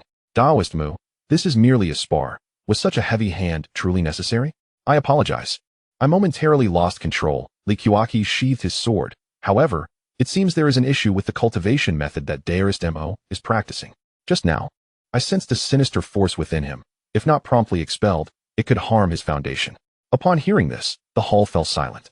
Master Xiang's expression darkened. What do you mean by that, Daoist Mo? Our 10,000 Methods sect's teachings are righteous. How could there be any talk of sinister forces? Perhaps I misperceived. Li Guiqi replied with a smile, but for the sake of Daoist Mo, it would be prudent to conduct an examination. At this moment, Daoist Xianjun interjected, Master Xiang. Daoist Mu's words hold merit. Let disciple Kamuku examine Imoing. The venerable Kumyaku stepped forward, placing his finger on Imoing's forehead. After a moment, he frowned. Indeed, there is a cold, sinister energy corroding his meridians. Master Xiang, this technique stems from a misadventure during his external training, where he inadvertently entered an ancient relic and became tainted by malevolent energy. Master Xing interrupted, I am already devising a way to expel it. The explanation was reasonable. Yet, Li Guiqi couldn't help but smirk inwardly. Inadvertently entering an ancient relic? Becoming tainted by malevolent energy? The power of the sea of nothingness is not something one can casually acquire. The gathering dispersed in an atmosphere of discontent. Upon returning to the Kufeng, Ling Jingzhen brought back the findings of his investigation. In the past 3 months, 7 inner disciples of the Wanfamen had mysteriously disappeared, all of whom were promising young cultivators. He spoke in a hushed tone, stating that the sect publicly claimed they had gone out for training, but, upon further inquiry, it was revealed that these disciples had visited the forbidden grounds behind the main peak prior to their disappearance. The forbidden grounds? He confirmed. Indeed. That is where the ancestral hall of Wanfamen is located, typically accessible only to elders and above. Ling Jingzhen continued. However, recently, Xiang Jinren has been frequently entering the forbidden grounds under the pretext of repairing the formation, bringing numerous disciples along with him. Li Guanqin's heart stirred. The forbidden grounds, the ancestral hall, the missing disciples, coupled with the ethereal aura surrounding Xiang Jinren, suggested that the forbidden grounds might harbor a secret stronghold of a radical faction. He spoke gravely. We must investigate further. But that is the forbidden ground of Wanfamen, heavily guarded. Ling Jingzhen protested. I have a plan, Li Guanqi replied. Producing the Yin Yang order. With this decree, one can briefly slip into the interstice between yin and yang. As long as I do not exceed the time of a burning incense stick, I will remain undetected. That is far too perilous. What if you are discovered? There is no what if, Li Guanquan asserted with unwavering determination. At midnight, I shall infiltrate alone. You will wait outside to provide assistance. If I do not return within half an hour, you must immediately report back to Tiandao sect. Ling Jingzhen wished to dissuade him further. Yet upon seeing the resolute glint in Li Guanquan's eyes, he understood persuasion would be futile. Take care, Master Ancestor. As the hour of midnight approached, Wanfaman lay shrouded in silence. Li Guanquan activated the yin-yang order, his form gradually becoming translucent, melding into the night. The power of the decree allowed him brief entry into the interstice between yin and yang, a unique realm where all in the yang world appeared as mere phantoms. Visible yet intangible, he glided like a specter towards the rear mountains of the main peak. At the entrance to the forbidden grounds, two elders in the refining void stage stood guard, yet they were completely oblivious to his presence. Passing through the entrance, he beheld a garden of towering ancient trees. Deep within the garden stood an ancient hall, the ancestral hall of Wanfaman. However, Li Guanquan's objective was not the hall itself. With his spiritual sense, he detected 3 dark gray auras emanating from beneath the hall. There was a subterranean space. Following the aura, he discovered an ancient well behind the hall. The well's mouth was sealed with a formation, but within the interstice, the formation was rendered ineffective. Li Guanquan floated into the well, descending deeper and deeper. The well was profound. After plunging nearly 100 zhong, he finally reached the bottom. Instead of water, he found himself in a vast underground cavern. The sight within the cavern was chilling. The ground was inscribed with a gigantic blood-red formation, at the center of which hovered 7 black crystals. Within those crystals, distorted silhouettes faintly appeared. Those were the 7 missing disciples. Their souls were imprisoned within the crystals, being drained of their vitality by the formation, which transformed it into pure void energy. Beside the formation stood 3 figures, Xiang Jinren, Qingyun Jinren, and Kumu Jinren. Almost there, Xiang Jinren remarked, observing the formation as the 7 void crystals neared completion. Once ready, they will be handed over to the Hall Master, marking a significant achievement. When will the Hall Master come for them? Qingyun Jinren inquired. In 3 days, Xiang Jinren replied. At that time, Wanfaman will formally join the new order. If Xianzhen continues to be obstinate, we shall send him to meet the ancestors. But what of Tiandao sect? Fear not, Tiandao sect's arrangements are also nearing completion. Xiang Jinren sneered. Our people have already infiltrated. Once the timing is ripe, we shall strike together from within and without, achieving a decisive victory. Li Guanqi felt a chill run down his spine. The radical faction's infiltration into the Wanfaman was alarmingly deep. Even the Tiandao sect had been compromised. Moreover, was the palace master they mentioned the leader of the radicals? He needed to relay this information expeditiously. Just then, Xiang Jinren suddenly turned his gaze towards Li Guanqi's direction. Who? Oh no, he had been discovered. Li Guanqi swiftly retreated into the realms of yin and yang, emerging as he swung his sword towards the formation. With a resounding crack, the sword light struck at the core of the array. Boom. The formation exploded, scattering 7 virtual crystals in all directions. You seek death, Xiang Jinren roared in fury, launching a palm strike. The power of a great ascension stage's palm was earth-shattering. Li Guanqi dared not confront it head-on. He activated the yin-yang order, vanishing into the gap between realms, while simultaneously sending a message to Ling Jingzhen. Flee. Like an arrow, he bolted from the ancient well, racing towards the forbidden area. Pursue. He must not escape. Xiang Jinren barked. 3 figures in hot pursuit. Outside the forbidden area, Ling Jinxin received the message and promptly rallied his men for support. However, Xiang Jinren's speed was overwhelming, quickly closing in on Li Guanqi. Stay? A palm descended, sealing off the space. Gritting his teeth, Li Guanqi was about to ignite his sword spirit in a desperate attempt when a beam of azure light descended from the heavens, intercepting the strike. It was Xianzhen Daoren. Junior brother Xiang, what are you doing? The elder's face was ashen, clearly sensing something amiss. The sect master, Xiang Jinren, paled. This person has trespassed into the forbidden area and desecrated the ancestral shrine. I am in the process of apprehending him. Desecrating the shrine?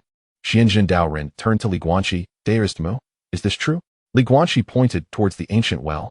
Beneath the forbidden area lies a malevolent formation imprisoning the souls of disciples, concocting wicked entities. Xiang Jinren and his companions are the masterminds. Nonsense. Qingyun Jinren bellowed. Sect master. This person harbors ill intentions, sowing discord. He cannot be trusted. Xianzhen Dao Ren's gaze sharpened as he surveyed the three. The truth will reveal itself in an instant. With a flicker of his form, he vanished into the ancient well. Moments later, a furious roar echoed from within. Xiang, Qingyun, Kumu, how dare you? The three turned pale, realizing their plot had been exposed. Retreat. Xiang Jinren decisively tore through the fabric of space to escape. Not so fast. Xianzhen Dao Ren burst forth from the well, sweeping his dust, ensnaring the three in a web of countless threads. A fierce battle ensued. Yet, despite Xianzhen Dao Ren's strength, facing three opponents proved daunting, and he could not subdue them in the short term.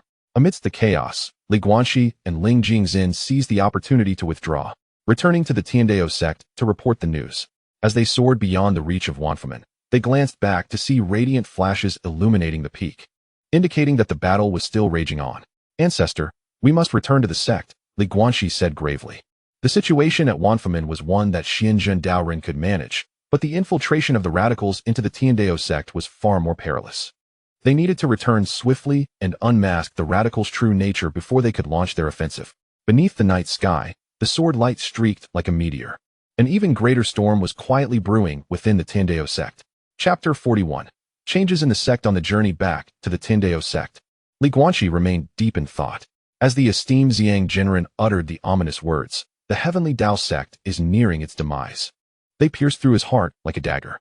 The radical faction had infiltrated the very core of the Wanfa sect. What of the Heavenly Dao sect? How many high-ranking officials had been compromised or ensnared?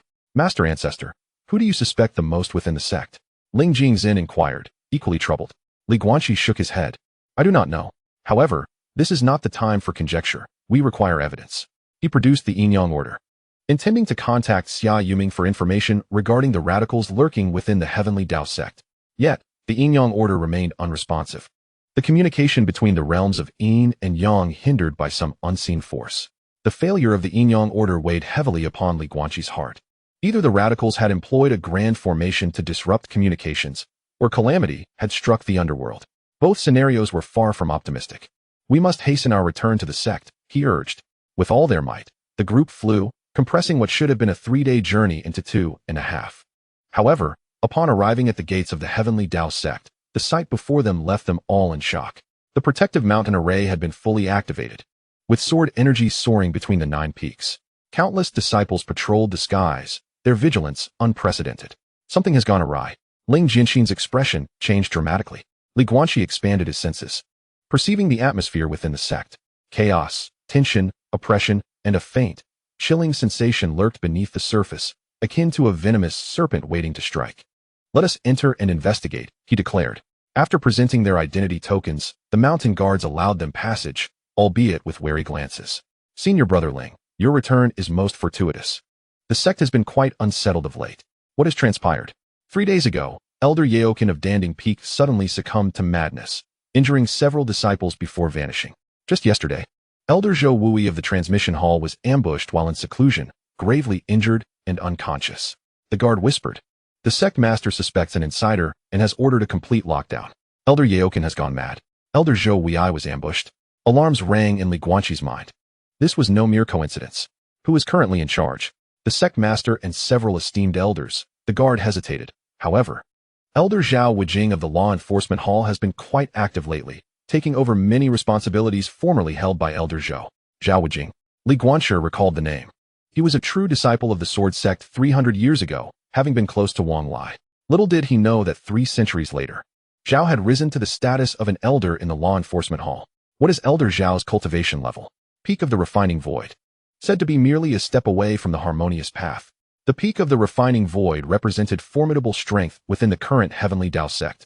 After all, the likes of Qingming Sword Sovereign and Brother Duantian had ascended to the upper realm, leaving only a few great ascension experts who remained in seclusion. We must first meet with the sect master, Li Guanqi stated. In the main hall of the primary peak, the atmosphere was tense. Brother Duantian sat in the principal seat, flanked by several esteemed elders and the heads of various peaks. To Li Guanqi's surprise, Xuanweizi was also present. This venerable figure, who should have been in the upper realm, had returned to the lower realm at some point. Guanqi, your return is most timely, Brother Duantian remarked, his expression softening slightly. As for the Wanfa sect, their Grand Elder Xiang Jinren is a member of the radical faction and has been apprehended by the master of the Shenzhen sect. Li Guanquan briefly reported the situation and then inquired, Master, within our sect. I know what you wish to ask, interrupted Brother Duantian. The matters concerning Yaokin and Zhou Baiai, I too suspect the involvement of an insider. Yet, after 3 days of investigation, we have unearthed no leads. Suddenly, Suan Weizi spoke, Guanquan. Have you utilized the power of reincarnation to inspect the sect? Not yet. Then let us commence now. Suan Weizi rose, commanding, Jingxin. Gather your men to seal off the main peak. No one is permitted to enter or exit.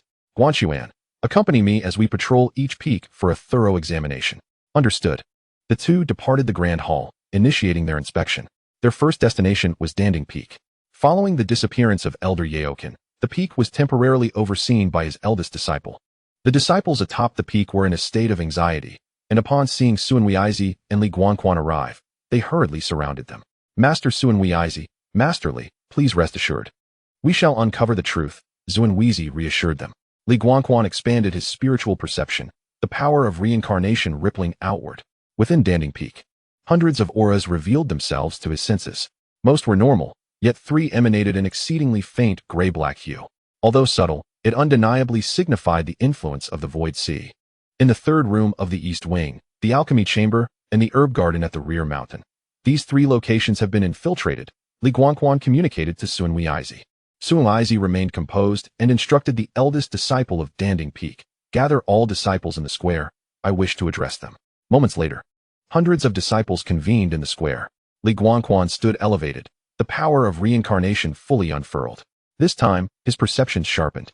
The 3 gray-black auras originated from 2 inner disciples and 1 steward.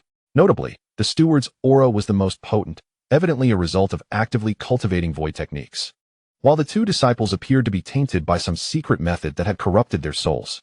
Apprehend those 3, Suan Weizi commanded. The enforcing disciples promptly advanced to subdue the trio. This is unjust. Master, what have we done wrong? The steward cried out. Li Guanquan approached him, channeling the power of reincarnation into his fingertip, which he pressed against the steward's brow. The steward screamed in agony, dark mist emanating from his body, his visage contorting until it morphed into a completely unfamiliar face. A disguise technique. The disciples gasped. Not merely a disguise, Li Guanquan replied coldly. Your soul has been altered by the power of the void, transforming you into a half-human, half-demon monstrosity. He turned his gaze to the other 2 disciples, employing the power of reincarnation to purify them as well. They collapsed in anguish, expelling black worms from their mouths, soul-devouring grubs, capable of slowly eroding the soul and ultimately converting a person into a puppet. How audacious of you vile beings to infiltrate our Tandao sect. Suan Weizi roared. Speak. Who instructed you? The steward-like fiend let out a sinister laugh. You shall never uncover the truth. The ambitions of the Hall Master will surely succeed.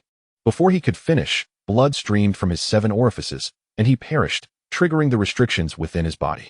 The other 2 soon followed suit in death. The trail had gone cold, yet it at least confirmed the existence of infiltration by radical factions, employing insidious methods. Continue. To the next peak, Suan Weizi's expression darkened. They subsequently inspected Kefeng, Jinfeng, and Jianfeng, each peak revealing infiltrators, ranging from 1 or 2 to as many as 7 or 8. Moreover, their ranks were significant, including stewards, instructors, and even a deputy peak master. As the patrol reached the enforcement peak, an unexpected turn of events unfolded. The enforcement peak fell under the jurisdiction of Zhao Wuji, where every disciple exuded a fierce aura, their gazes sharp and penetrating. Upon the arrival of Suan Weizi and Li Guanqi, Zhao Wuji personally came forth to greet them. Master Xianwei. Masterly, he addressed them. Zhao Wuji was a stern-faced middle-aged man, his presence profound, indeed having reached the pinnacle of the void refinement stage. Upon hearing that the 2 were investigating internal traitors, he inquired about the routine inspection at Enforcement Peak. Suan Weizi replied with a hint of indifference. Li Guanqi unleashed the power of reincarnation, and the revelation left him profoundly shaken. There were more than a dozen traces of a grayish-black aura emanating from the Enforcement Peak. Moreover, one of these was so potent that it sent tremors through his heart. It bore the unmistakable scent of a harmonization stage presence, emanating from the depths of the enforcement hall. What troubled him further was that while Zhao Wuji's aura appeared normal, there was an underlying discordance as if he were deliberately suppressing something. Elder Zhao, might you summon all disciples? Suan Weizi inquired. Zhao Wuji's gaze flickered slightly. Master, the disciples of Enforcement Peak are currently executing their tasks. It may take some time. Then we shall wait. Guanqi declared, seating himself in front of the hall. The inspection will commence when everyone has gathered. The atmosphere thickened with tension. The surrounding enforcement disciples gripped their sword hilts tightly, their expressions unfriendly. At that moment, a communication talisman flew in, landing in Guanqi's hand. After perusing its contents, his expression shifted dramatically. Guanqi, we must return to the main peak at once. The sword tomb is under attack. The sword tomb, Guanqi exclaimed, realizing it was a sacred site of the Heavenly Dao sect, housing countless ancient swords and the remnants of the broken heaven sword. Instantly, he understood this was a ruse to draw them away.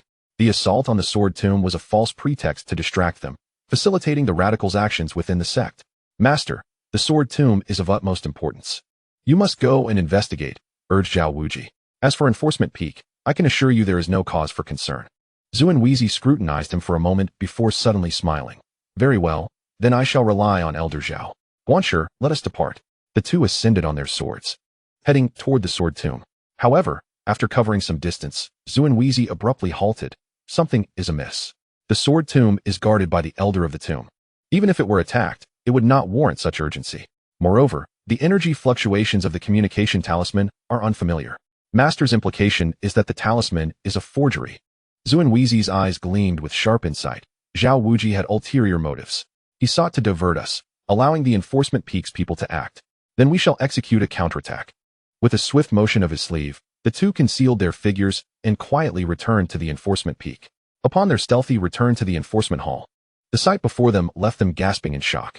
Inside, Guanqi was in hushed conversation with several trusted confidants, each radiating a chilling aura, unmistakably infused with the essence of the void. The Lord of the Hall has decreed that tonight, at the hour of the rat, we shall coordinate our efforts and seize control of the Heavenly Dao sect in one decisive stroke. Guanqi's voice was icy. The pawns on Danding Peak, Qi Peak, and Formation Peak are already in position. The moment chaos erupts at the main peak, we shall make our move. But Master Guanqi and that Guanqi are a cause for concern, one of his confidants voiced apprehensively. Fear not, I have dispatched someone to falsely relay the communication talisman, luring them to the sword tomb. By the time they realize they've been deceived and return, it will be too late. Guanqi scoffed coldly. Moreover, we have that individual assisting us. That individual? Guanqi and Guanqi exchanged glances, both recognizing the gravity reflected in each other's eyes. To earn such a designation from Guanqi, that individual must be no less than a powerful being at the great ascension stage. The plan remains unchanged. The actions will commence at midnight. Guanqi concluded, reminding everyone not to harm innocent disciples, as our objective lies with the higher echelons, particularly the leader of the Duantian sect, who must be captured alive. The Hall Master requires his heavenly sword heart, the essence cultivated by Brother Duantian through the Heavenly Dao scripture, embodying the highest inheritance of the Heavenly Dao sect. The radicals seek this for the evident purpose of unraveling the mysteries of the sect's techniques. As the clandestine meeting adjourned, the group dispersed. Guanqi and Guanqi stealthily retreated to the main peak. We must inform the master immediately, Guanqi urged. No, we must not alert them prematurely, Guanqi replied, a glint of wisdom illuminating his eyes. Since they seek to conspire from within, we shall turn their own stratagem against them. The ancestors' intent is to set a trap, luring them out before ensnaring them all. The plan was swiftly devised. Guanqi contacted several trusted elders, discreetly fortifying their defenses. Meanwhile, Guanqi utilized his reincarnation power to secretly purify the infiltrated disciples, transforming them into double agents to relay false intelligence to the radicals. Simultaneously, Brother Duantian feigned seclusion while secretly preparing. Everything was in readiness, awaiting the stroke of midnight. As time passed, the night deepened, and while the Heavenly Dao sect appeared tranquil, turbulent currents surged beneath the surface. Midnight approached. Guanqi stood atop the main peak, surveying the slumbering sect below. The moonlight bathed the 9 peaks in a silvery glow, rendering the scene ethereal.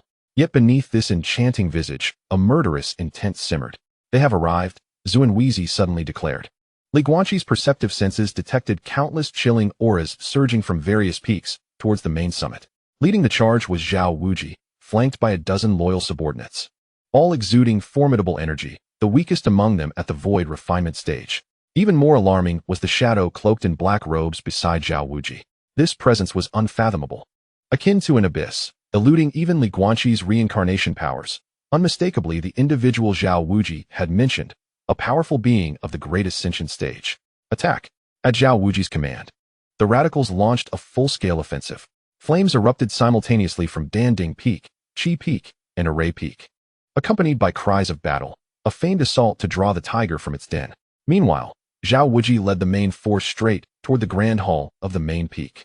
Guantian, come forth and face your demise, Zhao Wuji bellowed, striking towards the hall with his sword. However, just as the sword light was about to strike, it was halted by an invisible barrier.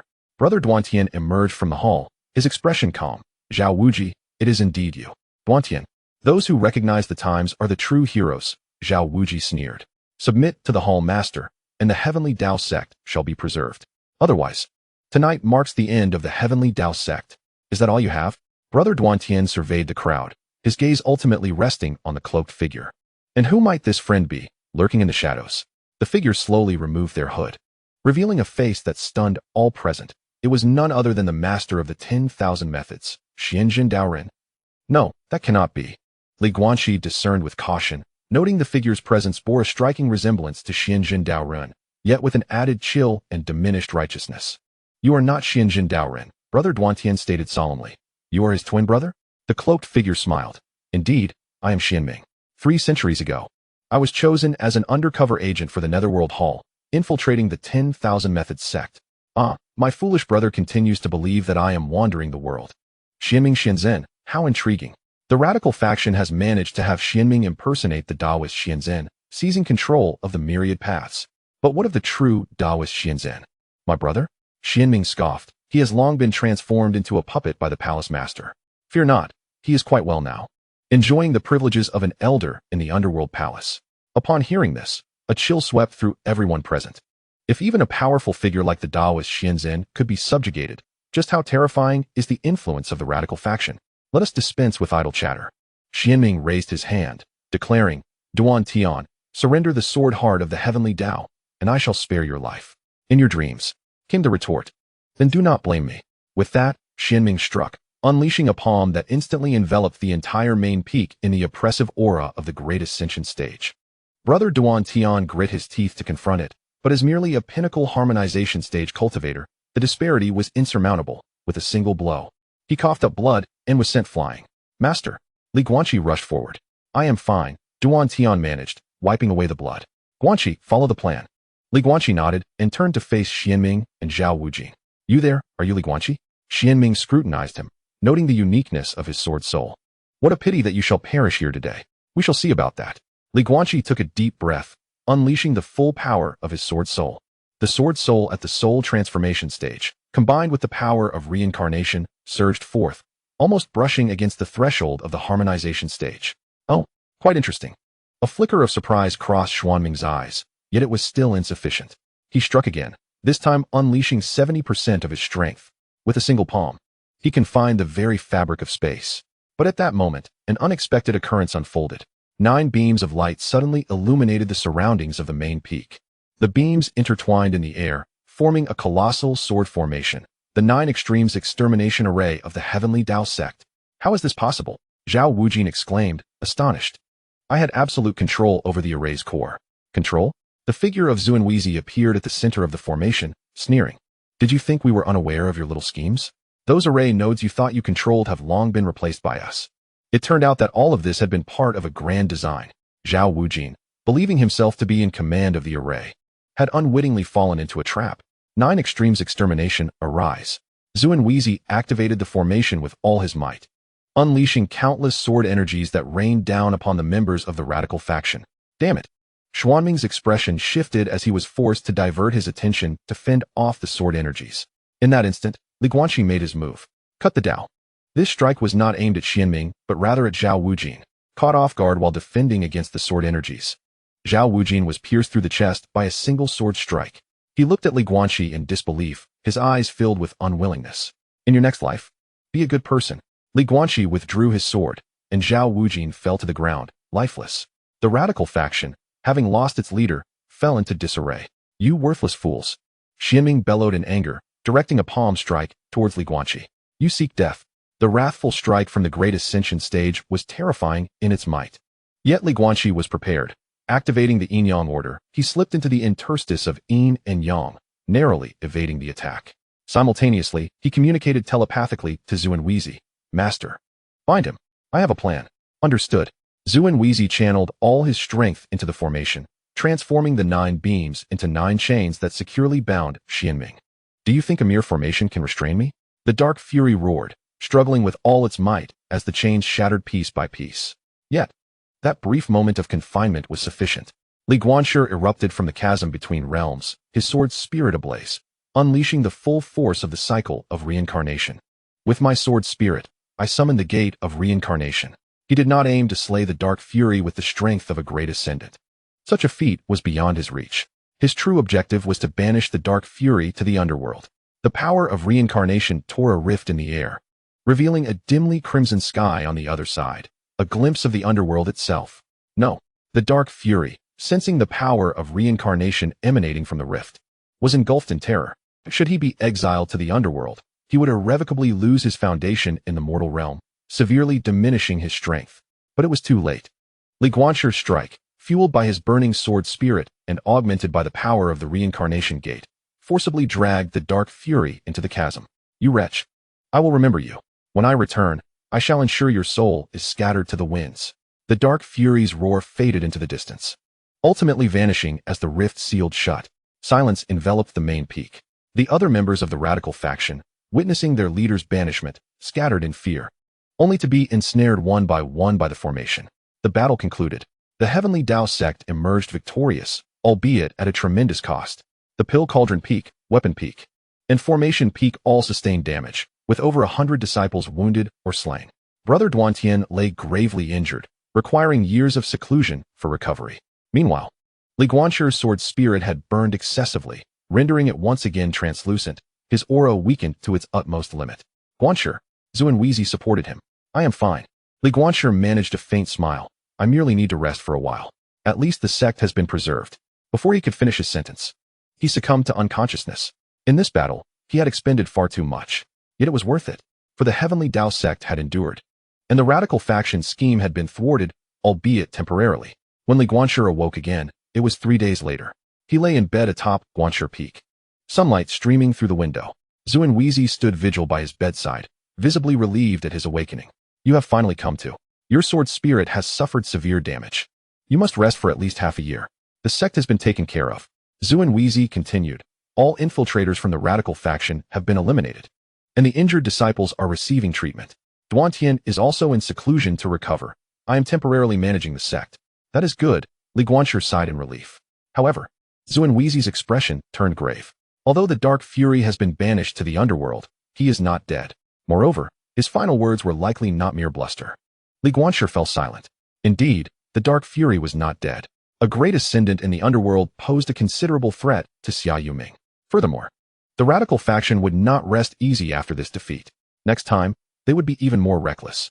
Master, I wish to return to the underworld, Li Guanxi suddenly declared. Xia Yuming needs assistance.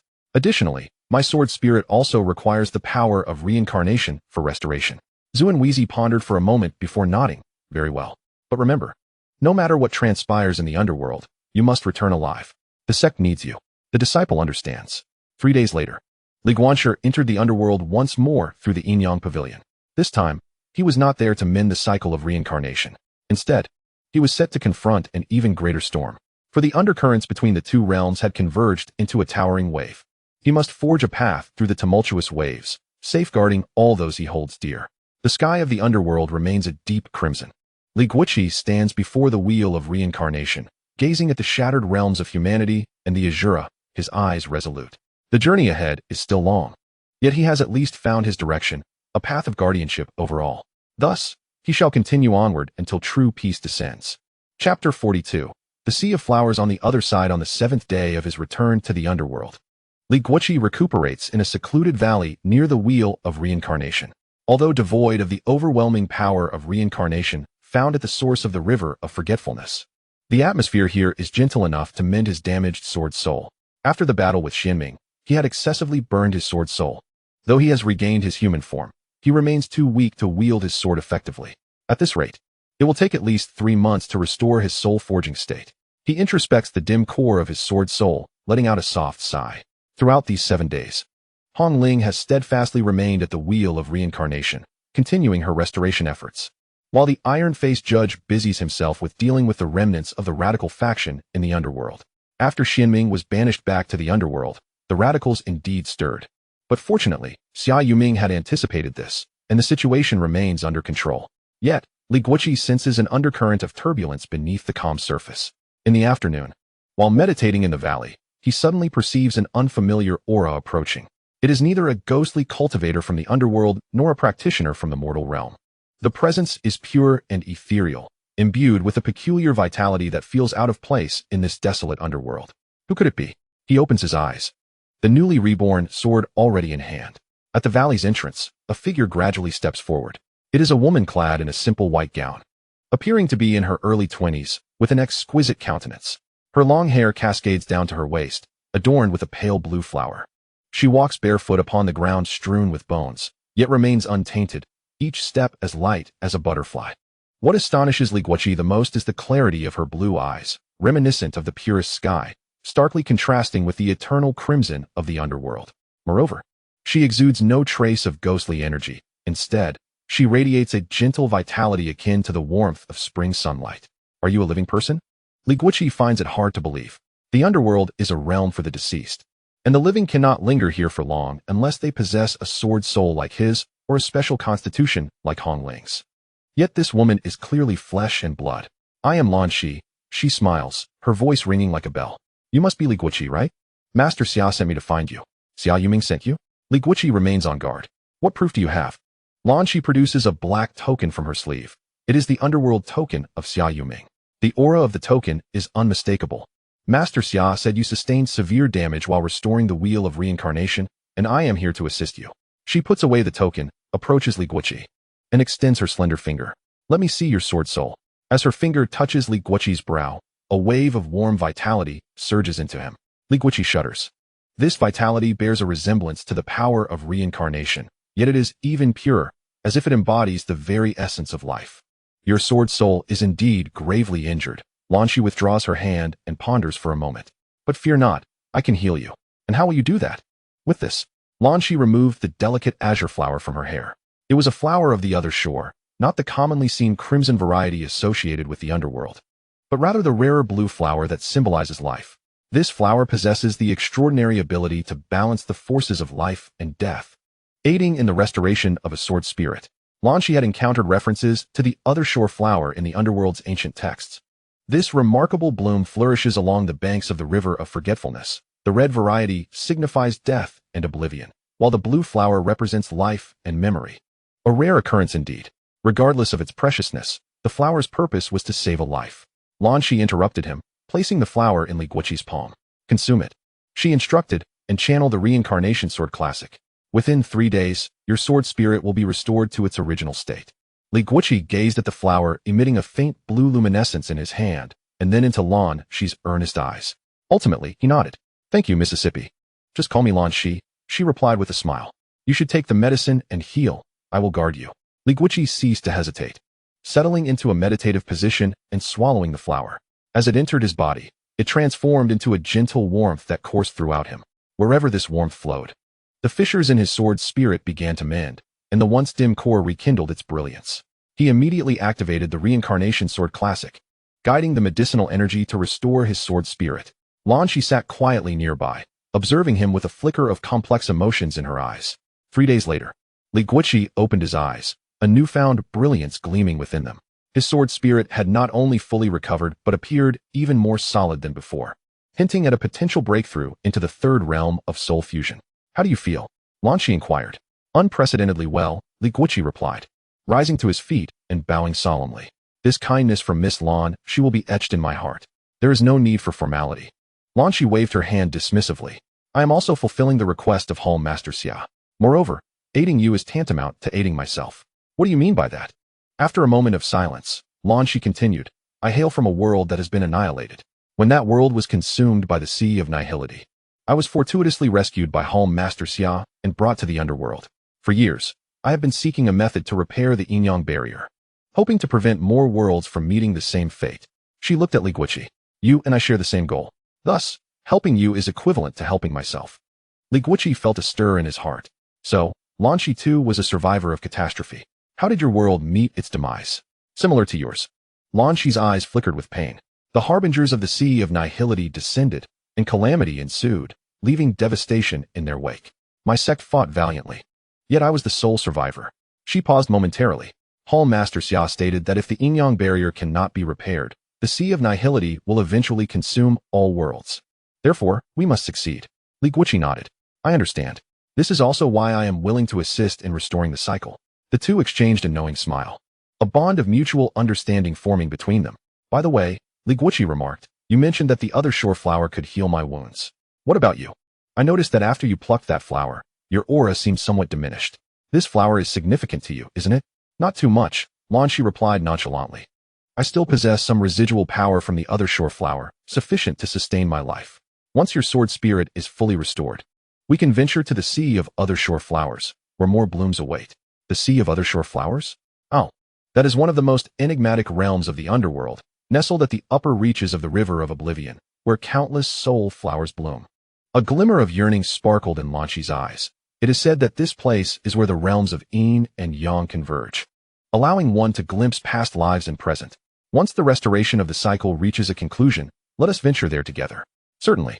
In the days that followed, Guanqi continued his work on the restoration of the cycle, with Guanqi by his side offering assistance. With her support, the pace of restoration noticeably accelerated. It seemed that Guanqi possessed a unique understanding of the path of reincarnation, consistently identifying the most effective methods. Moreover, Guanqi discovered that Guanqi not only comprehended the cycle, but also exhibited considerable prowess in the art of the sword. Do you also wield a sword? He inquired curiously during a moment of respite. Indeed, Guanqi affirmed, retrieving a slender, soft sword from her sleeve. Its blade, elongated like a willow leaf and radiating a deep azure hue, emanated an aura reminiscent of the soul flowers. This is the heirloom sword of my homeland. The Bai Shui sword from the Bai Shui Sword Sect. With a graceful flick, she swung the sword, and the light it cast flowed like water, alive with vitality. What a remarkable sword technique, Guanqi commended. This sword intent seems intertwined with the essence of life? Yes, Guanqi replied, sheathing her sword. The Bai Shui Sword Sect upholds the sword path of life, emphasizing nurturing life through the sword and wielding the sword to protect life. Regrettably, I am now the last of this lineage. A hint of sorrow tinged her voice. After a moment of silence, Guanqi suddenly proposed, if you do not mind, I could impart the reincarnation sword classic to you, though it may not be as complete as the Bai Shui sword path. It could perhaps aid you in advancing further in your swordsmanship. Guanqi paused, momentarily taken aback, then shook her head. The reincarnation sword classic is the highest inheritance of the underworld. I cannot accept it. The legacy of swordsmanship should not be hoarded. Guanqi smiled. Furthermore, we are comrades in arms now. Your strength will only serve to benefit our cause. Gazing into his earnest eyes, Guanqi ultimately nodded in agreement. Very well, I shall not be modest. From that day forth, the two began to exchange their sword techniques. Guanqi taught Guanqi the reincarnation sword classic, while Guanqi imparted the essence of the Bai Shui sword path to Guanqi. To his astonishment, Guanqi found numerous parallels between the sword path of life and that of reincarnation. The cycle represents the continuum of life and death, while life embodies the essence of existence. Their union deepened his comprehension of swordsmanship. Guanqi's progress was equally remarkable within a mere fortnight. She had grasped the fundamentals of the reincarnation sword classic, her sword intent enriched with the profundity of reincarnation. On a particular day, while they were engaged in a sparring session, Hongling hurriedly approached. Senior brotherly, Miss Guanqi, trouble is brewing. Her complexion was pale. The radical faction is making significant moves towards the Blood Sea, and Master Xia has already dispatched a team to intervene. We must go to their aid. The Blood Sea? Guanqi frowned. That is a perilous locale in the underworld, said to be formed from the confluence of countless celestial and demonic blood during an ancient war, perpetually engulfed in tumultuous waves of blood, which even ghostly practitioners dare not approach lightly. What could they possibly seek there? I do not know, but it certainly bodes ill, Hongling urged. The iron-faced judge mentioned that deep within the Blood Sea lies a sealed, forbidden object from ancient times, and the radical faction may be intent on unleashing it. Forbidden object. Guanqi recalled the ancient secrets spoken of by the River Lord. Let us go investigate. The trio immediately set off, soaring toward the direction of the Blood Sea. The Blood Sea lay in the farthest eastern reaches of the underworld, a distance of 10,000 miles from the wheel of reincarnation. Even with their utmost efforts in flight, it would take them the better part of a day. Along the way, Guanqi suddenly remarked, I believe I have heard of the Blood Sea. Oh, in my homeland. Ancient texts recount that in primordial times, there was a fierce battle between celestial beings and demons here, staining the entire ocean with blood. Guanqi reminisced. The cause of that cataclysmic conflict appears to be linked to a treasure known as the Blood God Pearl. The Blood God Pearl? Indeed. It is said to be the embodiment of the laws of blood, harboring boundless power. However, this pearl is exceedingly malevolent, capable of siphoning the essence of living beings' blood. It once brought great calamity in ancient times and was subsequently sealed away by the collective efforts of the immortals. Guanqi's expression grew grave. If the radical faction's objective is the Blood God Pearl, we are in serious trouble. Guanqi felt a heaviness in his heart. Just the name of the Blood God Pearl suggested it was no benign artifact. After a considerable duration, they arrived at the fringes of the Blood Sea. The sight before them was suffocating, a boundless expanse of crimson ocean, its waters thick and viscous like plasma, exuding a potent stench of blood. Blood waves surged, towering to heights of 100 zhong, each crash echoing like thunder. In the heart of the Blood Sea, a blood-hued island could be discerned, upon which stood a colossal altar of the same hue. At this moment, two factions faced each other in a standoff around the altar. One faction was composed of the elite of the underworld palace, led by Xia Yuming, comprising hundreds of formidable ghost cultivators, each exuding immense power. The opposing faction was the radicals, greater in number, with at least 1,000 members led by an elder clad in a blood robe, whose aura rivaled that of Xianming.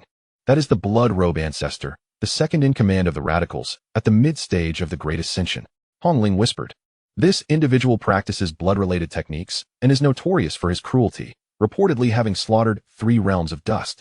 At the mid-stage of the Great Ascension, Guanqi tightened his grip on the hilt of his sword, feeling the weight of the situation. On their side, Xia Yuming was at the early stage of the Great Ascension, and though his combat prowess was formidable, the disparity in realms was evident. Moreover, the radicals had a numerical advantage, rendering their circumstances precarious. Xia Yuming, you have finally arrived. The blood robe ancestor rasped. Today, the Blood God Pearl shall surely resurface. You have lost your mind, blood robe. Xia Yuming shouted fiercely. Once the Blood God Pearl is unsealed, the entire underworld will descend into a realm of blood, and countless souls shall be condemned to eternal suffering. And what of it? The blood robe ancestor laughed maniacally. As long as we can breach the yin-yang barrier and summon the palace master, any price is worth paying. Who exactly is your palace master? Xia Yuming inquired solemnly. This was a question that Guanqi also yearned to understand. The radicals' madness raised curiosity about the identity of their mysterious leader. You are not worthy to know the palace master's identity, the blood robe ancestor sneered. But soon, you shall witness it. Once the Blood God Pearl is unsealed, the palace master will personally descend and unify the realms of yin and yang. Before his words faded, he raised his hand, and suddenly, countless blood-red tendrils surged from the Blood Sea, sweeping towards Xia Yuming and the others. Form a formation, Xia Yuming bellowed. The ghost cultivators of the underworld palace immediately formed a battle array to confront the blood-red tendrils. However, the blood robe ancestor had evidently prepared well. Over 1,000 radicals launched their attacks simultaneously, unleashing a torrent of wicked spells and demonic techniques that swiftly overwhelmed the forces of the underworld palace. We shall advance as well. Guanqi resolved without hesitation, drawing his new sword and charging into the fray. Lan Shi and Hongling followed closely behind. Although Guanqi's sword spirit had not fully recovered, his combat strength remained commendable when combined with the power of reincarnation. He specifically targeted the weaknesses of the radicals, each strike infused with the essence of reincarnation, countering the sinister arts. Lan Shi's azure water sword flowed like the gentle spring rain, wherever its luminous blade traversed. The blood-red tendrils withered, as if her swordsmanship possessed a unique restraint against the blood arts. Hongling's crimson sun sword intent was even more lethal to the blood arts, its radiance incinerating all impurities. The trio exhibited remarkable synergy, temporarily stabilizing their position. Yet, the sheer number of radicals was overwhelming, and the blood robe ancestor had yet to unleash his full power. A swarm of ants. The blood robe ancestor observed the battlefield coldly, then suddenly raised his hand, causing the crimson runes on the altar to illuminate. Since you seek death, let us offer you all to the Blood God Pearl. He bit his tongue, unleashing a mouthful of vital blood upon the altar. In an instant, the altar radiated a blinding crimson light. The blood sea began to boil, countless blood bubbles surfacing, each revealing a visage of agony, the souls devoured by the blood sea. Blood sacrifice grand technique. The myriad souls returned to their origin. The blood robe ancestor thundered. The blood light on the altar intensified, forming a colossal crimson vortex in the air, voraciously engulfing the surrounding souls. Even many radicals and specters of the underworld were drawn into the whirlpool, their screams echoing as they transformed into blood. Not good. He is forcefully unsealing the blood god pearl. Xia Yoming's expression shifted dramatically. He had to stop him. He transformed into a streak of black light, hurtling towards the blood robe ancestor. However, the blood robe ancestor was already prepared. A blood-red barrier rose around the altar, keeping Xia Yoming at bay. Futile, Xia Yoming. The blood robe ancestor sneered. The seal of the blood god pearl has been loosened. It shall surely emerge today. You shall serve as the first batch of sacrifices. The crimson vortex expanded, its pull growing stronger. Guanqi felt his sword soul begin to destabilize, on the verge of being sucked in. This could not continue. Gritting his teeth, he turned to Lan Shi and Hong Ling. Buy me some time. What do you intend to do? Lan Shi asked anxiously. Use that technique. Guanqi replied, his gaze resolute. The ultimate forbidden technique of the reincarnation sword classic, the gate of reincarnation, would forcibly send the target into reincarnation. But it came with a severe backlash for the caster, potentially leading to the complete loss of cultivation or even the shattering of the soul. Yet at this moment, there was no choice. If the blood god pearl was unsealed, the consequences would be unimaginable. No, it's too dangerous. Lan Shi grasped his arm. There is no time. Guanqi broke free, his sword's soul igniting. But just then, an unexpected event occurred. From the depths of the blood sea, a long sigh resonated, seemingly transcending the eons, laden with endless melancholy. Following this, a pale hand emerged from the blood sea, gently grasping the crimson vortex, which shattered in response. The blood robe ancestor's altar crumbled instantaneously. Who? The blood robe ancestor exclaimed, a mix of fury and astonishment. From the blood sea, a figure slowly ascended. It was a woman clad in white, her hair as white as snow, her beauty unparalleled yet devoid of color. She stood barefoot upon the blood sea, radiating pure, sacred light, starkly contrasting with the surrounding crimson. Strangely, her eyes were hollow, as if her soul had departed. Yet, the aura emanating from her was suffocatingly powerful. Even an entity like the blood robe ancestor trembled slightly before her. The voice of the blood robe ancestor trembled. The woman in white spoke slowly. Her voice ethereal. You may call me the saintess of the blood sea, the seal keeper of the blood god pearl. The name saintess of the blood sea was unfamiliar to Guanqi, yet Xia Yoming seemed to recognize it. His expression changed dramatically as he bowed. I am Xia Yoming, a junior, and it is an honor to meet you, esteemed saintess. The hollow eyes of the saintess swept over the crowd, ultimately resting on Guanqi, or more precisely, on Lan Shi beside him. The aura of the azure water sword, she murmured. Is the azure water sword sect still in existence? Lan Shi was taken aback and quickly replied, esteemed elder, do you know of the azure water sword sect? I am Lan Shi, the last descendant of the sect. A flicker of emotion passed through the saintess's eyes at the mention of the last descendant. So, the azure water has indeed perished? After a moment of silence, she suddenly raised her hand, and a beam of holy light shot towards Lan Shi. Instinctively, Lan Shi attempted to evade. But the speed of the holy light was too swift, instantly embedding itself in her forehead. Esteemed elder, Guanqi exclaimed in shock. However, Lan Shi displayed a look of delight. Is this the complete inheritance of the azure water sword Dao? The saintess of the blood sea nodded. I have a connection with the founder of the azure water sword sect. Upon meeting its last descendant today, I bestow this inheritance upon you. May you restore the glory of the azure water. After speaking, she turned her gaze to the blood robe ancestor. The blood god pearl is not something you should meddle with. She raised her hand, and a blood-colored orb, the size of a fist, rose from the blood sea. Indeed, it was the blood god pearl. The orb floated quietly in her hand, devoid of any malevolence. Saintess, please quell your anger. The blood robe ancestor urged hastily. I merely wish to.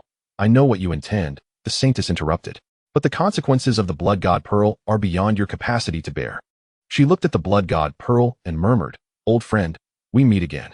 However, this time, you shall continue your slumber. Forming seals with her hands, countless holy light runes emerged, resealing the blood god pearl. Then, with a gentle push, the orb sank into the depths of the blood sea, vanishing from sight. After completing these actions, the figure of the saintess of the blood sea began to fade. Esteemed elder, Lan Shi called out anxiously. My mission is complete. The saintess addressed the gathered crowd. The seal of the blood god pearl shall remain for at least 1,000 years. During this time, ponder how to truly restore the yin-yang barrier. She cast one last glance at Guanqi. The essence of the sword's soul is intriguing. Perhaps you are the variable. With those words, her figure completely dissipated, as if she had never existed. The blood sea returned to tranquility. Sensing the ominous turn of events, the blood-robe ancestor tore through space to escape. Where do you think you're going? Xia Yuming would not let him slip away. A chain of shadows shot forth, binding the blood-robe ancestor. Yet, the blood-robe ancestor was a formidable individual. He self-destructed half of his body, transforming into a spray of bloodlight to flee, leaving behind a harsh declaration. Xia Yuming, you will pay for this. The Hall Master will not spare you. The battle concluded. The radical faction scattered, some perishing while others fled. Though the Hall of Shadows emerged victorious, the losses were substantial.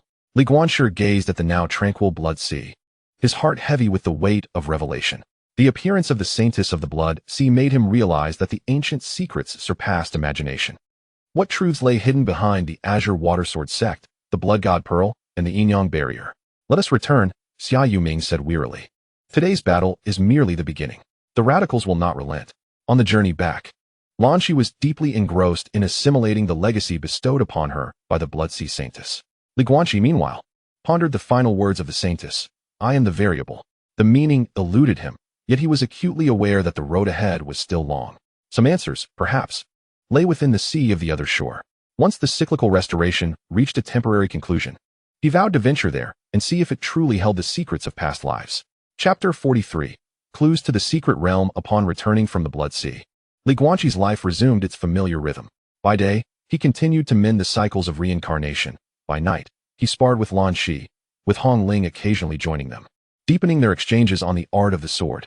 After receiving the Blood Sea Saintess's inheritance, Lanqi's mastery of the Azure Water Sword technique advanced remarkably, bringing her to the threshold of the Void refinement stage in just half a month. Li Guanqi's reincarnation sword cannon also made significant progress, drawing inspiration from the Azure Water Sword technique, bringing him tantalizingly close to the third level of soul fusion. However, tranquil days are often fleeting. One day, Xia Yuming summoned the trio to the Nether Palace. They had just received news that the radical faction had uncovered clues to the ancient Heavenly Court ruins. Xia Yuming spoke directly, holding a fragmentary jade slip in his hand. This slip was discovered on the remnants of the blood robe ancestor and contained records of the ruins' approximate location. The ancient Heavenly Court ruins? Li Guanqi recalled reading in celestial texts that in ancient times, the Heavenly Court governed the 9 heavens and 10 earths, only to be shattered during the Celestial Demon War, scattering into countless fragments across various realms. The largest of these fragments was known as the ancient Heavenly Court ruins, rumored to conceal treasures and legacies of the ancient court. What does the radical faction seek within the ruins? Lanqi inquired. There may be crucial methods hidden within to restore the Yinyang Barrier, Xia Yuming replied gravely. The ancient Heavenly Court and the underworld were once allies, jointly maintaining the order of Yin and Yang. During that fateful war, the Heavenly Court was destroyed. The underworld was damaged, and cracks appeared in the Yinyang Barrier. However, ancient texts indicate that prior to its shattering, the Heavenly Court concealed the means to repair the barrier within the ruins. He paused, adding, should this method fall into the hands of the radical faction, they might resort to extreme measures to forcibly mend the barrier, such as sacrificing billions of lives to extract their life force's energy. A chill ran through Li Guanqi. Indeed, given the radical faction's modus operandi, such atrocities were entirely plausible.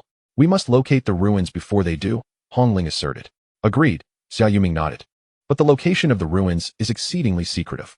The jade slip only indicates a general direction, the eastern celestial domain, the Sea of 10,000 Stars. Deep within the Star River, the Sea of 10,000 Stars, Li Guanqi recalled. It was a perilous region within the eastern celestial domain, composed of countless shattered stars, perpetually ravaged by stellar storms, even deterring Taoist cultivators from venturing too deep. I need you to journey to the Sea of 10,000 Stars to discover the precise location of the ruins. Xia Yuming looked at the three of them earnestly. However, this venture is fraught with danger.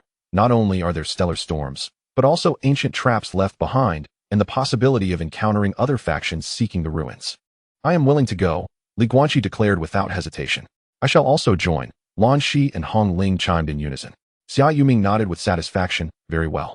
However, before embarking on this journey, you must make certain preparations. The stellar storms of the Sea of 10,000 Stars can erode both body and soul. Specialized protective artifacts are essential. He retrieved 3 items. The first was a flowing robe adorned with starlight, known as the Celestial Robe, capable of withstanding the onslaught of stellar tempests. The second was a silver orb, roughly the size of a fist, called the star compass, which could guide one's direction and prevent them from becoming lost in the sea of stars. The third was an ancient star map, detailing certain safe paths through the ocean of stars. You shall take these 3 treasures, said Xia Yuming. Furthermore, I offer you a suggestion. What suggestion? Make a trip to the Valley of Heavenly Mechanisms, he advised. The valley excels in the art of divination and may be able to ascertain a more precise location from the jade slip.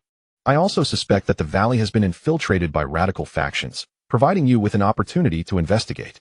The Valley of Heavenly Mechanisms is one of the 4 major sects in the Eastern Celestial region, alongside the Heavenly Dao sect, the 10,000 Methods sect, and the Alchemy Cauldron sect. This sect is renowned for its mastery of celestial divination and formations. While its combat prowess may not be top tier, its intelligence-gathering capabilities are unmatched.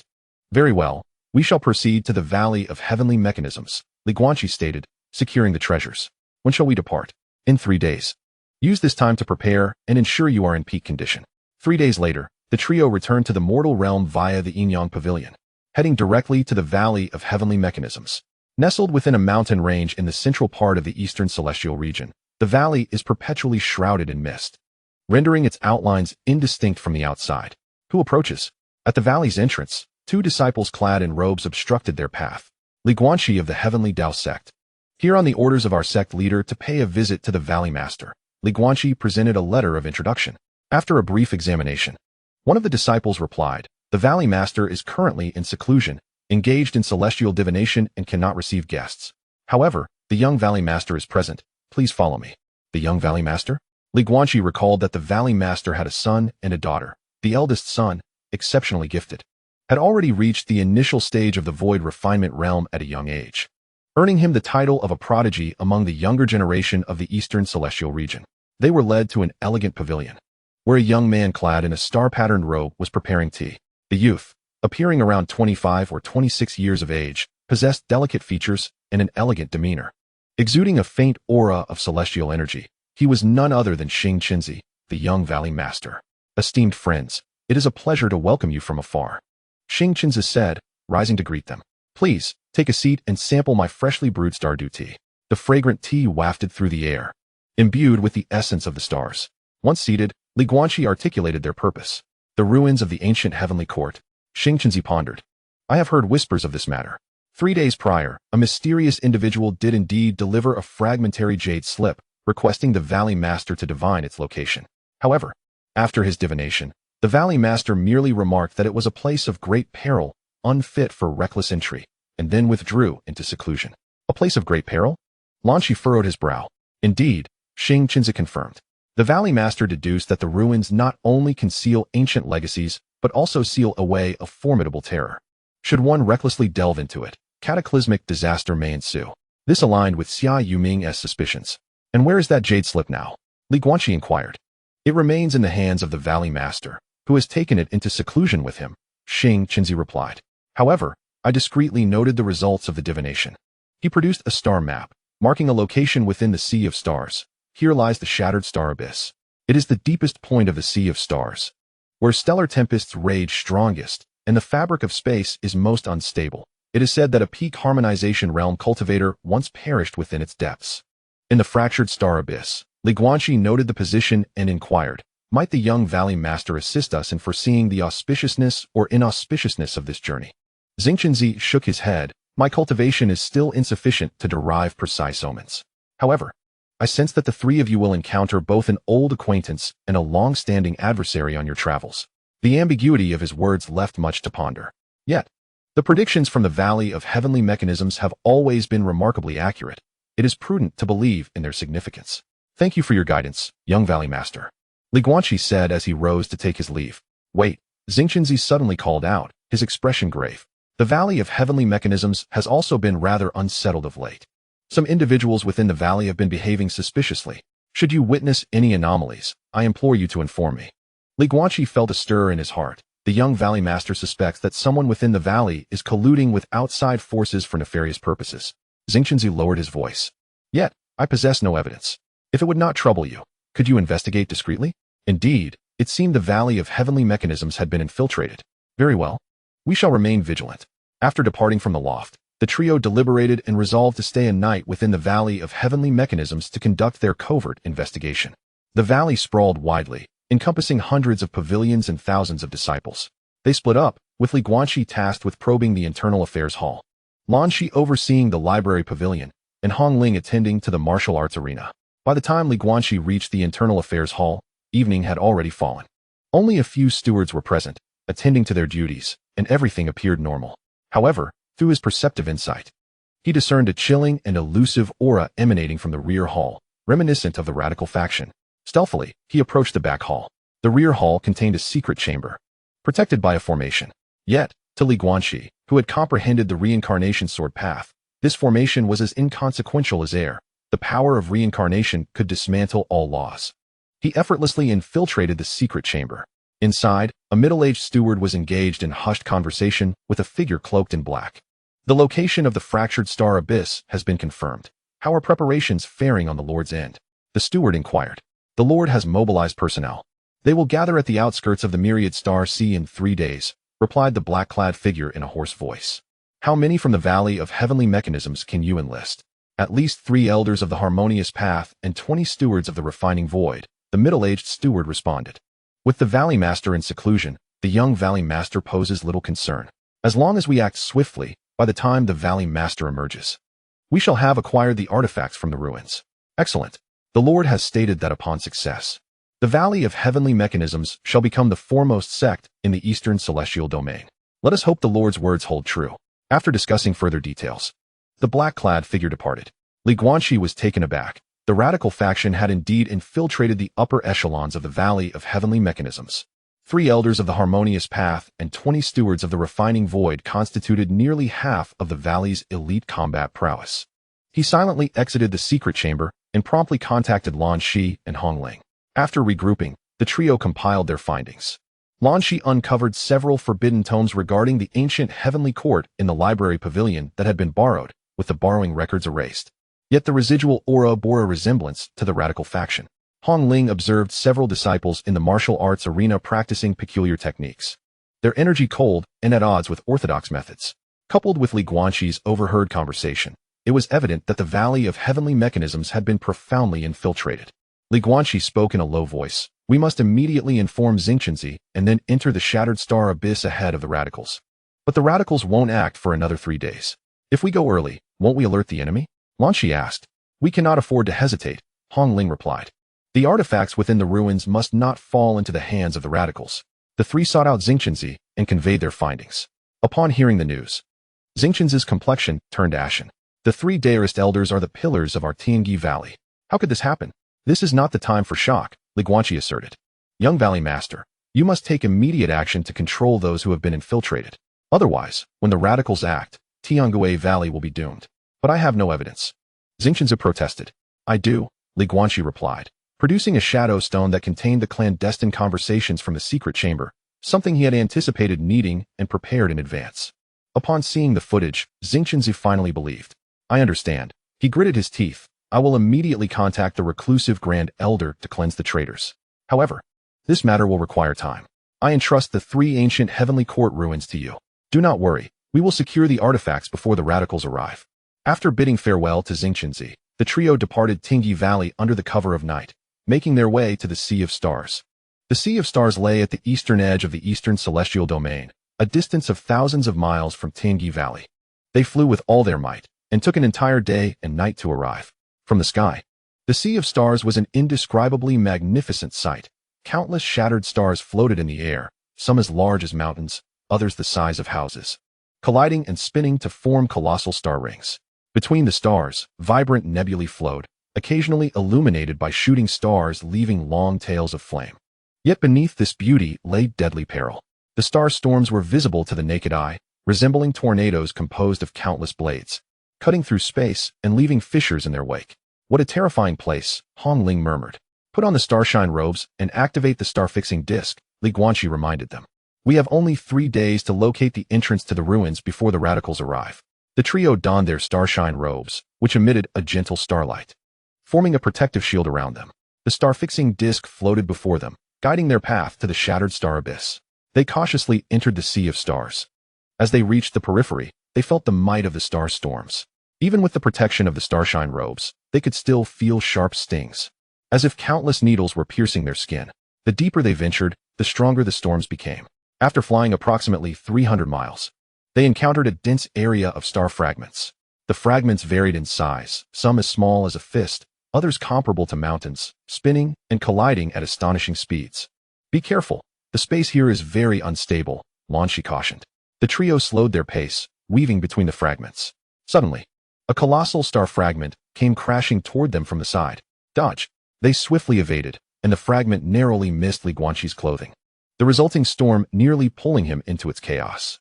Li Guanqi felt a lingering dread in this place. No wonder even the Taoist practitioners dared not venture deeper. Continue onward. After flying for another 500 miles, the scene before them changed dramatically. The star fragments vanished, replaced by a massive black hole. The diameter of the black hole spans at least 100 miles, its depth unfathomable, with countless starlights being drawn into its abyss, forming a magnificent band of light. Surrounding the black hole, 9 colossal stars float in a grid-like arrangement. Li Guanqi gazes at the celestial compass, confirming that the location is indeed here. But where lies the entrance to the ruins? Look there. Hong Ling suddenly points towards the heart of the black hole. At its center, a shadowy silhouette of a decaying palace becomes faintly discernible, illuminated by the starlight. Is that the ruins of the ancient heavenly court? But how can one enter? The gravitational pull of the black hole is terrifying. Approaching recklessly would only lead to being devoured. Let us try the celestial compass, suggests Guanqi. Li Guanqi activates the compass, and a silver sphere emits 9 beams of light, each directed towards the surrounding stars. Simultaneously, the 9 stars illuminate, casting 9 pillars of light that converge above the black hole, creating a luminous gateway. An entrance. The 3 exchange glances, their resolve unshaken as they soar towards the portal. As they pass through, the world spins around them. When their vision clears, they find themselves standing in a vast plaza. The square is paved with white jade. Though in ruins, it still hints at its former grandeur. Surrounding them are collapsed palaces, shattered columns, and fragmented statues, all bearing witness to a cataclysmic battle that once occurred here. At the center of the plaza stands a massive stone tablet, engraved with 4 ancient characters, ruins of the heavenly court. They have finally arrived. But just then, a familiar voice suddenly echoes. Li Guanqi, we meet again. The 3 whip around. At the edge of the plaza, an enigmatic figure has appeared without notice, clad in a blood-red robe, with a gaunt visage. It is none other than the blood-robe ancestor. Shouldn't he be recuperating? How could he be here? What sends a chill down Li Guanqi's spine is that behind the blood-robe ancestor stand over a dozen powerful figures, each exuding formidable energy, with the 3 at the forefront clearly at the harmonization stage. Did you expect this? The blood-robe ancestor sneers. The Hall Master had anticipated you would arrive first. Hence I was dispatched to await you here. Surrender the celestial compass and star chart, and I can grant you a swift end. It turns out the radicals had long laid a trap. They deliberately leaked the timing of the operation 3 days hence, intending to lure Li Guanqi and his companions here prematurely, only to ensnare them all. What do we do? Hong Ling grips her sword hilt tightly. We can only fight. Guanqi declares resolutely. Li Guanqi studies the blood-robe ancestor, then glances at the powerful figures behind him, rapidly calculating their odds. The opposing side has 1 mid-stage ascendant, though wounded, 3 at the harmonization stage, and over a dozen at the refining void stage. While they possess only 1 soul refining sword spirit, equivalent to peak refining void, and 2 at the peak of the transformation god stage, a stark disparity in power. But who says we are merely 3? A sudden smile spreads across Li Guanqi's face. The blood-robe ancestor is momentarily taken aback. Just then, countless sword lights erupt around the plaza. Reinforcements from the Great Dao sect have arrived. Chapter 44, The Source of Reincarnation. The sword lights cascade like a waterfall from the void. 49 figures materialize at the edge of the plaza, with the 3 foremost exuding an aura as deep as the abyss. Zuan Qingming Sword Sovereign, and Brother Duantian. Behind them stand the Great Dao sect's elite 46 sword cultivators, all at least at the transformation god level, forming an intricate sword formation. It is impossible. The blood-robe ancestor's pupils constricted sharply. Where was the interception from the Tiangui Valley? How could you have arrived so swiftly? Zuan floated gracefully into view, his white hair billowing in the wind of the dilapidated palace. Did you truly believe that our Heavenly Dao sect relies solely on swords? 3 centuries ago, when I served as a guest elder in Tiangui Valley, I established 3 secret teleportation arrays. Once that child Xingqinzi activated the formation, we could arrive within a quarter of an hour. Ah, now I understand. Li Guanqi was struck with sudden clarity. It was no wonder Xingqinzi had urged them to depart with ease. Everything had been meticulously orchestrated. What a remarkable Tiangui Valley. What an extraordinary Heavenly Dao sect. The blood-robe ancestors' eyes shimmered with crimson light.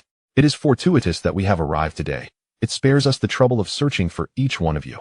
All of you charge. The radical faction's powerful members responded immediately. The blood-robe ancestor lunged at Xuanwizi, while 3 Dao harmonization stage warriors confronted the Qingming sword lord, Brother Duantian, and Lanqi. Over a dozen late-stage void refinement cultivators formed a blood-killing array, ensnaring Hongling and the sword cultivators of the Heavenly Dao sect. The battle erupted in an instant.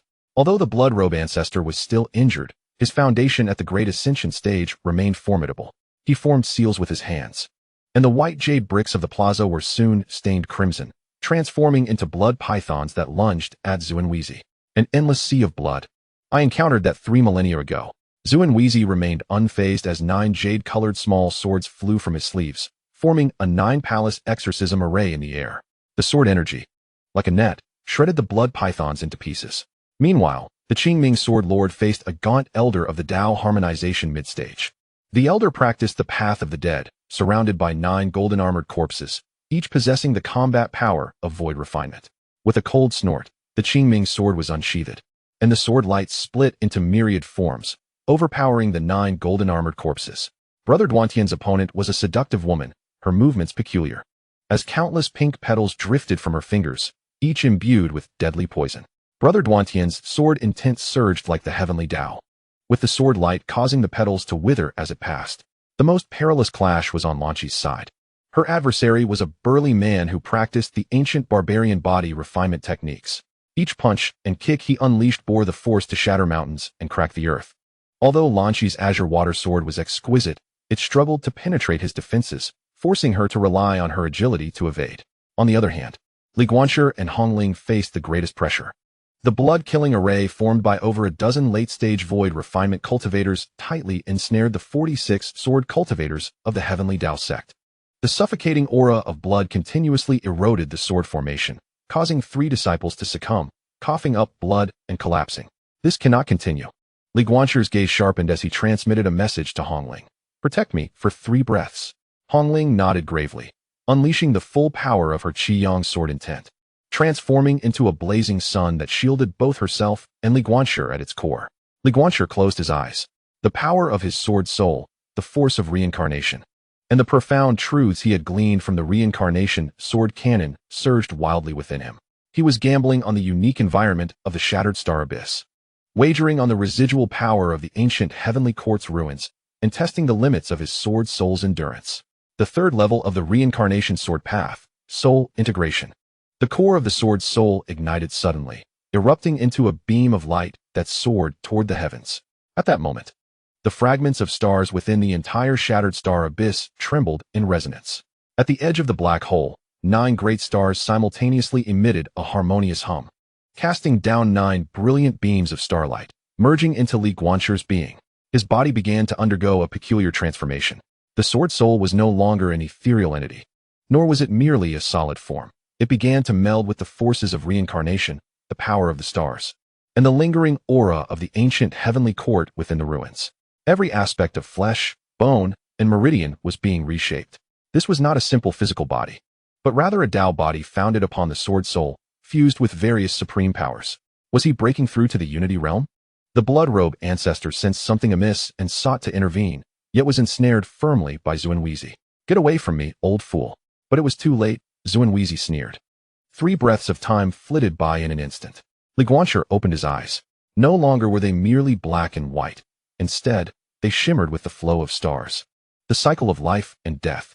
His aura transcended the realm of the void refinement, no longer merely unified, but embodied a more primordial and ancient power, a sign of having touched the essence of reincarnation. Though his realm had not yet breached the unity realm, his combat prowess was unparalleled. He gently swung his sword.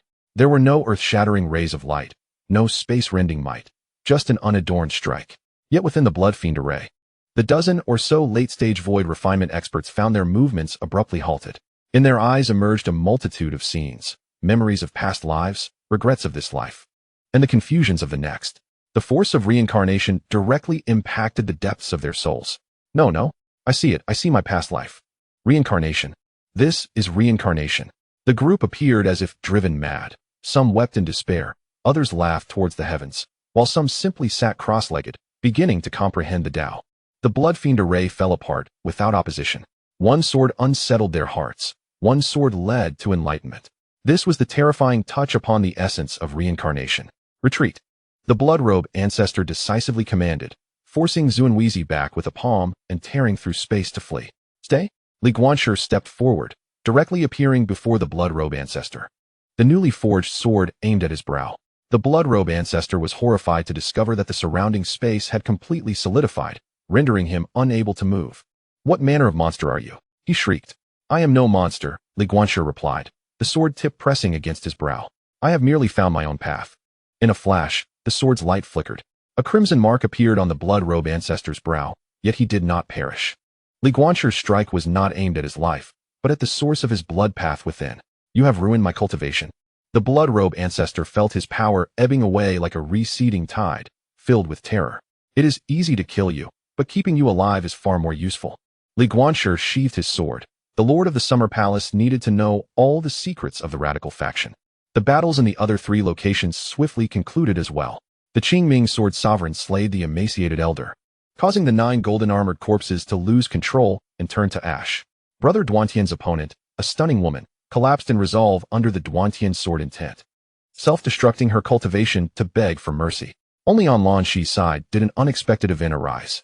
The barbarian warrior, seeing the tide turn against him, ignited his essence blood and unleashed a forbidden secret technique, summoning the barbarian deity, his aura instantly surging to the peak of the Unity realm. As he hurled a fist towards Lan Shi, "Be careful," Li Guanqi shouted, attempting to provide aid, but the distance was too great. At that critical moment, a flash of determination crossed Lan Shi's eyes. The azure water sword in her hand suddenly shattered, transforming into countless azure light points that merged into her body. In the next moment, her breath surged wildly as she ignited the very essence of the Beiliang Sword Sect's legacy, the ultimate life sacrifice of the Beiliang sword technique. She transformed into a sword, becoming a streak of azure light that collided with the muscular barbarian. Boom! The brilliance was blinding, and an energy storm swept across the entire plaza. When the radiance dissipated, Lan Shi knelt on one knee, blood spilling from her lips, her breath waning to the utmost limit. The barbarian, with a transparent hole pierced through his chest, gazed with disbelief before slowly collapsing. Lan Shi. Li Guanqi rushed over to support her. I am fine, Lan Shi weakly smiled, but the Beiliang sword has been destroyed, and the essence of the legacy has been exhausted. From now on, I am but an ordinary person. That cannot be, Li Guanqi asserted resolutely. I will assist you in reconstructing the sword path and reclaiming the legacy. Meanwhile, the disciples of the Great Dao sect were clearing the battlefield. In this battle, the radical faction was utterly annihilated. The blood-robed ancestor was incapacitated, with 2 of the 3 combined pathmasters dead and 1 captured, while more than a dozen late-stage void refinement practitioners were either dead or driven mad. On the other hand, the Great Dao sect suffered no losses besides Lan Shi's severe injury and 3 lightly wounded disciples. A resounding victory. Thanks to your timely breakthrough, Xuanweizi remarked, gazing at Li Guanqi with profound relief. No one has traversed the path of reincarnation since ancient times. I merely had a stroke of luck, Li Guanqi humbly replied, then turned his gaze toward the stone tablet in the center of the plaza. Master, the entrance to the ancient Heavenly Court's ruins should lie beneath this stone tablet. The group gathered before the tablet. The 4 characters inscribed with Heavenly Court ruins glimmered softly under the starlight. Li Guanqi reached out to touch it, infusing it with the power of reincarnation. Rumbling, the stone tablet slowly sank, revealing a staircase leading downwards. The staircase appeared to be bottomless, with golden rays of light shining from the depths, accompanied by the faint sounds of celestial music. I sense an exceptionally pure aura of celestial spirits, Brother Duantian remarked, his expression grave, yet tinged with an ominous undertone. I will venture in first to scout the path, Li Guanqi declared. Together, Xuanweizi shook his head. This place is peculiar. We must not separate. 10 disciples remained outside to stand guard, while the rest followed Li Guanqi into the staircase. The descent was long and winding. The deeper they went, the more intense the aura of celestial spirits became, alongside an increasingly potent sense of foreboding. After approximately the time it takes to burn an incense stick, the path ahead opened up. It revealed a colossal underground palace, 10 times more magnificent than the plaza above. The palace was supported by 9 towering golden pillars, each intricately carved with ancient divine beasts like dragons and phoenixes. The floor was laid with warm celestial jade, and countless luminous pearls adorned the walls, illuminating the entire palace as if it were daylight. At the center of the palace stood a high platform. Suspended above it was a crystal the size of a fist. The crystal shimmered in a spectrum of colors, within which a galaxy swirled. The sun and moon alternated, and the cycle of life and death seemed to encapsulate a complete world. Is that the source of the world? Guanqi exclaimed in astonishment. Not entirely. Guanqi sensed the resonance of the power of reincarnation. That is the manifestation of the source of reincarnation. A treasure from the ancient heavenly court used to maintain the balance of yin and yang. The group cautiously approached the high platform. Surrounding it were 9 statues, guardians of the ancient 9 celestial deities, each exuding a terrifying pressure. Had it not been for the passage of time and the loss of much of their power, it would have been impossible for anyone to approach. It appears that the key to restoring the yin-yang barrier has been sealed here, remarked the sword sovereign of the Azure Abyss. Guanqi approached the high platform and extended his hand to take the crystal. The moment his fingertips made contact with the crystal, a tremendous roar erupted. The entire palace trembled violently. The 9 statues simultaneously opened their eyes, emitting beams of golden light that intertwined in the air, forming an image. Within this scene was a vivid portrayal of an ancient battle, not merely a war between the heavenly court and the underworld, but a unified front of the heavenly court and the underworld against an indescribably horrific entity. It was an expanse of boundless darkness, from which countless tendrils emerged, obliterating stars and shattering worlds. This was indeed the Sea of Nihility. At the edge of the battlefield stood a figure clad in imperial robes, sealing a 7-colored crystal within this palace. As he turned around, Guanqi recognized his face, astonishingly similar to that of Xia Yuming. He was the last emperor of the ancient heavenly court, Xia Yu. Guanqi's voice trembled. It was said that he had sealed a portion of the Sea of Nihility's power at the cost of his own life. Little did they know that the sealing place was right here. The vision continued. After sealing the crystal, Xia Yu addressed the void, saying, "To those fortunate in the future, if you witness this scene, it signifies that the yin-yang barrier is in imminent peril. This crystal contains the essence of reincarnation, the sole hope for mending the barrier. However, remember, it must not be used directly." Why? The image resonated with Xia Yu's voice, a dialogue transcending time and space.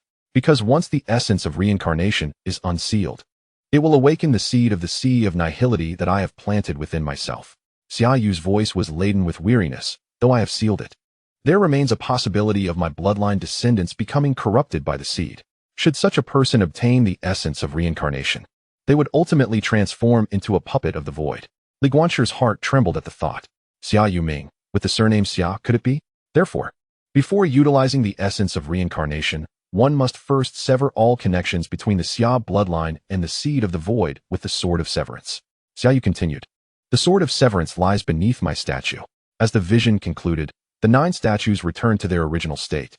Yet the base of Xia Yu's statue gradually revealed a crack, exposing an ancient long sword. The blade was unsharpened, and the hilt bore 2 ancient characters, Severance. Thus it is, Guanqi murmured, the clan of the Lord of Summer harbors a latent threat from the Sea of Nihility within them. The radical faction's lord is likely a descendant of the Xia family, fully awakened by the seed. What shall we do now? Hong Ling inquired. Guanqi pondered for a moment and replied, "First, we shall obtain the Sword of Severance, then acquire the essence of reincarnation. Afterwards, we will return to the underworld to assist the Lord of Summer in purifying the bloodline threat." He approached the statue of Xia Yu and grasped the Sword of Severance. The sword felt remarkably light in his hand, as if devoid of weight. Yet Guanqi could sense an extraordinary power contained within it, one specifically designed to sever causality and purify bloodlines. The Sword of Severance required the power of reincarnation to be activated. He looked toward Guanqi. "Master, I require some time to comprehend this sword." "Very well. We shall protect you," Guanqi affirmed. Guanqi sat cross-legged, placing the Sword of Severance across his knees, as the power of reincarnation slowly flowed into it. The sword glimmered with a soft radiance, and a torrent of information surged into his mind, methods of utilizing the Sword of Severance, along with the secrets of the ancient Xia clan. Originally, the Xia clan was not of the human race, but rather descendants of the ancient reincarnation clan and humanity. The reincarnation clan possessed an innate affinity for the path of reincarnation, yet this very trait rendered them susceptible to the encroachment of the Void Sea. In a bid to safeguard his kin, Xiaoyu had sent the majority of his clan members into the cycle of reincarnation, leaving behind only a branch of the bloodline to guard the underworld's nether palace, which is the Xia clan that remains. The radical faction's leader is likely a reincarnated descendant of the Xia, awakened from his slumber. It is imperative to locate him swiftly. Guanqi opened his eyes. For if he were to awaken completely, it would be too late. Rising, he sheathed the blade of severance, retrieving the crystal of reincarnation's essence from the altar. The crystal felt warm in his grasp, its internal starry river pulsating in sync with his heartbeat. Let us depart. The group retraced their steps. As they emerged from the staircase, they were greeted by the darkened sky. Mere hours had passed within the ruins, yet 3 days had elapsed in the outside world. Senior Brotherly, you have finally emerged. An attendant disciple reported anxiously. In these 3 days, a multitude of radicals has gathered outside the fractured star abyss. With at least 3 being of the Great Ascension stage, they are setting up a grand formation, seemingly intent on forcibly breaching the ruins. The expressions of the group shifted. 3 Great Ascension stage warriors. This represented a significant portion of the radical faction's high-end combat strength. It appeared that the leader was indeed staking everything on this. Xuan Weizi spoke solemnly. We must devise a means of breaking through. There is no need to break through, Guanqi countered, shaking his head. Do they not seek the essence of reincarnation? Let us present it to them. What? Guanqi raised the crystal of reincarnation's essence. A glint of determination flashing in his eyes. I will create a false essence using the power of reincarnation and detonate it. If the 3 Great Ascension warriors are drawn to the false essence, we will have the opportunity to escape. That is exceedingly perilous. Duan Tian, his senior brother, opposed. If it is discovered, it will not be, Guanqi replied confidently.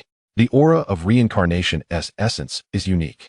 They have never encountered the real thing and will not be able to discern the difference. He immediately began to channel the power of reincarnation into the crystal. The crystal radiated brilliantly, its internal starry river whirling wildly, emitting a vast aura of reincarnation. This was a counterfeit he had crafted using the true essence as a blueprint. Nearly indistinguishable from reality. Go. The group charged out of the ruins, arriving at the edge of the fractured star abyss. Indeed, surrounding the black hole were thousands of radical practitioners suspended in the air. The 3 leaders emanated an aura as deep as the abyss itself. They were the 3 Great Ascension stage powerhouses, a black-robed crone, a golden-armored giant, and astonishingly, a familiar face to Guanqi. Xuanming. He had not only escaped from the underworld, but had also advanced to the mid-stage of Great Ascension. Guanqi, surrender the essence of reincarnation, and I shall spare your life. Xuanming bellowed. Want it? Then take it. Guanqi hurled the false crystal with all his might toward Xuanming, simultaneously shouting, explode. The counterfeit crystal detonated mid-air with a resounding blast. A terrifying storm of reincarnation erupted, causing the 3 Great Ascension warriors to change countenance, hastily forming a protective barrier. Seizing this moment of chaos, Guanqi activated the yin-yang token, leading the others into the crevice between yin and yang. Pursue. Xuanming roared. But it was already too late. Within the yin-yang crevice, Guanqi gazed at the true crystal of essence in his hand, his expression grave. What lay ahead was likely a full-scale counterattack from the radicals. Moreover, the enigmatic leader was about to reveal himself. The storm had only just begun. However, they had secured the most crucial item. That was sufficient. As for the future, let us wield the sword in our hands to carve a path to survival. Chapter 45. A glimmer of hope in despair. The interstice between yin and yang is hardly a sanctuary. Guanqi strained to activate the yin-yang order, traversing the realms with over 40 individuals, pushing himself to the limit. As they tumbled from the void, every one of them spewed blood. The backlash of yin and yang nearly shattering their meridians. They found themselves in an unfamiliar wasteland. The sky was an eerie shade of grayish-purple, the ground cracked and barren, devoid of any plant life. In the distance lay a forsaken village, its structures leaning precariously, steeped in silence. Where are we? Hong Ling struggled to rise, her complexion ashen. Xian Weizi consumed a pill, meditated for a moment, and then spoke. The transmission of the yin-yang order is uncontrollable. We must have landed at the edge of a shattered microdust realm. The spiritual energy here is sparse. Life is extinguished. This place has likely been abandoned for a millennium. Guanqi introspected, his heart heavy. The reincarnation source crystal in his possession radiated a slight warmth, while the sword of severance remained unresponsive. Most troubling was that after forcibly employing the yin-yang order, the sword spirit had sustained further damage. And the reincarnation source realm he had touched now teetered on the brink of collapse. If not stabilized swiftly, it could result in a fall from grace. We must first recuperate. Brother Duantian spoke solemnly, counting their numbers and establishing a defensive formation. Upon tallying, of the 49 elite members of the Tiandao sect who set forth, only 37 remained. 12 had either perished in the battle at the ancient Heavenly Court ruins or succumbed to the strain of traversing yin and yang.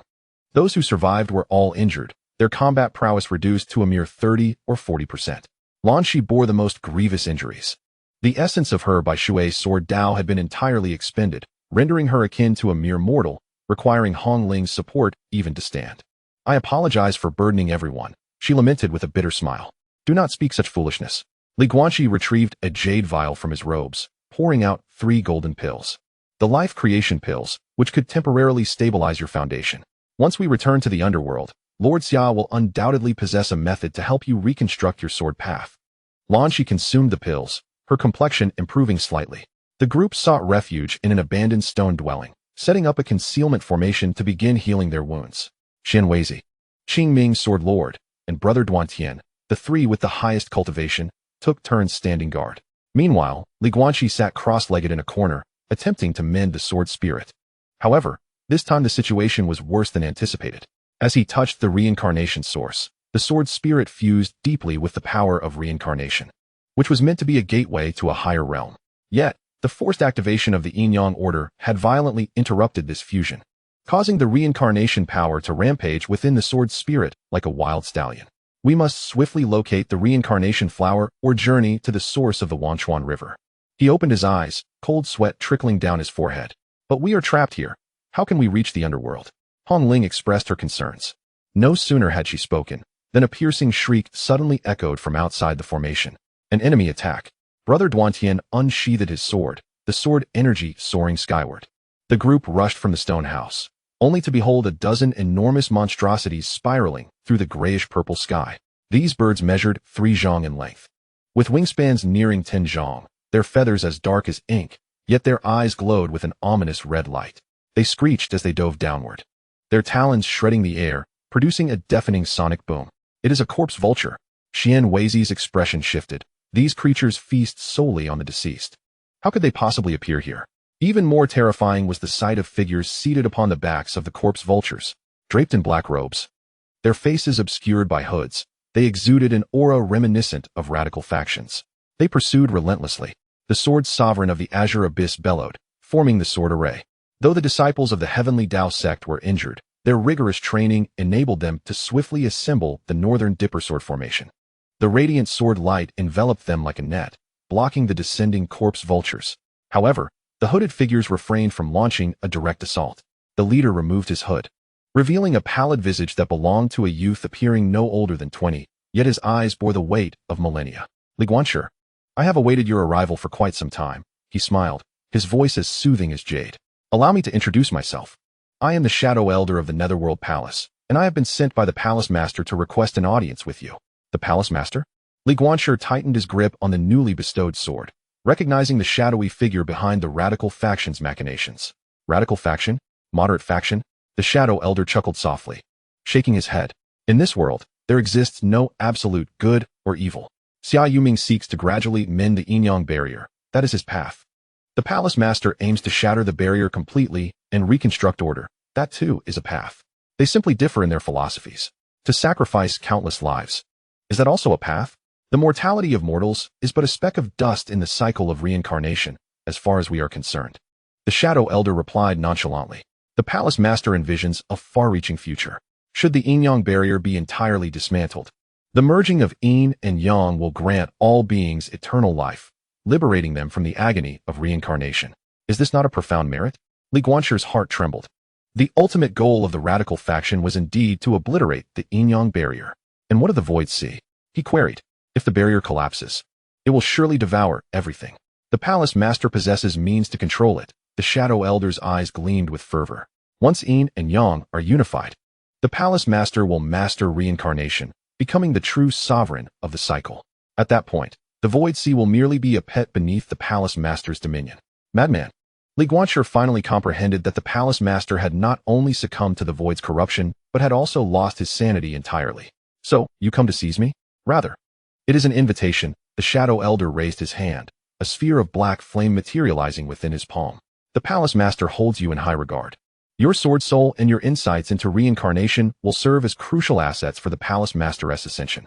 Join us, and you shall receive more than Xia Yuming could ever promise. And if I refuse, then, the Shadow Elder's smile turned frigid, I shall be compelled to persuade you forcibly. The black-robed figures behind him sprang into action. 15 of them, each at the harmonious Dao stage, coupled with their corpse vultures. Their combat prowess rivaled that of 3 initial stages of the Great Ascension. Flee, Zhu Weizi decisively commanded, scattering in different directions, hoping some might escape. Not so fast. The Shadow Elder sighed, his black flames transforming into an enormous net that enveloped a 100-mile radius. This shattered world had been refined by the Palace Master into a prison. Without the Palace Master's consent, no one could leave. As the net descended, the space solidified entirely. Li Guanqi found even breathing a struggle, as the power of reincarnation within his sword soul was utterly suppressed. This black flame could counter reincarnation. It is the fire of nothingness, Zhu Weizi gritted his teeth. This individual has cultivated the power of nothingness to an extraordinary level, comparable to the pinnacle of the Great Ascension. We stand no chance. Thus, you should come quietly with me. The Shadow Elder extended his hand toward Li Guanqi. At that moment, a humming sound erupted. The crystal of the origin of reincarnation nestled in Li Guanqi's arms suddenly soared into the air. The crystal erupted with an unprecedented kaleidoscope of colors, illuminating the void and causing the ethereal flames to retreat in disarray. More astonishingly, within the crystal, a galaxy spun wildly, projecting the faint outline of a door into the abyss. This door, ancient and weathered, bore 2 archaic characters inscribed upon its lintel: reincarnation. The door of reincarnation. Elder Ying's expression changed dramatically. How could you possibly summon the door of reincarnation?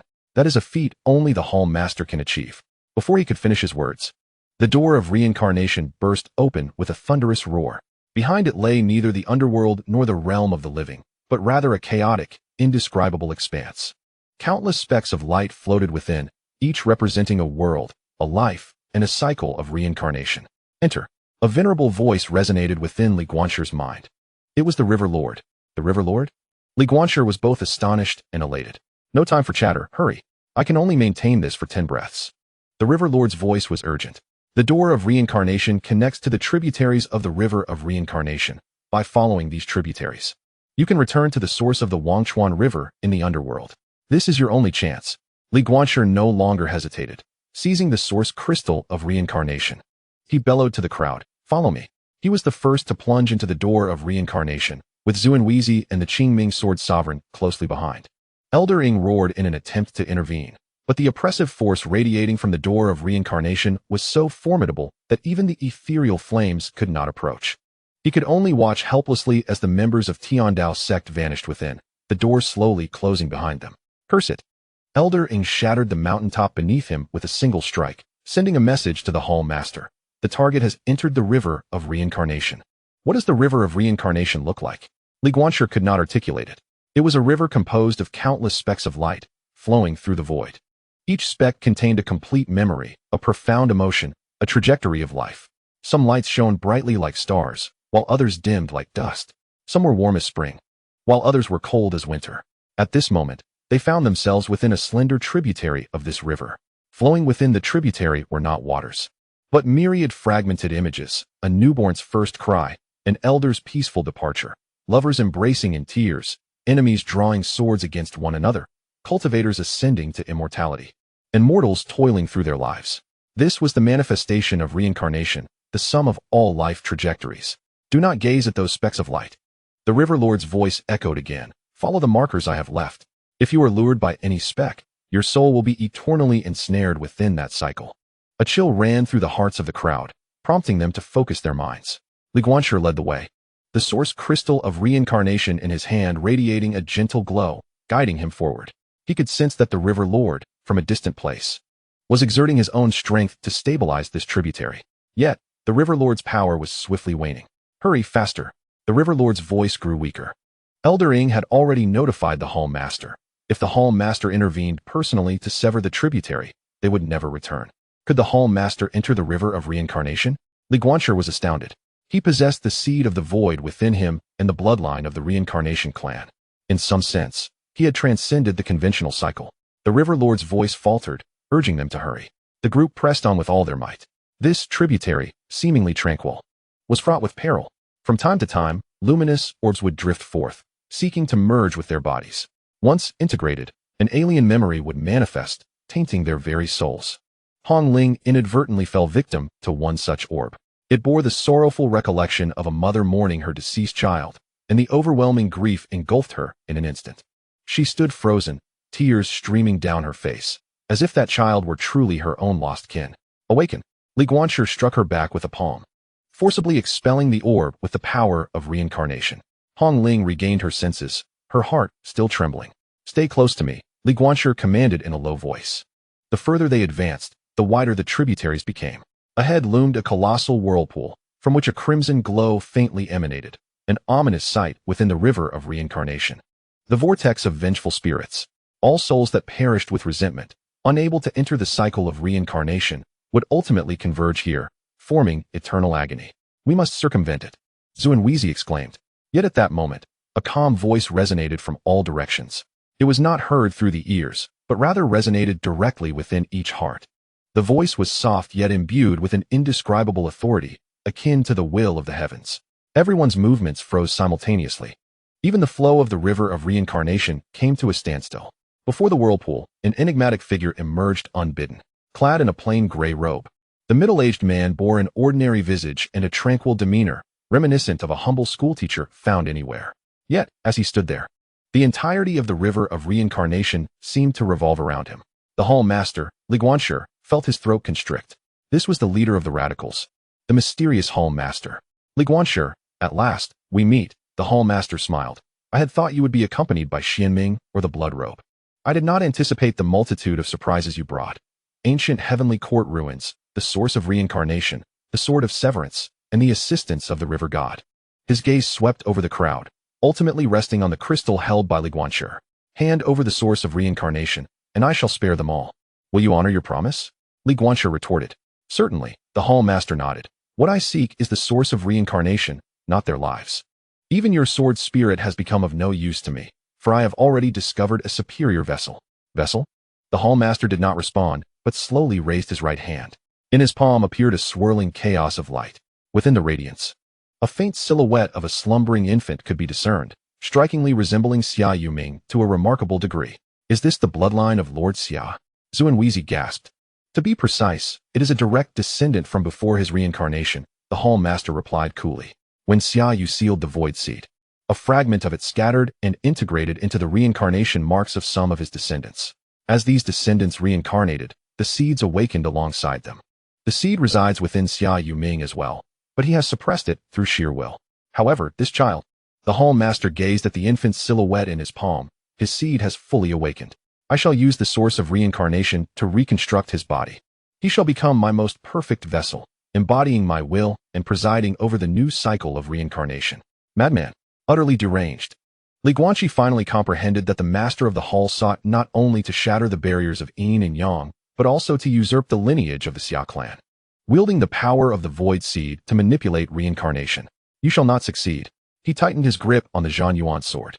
"Oh, you intend to sever the ties of fate between me and this child with your Zhanyuan sword?" The master chuckled, "But alas, you are far too feeble." With a delicate gesture, he pointed. There was no sound or light, yet Li Guanqi felt as though the entire world bore down upon him. His sword soul, the power of reincarnation, even his breath, were all ensnared. Is this the true pinnacle of strength? The master's cultivation undoubtedly surpassed the great ascension stage. He had likely brushed against the legendary realm of immortality. "Fear not, for death is not a painful affair." The master drew closer. "Your insights into reincarnation shall nourish this child's growth. As for your friends, I have vowed to grant them freedom, and I shall certainly do so." He extended his hand, reaching for the crystal of reincarnation's essence. Just as his fingertips were about to make contact with the crystal, now, the voice of Hebo suddenly erupted within Li Guanqi's mind. The Zhanyuan sword in Li Guanqi's embrace soared forth of its own volition. It did not strike at the master, but rather aimed for the ethereal infant. "How dare you?" The master's expression shifted at last. He attempted to intervene, but the speed of the Zhanyuan sword was too swift. This sword, designed to sever the ties of fate, glided effortlessly through the river of reincarnation, instantly penetrating the infant's ethereal form. "Ah!" The apparition let out a heart-wrenching wail, dissolving into countless motes of light. Meanwhile, The master's hand froze in midair. He looked down at his palm, where a slender line of blood had appeared, as the Zhan Yuan sword severed the infant's ties. It also inflicted harm upon his true self. Very well. The master's tone turned icy. Hebo, you have indeed betrayed me. I have never pledged my allegiance to you. The figure of Hebo gradually coalesced within the river of reincarnation. It was that of an aged man with white hair, barefoot upon the waves, wielding a fishing rod. Lord Xia Yu entrusted me with the guardianship of reincarnation before his demise. How could I stand idly by while you sought to obliterate it? Just with you? The master sneered, a fading river god? Perhaps I alone am insufficient. Hebo gazed at Guanqi, but with his assistance, it shall suffice. Guanqi was taken aback, yet in the next moment, understanding dawned upon him.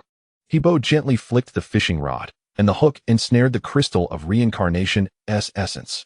The crystal erupted with an unprecedented brilliance, all of its radiance surging into Guanqi's being. With the essence of reincarnation as a guide, his sword's soul as a foundation, and the divine position of the elder as fuel, Hebo's form began to grow transparent. Guanqi, today I shall aid you in igniting the divine flame. No.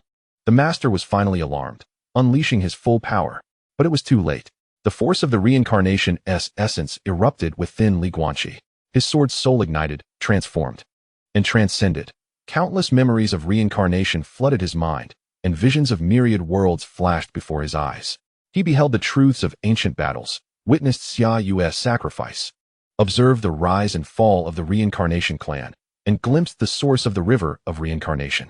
That was the heart of reincarnation, the origin and conclusion of all cycles. When Guanqi opened his eyes once more, his gaze held no pupils, only the swirling expanse of the galaxy. His breath transcended the realm of the void, surpassed the unity of the Dao, and even eclipsed the great vehicle, reaching a state that he himself could scarcely comprehend. He raised his hand, gently grasping the air. The void surrounding the Hall Master shattered, piece by piece. You, the Hall Master, ignited the divine fire of reincarnation. This is impossible. How can a mortal ascend to divinity without a divine position? I am not a god, Guanqi replied, his voice resonating through the river of reincarnation. I merely understand what reincarnation truly is. He lifted his hand once more, this time targeting the seed of emptiness within the Hall Master's being, severing ties and breaking causality. The severing fate sword transformed into a streak of flowing light, piercing through the Hall Master's chest. There was no blood, no cries of anguish. The Hall Master merely stared blankly at the sword embedded in his chest, then slowly lowered his gaze. The seed of emptiness within him was irreparably severed from the cycle of reincarnation. Henceforth, that seed could no longer propagate through reincarnation, nor could it corrupt any living being. I have lost, the Hall Master murmured, a look of bewilderment dawning in his eyes for the first time. You have succumbed to your own obsession, Guanqi said, reclaiming the severing fate sword. Now, it is time to conclude this. He struck forth with his palm, not intending to slay the Hall Master, but rather to expel him from the river of reincarnation, returning him to the mortal realm, to the place where he rightfully belonged. After accomplishing this, Guanqi's aura rapidly diminished. Igniting the divine fire was but a fleeting moment. His foundation was still insufficient to bear the weight of true divinity. The river god, at the cost of his own divine position, had granted him this ephemeral elevation. Now, the toll was evident as the river god's presence faded to the point of near invisibility. Senior Guanqi, I wish to grasp you, he called out. There is no need for sorrow, the river god smiled. I have safeguarded reincarnation for 100,000 years. I am weary. Now that I have found a successor, I can finally rest. His figure completely dissipated, leaving behind a fishing rod that gently fell into Guanqi's hands. This rod is named Reincarnation's Lure. With this rod, you may enter the river of reincarnation at any time, but remember, do not misuse it. His voice gradually faded, and the river of reincarnation resumed its flow. Guanqi, holding the fishing rod, gazed at the bewildered crowd before him, took a deep breath, and declared, let us return home. The essence crystal of reincarnation had fused with him, inseparable from his being. Yet he understood that this was merely a beginning. The Hall Master was not dead, merely banished. The radical faction still existed, and the greater threat, the entity of the Sea of Emptiness, lurked somewhere, watching with predatory intent. But at least they had won a moment of respite. At the very least, they had discovered their direction. Guanqi looked at the severing fate sword in his hand, and then peered into the depths of the river of reincarnation. There lay the source of the Wangchuan River, and therein resided all the answers. Let us proceed. He led the crowd onward, following the tributary. Ahead, The dim red sky was faintly visible. The underworld was not far off, and a new battle was about to commence. Chapter 46. The mortal city of heart refinement. Beside the pool at the source of the Wanchuan River, Li Guanqi slowly opened his eyes. 3 days had passed since the battle in the River of Reincarnation. During these 3 days, he had remained by the pool, meditating and recuperating, striving to stabilize the fleeting resonance left by the brief ignition of the divine fire, while also digesting the final message imparted to him by the river god before his disappearance.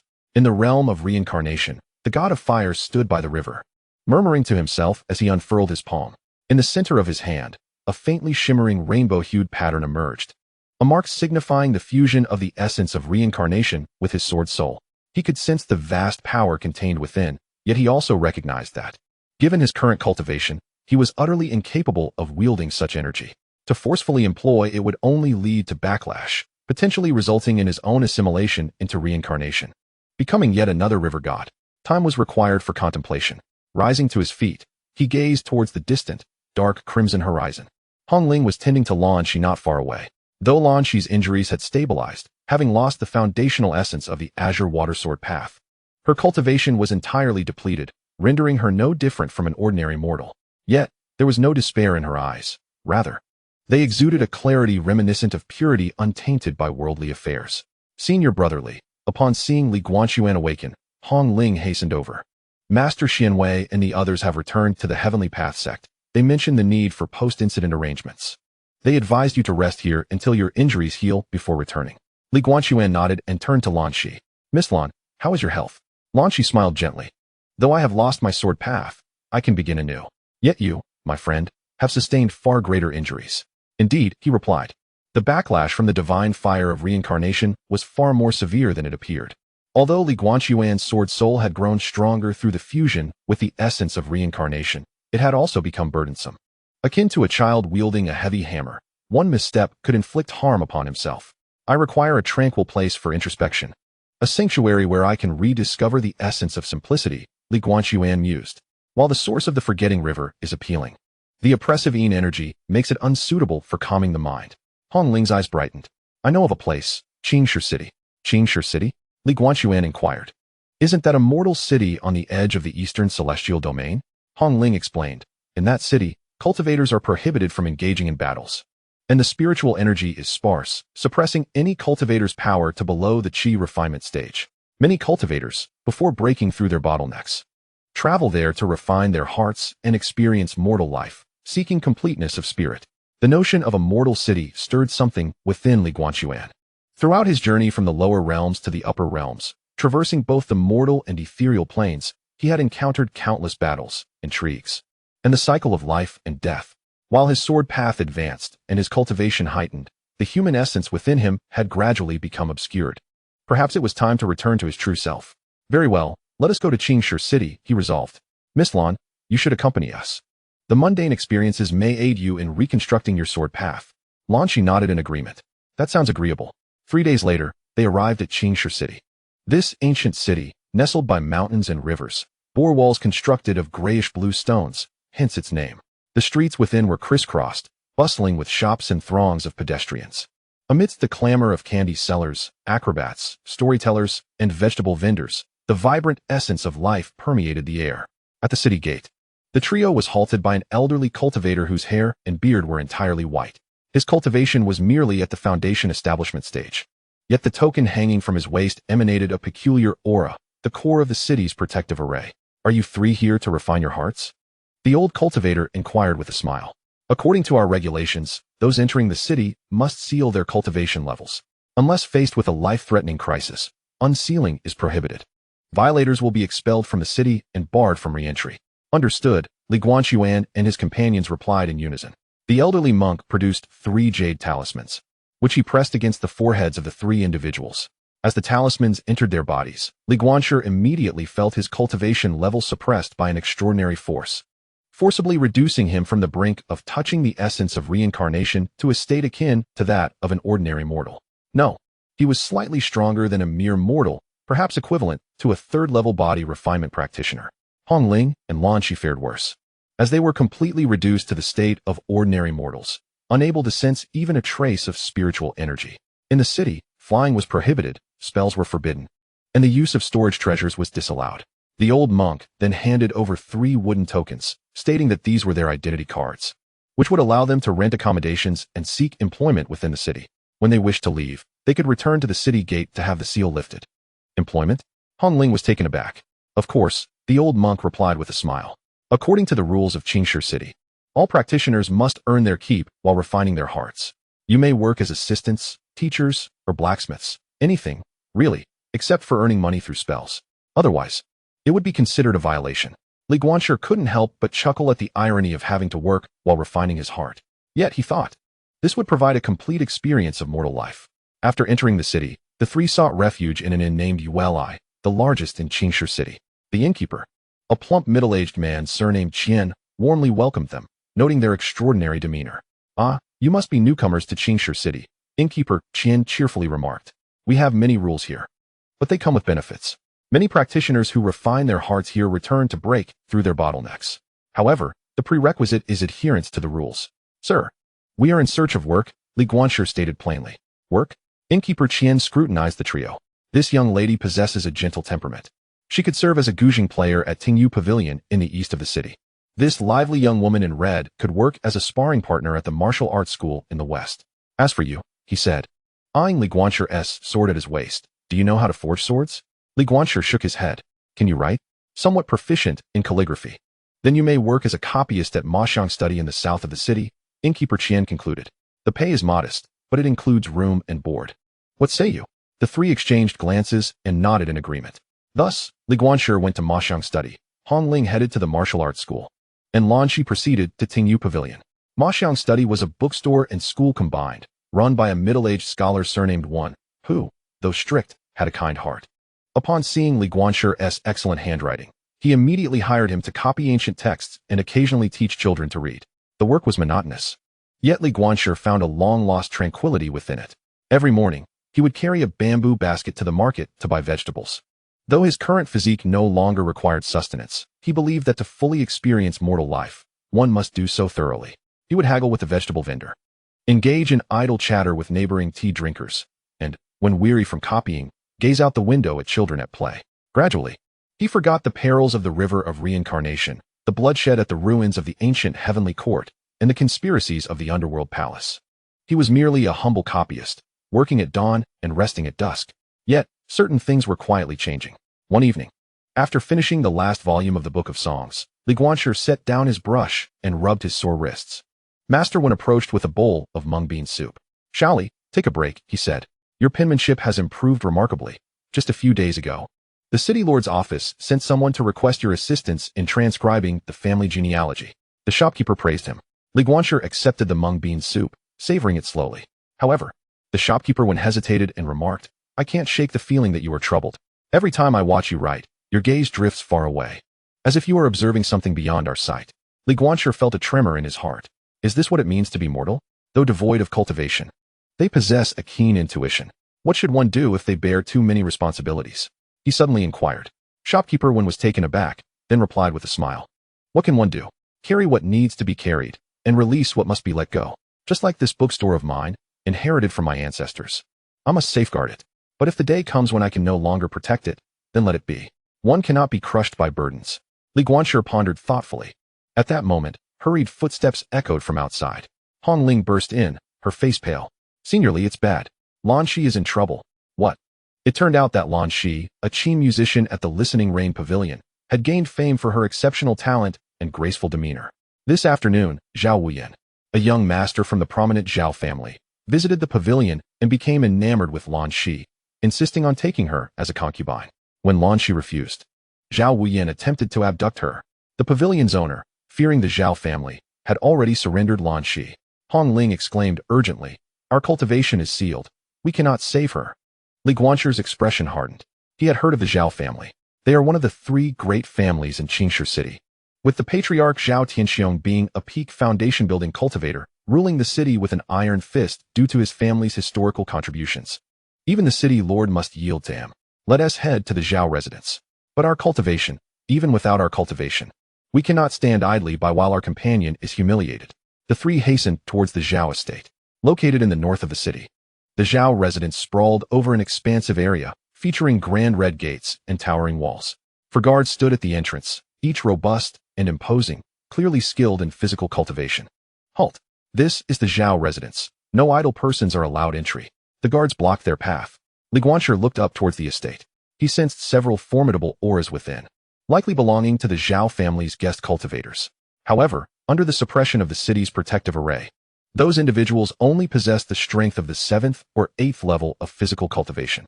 Step aside. I wish to see Zhao Wuyan, he stated calmly. Impudent. How dare you speak the young master's name so casually? The guards drew their blades. Hong Ling was about to take action, but Li Guanqi restrained her. I will ask once more, will you let me through? His voice remained tranquil, yet a cold glint flashed in his eyes. The guards exchanged glances, grinning maliciously as they closed in. It seems you are seeking death. Before they could finish, Li Guanqi sprang into action, lacking spiritual energy and sword intent. He relied solely on the purest of skills. In his mortal life, he had practiced swordsmanship for a decade, achieving unparalleled control over his body. Although his cultivation was suppressed at this moment, that mastery remained intact. He sidestepped the first strike. Stepping forward, he collided with the second guard, driving his elbow into the man's ribs. Spinning around, he struck the third guard's knee with his foot. Before the entire process took merely 3 breaths. For guards at the 5th level of body refinement lay moaning on the ground. Li Guanqi paid them no heed and strode directly into the Zhao estate. The servants within the manor gasped in alarm and scurried about. Soon, a dozen guards surged forth, led by a one-eyed middle-aged man whose aura was significantly stronger than that of the guards at the entrance, likely at the 7th level of body refinement. How dare you intrude upon the Zhao estate? You seek death. The one-eyed man launched a punch. Li Guanqi neither flinched nor dodged, meeting it with a punch of his own. The two fists collided. Bang! The one-eyed man's expression changed dramatically as he was sent flying, crashing through the courtyard wall. His right fist was shattered, and his arm hung limp. The remaining guards halted in shock. Li Guanqi continued to advance. His pace was unhurried, yet each step was as steady as a mountain. Not a single guard dared to approach him further. At that moment, a chilling voice echoed, impressive skills. Unfortunately, this place is not where you can run wild. 3 figures emerged from within the inner courtyard. At the forefront was an elderly man in a black robe, his eye sockets sunken and his aura sinister. Behind him stood 2 others, a middle-aged man bearing a long sword and a young man wielding an iron fan. All 3 exuded the presence of those at the 9th level of body refinement, a pinnacle of combat prowess in the city of Qingshi. 3 guest elders. The guards regarded them as saviors. The elderly man in black fixed his gaze on Li Guanqi. Young man, I offer you a chance. Leave now, and I shall pretend nothing has occurred. Where's Lan Shi? Li Guanqi inquired. That Qing player? The black-robed elder scoffed coldly. She has already caught the attention of my young master. Do you think you are worthy to ask about her? If you do not depart, do not blame me for. Before he could finish his words, Li Guanqi had already made his move. He exerted force beneath his feet, causing the bluestone ground to crack as he shot towards the black-robed elder like an arrow released from its bow. Seeking death, the elder formed seals with his hands, summoning a surge of black energy, an evil spell. Although its power was greatly diminished under the suppression of the city's formation, it remained venomous. Li Guanqi neither flinched nor evaded, shattering the black energy with a punch, his momentum unwavering as he aimed for the elder's face. The elder was alarmed and hurriedly retreated, but Li Guanqi's speed was too swift. His fist was already upon him. Halt! The middle-aged man with the sword drew his blade, thrusting it with lightning speed. The young man wielding the iron fan also launched a side attack, the fan unfurling with sharpened edges. The 3 launched a coordinated assault. Yet, Li Guanqi seemed to have anticipated their moves, weaving through the onslaught like a fish in water. At times, he swayed like willows in the breeze. At others, he stood firm as a boulder, each maneuver executed with exquisite precision, neutralizing their every attack. This was not sorcery, nor was it swordplay. It was pure instinct for combat, honed through countless life and death struggles, etched into his very bones. After 10 exchanges, Li Guanqi seized an opening, striking the middle-aged swordsman squarely in the chest. The swordsman coughed blood and was sent flying, his sword slipping from his grasp. After 20 exchanges, the young man with the iron fan found his weapon snatched away, and with a swift motion, Li Guanqi struck, embedding the fan's spine into the young man's shoulder. After 30 exchanges, Li Guanqi had the black-robed elder by the throat, pinning him to the ground. Where's Lan Shi? Li Guanqi asked again, his voice frigid. The elder, trembling in fear, pointed towards the back courtyard. She is in the young master's quarters. Li Guanqi released him and strode towards the back courtyard. with Hongling closely trailing behind. Before an exquisite pavilion in the back courtyard, Zhao Wuyin was drinking with two maidens. Upon seeing Li Guanqi burst in, he erupted in fury. Who is this audacious fool? Guards, seize him. Yet, no one responded. Li Guanqi gazed towards the second floor of the attic, where Lanqi was bound to a chair, her mouth gagged with cloth, her eyes filled with anxiety. Release her, Li Guanqi commanded Zhao Wuyin. Who do you think you are? Zhao Wuyin began, but before he could finish, Li Guanqi was upon him, delivering a resounding slap. Slap. Zhao Wuyin spun 3 times on the spot, half of his face swelling grotesquely, 2 of his teeth lost. Why you dare strike me? He exclaimed in disbelief. Release her. Li Guanqi reiterated. My father is Zhao Tianxiong. Even the city lord must show respect to the Zhao family. Another slap echoed through the air. Zhao Wuyin's face became symmetrically bruised. For the last time, release her. Zhao Wuyin finally succumbed to fear, trembling as he waved his hand. Let her go. The maid hurried upstairs to untie Lanqi. She descended, her attire intact, yet her eyes betrayed lingering terror. She looked at Li Guanqi and softly said, Thank you. Let us go, Li Guanqi replied, turning away. Stop. A commanding voice rang out. At the entrance of the rear courtyard stood Zhao Tianxiong, a middle-aged man in splendid attire accompanied by a dozen guards. Beside him was an elderly man in a blue robe, his aura profound. Indeed, a foundation establishment cultivator. In Qingstone City, such prowess was considered formidable. You strike my son and think to leave unscathed? Zhao Tianxiong's expression darkened. Lu Gongfang, apprehend them. The elderly man nodded. Stepping forward, his foundation establishment pressure radiating, though suppressed by the grand formation, it remained far superior to that of a mere 9th-layer body cultivator. Li Guanqi positioned Lanqi and Hongling behind him, his gaze serious. This battle would be arduous. Yet at that moment, a languid voice interjected, Zhao family master. Such grand authority you possess. Everyone turned to see a disheveled old Taoist, perched upon the courtyard wall, casually drinking from a gourd, clad in tattered robes. His hair in disarray, a rusty token hung from his waist. Upon seeing that token, Zhao Tianxiong's expression shifted dramatically. The city guard master? The city guard master was the venerable old cultivator tasked with safeguarding the gates of Qingstone City. These 3 little ones were allowed entry by me, the old Taoist declared, leaping down from the wall and staggering into the courtyard. What? Does the Zhao family master intend to take action against them? I wouldn't dare. Zhao Tianxiong quickly bowed. However, these 3 intruded upon the Zhao estate and harmed my son and a guest. The old Taoist scratched his ear. Your son forcibly abducted a commoner first. They merely came to rescue her afterward. According to city regulations, those who abduct women face 50 strikes and banishment from the city for 3 years. What do you propose? Zhao family master? Zhao Tianxiong was drenched in cold sweat. The rules of Qingstone City were established by a powerful figure during its founding, and none dared contravene them. If enforced, his son would be doomed. He sought to plead for mercy. Rules are rules, the old Taoist interrupted. Either you carry out the punishment now, or I shall intervene personally. Gritting his teeth, Zhao Tianxiong commanded his guards, take Wuyin away and administer 50 strikes. Father! No! Zhao Wuyin screamed in terror, but was dragged away by the guards. Soon, cries of agony echoed from the rear courtyard. Zhao Tianxiong's face turned ashen, yet he dared not retaliate. The old Taoist then turned to Li Guanqi and his companions, smiling. Young ones, the path of heart cultivation is not traversed in this manner. Come, let me treat you to a drink. He turned to leave, and Li Guanqi along with 2 others followed suit. As they exited the Zhao manor, Li Guanqi glanced back. In the courtyard, Zhao Tianxiong was glaring at them, his eyes filled with resentment. Yet he remained unfazed. For he had suddenly grasped a profound truth. The cultivation of the heart is not about evading conflict or feigning ordinariness, but rather about steadfastly maintaining one's essence amidst the mundane. It is the audacity to draw one's sword even in moments of powerlessness. This, he realized, is the true essence of heart cultivation. In the tavern, the old Taoist took a hearty swig of wine and wiped his mouth. Young man, your performance today was commendable. However, the weight of your karma is too heavy.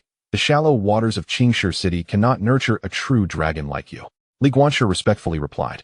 I humbly seek your guidance. Guidance is perhaps too grand a term, the old Taoist said, his eyes slightly glazed from intoxication. What I mean to convey is that when it is time to depart, one must have the courage to do so. And when it is necessary to bear burdens, do not shy away from them. I witnessed the battle at the river of reincarnation. The river lord chose you for a reason. Li Guanqi's heart trembled at these words. This old Taoist was aware of matters concerning the river of reincarnation. Do not be so astonished. The old Taoist waved his hand dismissively. The first lord of Qingshi City was the ferryman of the river of reincarnation. As his successor, it is not surprising that I know certain secrets. He turned to Li Guanqi. You have integrated the essence of reincarnation. This is a great fortune, but also a significant karmic burden. You have two paths before you. Either thoroughly refine it and become the new guardian of reincarnation, or be consumed by it and become nourishment for the cycle. How does one refine it? Li Guanqi inquired. Seek the heart of reincarnation, the old Taoist stated solemnly. That is the source of the river of reincarnation and the genesis of all cycles. Only there will you truly comprehend what reincarnation is and gain mastery over its essence. Where is the heart of reincarnation? I do not know, the old Taoist shook his head. The river lord searched his entire life and never found it. However, he once said that when the essence of reincarnation manifests in the world, the heart of reincarnation shall reveal itself. So, wait patiently for the opportune moment. Li Guanqi fell silent. Before that time comes, you may reside in Qingshi City for a while, the old Taoist chuckled. Your heart is too eager, and your sword is too sharp. It requires tempering. Immortal life serves as the finest whetstone. The younger man nodded in understanding. From that day forth, Li Guanqi and his companions settled in Qingshi City. Li Guanqi continued his role as a scribe. Hongling persisted as a sparring partner at the martial arts school, while Lanqi ventured to a medical clinic in the western part of the city to lend her assistance. Having studied medicine during her time at the Bishi Swordsmanship Academy, she quickly became a valuable aid at the clinic, despite having lost her cultivation. Days turned into weeks. Li Guanqi's calligraphy improved with each passing day, and his state of mind grew increasingly stable. He began to genuinely integrate into the fabric of the city, becoming familiar with the local residents. Assisting manager when with procuring supplies, teaching children to read, and engaging in chess games with patrons beneath the setting sun. At times, he would even forget that he was a cultivator, a swordsman. Then, on a particular night 3 months later, while Li Guanqi was reading in his room, he felt a sudden stirring in his heart. He opened the window and gazed at the night sky. The moon was absent, but the stars shone exceptionally bright. Amidst the celestial expanse, one star suddenly blazed with brilliance before plummeting. A meteor? No, that was the call of reincarnation. The heart of reincarnation was about to manifest. Li Guanqi looked at the mark of reincarnation in his hand. It was slightly warm, radiating a spectrum of colors. At last, the moment had arrived. He took a deep breath and turned to awaken the companions, Hongling and Lanqi. We must depart. Where to? To bring an end to all of this. Under the cloak of night, the trio quietly exited Qingshi City. At the city gates, the old guardian awaited their arrival. Leaving already? Indeed. Take this.